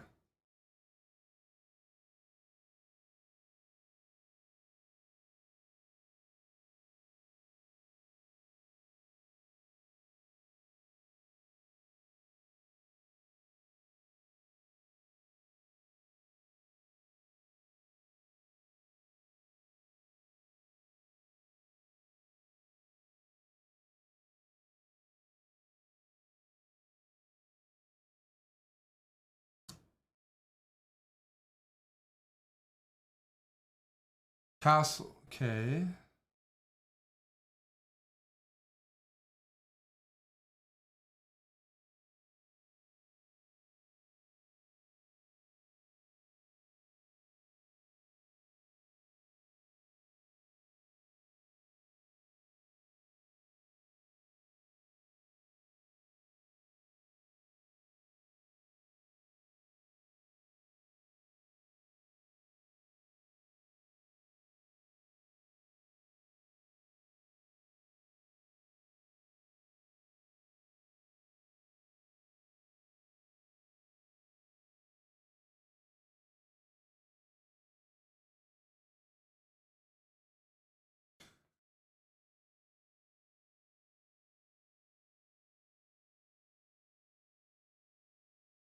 Just have to make sure I'm not getting mated, but I don't think I'm getting mated.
It's a sharp game. Vlad and Maxime, thanks for the resubs.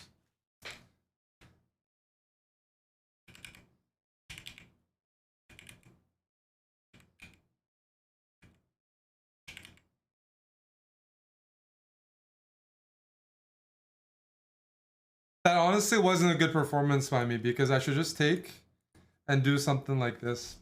And then I don't have to worry about no queen takes h7. Bro, you need a girl? Who are you calling bro?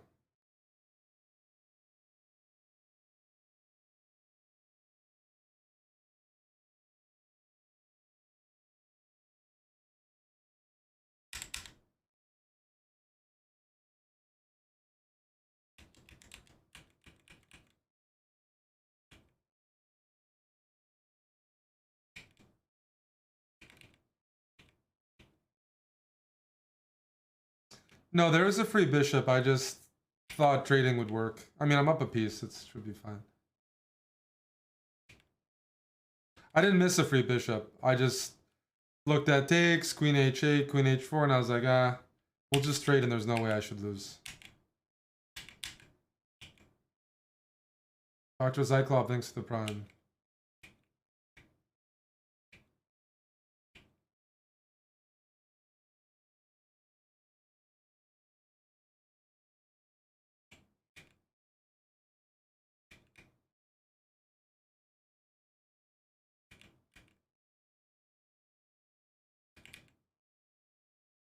I should have played this. That would have been a nice finish. I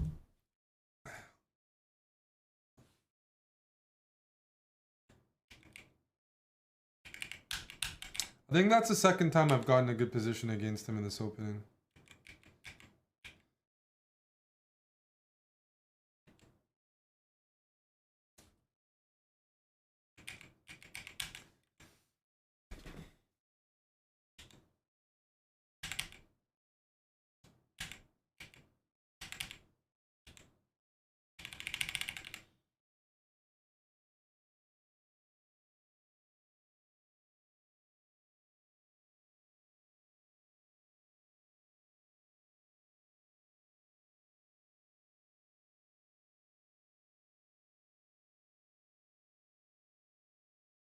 We're 4.5 out of 6. Okay, okay. Could be better.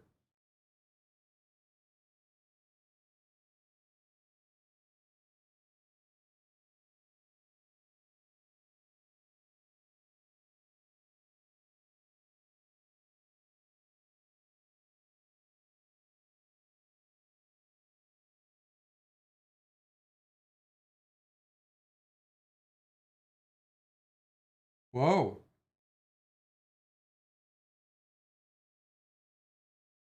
Has anybody here been to Coachella?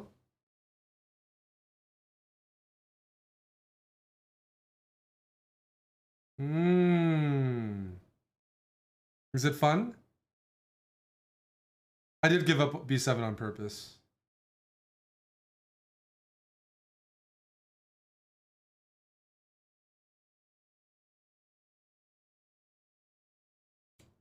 You don't like the desert?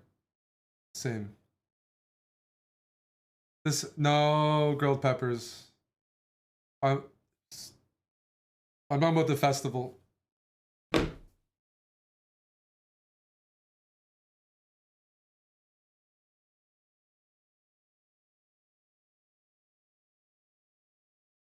Dr. Lord, I don't know how to get your opening.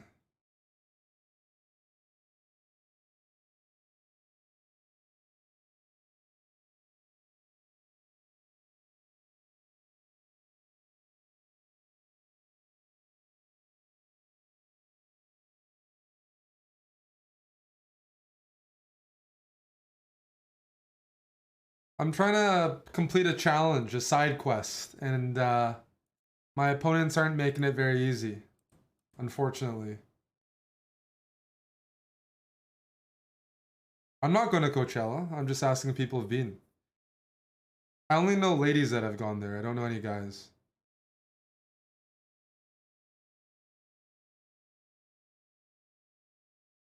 We're down 25 seconds.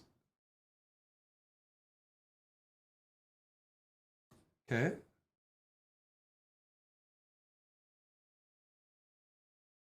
I got some ideas here.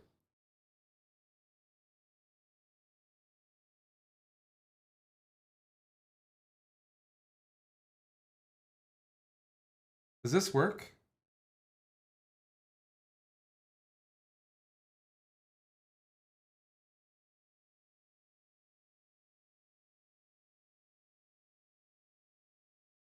No, it doesn't. Yeah, it's worth a try. I got an idea. I have some ideas.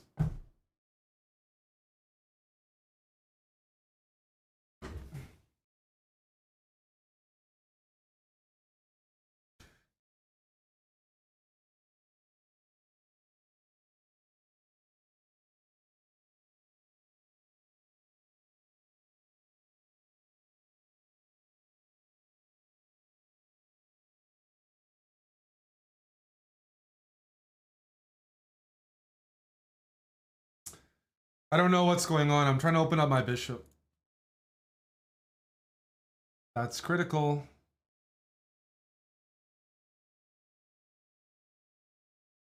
So I can go queen b2 right now.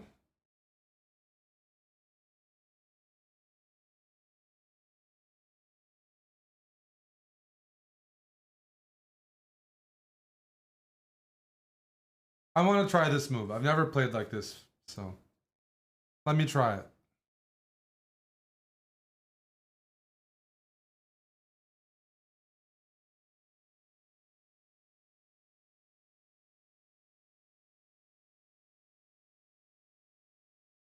I have some ideas related to this pin. I want all of black's pieces to line up on the d file, then I'm going to put my rook on d1 and we're going to pin something. Captain Overa, thanks for the 10 months, 16 months. I'm up on time. I got my opponent thinking because I want to take and then take. So e3 was my master plan. I'm sacking a pawn, but with some ideas. I'm wondering how black's going to deal with a pin this way, a pin that way, and an attack here. That's what I'm curious about. I think that's reasonable. Rook d1's coming.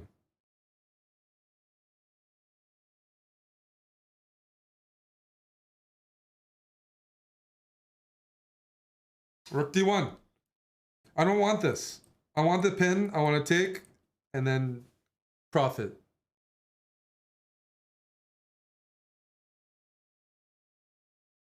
This doesn't look easy to solve, let me tell you. I don't know what black should play. Black's up a pawn, but I don't know how to solve all the pins. Diagonal pin, d-file pin. I just don't see a move right now. What am I missing?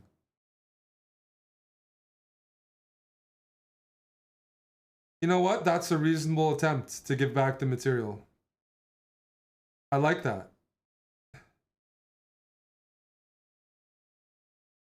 So let's...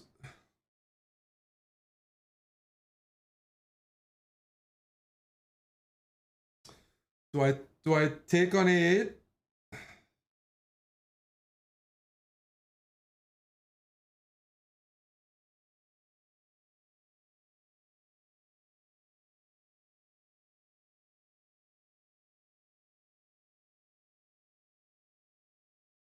I am, you know, this is a good move by my opponent. I like it. I do.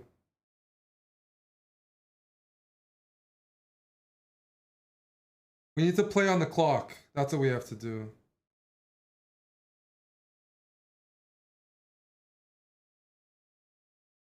You know what? I'll be a greedy Guillermo.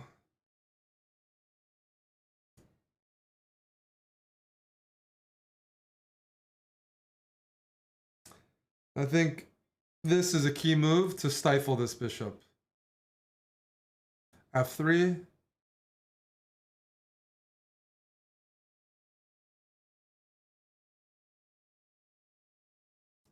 Yeah. I closed the diagonal, which I think was important.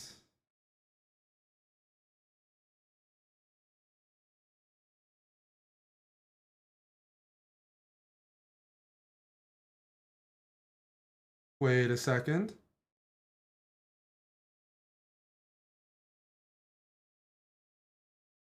Eric.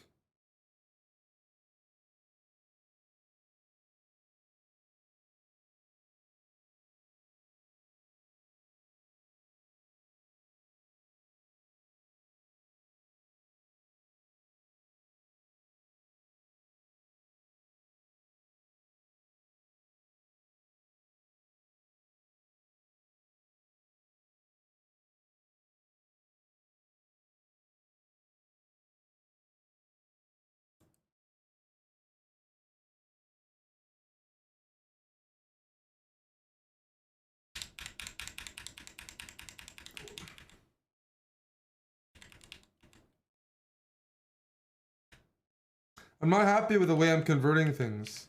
Here, I should probably just go knight here or knight here. And just, there's a couple points. If I go knight here, they have to trade.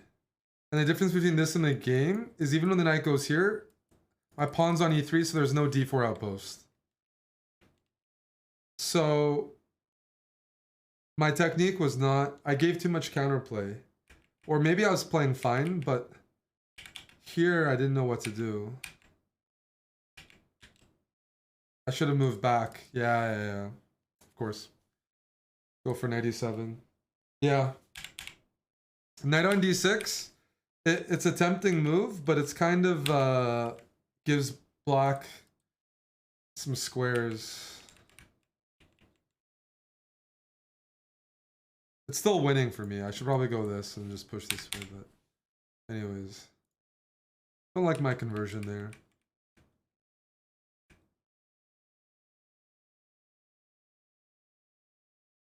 Yeah. The opening I was really happy with. Because I think I busted my opponent in the opening. Am I wrong? D4.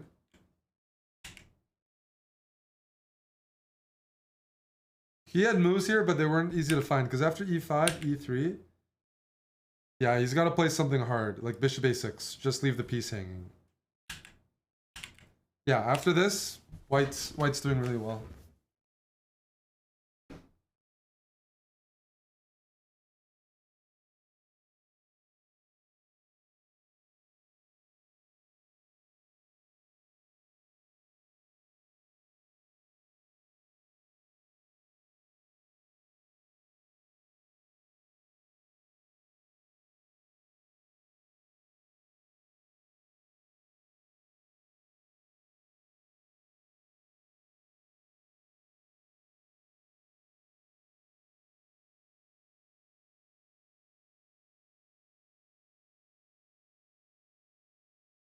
Oh, Magneto lost. How many points does Magnus have?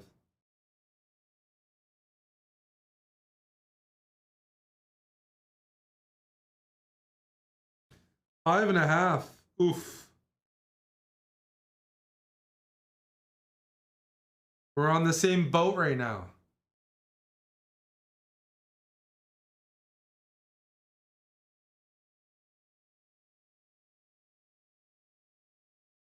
Hello, Asios. How you doing, young man? No factory command. No, you're gone, so there's no factory. But we went to the factory today.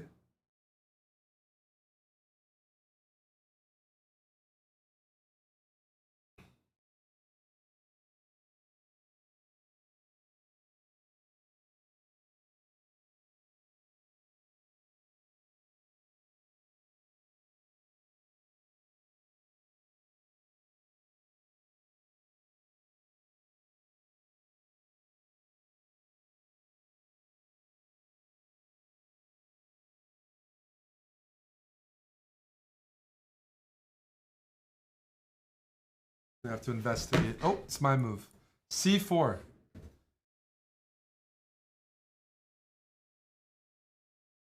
Is this theory? I want to play a quiet line.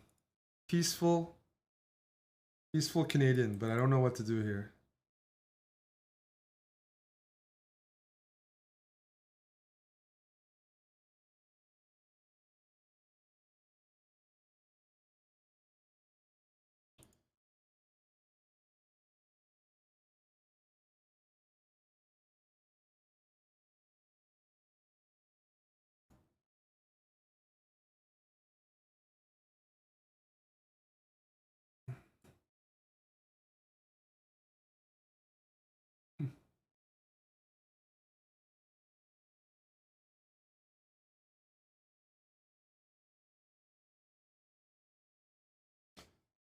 I'm not a big expert in the King's Indian. I'm just trying to stop some counterplay here. But I think I will take. I definitely lean towards open positions. So that's why I took.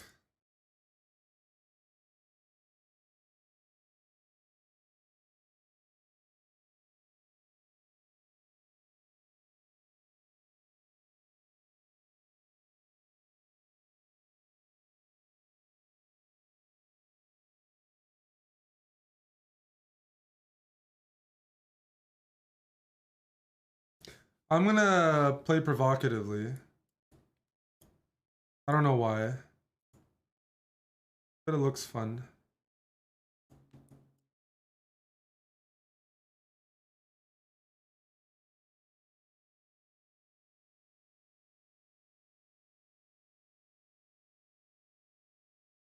Like I might just be getting mated here. If this queen doesn't mate me, then I'll be pretty happy. But that would be relatively surprising. Because I just... Yeah. I gotta be careful here.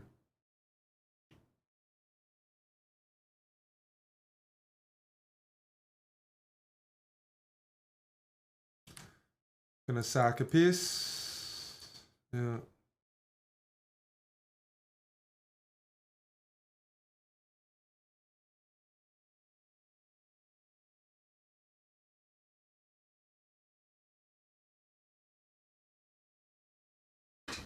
I like I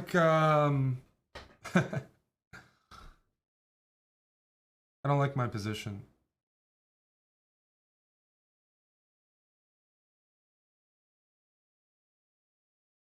I don't have enough as far as I can tell.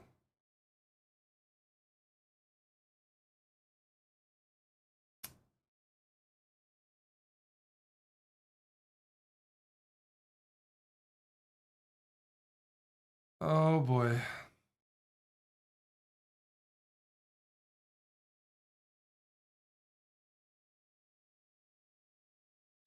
The problem is the quality of the pieces. It's not the material, first and foremost, it's definitely the quality.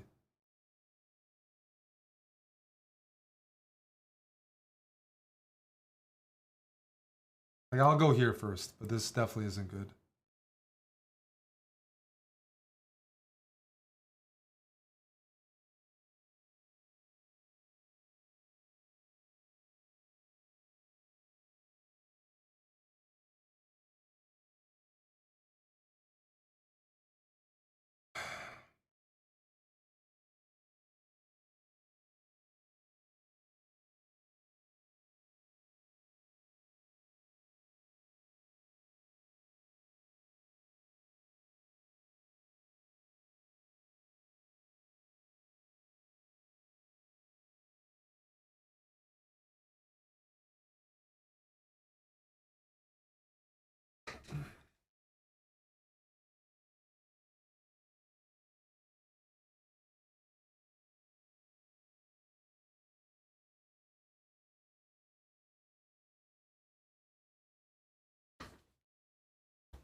This is a sharp position.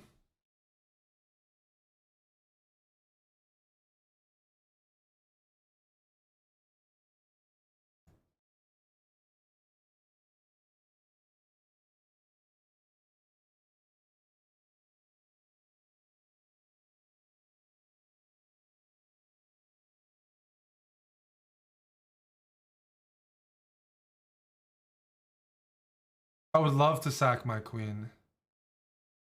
But I just don't see how the lines work.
It's just mate.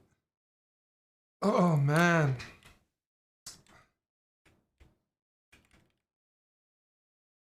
I think I was just in trouble the whole time, but here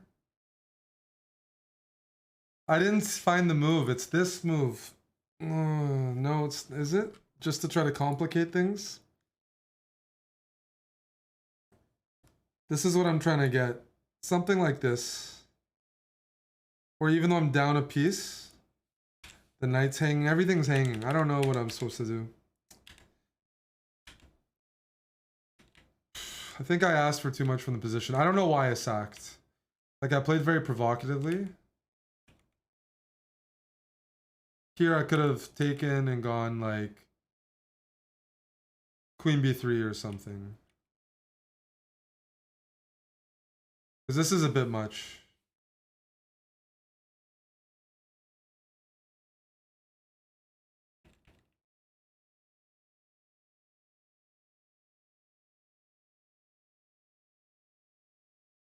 Thank you, Foggy Light.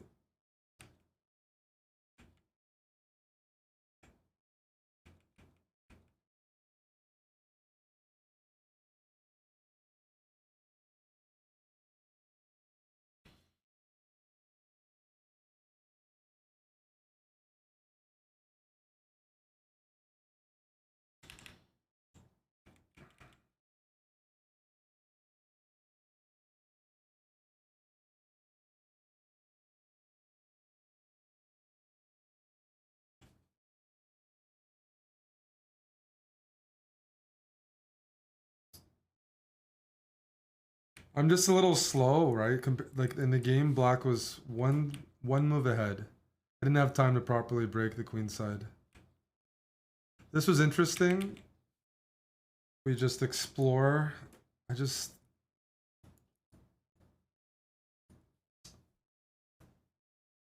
is probably how I'm supposed to pursue it.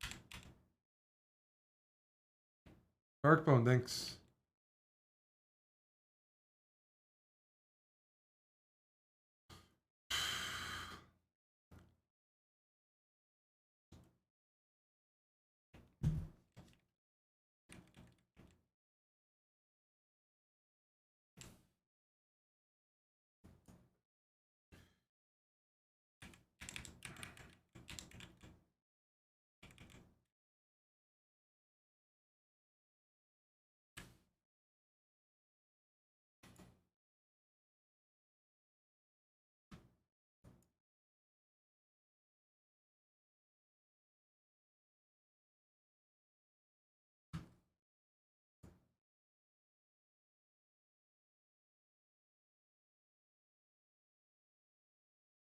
Hey, Bucko.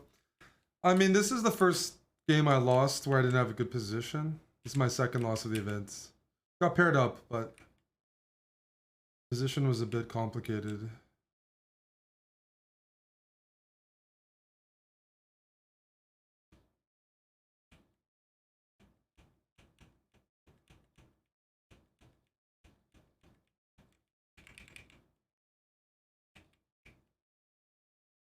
Oh my goodness.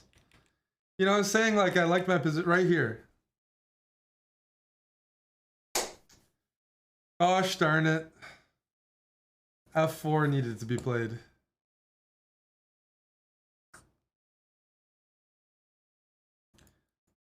That's nice. Nice, nice, nice. Gosh darn it.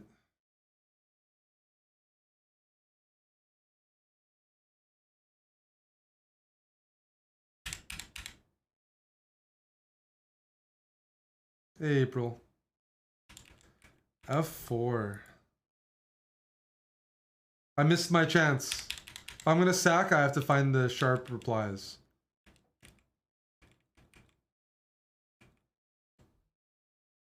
I missed my chance.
Yeah, I'm betting on the Sabres. I have to.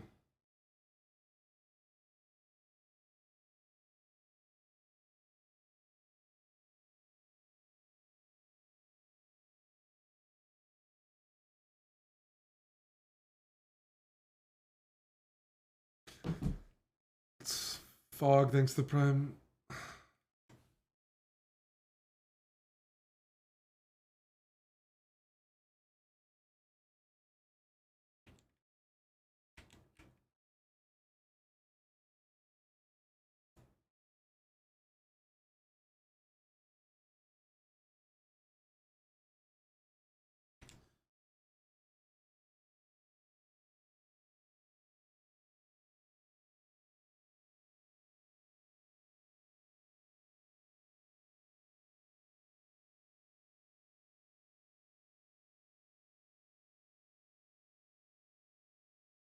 Ranji, welcome back.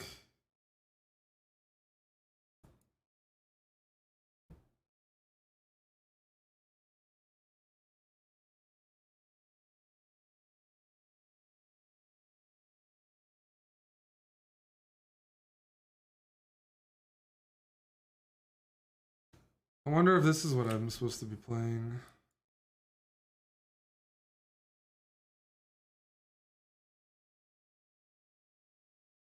Hard to say. Yes, Twitch Primes are good. Twitch Primes are good.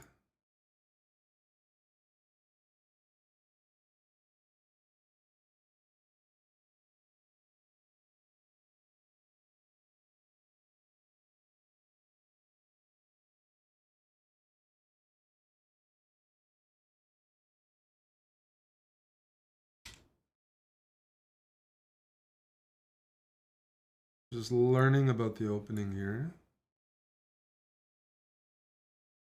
Check.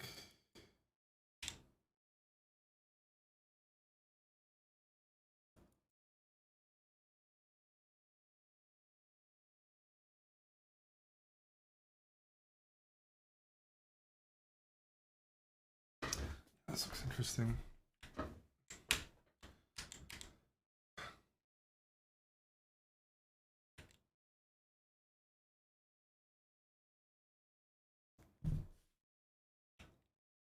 How's the baseball going? It's a big baseball match. If you don't watch baseball normally, well, that's okay. Today, pretty... Did it start yet? Japan USA is a nice final. Starts at 7.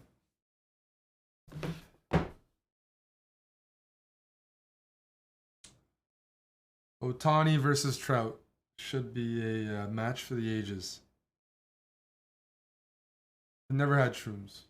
It's on the list. Z-Man. Oh, it's my move. Okay. We got to finish strong. 3 more rounds. Let's go. Let's go. Wake up.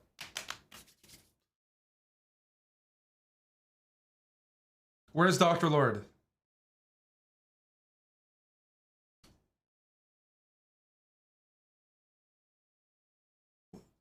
When does it count, Dr. Lord? This counts as the opening. 50 subs if I win this, right? Okay.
This is tough.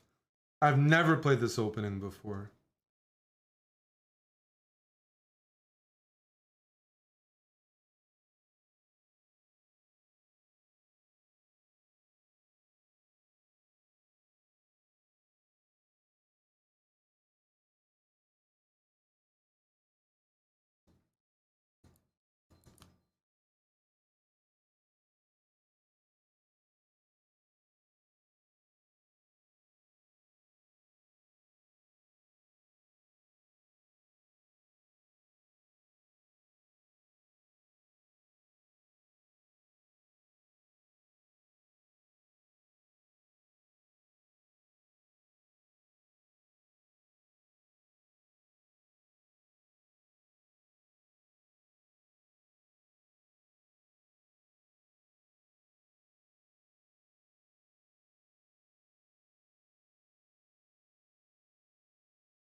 Fuck.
Music is getting way too minimal right now. If you can probably hear.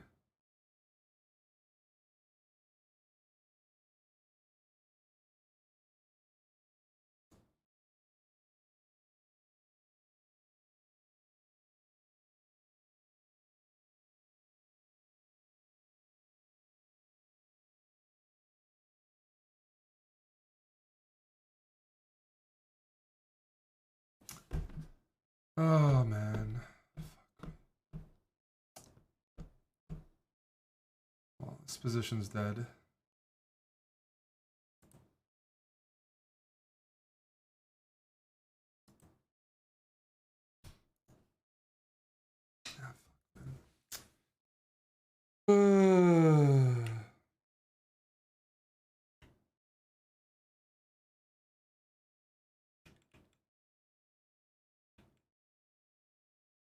Like, my opponent clearly knew theory here because I've never played this, but I'm pretty sure I just have a bad position. No, there was a bounty, bucko. 50 subs. I don't know if I'm going to play the rest of the games. I'm kind of tilted from that. There's not really a point to play right now. Maybe H6, like, am I supposed to castle here? Something was off, like, about my position. So, castle here. I'm just supposed to go D6 like a sicko.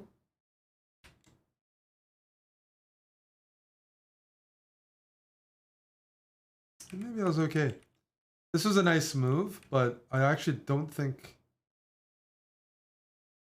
yeah.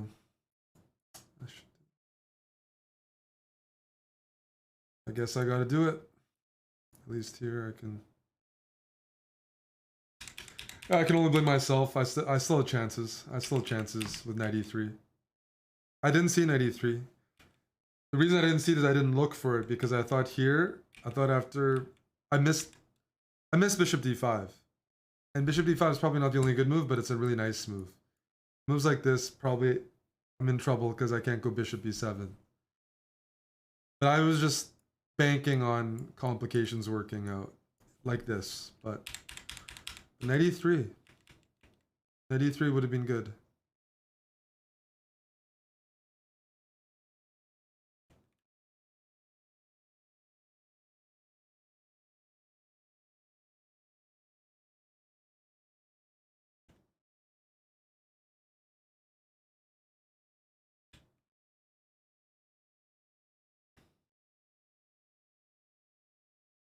The music is way too minimal right now.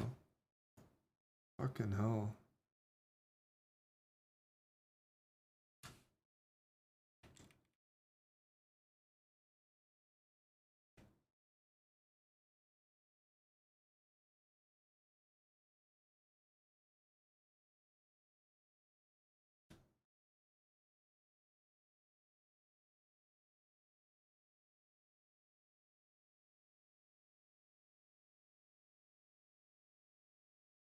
Dr. Lord, thank you for the 20.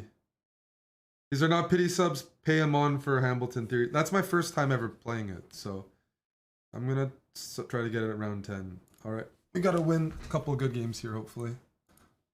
I'm not gonna think. I'm just gonna play fast and try to play jungle techno. Ready? Here we go.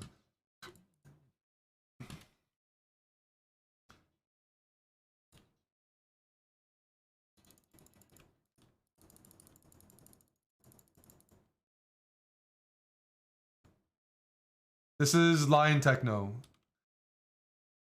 It's a very trippy song. Make sure you take your substances. But I'm gonna play it. The speed's gonna kick in. I used to play this song a lot back in the old days when I had energy.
He's gonna go back, probably. Whatever. I'm not gonna take it.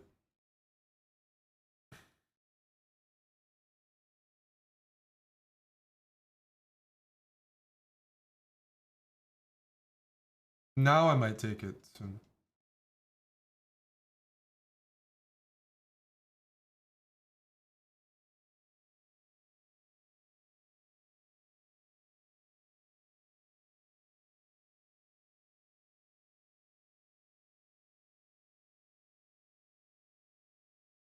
Now the knight's trapped.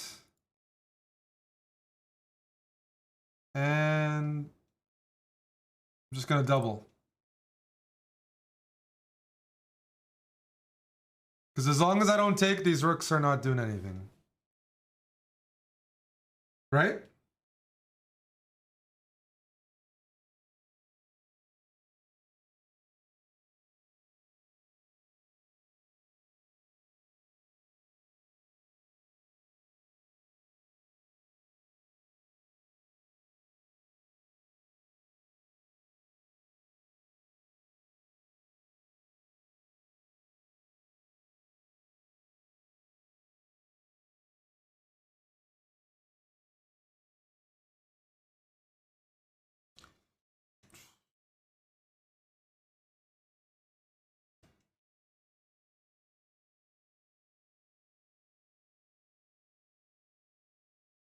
I'm gonna go here. It looks like a sick move, which is what I'm interested in.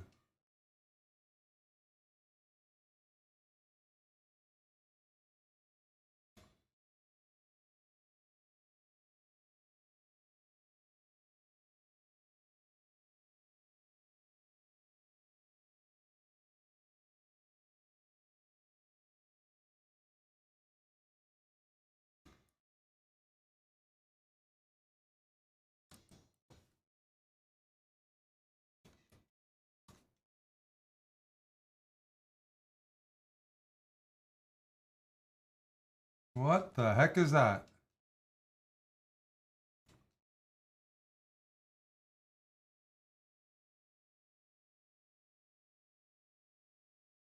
Okay.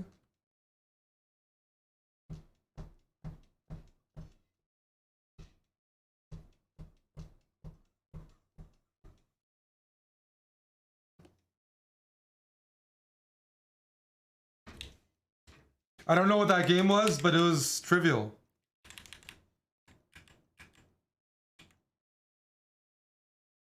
I mean, I could just grab the piece, but I didn't want to.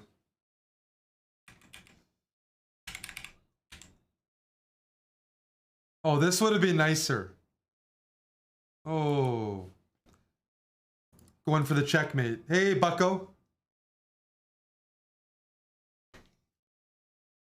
I got one last attempt at the Dr. Lord's bounty.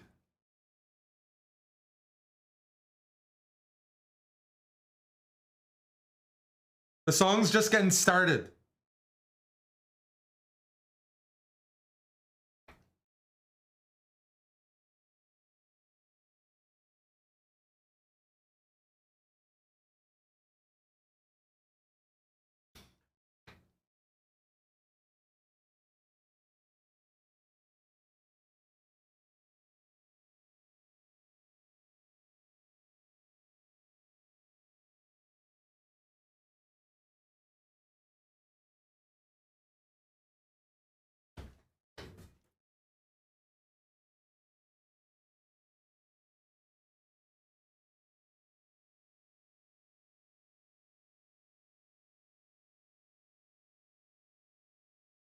One more game.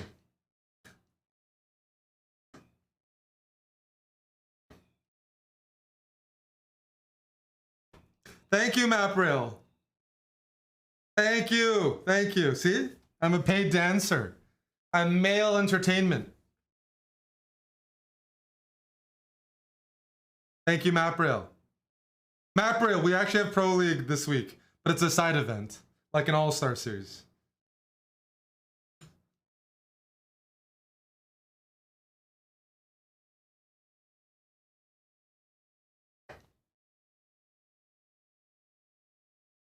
Let me get to the line bar techno as well. You'll like this. You'll like what's coming next.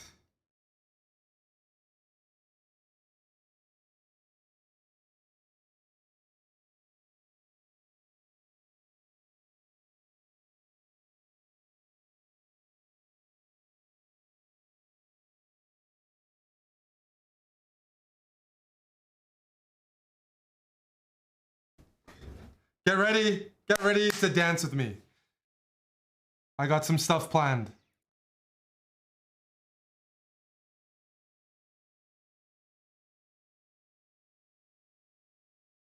I used to play Danya in Hyperbowl 300 game matches with this. Let's see.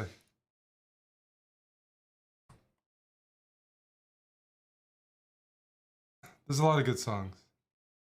There's a lot of really good songs in this set. Shit. Where's the line bar?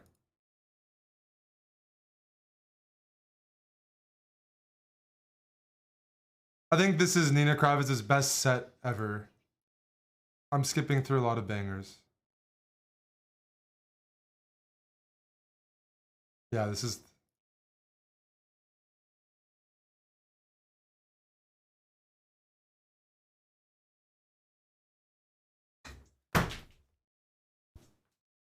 All right.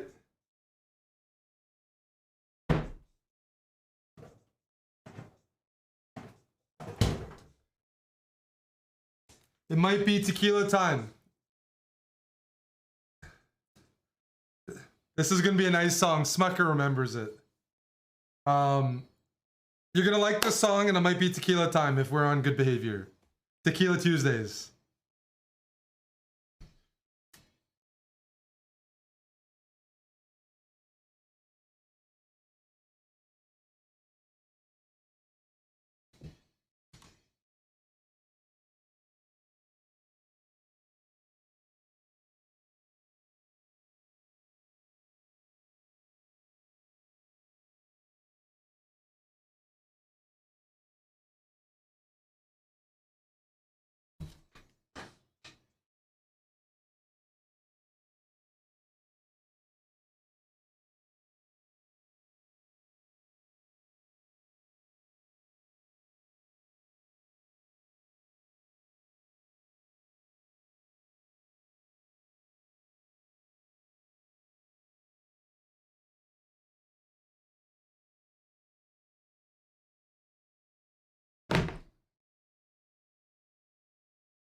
Dr. Lord, I got white again. Fuck.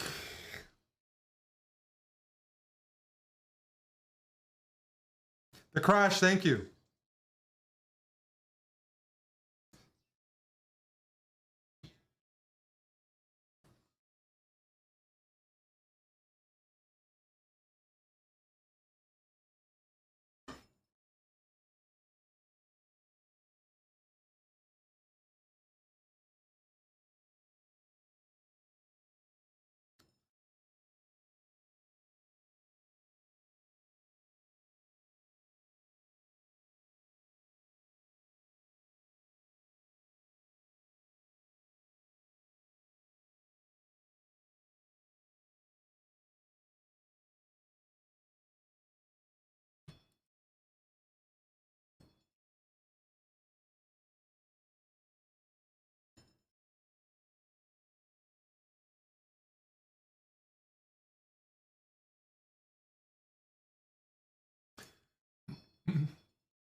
I like Black's position, but whatever.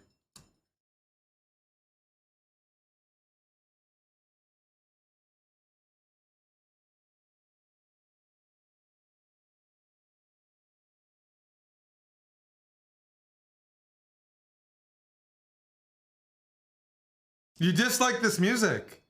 No. One of my favorite songs.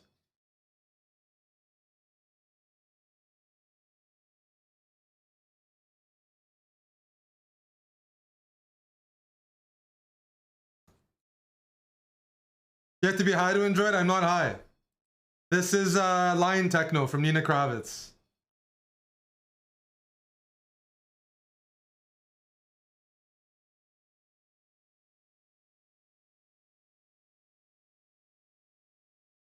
They play this in Germany. This was in a Time Warp. Big song, big song. And I'm failing fast. Whoa, whoa, whoa, whoa, whoa, whoa.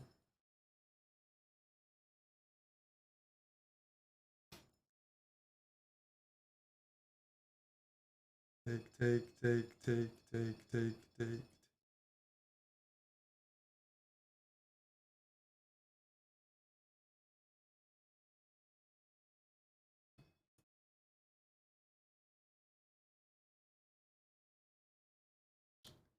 Can I get some speed?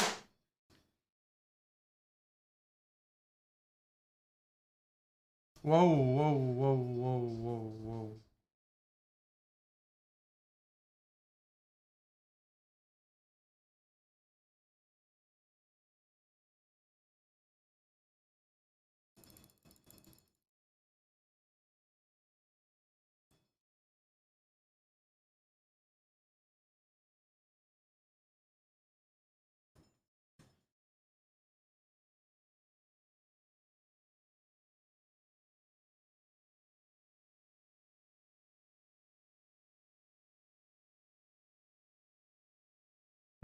This is tricky.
Oh man, I've messed this up.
Fuck.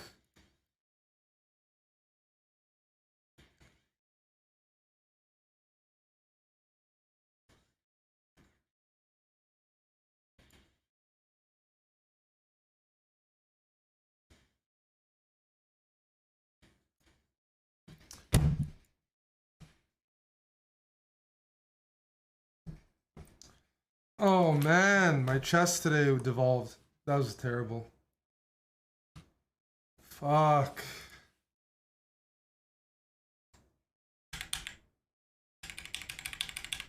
To mess this position up here is like bad. E4. Just H3 or something. H3.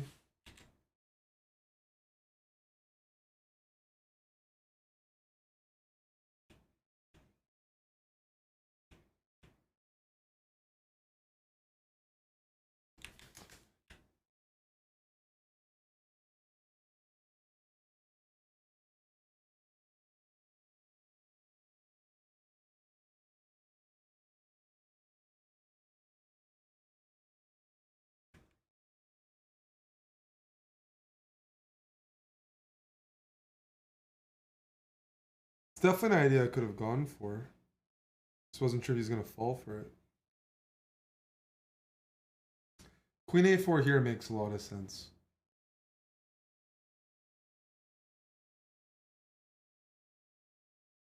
Oh man.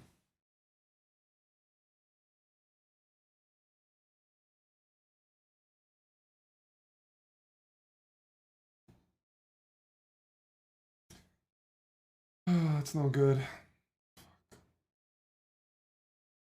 Bucko, thanks for the 50.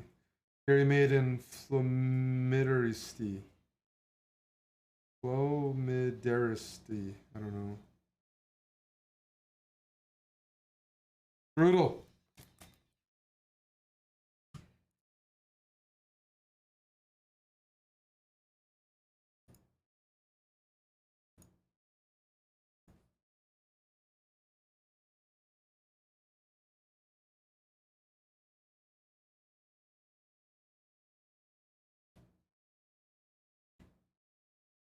How did I mess this up?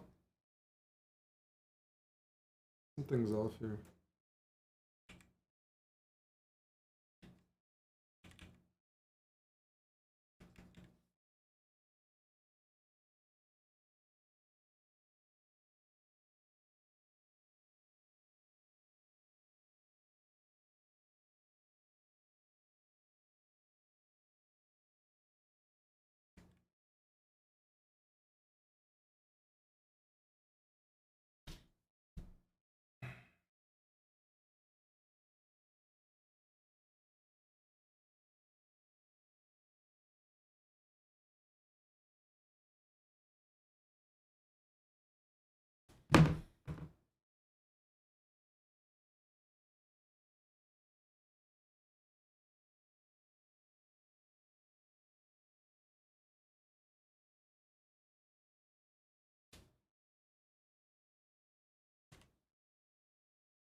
Great incoming. Well, that's very nice, even though I don't deserve it.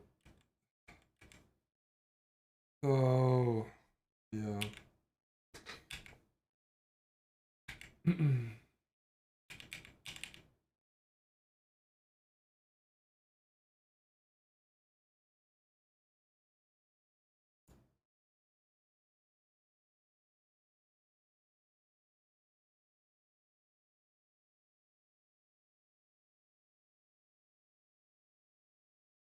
That was a shitty title Tuesday. Yikes. Yikes.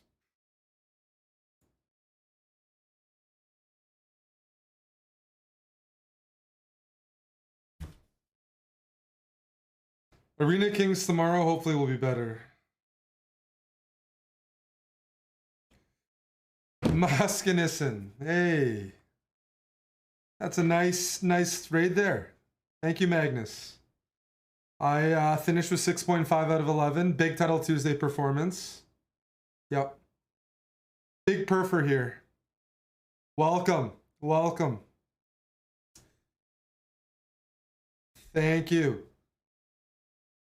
I have a low streamer rating and a low chest rating. But welcome. My name's Eric. Here in Toronto, we're going to play some Blitz. Yeah, Javle Guflux. Javle Guflux. I can't even. I lost my Norwegian. I didn't play Hickey. No, this is a Hikaru update channel. You have two commands you can use here, exclamation mark streamers and exclamation mark. Is it Hikaru? What's the pineapple shirt one? GGO. No. Somebody already used it. Welcome. Anyways, we're going to play some Blitz. We're going to hang out. Oh, welcome. I'm playing some weird techno today.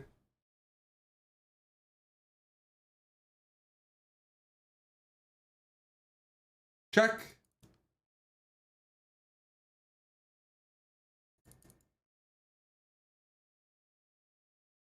Get that rating up. I'm just going to lose it. What's the point of gaining rating? Just going to lose it after.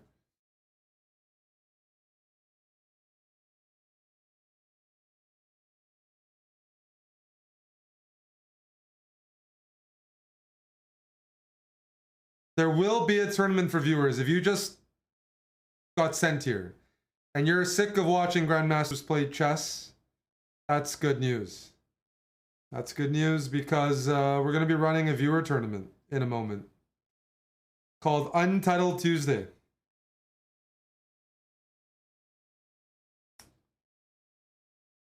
How does that sound?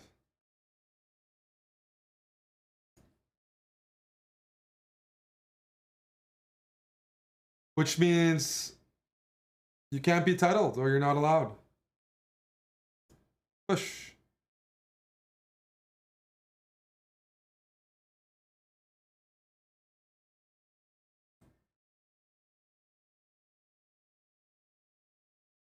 So don't go anywhere.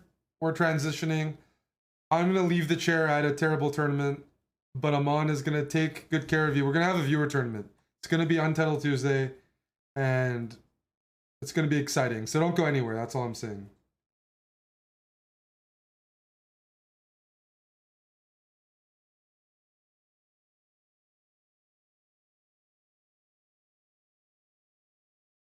B3.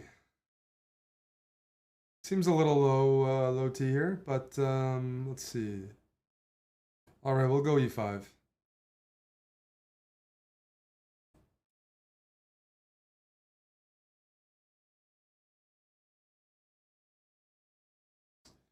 It's really tempting to sack. And we have a good crowd here. So it's even more tempting. I don't see how it works.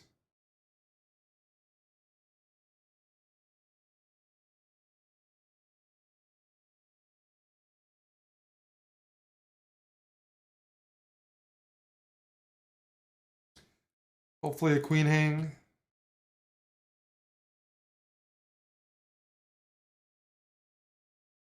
You love a good sack?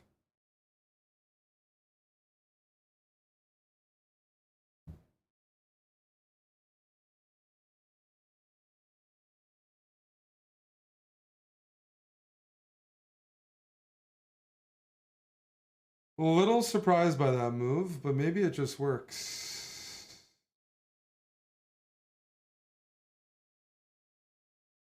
We'll try this anyways.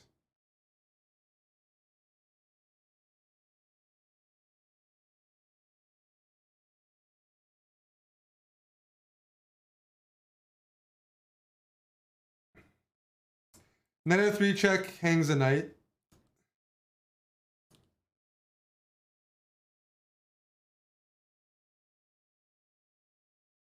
Sorry, bud.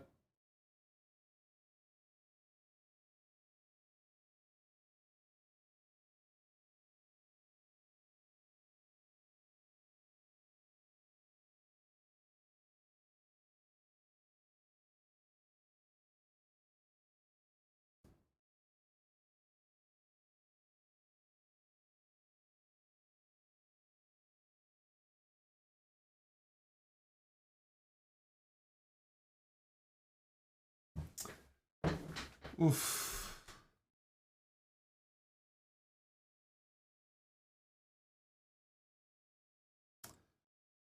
Feel like I could have gotten more.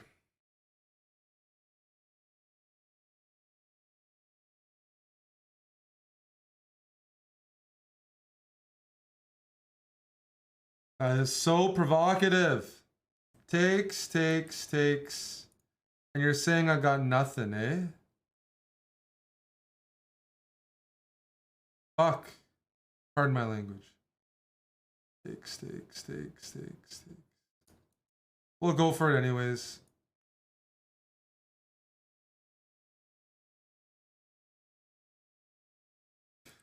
I need to get a knight on e5.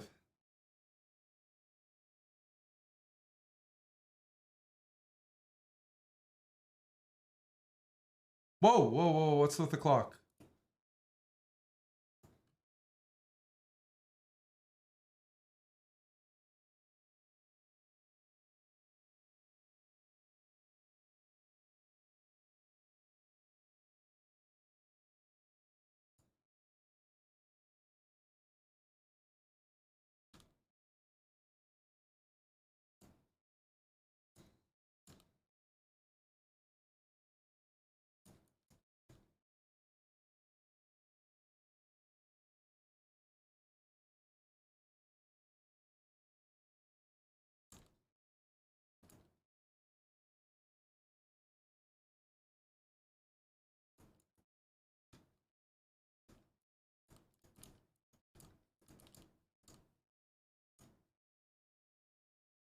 Brutal.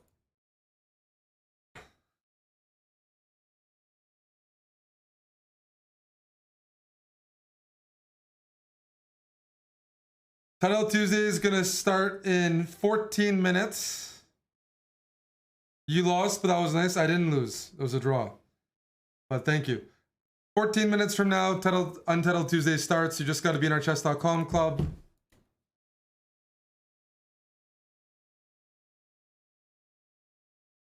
And the command is join. Good job, Lisa. That's the command. We're gonna, yeah.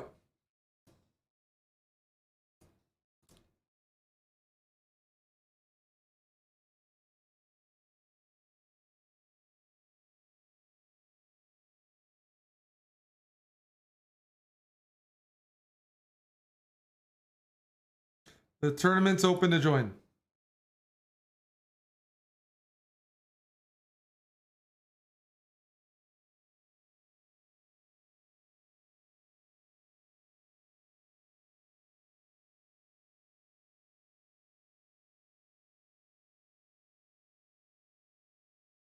Click the link in the chat. In the chat, if you want to play Blitz for a couple of hours, then hopefully you know what to do. Whoa. There are some very tempting moves here.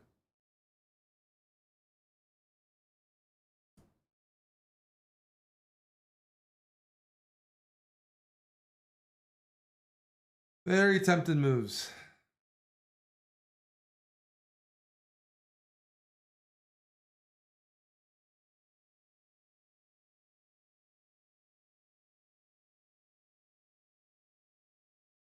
Here I can just grab it.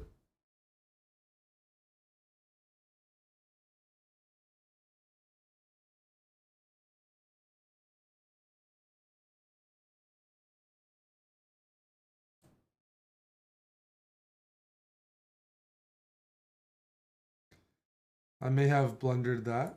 Maybe not. Well, maybe yes, maybe no. Let me go here and here. I'm going to target this.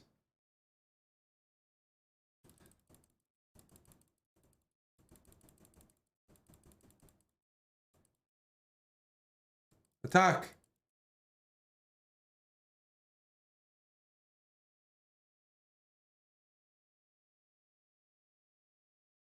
Big board vision. Yes. Thank you, Magnus.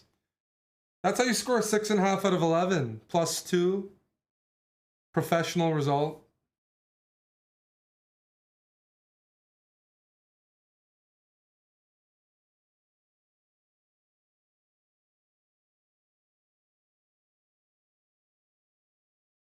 Should we go for some more board vision?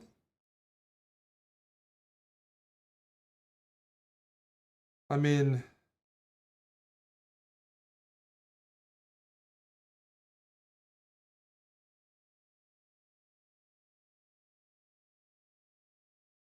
all right, let's try this.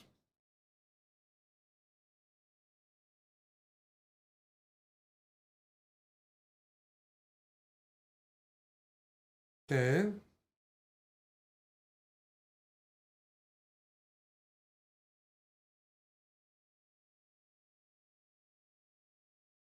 Let's see if we can win this.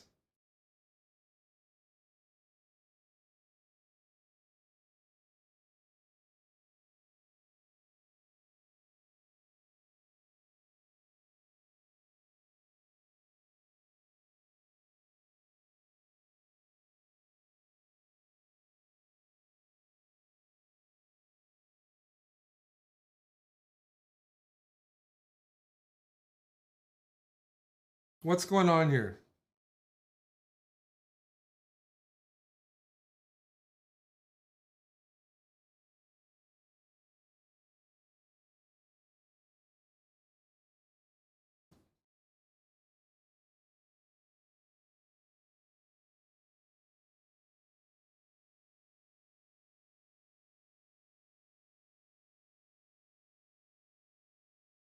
Could I have taken the bishop?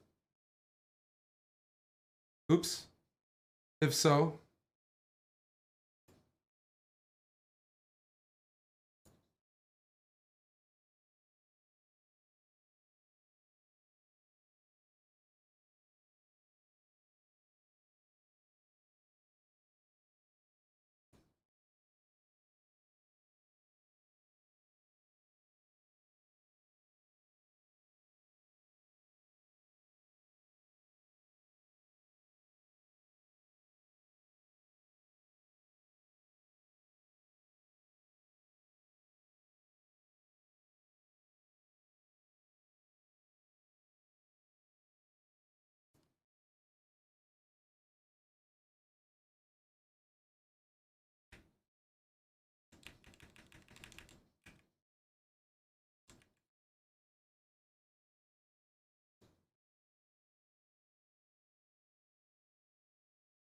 Yeah, it's probably winning, but I didn't play it.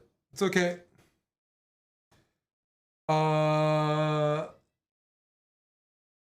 Camarainen, thanks for the 7 months. Marco for the 19.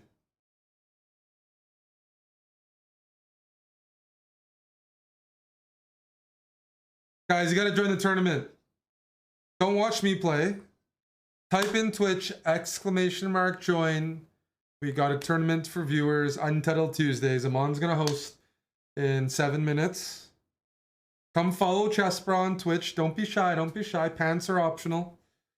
Make sure you're in our club on chess.com because it's a private event. Get yourself some tequila and you're good to go. There's only 67 people in here. I mean, I can show you what it looks like if we want to look behind the scenes. Let's go to tournaments.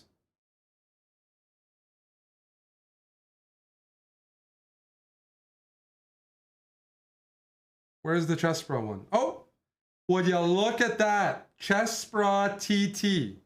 For people rated 100 to 3,000, it starts in 7 minutes. And we got 72 players in. And the time control is 3 minutes plus 1 second increment, just like the big boys in Title Tuesday. And yeah, there we go.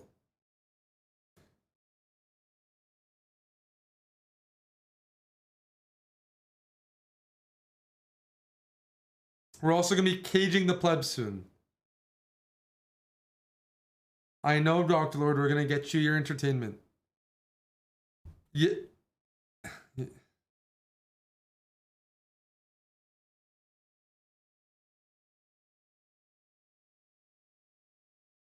So I'm going to put on the Be Right Back scene. Mr. Amon, Your Untitled Tuesday host will be with you shortly. You got 5 minutes to join the tournament, use the bathroom, grab a drink, grab a snack, and get ready to beat up on your fellow Untitled viewers. Power bottoms, plebs, whatever you identify as.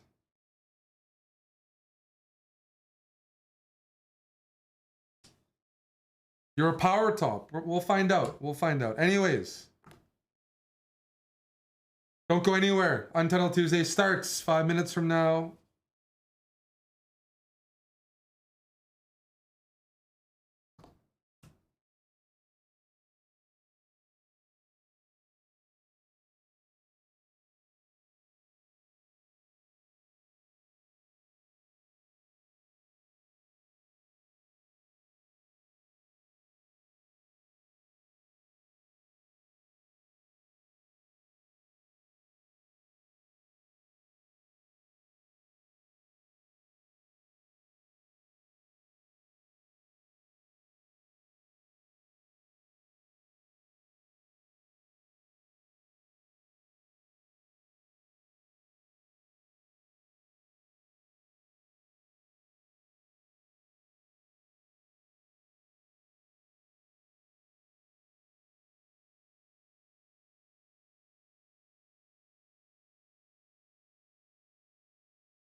Hello, hello. Exclamation mark join. get in this tournament. We got 127 people. You can still join for the first couple rounds. Hello, everybody.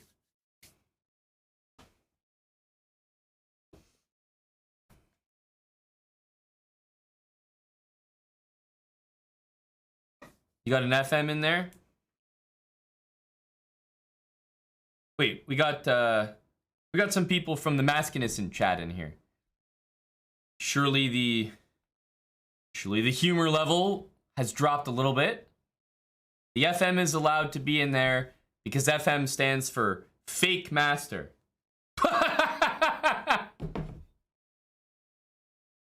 All right, tournament starting.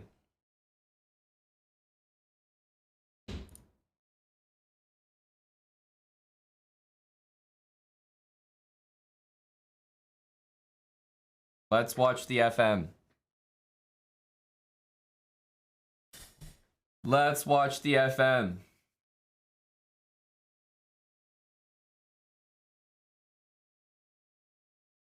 But I need the plebs uncaged, Maskinison, to make a comment like that. Now that we're done with such frivolity,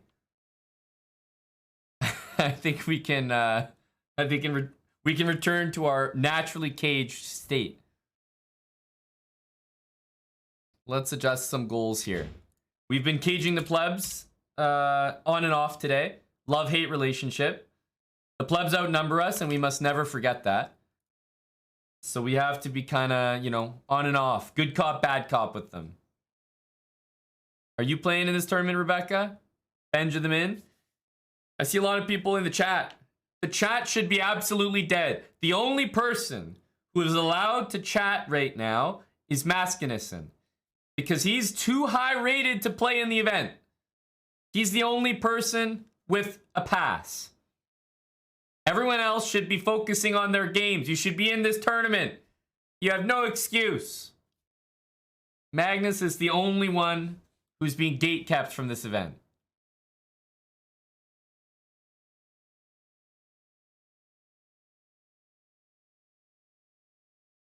You have a test on Friday? Well, Benjamin, maybe, just maybe, you shouldn't be smacking your dick on the dresser drawers 2 days before goddamn Untitled Tuesday. Do you ever think about that? You sick animal.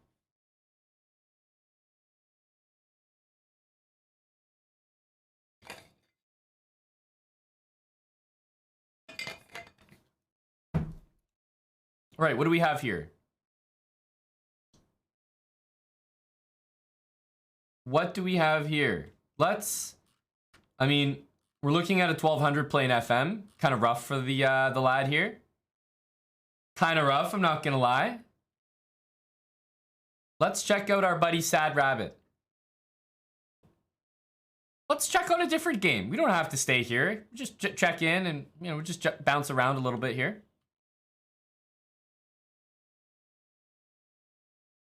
Don't need to stay too long, just kind of glancing at the games. Check this one out, check that one out. Don't need to spend too long in one place.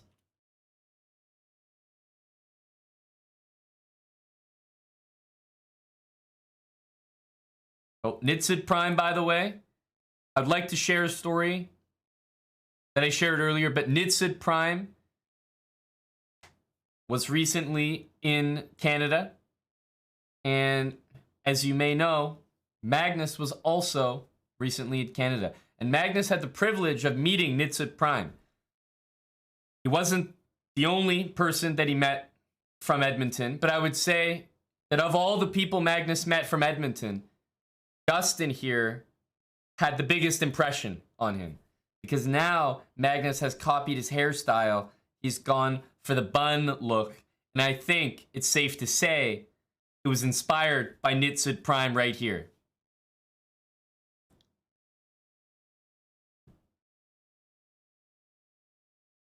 So we are looking at a man bun Edmonton Chad in action.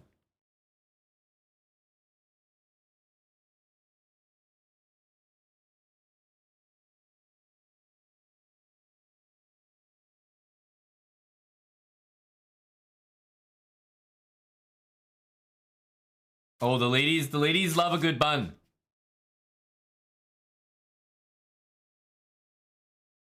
Edmontonian, you also Fushezi? Are the Edmontonians congregating here in my chat room? You just played a 2300 FM the first game. No. You did? Huh. Don't know how he got in there.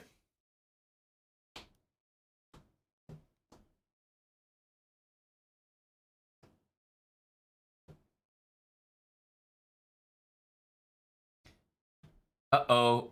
Something's gonna hurt here.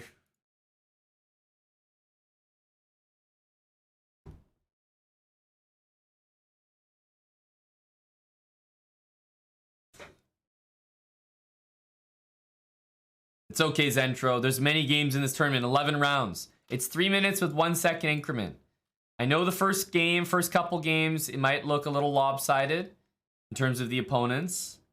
But we might get some upsets. And, of course, even if we don't get upsets, you get good practice and you might make some friends along the way. You just watched the video where I asked if he bought the GM title. Did you also watch our YouTube short where I was talking about Magnus and his unfortunate hospitalization?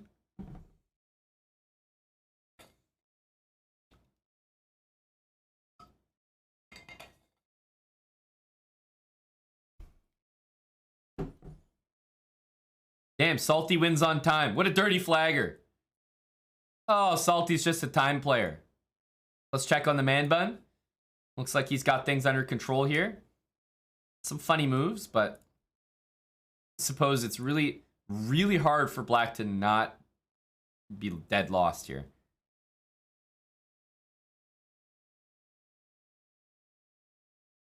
Maybe Bishop C6 from Dustin. Like at this point, the only fun that I can have with this position is how does White not win this game? Super hard.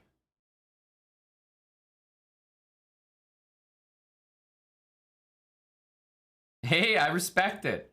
I respect it.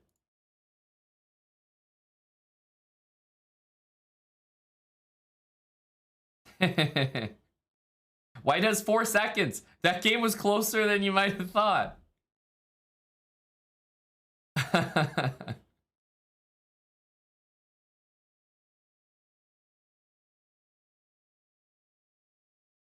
I think he's got it now. This game is done. We're going to see a queen checkmate. Oh, but it's the 1800 with the queen. Ooh, this game looks interesting. Let's stay here. Do you guys think you would be able to win with Black?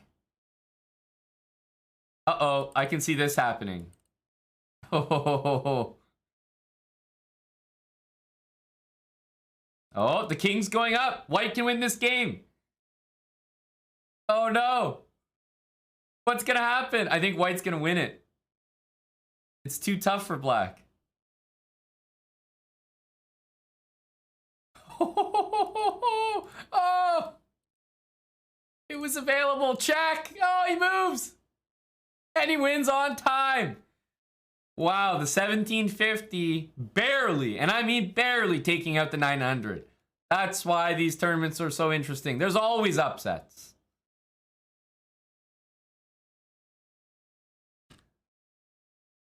Let's take a look here.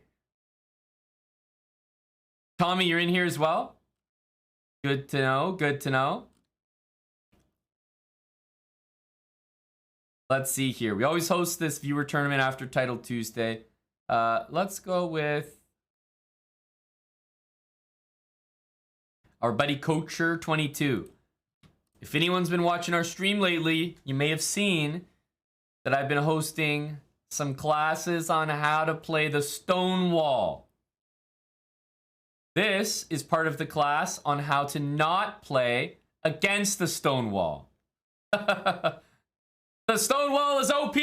The 900 is favored against the 1350. I am going to put this in the advertisement for the class. What the hell is black doing? Knight takes knight, bishop e7? Does he know that you can recapture things? White is up a full queen. If he doesn't win this game, then the Stonewall's in disrepute.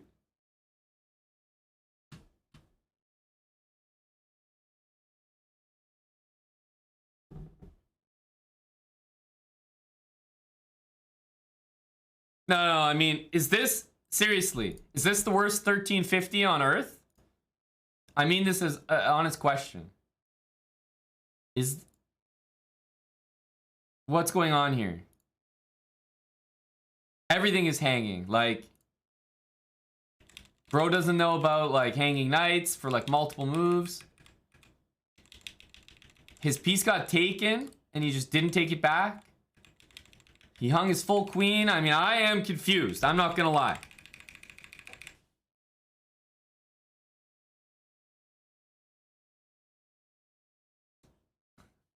He's not taking free stuff.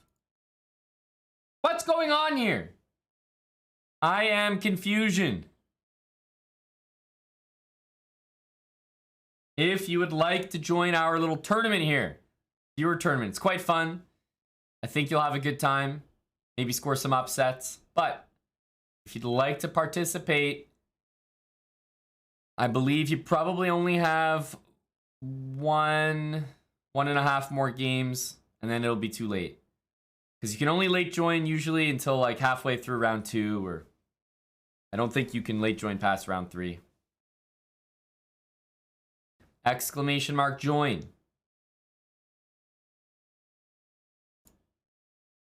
We're in round 2 right now. I cannot remember exactly when the late join ends, but it's definitely after round 3 is 100% no. Look at that, Coacher 22. What the hell? This was an absolute clap. Coacher, nicely done, bud. That's a great win for the Stonewall. Let's go.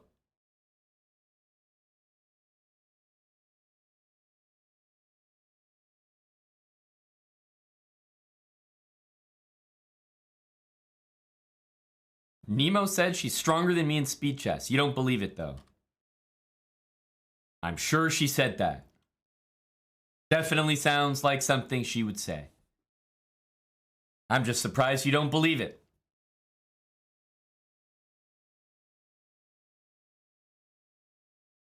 Very nice, Coacher. I like that game.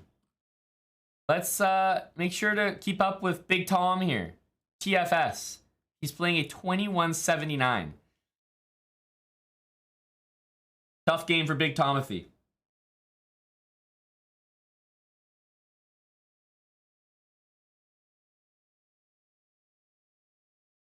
Oh, Venus, we all know why you're here. We all know why you're here. Queen C2. You want a chance to win just like the rest of us. Colonel Custard! Thank you. Thanks, Colonel Custard. That is very, very nice. 5 gifted subs from the Colonel. Cheers, buddy. And hello, Berenzin.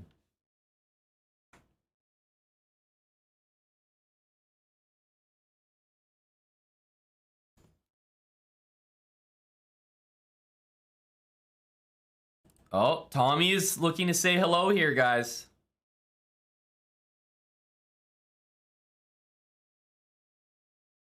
Some ideas for the Shelby. Okay.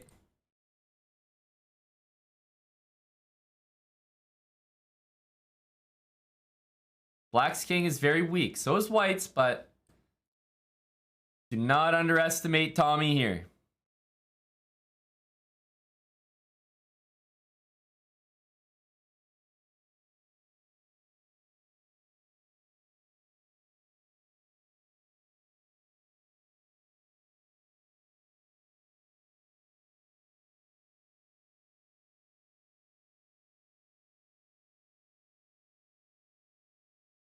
Okay, rook d1. Makes sense.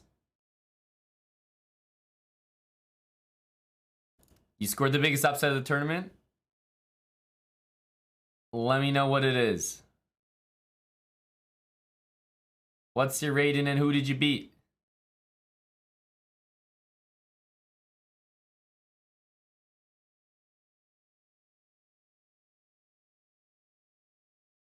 Hello, Mr. Iceberger. Who won Title Tuesday? I was not playing the late Title Tuesday, so I don't know.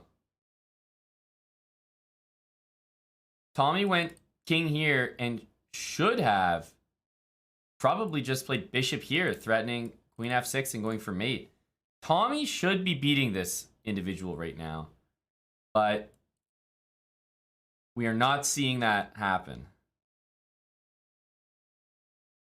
The guy has 10 seconds. I think Tommy can play for the win here. 5 seconds. This is a winnable game for Tommy. Nice move. Queens are going to trade. Only 6 seconds for black. Remember, everything should be on dark squares. You really have to get that in there. Ooh, I don't know about the trade. Not my favorite move. Let's get here to stop the pawns. You got to stop the pawns. Okay, now leave the bishop there.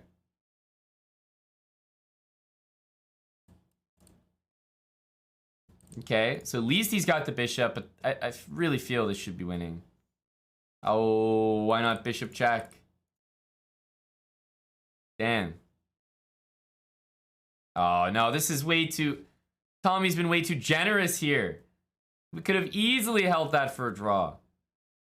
Trading the rooks. Oh, man. Tommy had that one. Just got the wrong idea way too many times in a row.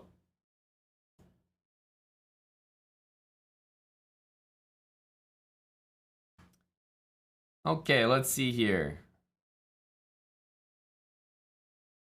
And once the queen happens, check here. There could be a very rare... no, it's going to be checks. I was going to say there could be a rare stalemate with the king here and black playing this.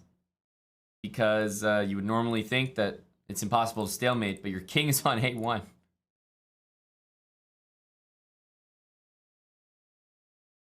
This looks like a win. And this one, 1600 has white. I think this is over.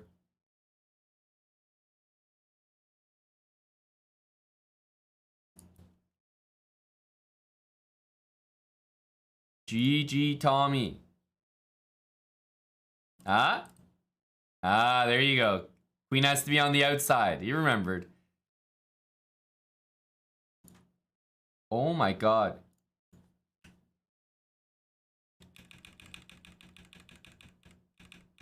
The 700 played on. The 1200 with the black pieces.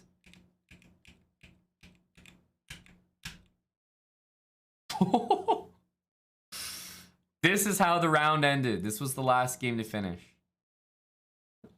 Oops. We're in round 3 right now.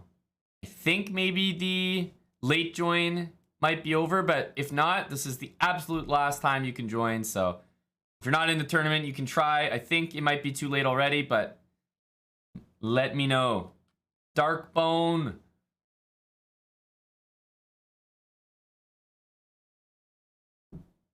Acorn can't join. That's what I figured. That's why I was telling everyone, get in round 2. It's your last chance.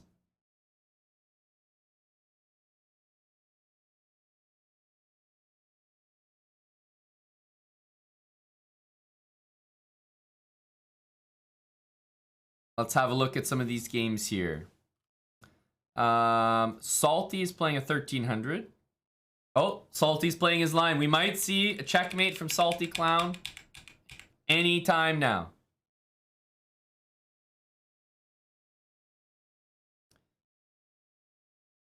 These tournaments rated 100%. Absolutely. I can see Salty doing this. I think he wants to deal with this, though. That's a real threat. I'm not sure if Salty cares. That move will be played if he does. That move will be played if he doesn't.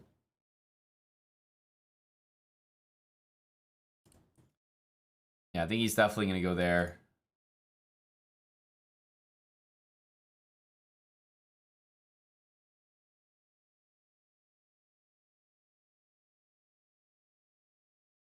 I mean, I didn't know you had it like that, Salty.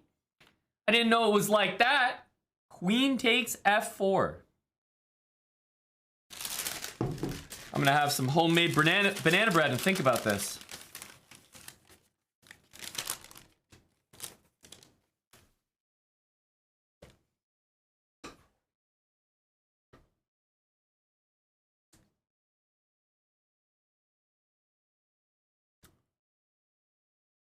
Yes, banana. It's my banana bread.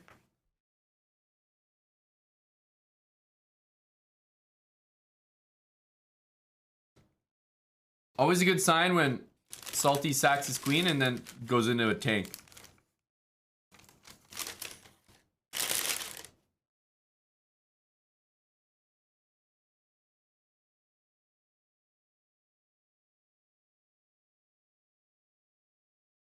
What was the opening, Aiden? Got a win last night. Love to hear it.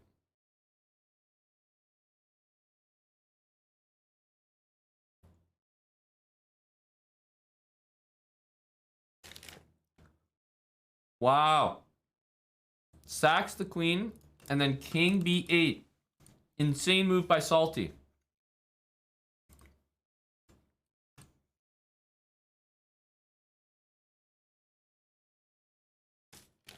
Okay, honestly, do you guys think Salty's gonna win?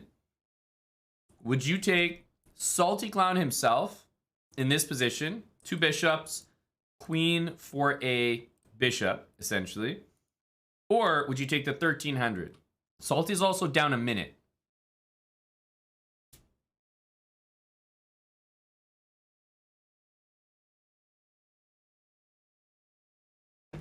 Everyone is saying no. I'll take the other side. I think Salty wins these. Salty is a specialist at handling dead loss positions. He has them all the time. There is no one better equipped to handle this position than Salty Clown.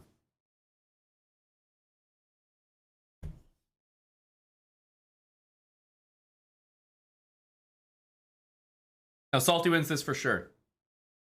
Something like this, and we can call it a day. You know, we can just wrap it up right there.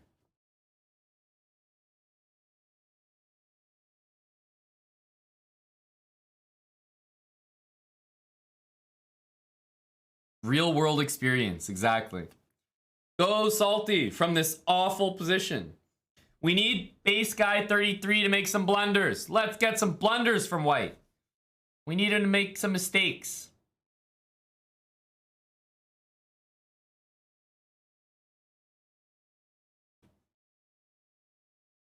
Whoa, that looks like a high T move. What the hell is that? When your knight gets attacked and you move a queen, you know the horse tranks are kicking in.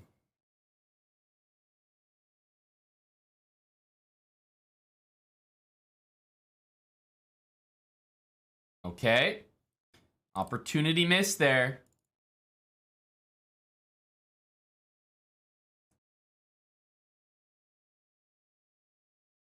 Wait a minute. That move was just played? Holy smokes. Salty plays this move. A great move.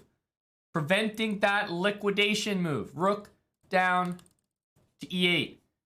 Salty, I was gonna say, was gonna play that move, but doesn't. Instead, he's in this weird position. He's got to play knight here.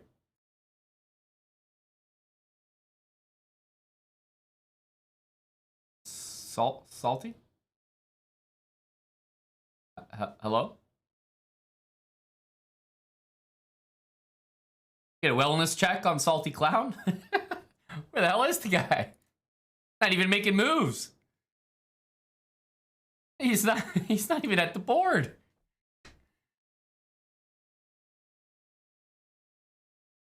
Well, the chat was right. But not for the reasons I expected. Bunglet against Ellie. Very close matchup. I think queen there would have done it.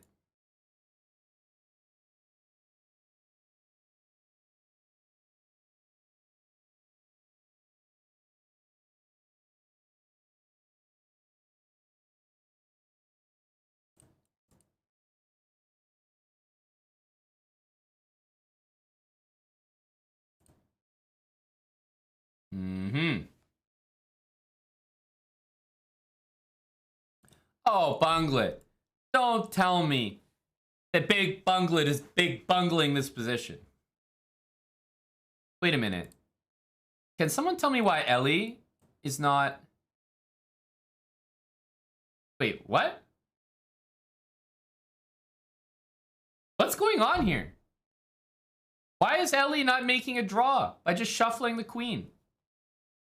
Ellie's playing for the win against Bunglet. I mean, that's high energy. It's not going to work, but it's high energy. You heard it here first.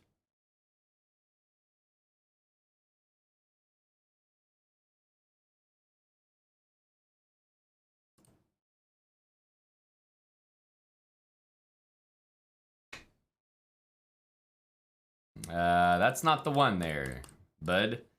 Neither is that.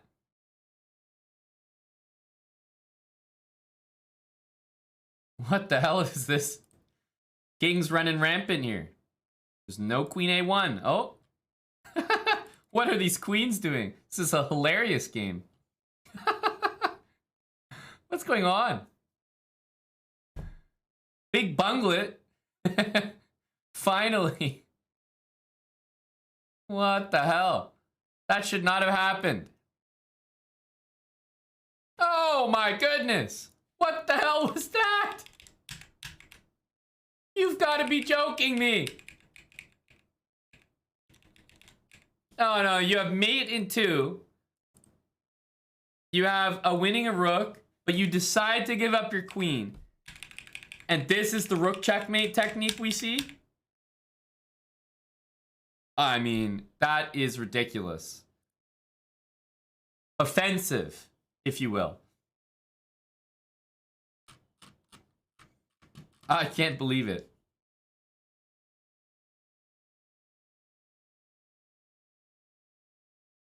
All right.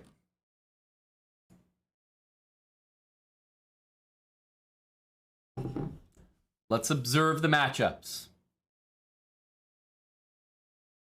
Watching too much Salty Clown? That can be said for most people. You don't want too much exposure to the clown. You know, it works for him. I'm not sure it works for everyone. What's up, Omid? Omid, someone was asking when you're releasing the track. The new track that people are raving about. The new Omizi Malik discography release.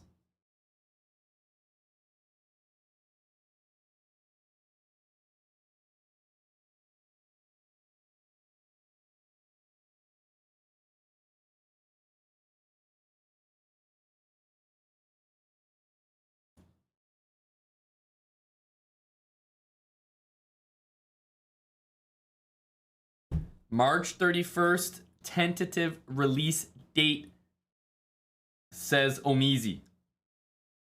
Noted. Noted. You have homework, but this is more important. Oh, absolutely. What are you talking about? Of course, buddy. Oh, yeah? You like that, Victor? Is that what gets you going?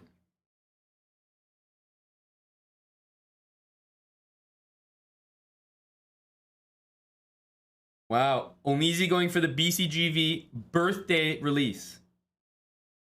Damn. Well thought out, Omid. Well thought out.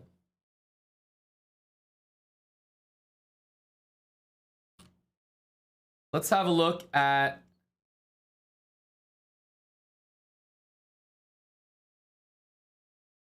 some of the marquee matchups of the round.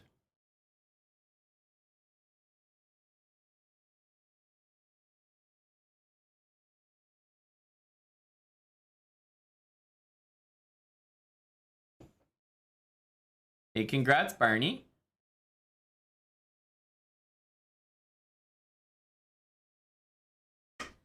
You got an 11 move win, Joe Gross? Well, you know as well as I do. What you did in that last game is not acceptable. So I'm glad to hear that. Oh, yeah, it's too late to join, Mr. Wildhacks. Buddy, this tournament always happens at the exact same time every single week.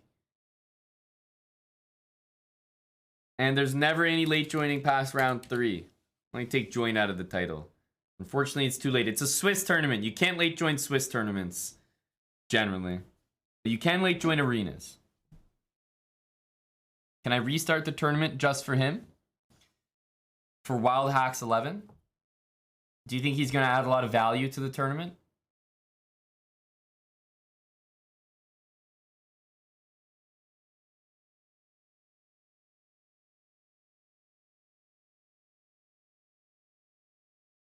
Well, Anthony thinks so. Is that because Anthony wants to join as well? I sense an ulterior motive.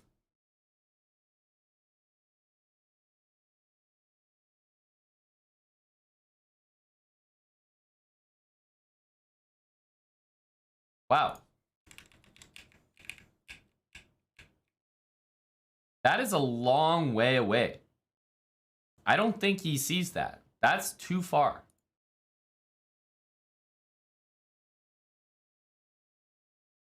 That's more like it. That's a more expected move. Yeah, okay.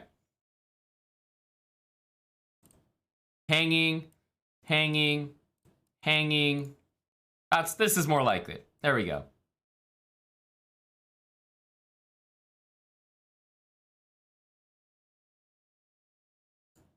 I think what we just witnessed here was the equivalent of like receiving tasks in a certain priority. So in this situation, after this move, the first threat is pawn takes queen.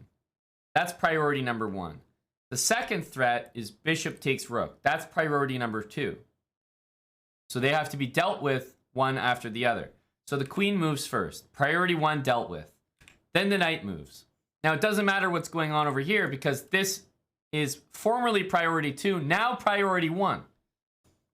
Whatever this is attacking is priority 3, now priority 2. So the rook moves. Taking care of priority 2, now priority 1. But unfortunately, you end up blundering the queen that way. It's better to prioritize your threats and, let's say, compulsory moves based on how much material you're going to lose, rather than the order in which they were played. You heard it here first.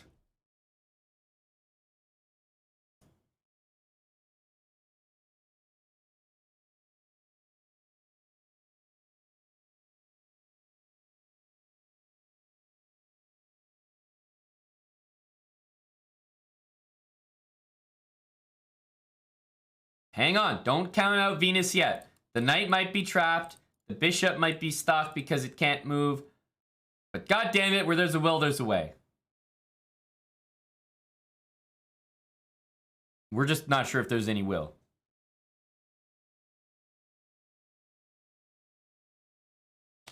Butner, thanks for the 33 months with Prime. Thank you to Big Butt.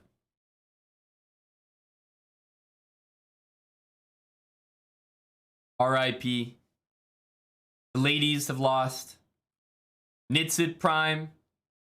How is the man bun doing? He's up against 2 bishops. Always going to be tough there. Oh, hang on. Big blunders afoot here. Big Nitsid. Hang on a second. Whoa, what the hell's that move? I thought he was going to take and take. I was liking that energy there.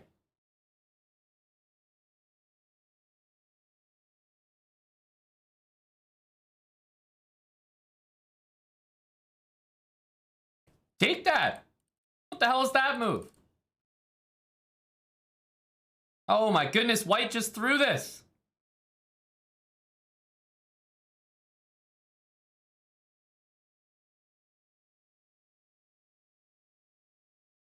Oh, but the pawns are starting to say hi.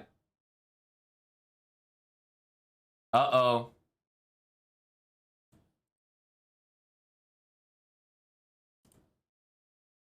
Finally, black makes his own threat. Oh my goodness, what a match. Oh, oh, oh, oh, oh, oh, oh. I mean, unreal. Nice move. Very nice move. Oh, yeah. Oh, yeah. Careful. Save squares. Save squares. Oh, my goodness. We can't be blundering these. It's still a draw. Oh, my goodness. It's still a draw. Mattis, what do you have to say to your buddy from Edmonton, Nitsit Prime, who can't make a goddamn draw to save his life? Oh, my goodness. Oh, we shouldn't have to look at this. Nasty.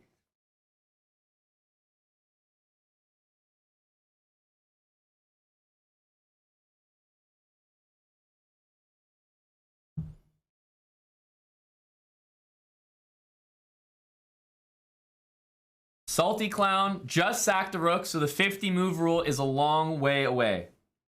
Salty has a long time to play with these knights, boy.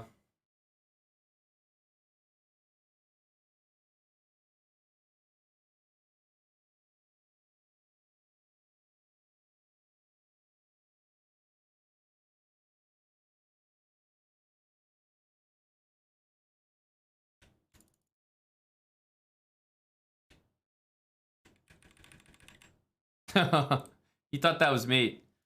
White won by checkmate. There we go. It was an actual mate. Go Salty.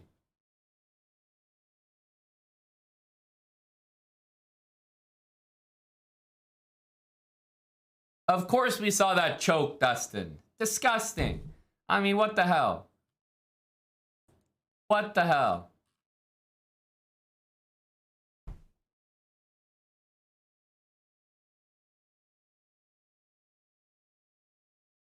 Let's check out Gajillionaire. The 1,000 that believed.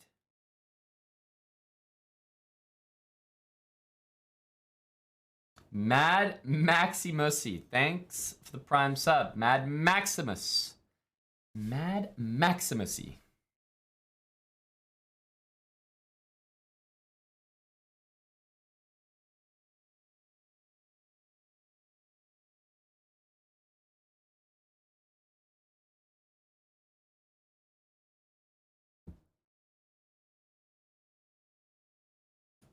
M Psych as well. Very similar position out of the opening. I don't know what kind of sacrifice this is supposed to be, but it looks terrible. Realty money, you know, we haven't tested that out too much, but I could only assume that the law of 6.5 would have to hold true.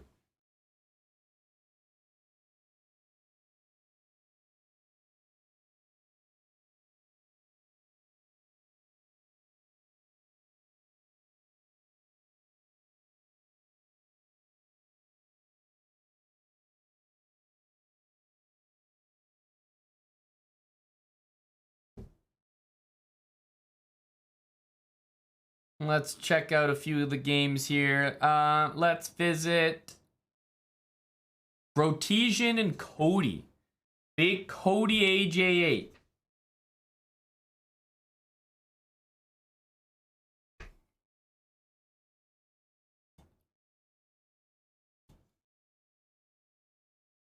Let's see the defense from the 1,000 because black is probably going to go here.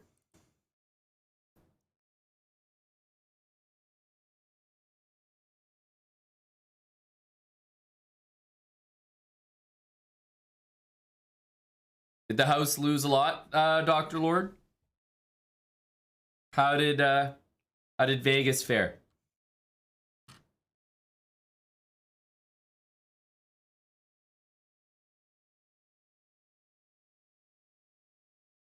Cody, is he gonna go for it? Meanwhile, the Irish pawns in Lisa's position. And what the heck is happening here? Taking the pawn instead of taking the bishop.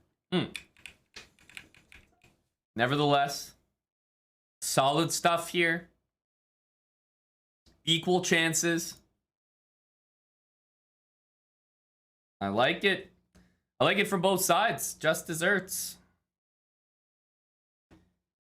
Doing a good job as well. Jumping from game to game. Tommy Fook and Shelby playing in 1800, but holding strong. Guys, Tommy Shelby has 3 points right now. We're in round 5. Tommy is about to move to 4 out of 5 with this win.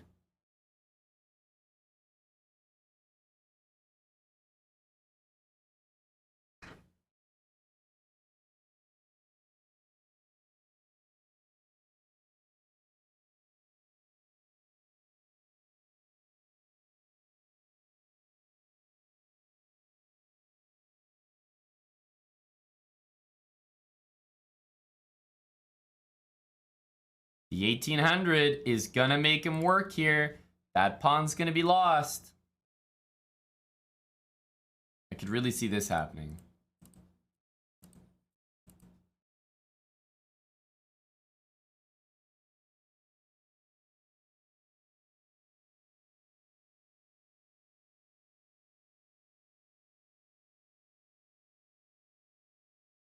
This move is always strange because you have moves like that at your avail.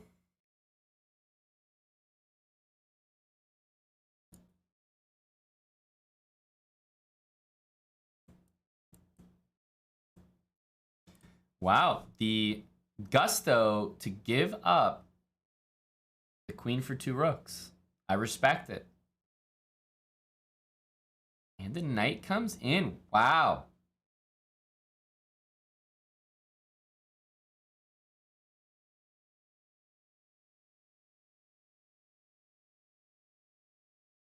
Big move needed here from white. That's not it, but with the rooks doubling here, there's still some hope. The speed needs to kick in, though. And it is nowhere to be found. Oh, M-Psych is just dominating here in this game. Wait a minute. Dominating? But he's completely oblivious. Oh my goodness, he's dominating and he just blunders the house. What? He just lost every single piece he owns. I mean, that's incredible.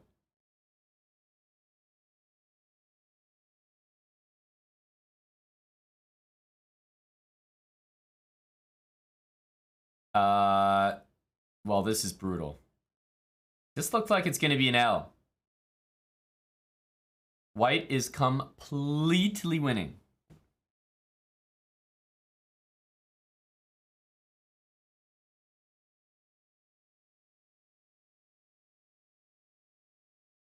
Draw, bra? No, no draw. Maybe he'll go back here. These guys are funny.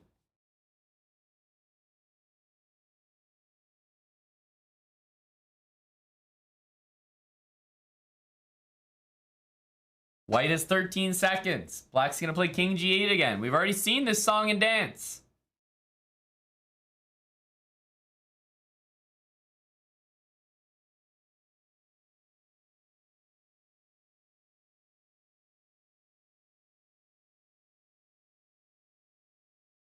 Five seconds, 4 seconds. Why isn't he trading queens? What's going on here?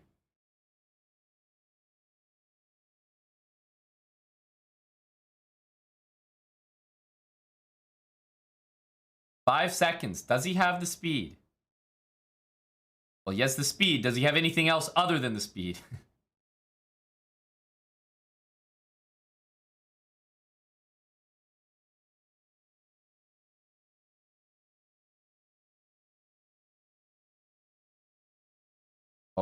Oh my goodness. He's choking this about as much as he possibly can. Oh, you shouldn't take the bishop there. I think that helps white out. And I guess let's stay tuned for the technique. See if it's up to snuff. He's playing it like he has a rook. Buddy, this is this is a hilarious technique. It's not a rook, my friend.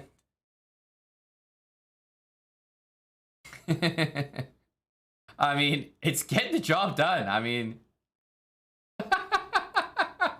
what the hell is that? What is this? Wow, that is very cute. That is very cute technique.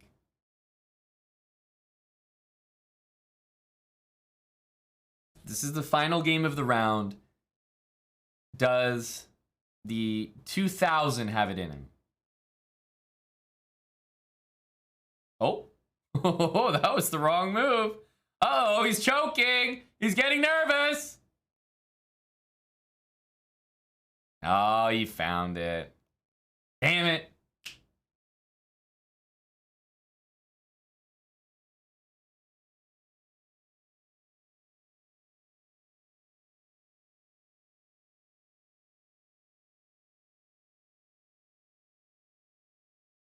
How Termino, thanks for the brand new sub.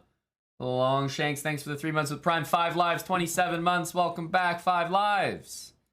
Let's jump into our next round, which is round 6. So we're essentially at the halfway point of the tournament here.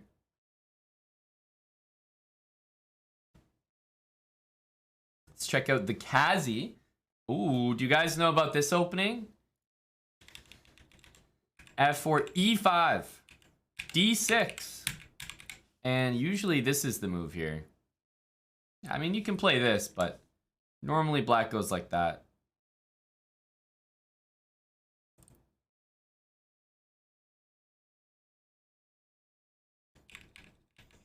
This looks, I think black might go here. But yeah, this looks pretty easy for white. Great opening by the Kazi. Wasn't phased at all, doesn't care. Good stuff, good stuff. I don't know about that. To me, that seems a little bit greedy. But sure. Sure. Let's check out Etienne as well. What is this opening from Big Et? Ooh, he's tricky.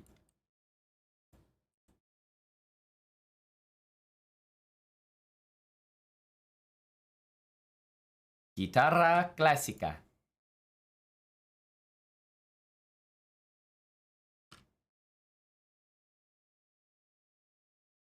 I like to play from guitarra.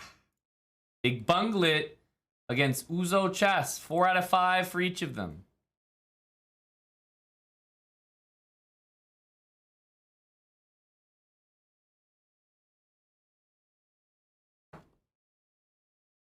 Oh, muchas gracias, Veganjaman.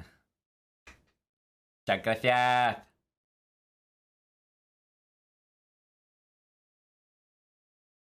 Ooh, what is going on with that move?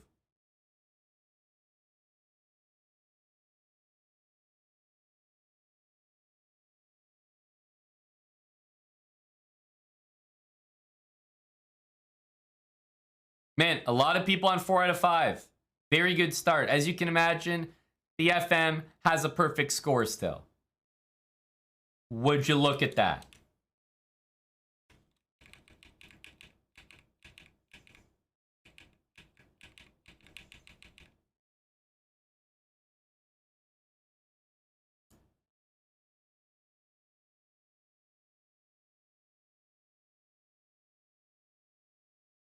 Let's have a look at Tommy's games again. He's really been on a tear. Except the only thing that's tearing right now is Tommy himself. Getting torn apart here. This doesn't look good for black. What opening is this? Oh, you always got to trade the queens whenever you have the chance. Knight d7 is a big mistake.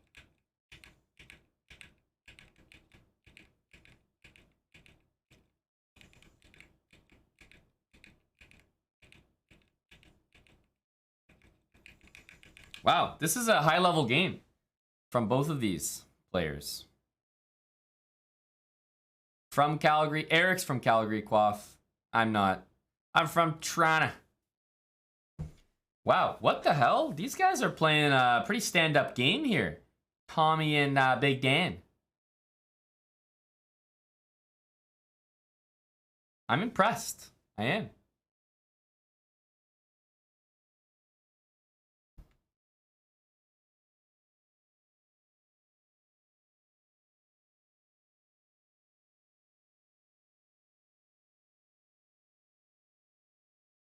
White is just taking every single pawn.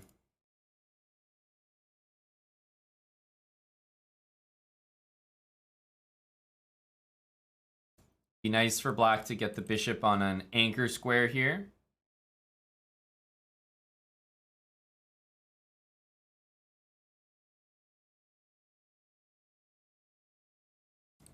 Nice. Nice, Tommy.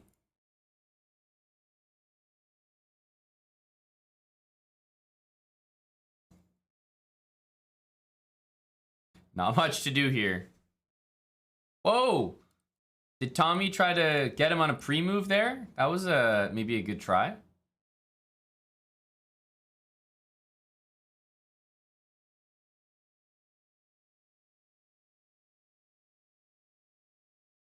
How is Etienne doing against Guitarra Clásica? Yeah, it didn't look good. Oh, Bishop D2 just missing that. Oof.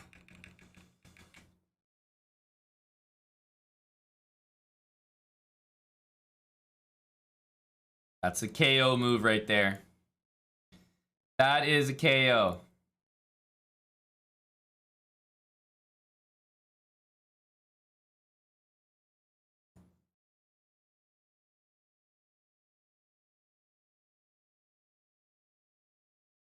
Well, I don't think Tommy has a chance in this one. I'll say that much.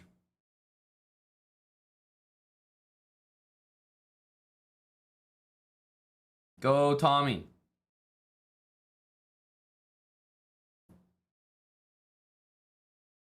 Nice job, Daniel. Retrodictions against Coacher. A marquee matchup. I know Retrodictions is way ahead right now, but when that time is ticking, anything can happen. Oh, I was just going to say, don't pre-move that. Oh, my.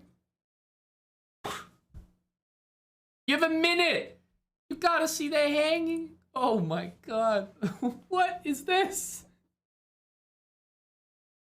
Oh, no.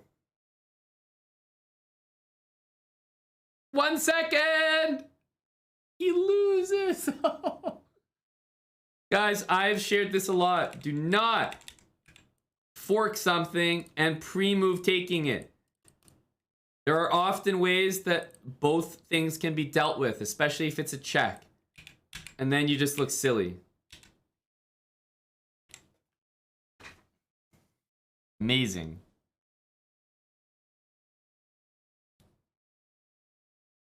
The FM doesn't look like he's in a good position here.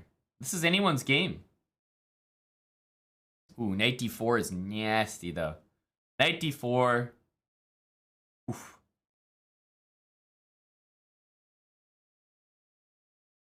Okay. Wait a minute. What? Why not king takes e7? It's like he intentionally didn't take it. Wonder why.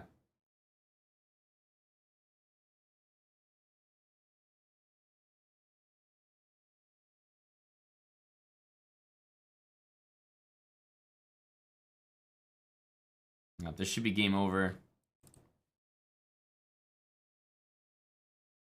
Oh, nice move as well. Still, it is a time scramble.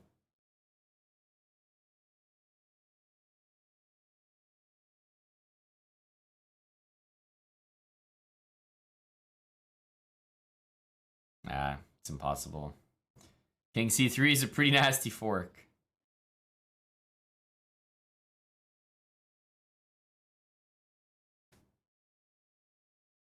And he goes down in the last game. Is it going to be a bishop and knight checkmate? As a 1650 from Norway, does he have the balls? No. Is the answer. He does not have the balls. 92 stalemate.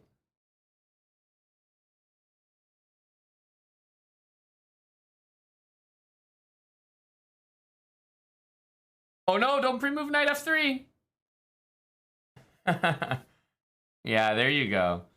There you go. Bring your king. He wants to checkmate with the knights, I think. Here, here, and then those two knights in. I think that's what he wants.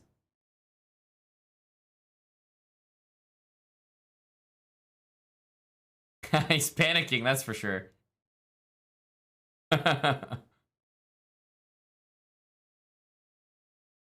He's gonna mate with the queen. He did it. Yeah, I think what he was trying to go for there.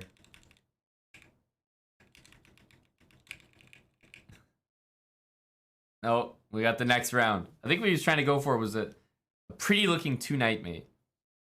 Is that you, Barney? GG. Gotta be fancy. Hey, I respect it, no matter what. We're in round 7 right now. We only have one guy with a perfect score, and you're looking at him. Angry Space Void. Tiago Farok, thanks for the 7-month resub. You're more than welcome. Thanks for being here. Corleone, Big Don, thanks for the prime. 47 months. Nearly 4 years with us. Thank you to Corleone. Appreciate it.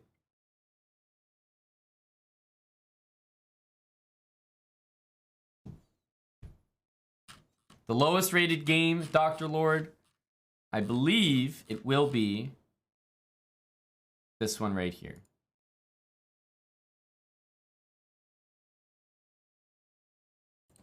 You see those two pawns? We definitely need to save the bishop.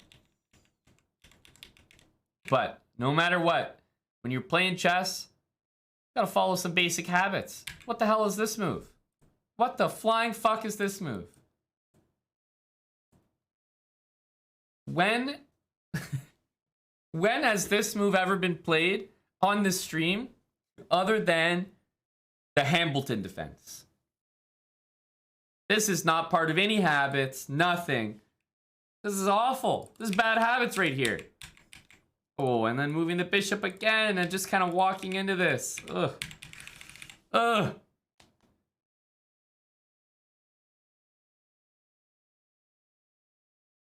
That move needs to be better. Okay, now, after takes, white might forget that this rook is there and play h3 or castle. There's a good chance. Even better chance. Time is going by. h3 for sure. Oh, it's a free rook for us. How did he see it? Guy has to be on the juice. There's no way he saw that. Impossible.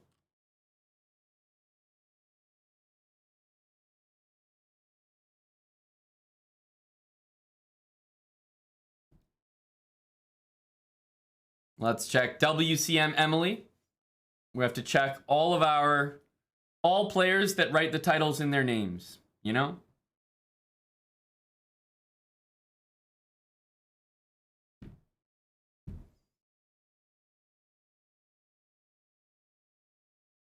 Ooh, WCM Emily with some energy here. But the king does run away. So I don't know about this. Well, now I know that this is definitely bad for black, that's for sure.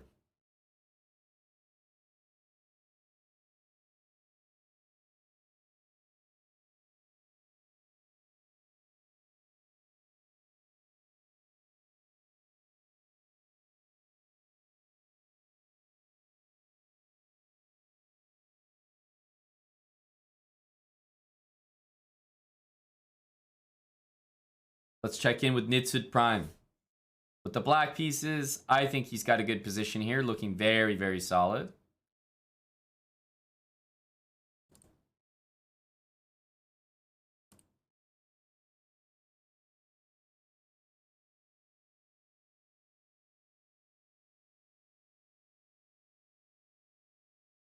Takes with the knight. Wow. So if queen takes, rook here, I was thinking I don't really know how to make too much progress here as black. But you can arrange the pawns pretty nicely. You got control the open file, so it is kind of nasty.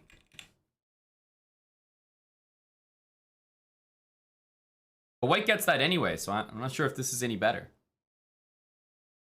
If you move the knight, well, GG.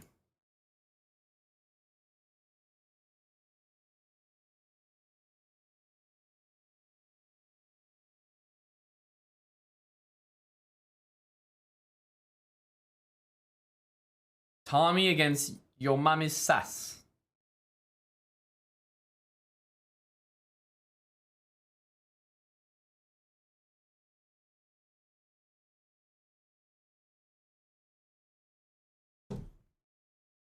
Go, Tommy.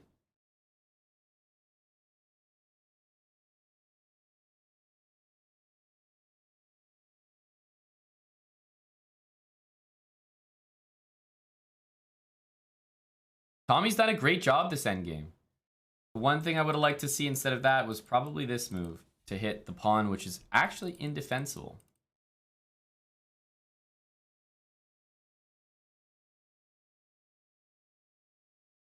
Okay, he's kind of going the slow way, but yeah, that knight was actually good on that square. It stopped the bishop, it stopped the knight. It actually did everything. So, opportunity missed there.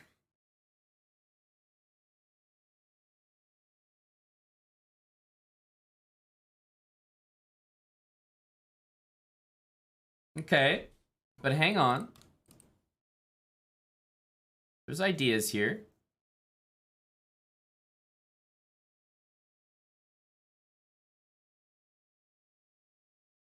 Thing is, after you take, you lose that pawn as well.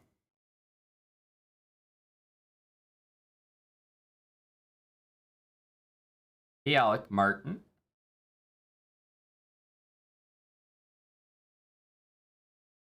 Is it Benjamin?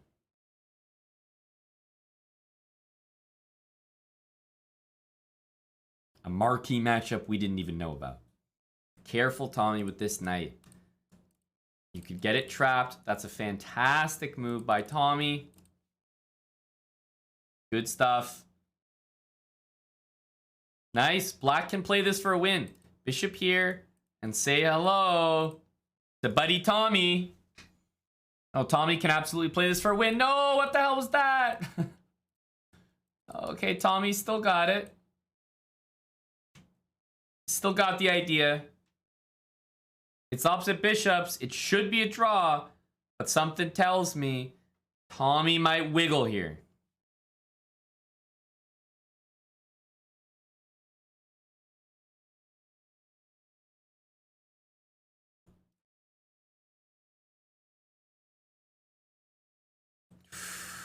Very resourceful by white. Very resourceful.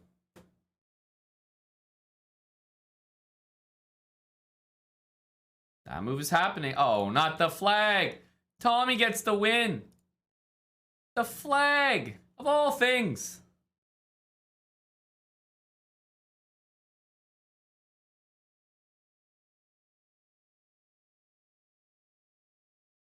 WCM Emily has 3 pawns and a bishop. It should be 100% winning. But here come the pawns. Hang on a sec. This is not over, folks.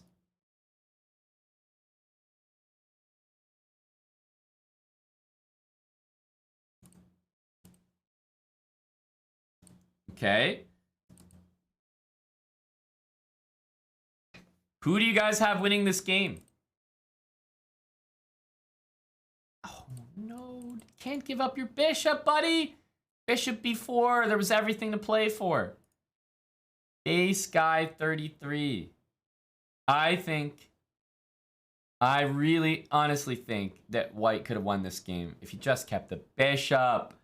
Oh my goodness, black's not even taking the pawn. Hang on a sec. There is still hope here. Oh. Oh no.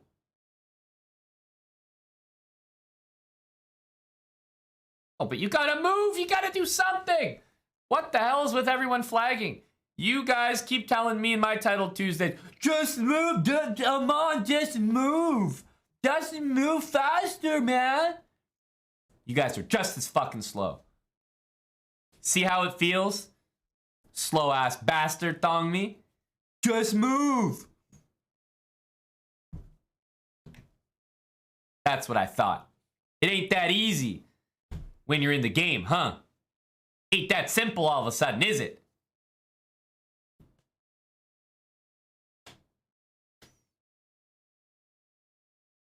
Thomas, I thought you were going to win that game with 3 pawns against the queen. He was feeling the pressure. You just had to make a move. Just move. That's the theme. Tommy at 5 out of 7. Nobody has a perfect score in this tournament right now. Not a single person, which is exciting. We often have a perfect score, bra, running away with the event. Not today. It's all up for grabs. Here's a huge matchup. Meanwhile, 23 months from Opsonics. These 3-digit players are all juiced. Well, you're 100% right about that, buddy. You are right about that. Who was the FM killer? It's a great question, Omizi. Let's have a look. Starkow. We watched this game, actually. This guy was the FM killer. Ain't nobody Rilla.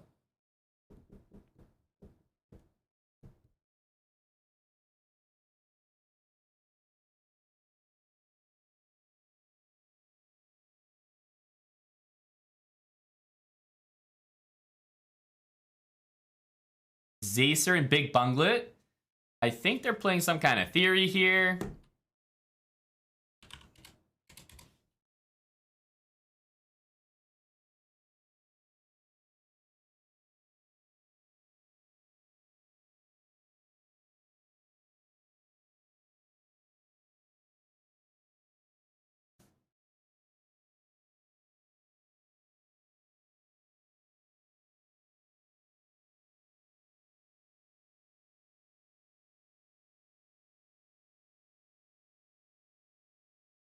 This looks scary to me. I would not want to be playing Zacer's position. Bunglet's game looks so much easier here, right? Like, why the heck not? I'm not sure what the old theory is here, but this looks like trash. Irish Frank, do you have this analyzed? Because I'll tell you who does not have it analyzed. Zacer.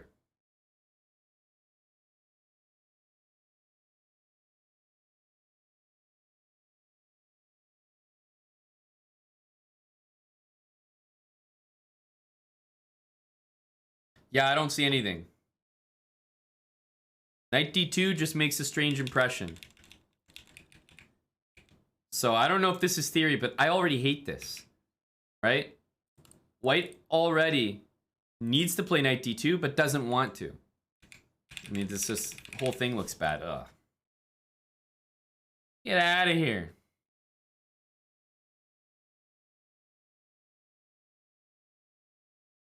Gross.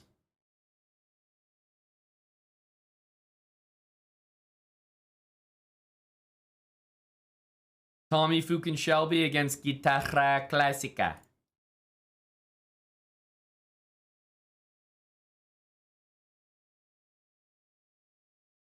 It's theory until knight d2. Really? Holy smokes. Theory until knight d2. You guys are on the juice.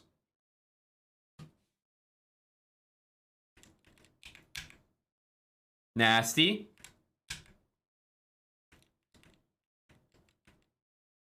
You're telling me this position is theory. CM 3 and Irish Frank. You're telling me this is theory. Without 92. This is theory. Really? Bishop f4 instead? There's no way. What kind of drugs? You're joking me. What is this shit? This is not theory. This is drugs. Check the engine. Okay. You want to pull up the engine? There's no shot. There's no shot that bishop f4 is theory. There's no way. Get this garbage out of here.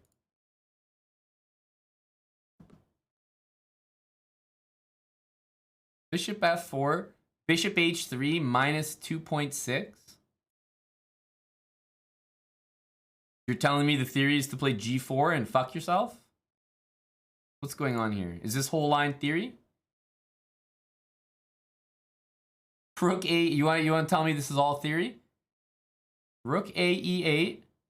Oh, rook e5. Oh, queen h4. Yeah, it's all in old Irish Frank's fucking notepad over there. Yeah. It's all in his notepad there. Yeah. That's some of the worst theory I've ever seen. Please don't speak to me or my son ever again. Bishop e3's theory, says Rui. Bishop e3. Really? Bishop e3 is the move. But like, there's no way you guys are battling a chess.com engine that is giving nearly -2. Literally everybody is trolling here. What's going on? It's not even close to theory. Like, I'd rather play the Jerome than this position. Actually, the chess.com engine is low depth, bro.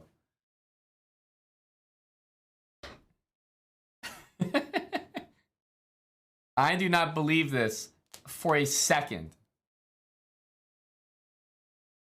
No, you guys are all trolling. Definitely nobody knows theory in chat right now. JKA, no, I can't take it seriously. JKA, Irish Frank, CM Rui, like, well, actually this is theory. Well, actually it's -2. This is the different kind of theory. Tommy won his game. Big Bunglet won.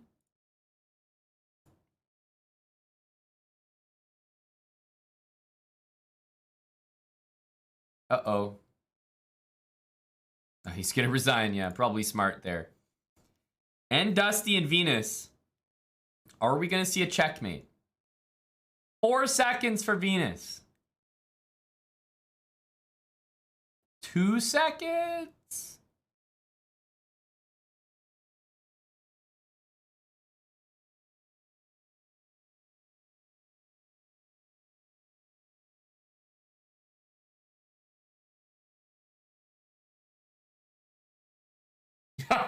You've got to be kidding me! You have got to be kidding me! Oh my goodness!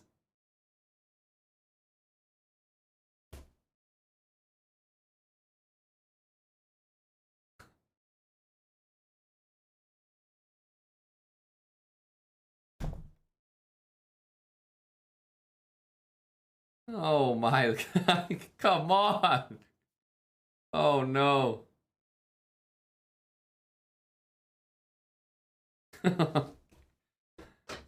That is awful. We can't be having this happen. I mean, I haven't seen the game, but I assume this is a very decent game. Rook to the 7th rank. Force mate immediately. Rook here, sure. Rook takes his mate, but no, we go with the queen. Okay, we take. Again, rook here's mate. We really need that rook on the 7th. Opportunities left on the table for Venus over and over. Is Ndusty Nitsit Prime? No, Ndusty is Ndusty. You had it, Venus. I know. Dusty Bottoms, thanks for the 3 months with Prime.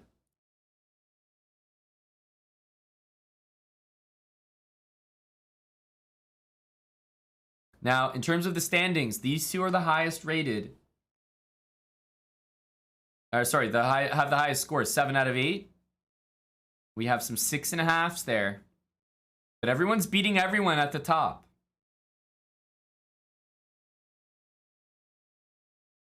And it looks like... Isn't there a guy... Space Void or something? He must have lost the game and withdrawn or something. That seems like the energy.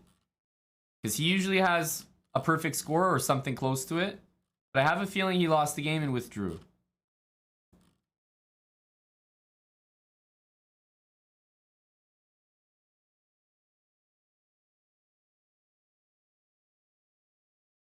Yep.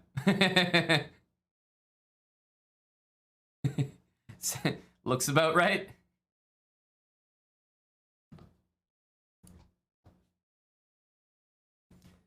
I'm glad you enjoy it, big guy Alex. It's comments like those that keep me motivated.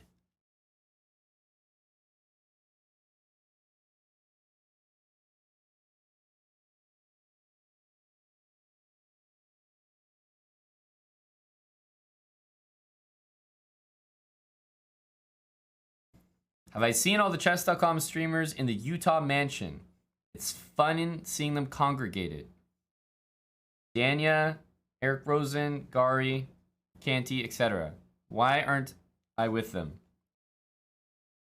I'm not, like, you definitely have to pay me a lot of money to go to Utah in some random person's, like, log cabin with like 6 other chess.com streamers to play a variant of chess that doesn't exist. Like, that just exists because of this tournament. Like, it would have to be a high 5-figure to 6-figure number. It's like that sounds like an absolute nightmare. It sounds like the beginning of some of these, like, murder mystery things you can watch on Netflix or something. Like, Canty is just, like, chilling, like, at the dinner table all of a sudden, and the ladies look away, and all of a sudden Canty is, like, just dragged out of the room, and the ladies are, all of a sudden they turn back. It's like, wasn't Canty just here? And then the whole thing is about, like, finding out who did it. Like, I could just see it. Why Canty? He's the black guy. Black guy always goes first. That's just the rules. That's just the rules, my friend.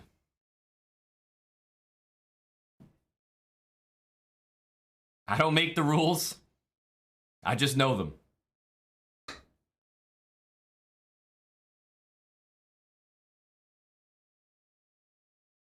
You love this show. Hey, look, I've only just begun to make it.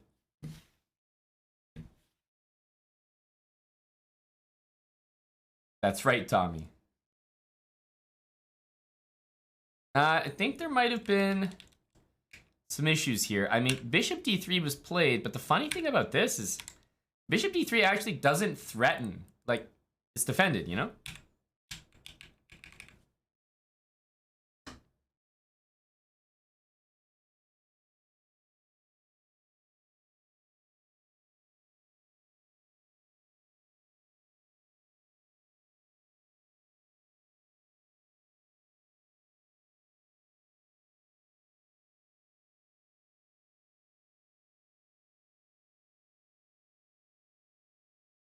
This is a big matchup. Right at the top, it looks like Starko has it, but Bunglet kind of did it to himself. I just don't understand what this knight c7 move was. Rook c1. I mean, I love White's position here.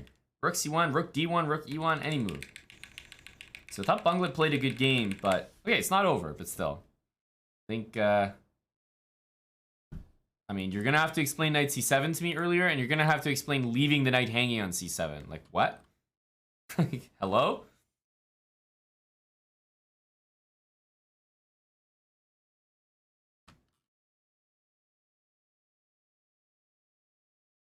Poor Bunglet. He's just inting it now. This is dead lost.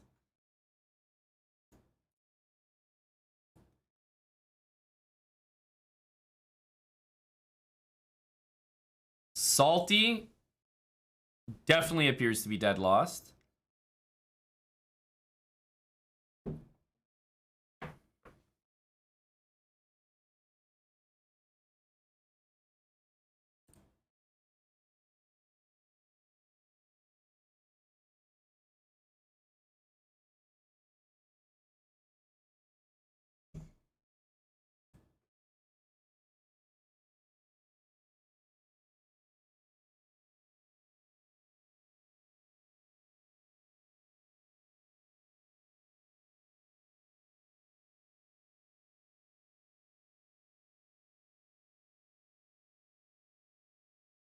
Salty. You can't go through life like this. Hands up if you know what Salty Clown is threatening. Oh. An idea. Salty is tricky.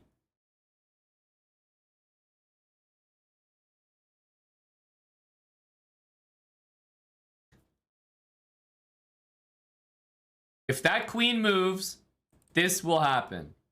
And that could be the end of it. Oh, it's just defending. Oh, that's unlucky.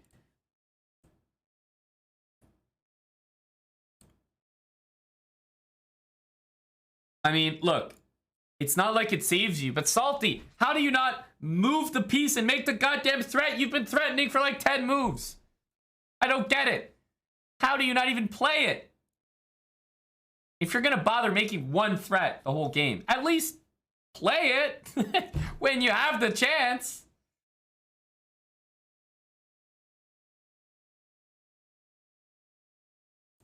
A6, go, go. Why is he not? I don't understand. Why is he not?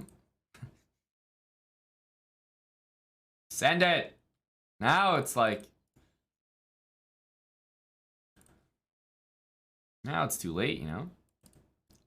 Oh my god. Bunglet with the trickery. What the hell? Bunglet's gonna win this game? What the hell?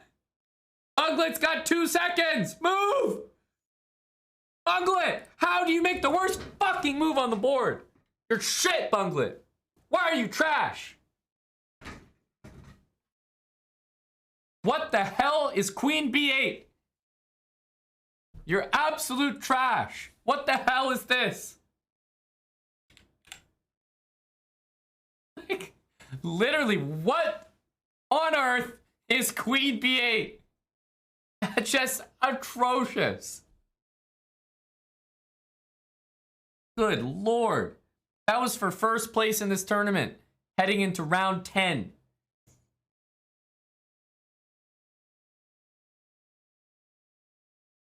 You've only ever seen Bunglet choke. I mean, Bunglet, I'd like to say he's turned in some good results, but yeah, they're hard to remember, aren't they? They're hard to remember. Tommy has 7 out of 9 right now at 1687. He's got 7 out of 9. Tommy, I thought retired from chess. This is the comeback tour. Let's check in on Big Zentro. Hello, Ask Anna.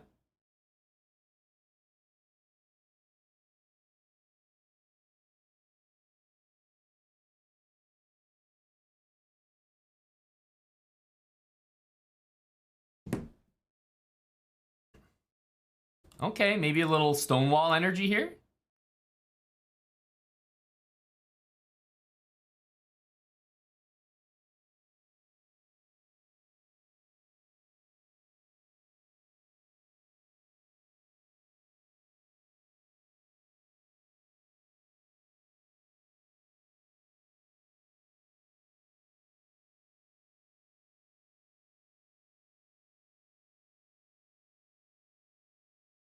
All right, let's see this Stonewall.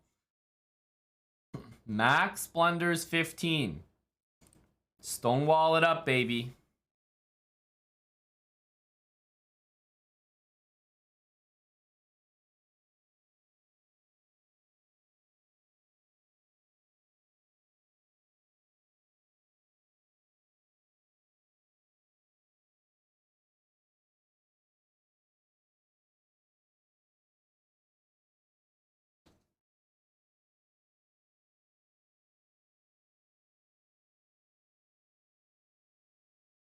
Okay, we got the F-pawn capture.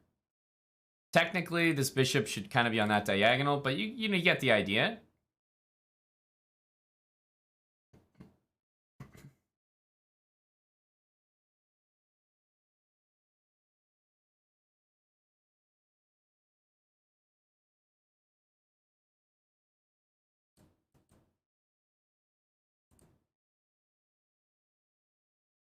Whoa! Zentro with no awareness at all.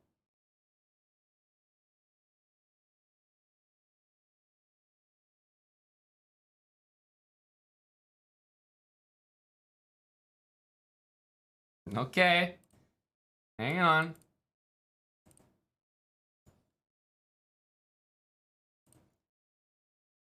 Now remember, Black did not see this. So of course they're not going to see that. But they will see this.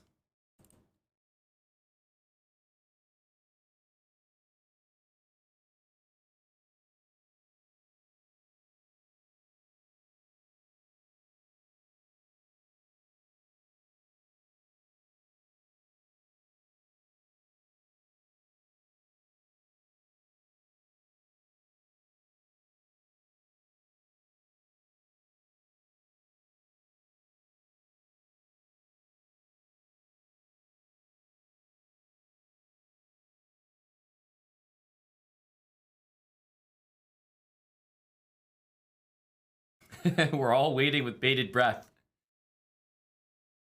And he did see it. Hanging since here, hanging since here, hanging here, and then finally taken. Like I said.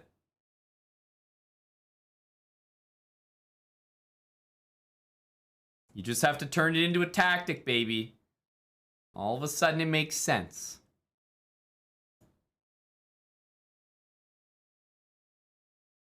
Bunglet is up against an FM, and boy, Bunglet's position looks bad here. I think he's toast. Tommy against Senor Suds. It was definitely, you know, you wish you could take that. Maybe you were thinking about it here, but there's a tricky h6 move. This is a very balanced game as well. Not sure who's actually better here.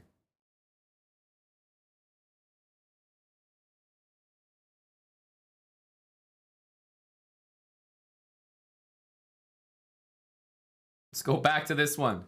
Oh, man. Ooh, that's the wrong way to go.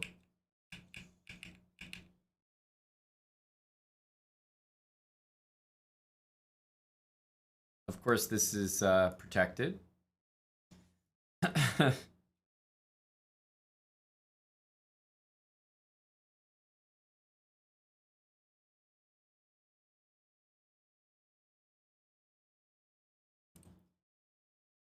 Go up there. No, don't go back. Go up. Be tricky. You have to. It's your only chance. That's how you spice it up.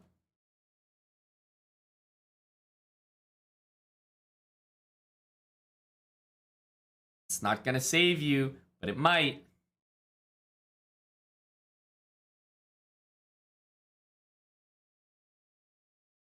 Yeah, you see? You just got to get rid of this guy, right? Just the bullet habits. You got to get rid of your pawns or you have no hope at stalemate, right? Just impossible.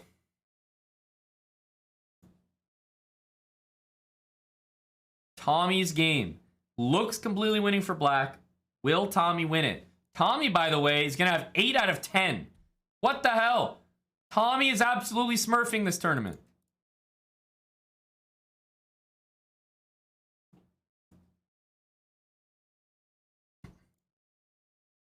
Tommy Fukin Shelby is tied for 3rd place. He could be playing for shared first.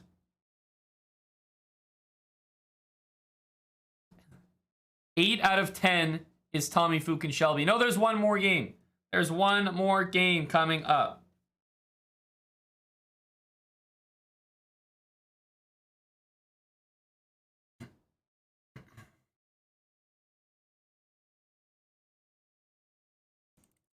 Uh-oh. Uh-oh. Oh my god. That's not a good sign. Make a move. Oh my goodness.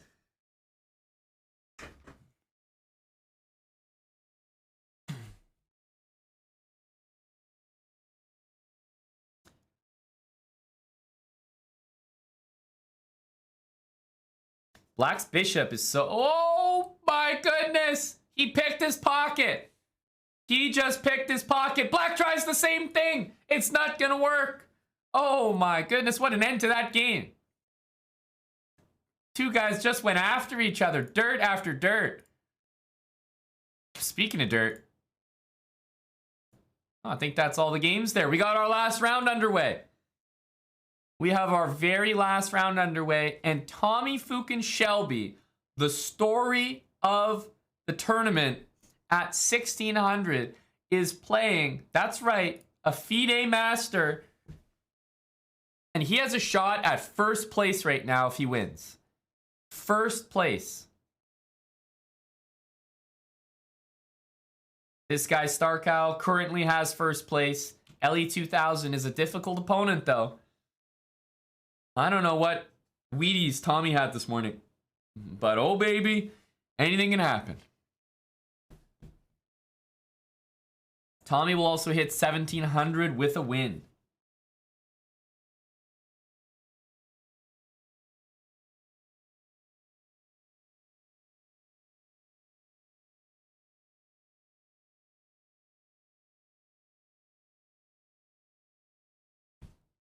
That's very impressive by Tommy so far.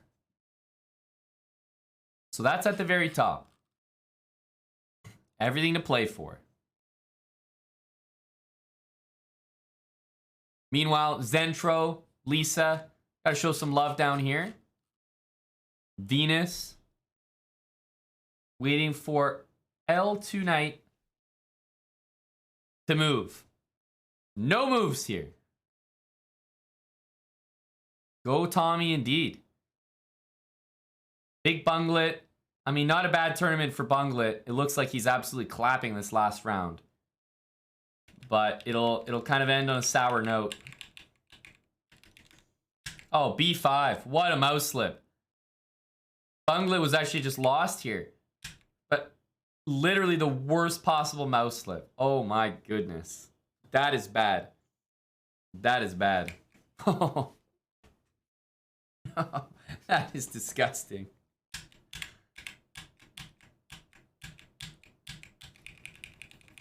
Yeah, this looks, shall I use the word hopeless? All right, time to check out Tommy's position. What do we think of Tommy Fucking Shelby up against an FM? Can he do it? This would be historic for Tommy.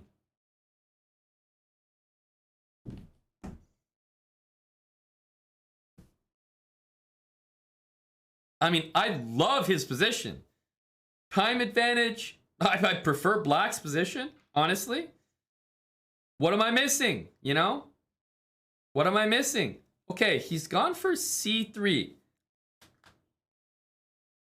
I wonder what his follow-up is. Oh, wow. Didn't even take it. What the hell? What am I not seeing here?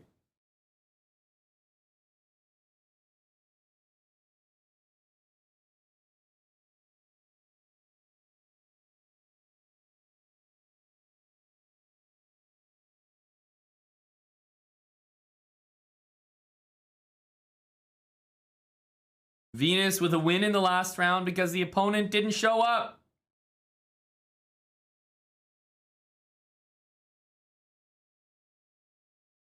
Go Venus chess.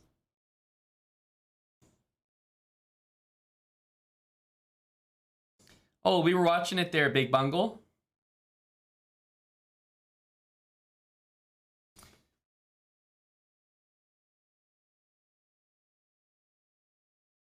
Okay, G5 played. Looks like a testing move here.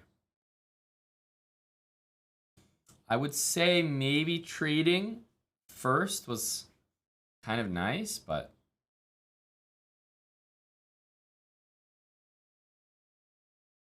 I mean, Tommy should be doing fantastic here. You have this.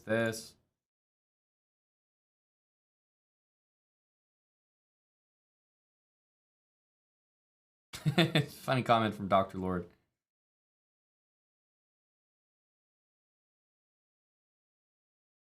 Okay, Tommy takes on B2. I don't know whether you throw this one in or not. Kind of hard to say. What? Tommy, knight c5? I mean, what? Knight c5 from TFS. That's quite something. King f8? Tommy's like, he's in a different stratosphere right now. Tommy is just, he's floating. You know? We got to learn from Tommy here. Knight to c5. I was going to go knight b6 to c4. But hang on. This move does have dangerous intentions. I think it was possible to take here, by the way. Okay, got to take that back. Low on time is Perulilo. Yeah, rook b8's a decent move. Should still be fine. Yeah, I pretty much have to play that. We need 2.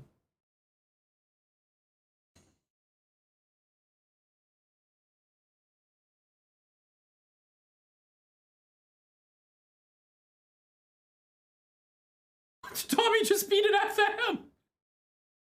Tommy fucking Shelby, the biggest troll in the chat, just beat an FM with mate on the board. Actual checkmate. And wait a minute, what's happening in that other game? Oh my goodness, Starkout lost. That means Tommy just got first place. He tied for first, but he still got first place. He actually just got first place. What the fuck just happened? He's the biggest troll in our chat. What's your excuse? Tommy fucking Shelby just beat an FM on the board. That's unbelievable. That's a solid 2350 blitz he just beat. Tommy, be honest. Are you bricked up right now?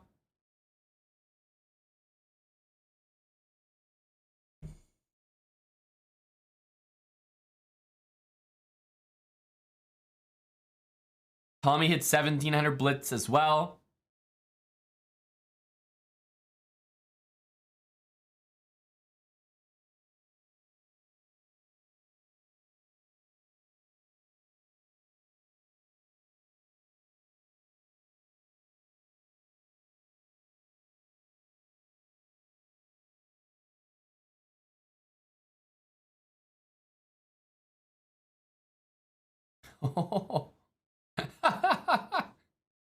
Oh, man. That was spoiled a little bit. Oh!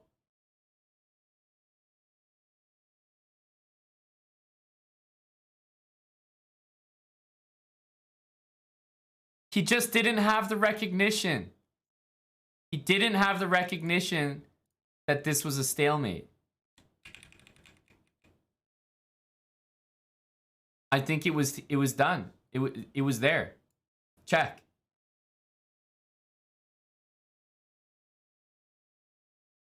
And then not this, but this. It was a stalemate. Oh man, that could have been an epic finish. This was very tricky by white. Here, I would say, at this point, if you don't notice that, then you're probably going to lose. Because, yeah, rook takes rook actually just helps black. Damn. That could have been a cool little stalemate there at the end. But nevertheless, let's observe the standings. The final standings.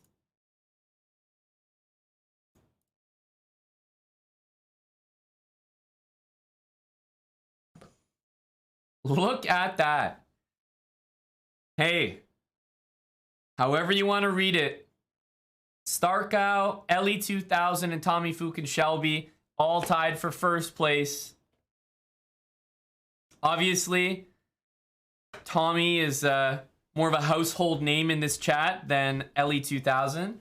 But of course, we got to shout out Ellie, who's also only a 1700, just like Tommy, and tied for first in this super strong tournament.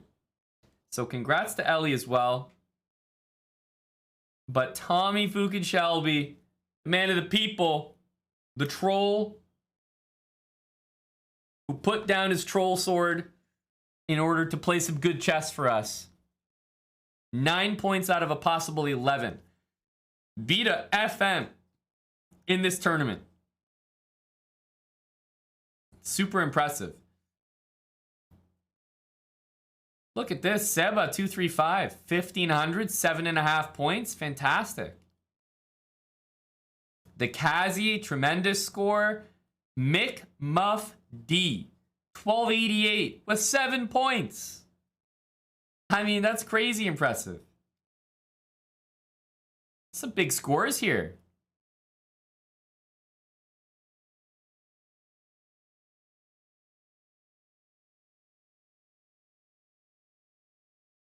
$820, Cody AJ, 6 out of 11. I mean, that's unbelievable. Cody AJ. Feels like Cody said the tournament of his life. There were a lot of stronger players that did not get 6 points, right? Cody must have gained like a ton. He joined February 7th, 2012. I mean, look at this. Cody is just clapping. But you know what? He didn't play people too high above him. Cody had an awful start to this tournament. Loss, loss, win, loss. Then he won, lost, and then he just won the rest of his games. Look at this. Beat a, nothing outrageous. Beat a 990, 930. This is a big win, 1130 and 1176. But, I mean, damn. Cody.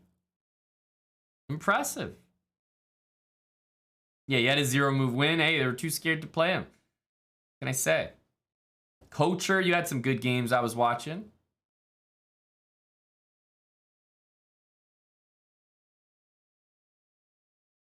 There we go. 4 out of 11 for Venus.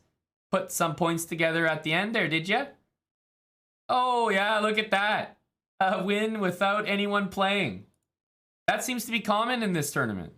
Very nice, very nice. 4 points, we'll take it. I do host this every week. Yes, I do. After the late title Tuesday on chess.com.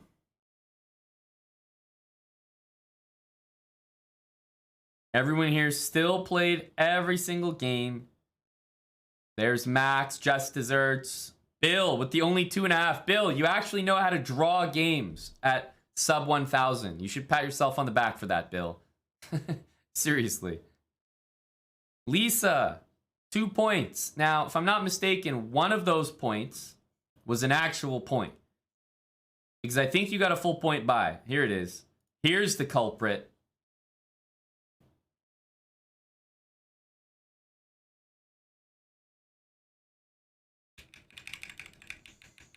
Okay, okay.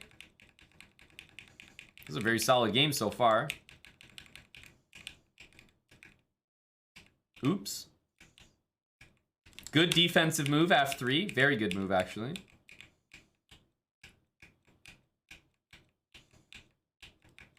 Oh, switching to the attack. Hanging the queen. Not playing checkmate in 1, and instead mouse slipping potentially and hanging the whole queen. Holy, sorry, what the fuck is going on here? Okay, queen e7, not seen by either player. Rook g1, great move. Queen e4, totally missing checkmate, but both players miss it. White hangs the queen 10 different ways. Black doesn't take it. Mate in 1 still playable. Takes with the rook instead. Queen hanging. Checkmate in 1, again available, not played. Instead hangs the rook. knight d4 played, double question mark, queen f2, king c3, rook h3, double question mark, hangs the rook, not taken, double question mark, queen e1, missing. The king b4 move was absolutely atrocious because of c5 and queen d4 check. Not taken, missed completely. Queen a1 check, king there.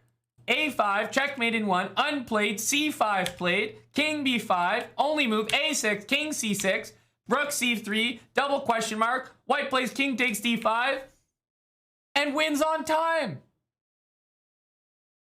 I mean, I've never seen anything like it. I've never seen anything like this. And a win for the white pieces, of course. Of course. That game was pretty competitive. White played a bit better than black in the opening. The middle game battle was fairly even. Both players missed some big chances in the end game. You both played like a 400.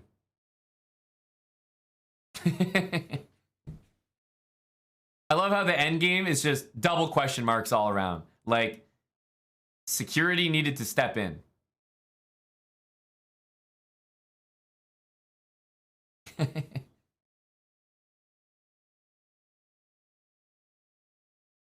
Yeah, that's a good point, Gory. Both players missed some big chances in the end game. Did they? Or did both players?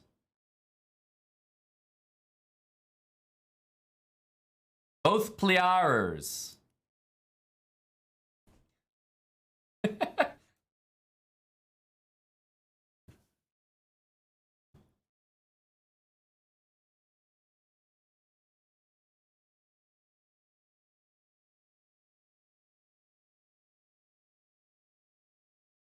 Based on this game, I have some training suggestions for you. Rook accuracy. Checkmate. Made in 2. Rooks. Made in 2. Got it. Got it. Well, that was a great little heart rate monitor. Like, I'm looking at the right side of the board, and if you pay attention right around here, it's just all red. The whole thing is red. And it doesn't get any less red.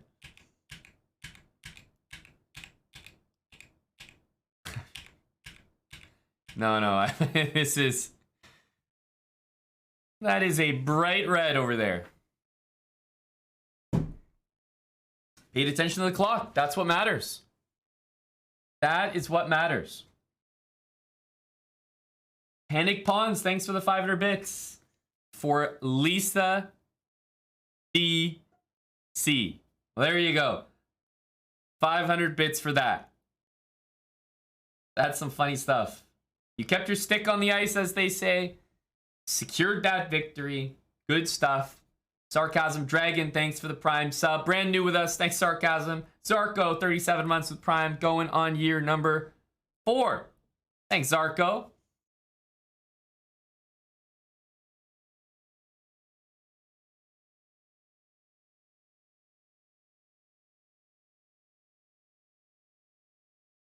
No bits for Tommy. True. Some bits for... This is how the channel makes money. Off games like this.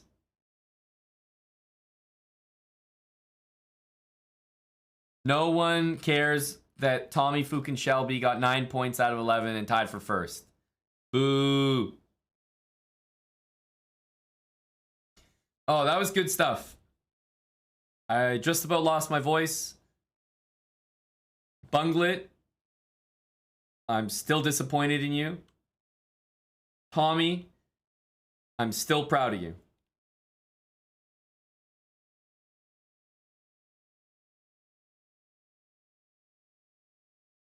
He is, Gory. Tommy is a very impressive guy. However,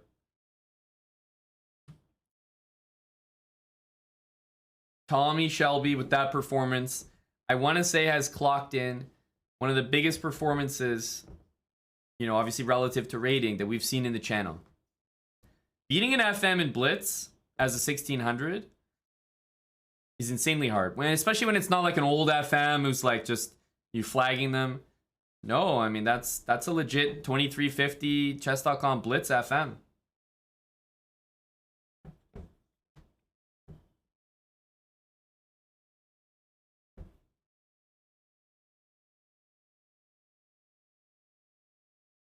Max blunders. I think you could say max blunders that it takes 2 to tango. That's what I always say. In chess, when they award a brilliancy prize or a best game prize, it's always to both players, you know? Because it takes 2 people to create that game.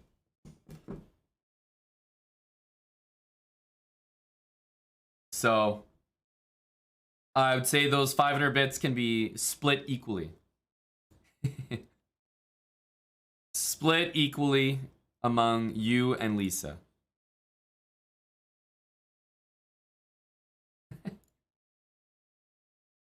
Can I look at your game? No, I'm done looking at games. I'm gamed out. I'm chessed out. It's the end of my shift. We've been going for 10.5 hours. A long Tuesday as usual. Tomorrow will be no different. I know Eric's going to have the stream on for Arena Kings at 12 noon Eastern time.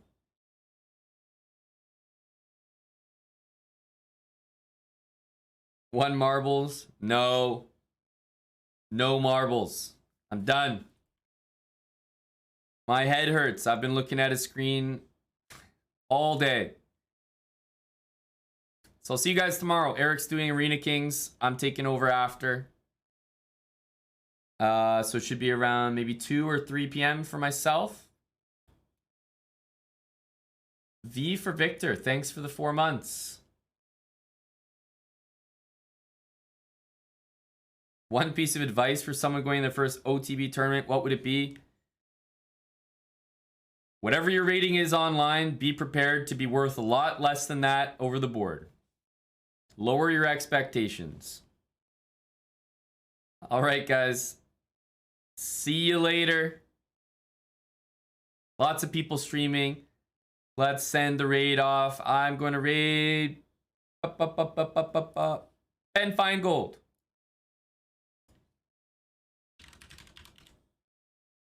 All right, bye, guys. Go, Ben. Go, us. Exclamation mark mugs. A lot of people have been asking about Chess Bra mugs when they're back in the store. They're back right now, and we're shipping them out. We shipped a lot of them out today. So if you did pre-order a mug, then you should have got a notification. Let us know if that's not the case. But we shipped out a ton of mugs today, and they are back in stock in case you guys are interested. Chess Bra mugs.